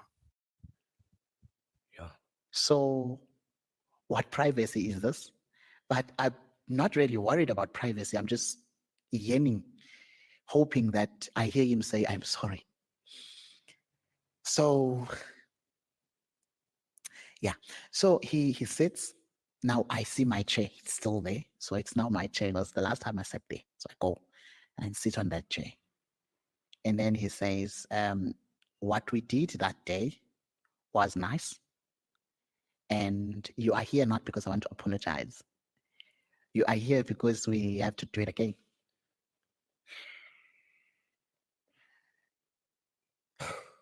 At that time, I felt like I was dreaming.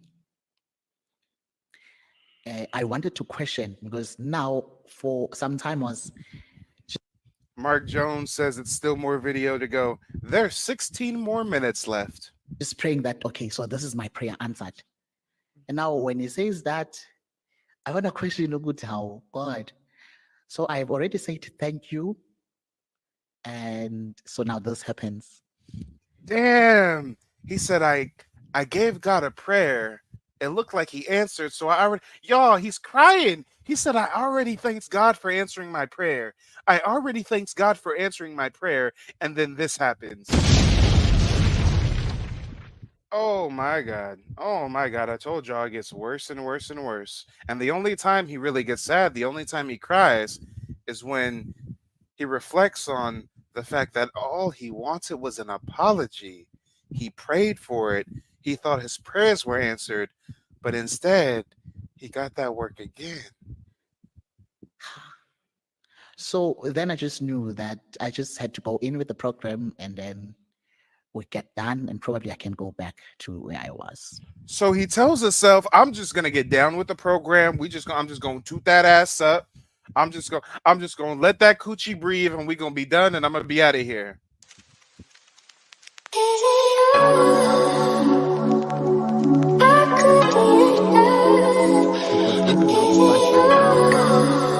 The one who used that day.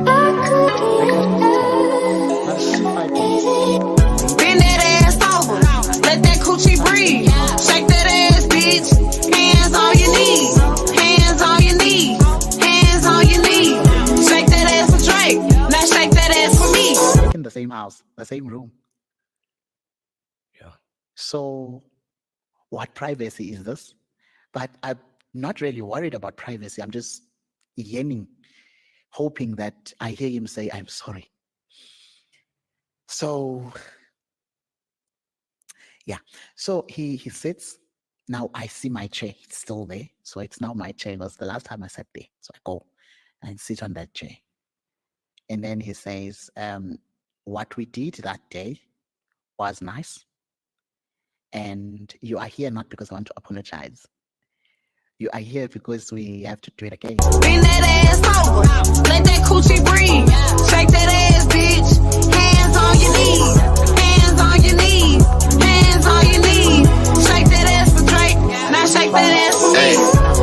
I still got some love deep inside of me. No need to lie to me. I know you got a guy. He's not a guy to me. Just say goodbye to him and take a ride to me.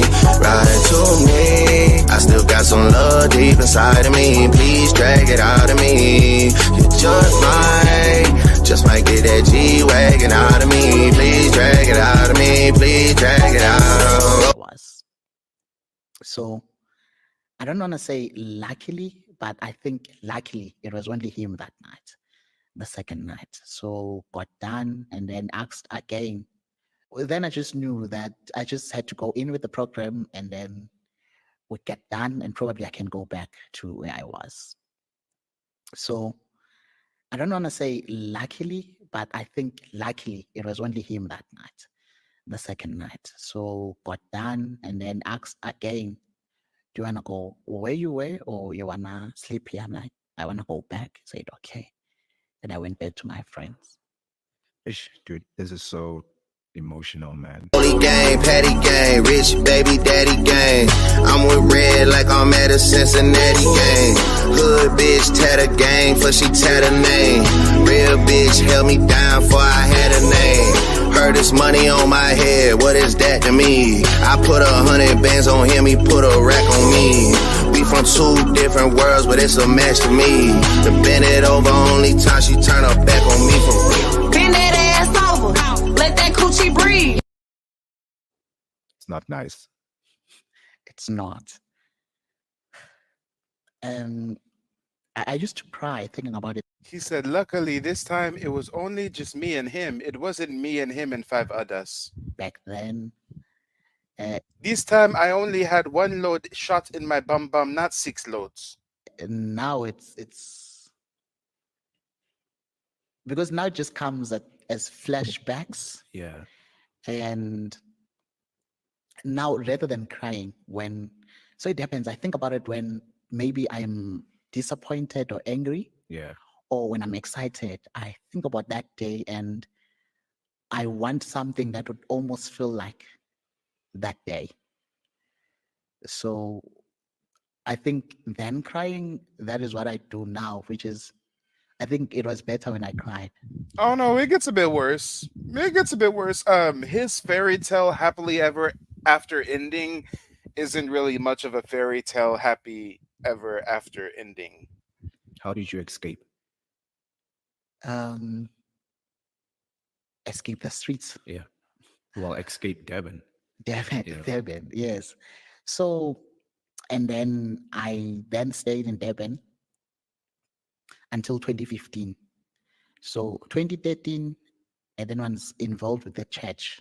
Okay. Called Restoration Ministries. Yeah. Okay. So you stayed in Devon from 2012 till 2015. Did that thing continue to happen or it stopped at some point? It was just then.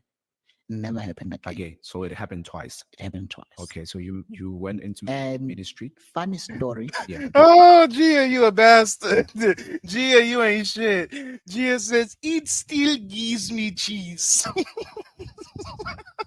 Before we get to the church. And then I had another friend now because it's like the gay community is growing. Yeah. So I have this friend. That friend is Loperius Nkosi.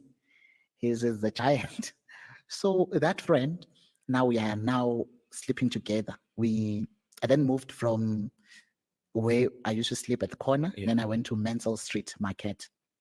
And then when we were there, it was now a community of a larger community. It's like there's women there, there's straight men there, and there's now us gay men. So then I had a friend, Ngosi. Ngosi got someone, don't know where, he came with. And then knowingly, Somyama was going to come and have his way with him. So that night, it was his night for him to come fetch him. So the cycle continues. So there's a new boy on the streets in town, and this new boy is going to have the same thing happen to him, or is he going to try to save the new boy? Think they've spoken. I don't know, was it that day or what? But when they were speaking, he promised him that he was going to, because the guy was from here in Johannesburg. Yeah. So he promised the guy that, no, I'm going to take you to the social workers, I'm connected and all that, but I don't want you to sleep here on the street. Come and sleep in my house. And so Uncle C went to that guy, is like, no, that guy is not going to take you to any social work. He's going to harass you. Oh yeah, mind you guys, peep game. He said after that happened to him twice, he gets dropped back off at the gay enclave cult house, where he continues to live with his two fellow friends that gang banged him. Yeah, he just rubbing shoulders with the 12-year-old that ran up in his ass. All right. So the guy knew now when he came at night. So the guy was scared because it was still news to him. He was like scared, doesn't know what to do. And then when he comes, he speaks to the women. It's like, yeah, I've heard that there's this new guy here. So I'm connected. I know social workers and stuff. So I came to take him so that when I wake up tomorrow morning, I take him to the social workers. Because he defiled that man that night. And I think he made me think that I should have fought for myself. Damn. So he sees, what the fuck is he? So he sees another boy in town. He runs the same game on this boy, but instead of lying and saying he's going to help him build a business so he can get home, he says, hey, come with me. I can help get you in touch with social workers. The young boy falls for it, gets his booty ran up in, and then that makes this man think, oh man, maybe I was stupid before for not fighting. Man, now that I'm on the fly on the wall, seeing how easily tricked this young man was, man, I was that young man. Man, I didn't put up a fight, huh? Yeah, hindsight is 20/20, motherfucker. Somyama was going to come and have his way with him.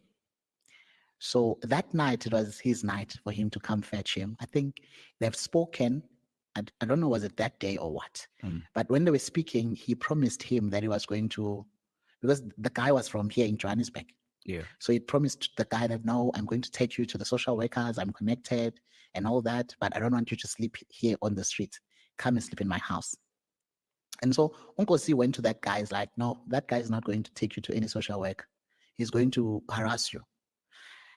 So the guy knew now when he came at night. So the guy was scared because it was still news to him.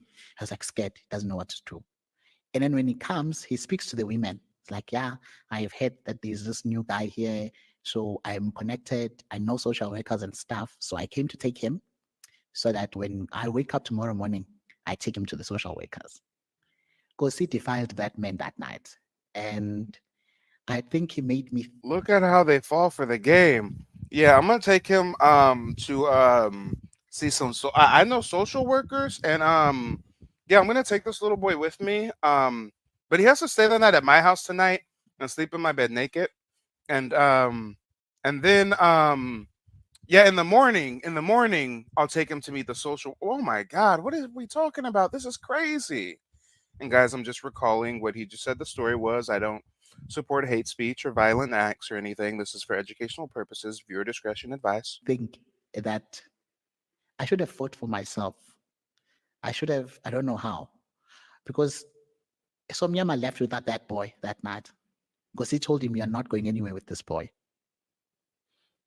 And so he left. And then he just made me think that probably I was too weak when that happened. Okay, coming back now to the ministry. So I joined the church in Restoration Ministries. And then this boy was still there, this boy. And at some point, I tried to help him because his story was he's from Bamashu and lived with his parents there and his brother. Then they were sent to a shop. They came back. The house was on fire. It was a sad story. I mean, all street kids, we tell stories, like sad stories. It's the sandals for me, y'all. It was the pearls for me earlier, but now it's the sandals for me. It's the open toe, white buckle sandals for me.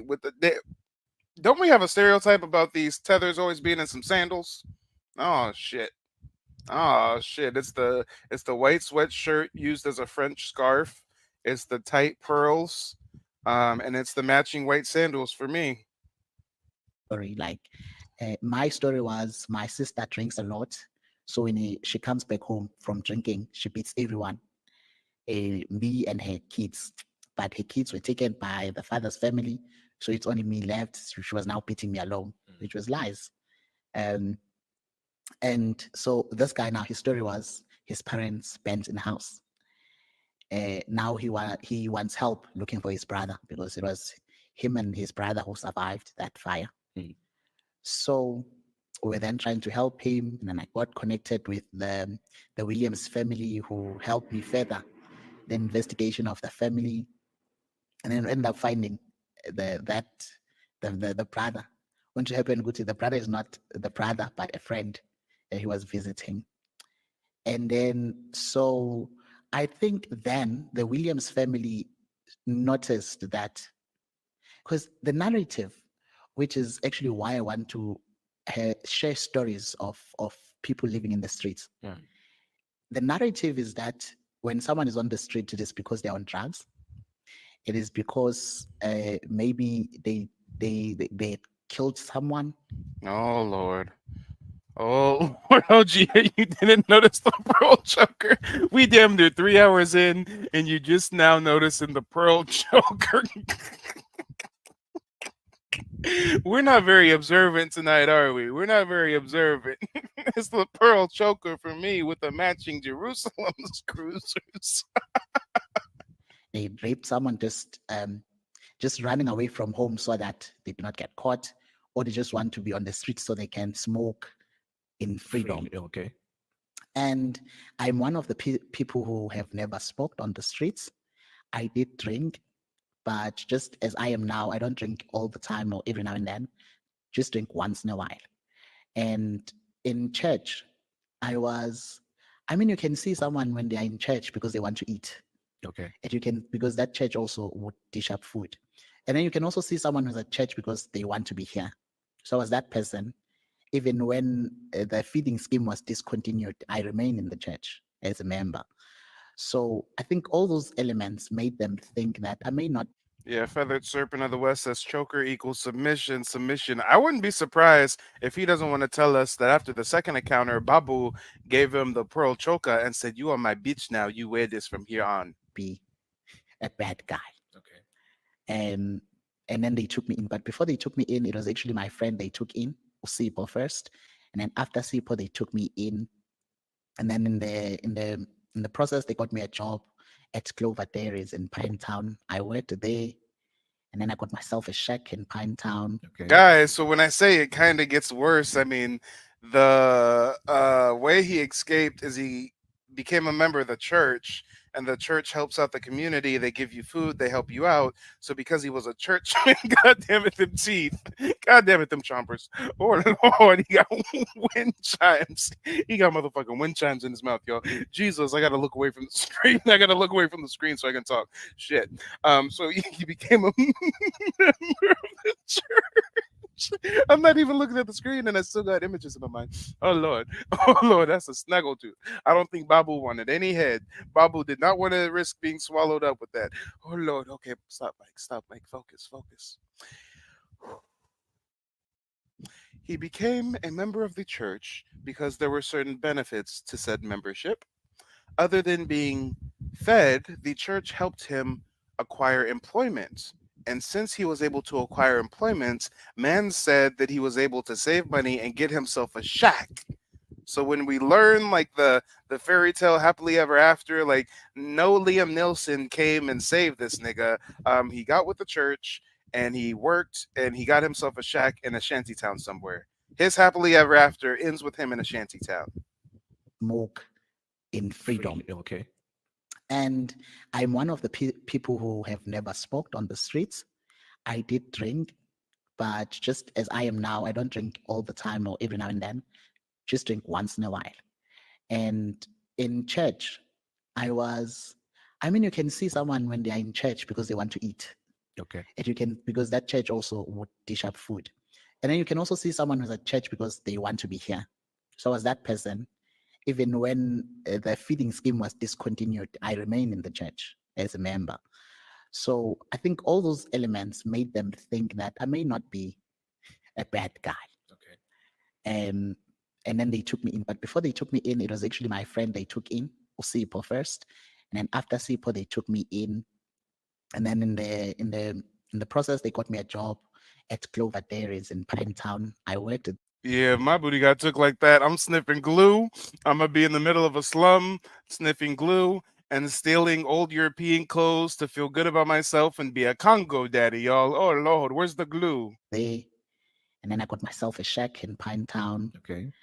So then now I felt like, because when I left home and I said I'm not coming back here again, I wanted to be something and to be someone outside of home. I wanted to be, if it would have been business. Damn, y'all, I don't know. Maybe moral of the story is you should have went to the church first instead of going to Babu.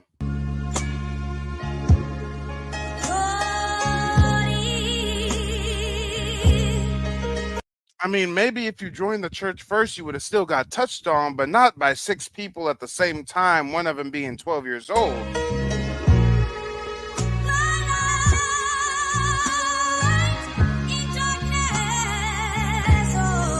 See, you was a lazy tether. You was a lazy tether looking for the easy way out. Babu came around and said, I'll get you a business. The church was talking about putting you to work. You sought the easy way out.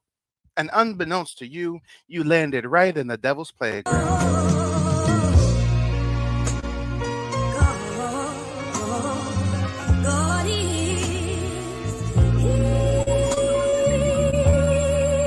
And then you prayed to the Lord. You said, I forgive this man, Babu, but there's one thing I ask of you, Lord. I ask for an apology. And then Babu came and he said, I want to apologize. And you said, thank you, Lord. He is my all and all.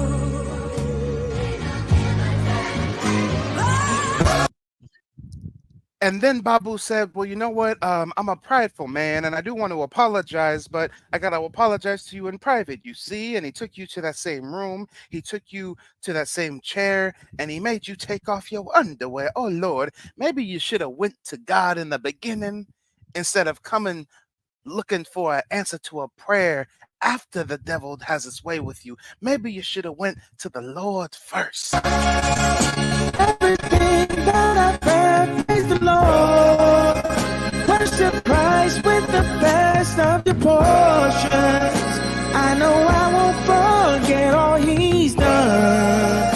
He's the strength in this race that I run. Every time I look up, I see God's faithfulness, and it shows just how much He is miraculous. I can't keep it to myself. I can't sit here and be still. Everybody I will tell till the whole world is healed. King of kings, Lord of lords, all the things He has in store. From the rich to the poor, all are welcome through the door. You won't ever be the same when you call on Jesus' name.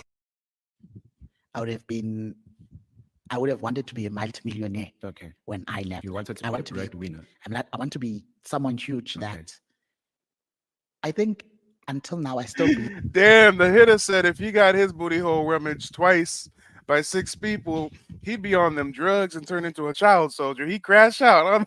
You crash out in the Congo? Oh, Lord. If that money is power, money buys you respect and then just everything. So I wanted to go out and just show people that I can just be something by myself. So now that I have a shack, then I said, let me invite my mom, because I was still in contact with my mom all throughout. Let me invite my mom to come. So now that he got a shack and he got away from Babu, he says, you know what? I said I'm never going back home, and I'm never going back home. I'm gonna stay in my shack. But let me invite my mom so my mom can see how I'm living, so my mom can be proud of me. And do you guys think it went well? Do you think that his mother was proud of her son when she arrives? What do you think happens when mama comes to see him in his shack? What do you think happens? I think until now, I still believe that money is power. Money buys you respect and just everything. So I wanted to go out and just show people that I can just be something by myself.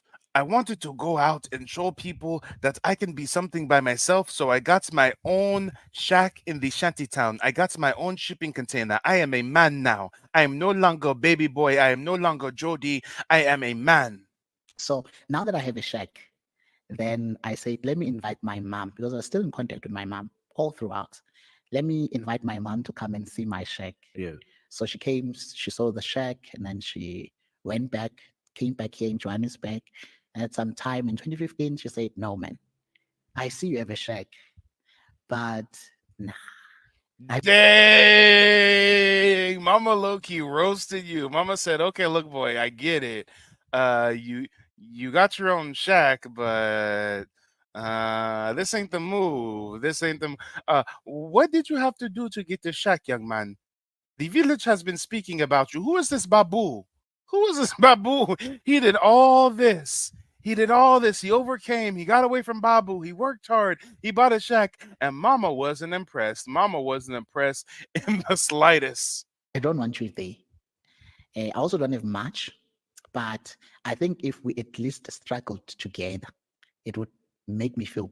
Damn, Mama said, listen, I'm not impressed, son. I'm struggling. I'm poor, but can you at least come back home? Can you please come back home and we'll be poor together? Why did you run away from home? Just come back home and we can be poor together as a family. What have you been doing out here in these streets for all these years? Who is Babu? Who is Babu? So now that I have a shack, then I said, let me invite my mom because I was still in contact with my mom all throughout. Let me invite my mom to come and see my shack. Yeah. So she came, she saw the shack, and then she went back, came back here in Johannesburg. And at some time in 2015, she said, no, man, I see you have a shack, but nah, I don't want you there. I also don't have much, but I think if we at least struggled together, it would make me feel better. So please come to Johannesburg. We'll stay together. And then if we are struggling, at least we'll be struggling together. So that's how I then left Durban to stay with my mom here. So when I said it kind of does get worse, guys, this is his happily ever after. He gets tricked into having his booty pillaged by 6 people, wants an apology, thinks he's getting one. Oh no, I get raped again. I go to the church now. I get a job. I save up money. I get a shack. I try to flex. Hey, mama, come check out. I'm the captain now. Look at my shack. Mama said, this ain't the move. I mean, I'm poor, but why don't you at least come be poor with me and we can be poor together? So he goes back home to live with mama. Ladies and gentlemen, boys and girls, Fody Water said it best. Everybody got choices. Everybody has choices.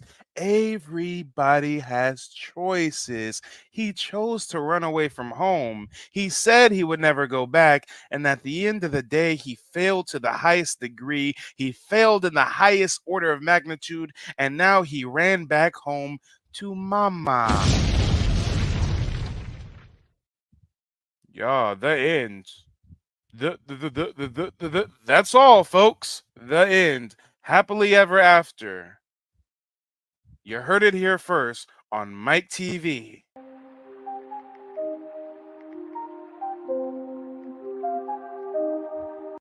Roll credits.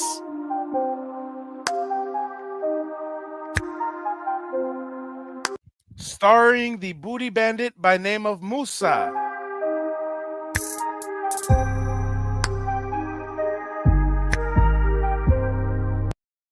Playing chief rapist in charge is Babu.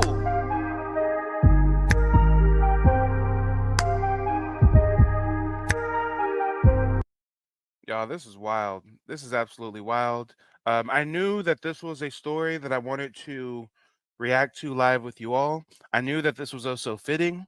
We're talking about the Black Americans that are being murdered in Africa. We've got Umar Johnson trying to create a new scheme to take our folks to Africa. And this is what they do to their fellow Africans. So what do you think they gonna do to us?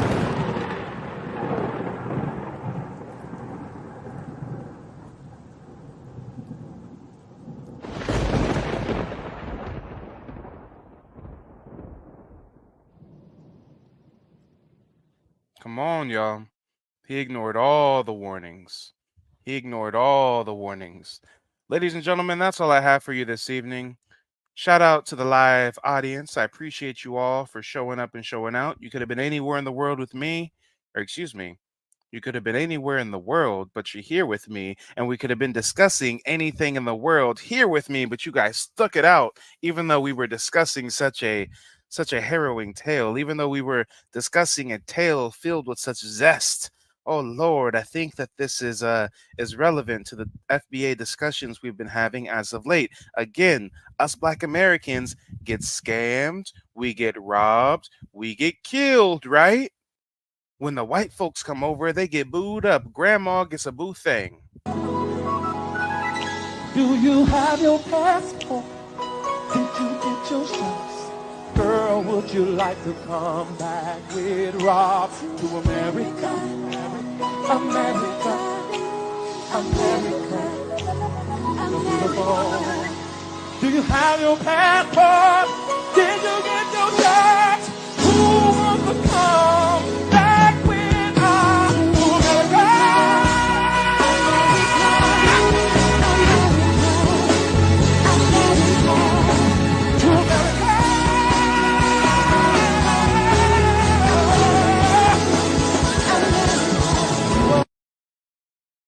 Come on, FBA family, let's call a spade a spade. We get murdered, we get robbed, we get falsely imprisoned, we turn up missing, white folks get booed up. We get robbed, we get scammed, we get thrown in jail, we get murdered, we end up missing, and the China man gets a whoop on them Africans. 打掉啊！我跟你说好的，我也没给你动手。Get out. Hey, out. Get out. 你给我上面打电话。Out of this place, man. Out of this place. Out of this place. 你别动手，你他妈的在这儿，别动手打我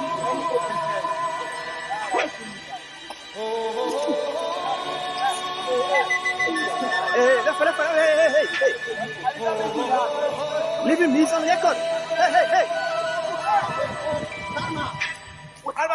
Everybody was kung fu. He's on record. Leave him. Those kids were fast as lightning. In fact, it was a little bit frightening. But they He's on record. He's on record. Don't worry. He's on record. So again, I think we should stay away from Africa, Umar. I think there's no reason for us to visit the continent of Africa. Ladies and gentlemen, if you appreciate the content and you've yet to do so, hit the like button. Likes are free after all. Special shout out to all the sponsors of tonight's broadcast. Thank y'all for hitting the Cash App, hitting the PayPal. I appreciate everybody that put 5 on it.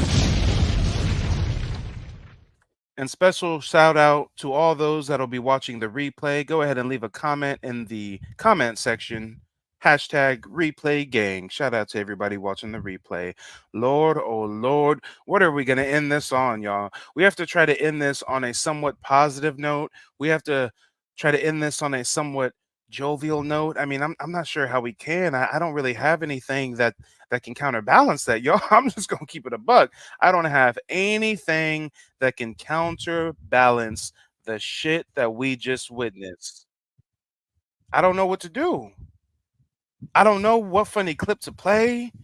I don't know what music to. Y'all, I'm a Libra. Do you know how frustrating this is that I cannot balance this out on my Libra scales? Oh Lord, there is no balancing this one out. This is terrible. This is absolutely terrible. This is dreadful. And you know what comes to mind? You know what comes to mind? There was a Jay-Z song I heard when I was a kid. He says, I can't see it coming down my eyes, so I gotta let the song cry. So, ladies and gentlemen, let's just let it sink in. Let's just dive deep. Let's just loosen. Let's just loosen and allow ourselves to be swallowed up with a full context of what we just heard, what we just witnessed, what transpired with this man named Musa. Let's just go ahead and let it sink in, y'all. I'm going to be live on Friday. I'll see you then. Thank you for tuning in. Oh boy, let's just let it sink in. You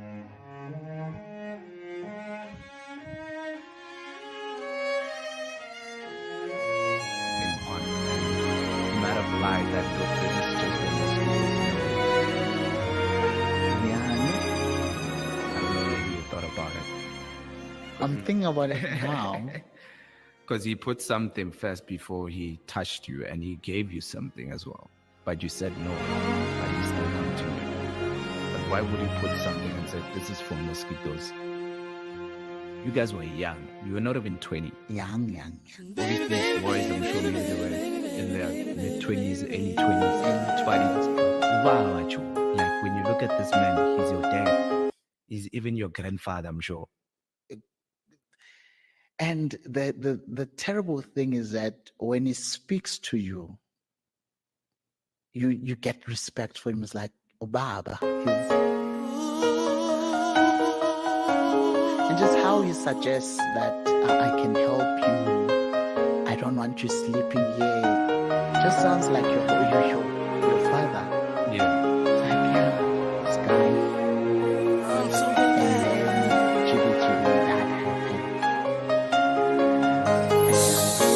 It confuses you. So I went back to my friends. No one was going to ask me anything because it is known that when you go there, what you're going there for. Nobody asked me anything, nothing. But then after that day, I had complications. I was bleeding.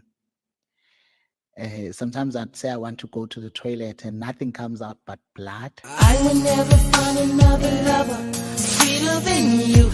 I don't know what it's painful or itching. And I will never find another lover fresher than you. I don't know how to precious than you. Girl, you are close to me, you like my mother. Close to me, you like my father. Close to me, you like my sister. Close to me, you like my brother. Soon after that, he came back. Because also from that night until that day he came back, I wished for him to come back. You did what? You are the only one, you're my everything. And for you, the song I sing. All my life, I pray for someone like you. And I thank God that I finally found you. All my life, I pray for someone like you. And I hope that you feel the same way too. It's not the same person. So I'm just hoping that he'll come to me and say, no, maybe I was demon possessed, or I don't know, just an excuse of saying what happened was wrong. And I'm sorry that it happened. But maybe it was not me, it was something else. So he came that day. It was also at night around 7ish. So he comes and then I see him coming. I'm like, okay, there he is. I wonder, what is he here for? And he comes, he stands in front of me and he taps my feet. He's like, hey. I'm like, yeah. He said, I came to speak to you. Like, what do you want from me? He's saying, I came to you because I want to apologize. But my pride doesn't allow me to do that here with all those people looking at me. can we go somewhere private? Yes, I pray that you do love me too. I said you're all that I'm thinking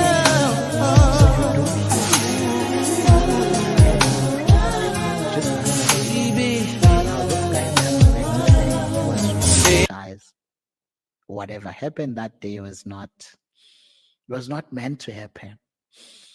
So as excited as I was, I get up. I follow him. Now he is walking a little bit faster. And me as a person, I can't walk fast, Jay. So I'm walking behind him. And his guys are walking behind me. So it's him, myself, and the guys. How many were they? I think it was 3 again. Okay. But my focus was not on them. My focus was on him to say what he wanted to say. So we go, and then he gets into the building. Same building. It doesn't look like the same building then. Okay. Because this is now the front side of the building. The one you used that day was the back side. The back side looks terrible. Now the front side looks way better than the other side. So I'm thinking to myself, okay, I wonder where is this? Anyway, I just want to hear him say sorry. I follow him, and then how? We are back in the same house, the same room. Yeah. So what privacy is this? But I'm not really worried about privacy. I'm just yearning, hoping that I hear him say, I'm sorry. So, yeah. So he sits. Now I see my chair. It's still there. So it's now my chair. It was the last time I sat there. So I go and sit on that chair. And then he says, what we did that day was nice. And you are here not because I want to apologize. You are here because we have to do it again. And I promise to never fall in love with a stranger. You're all I'm thinking of.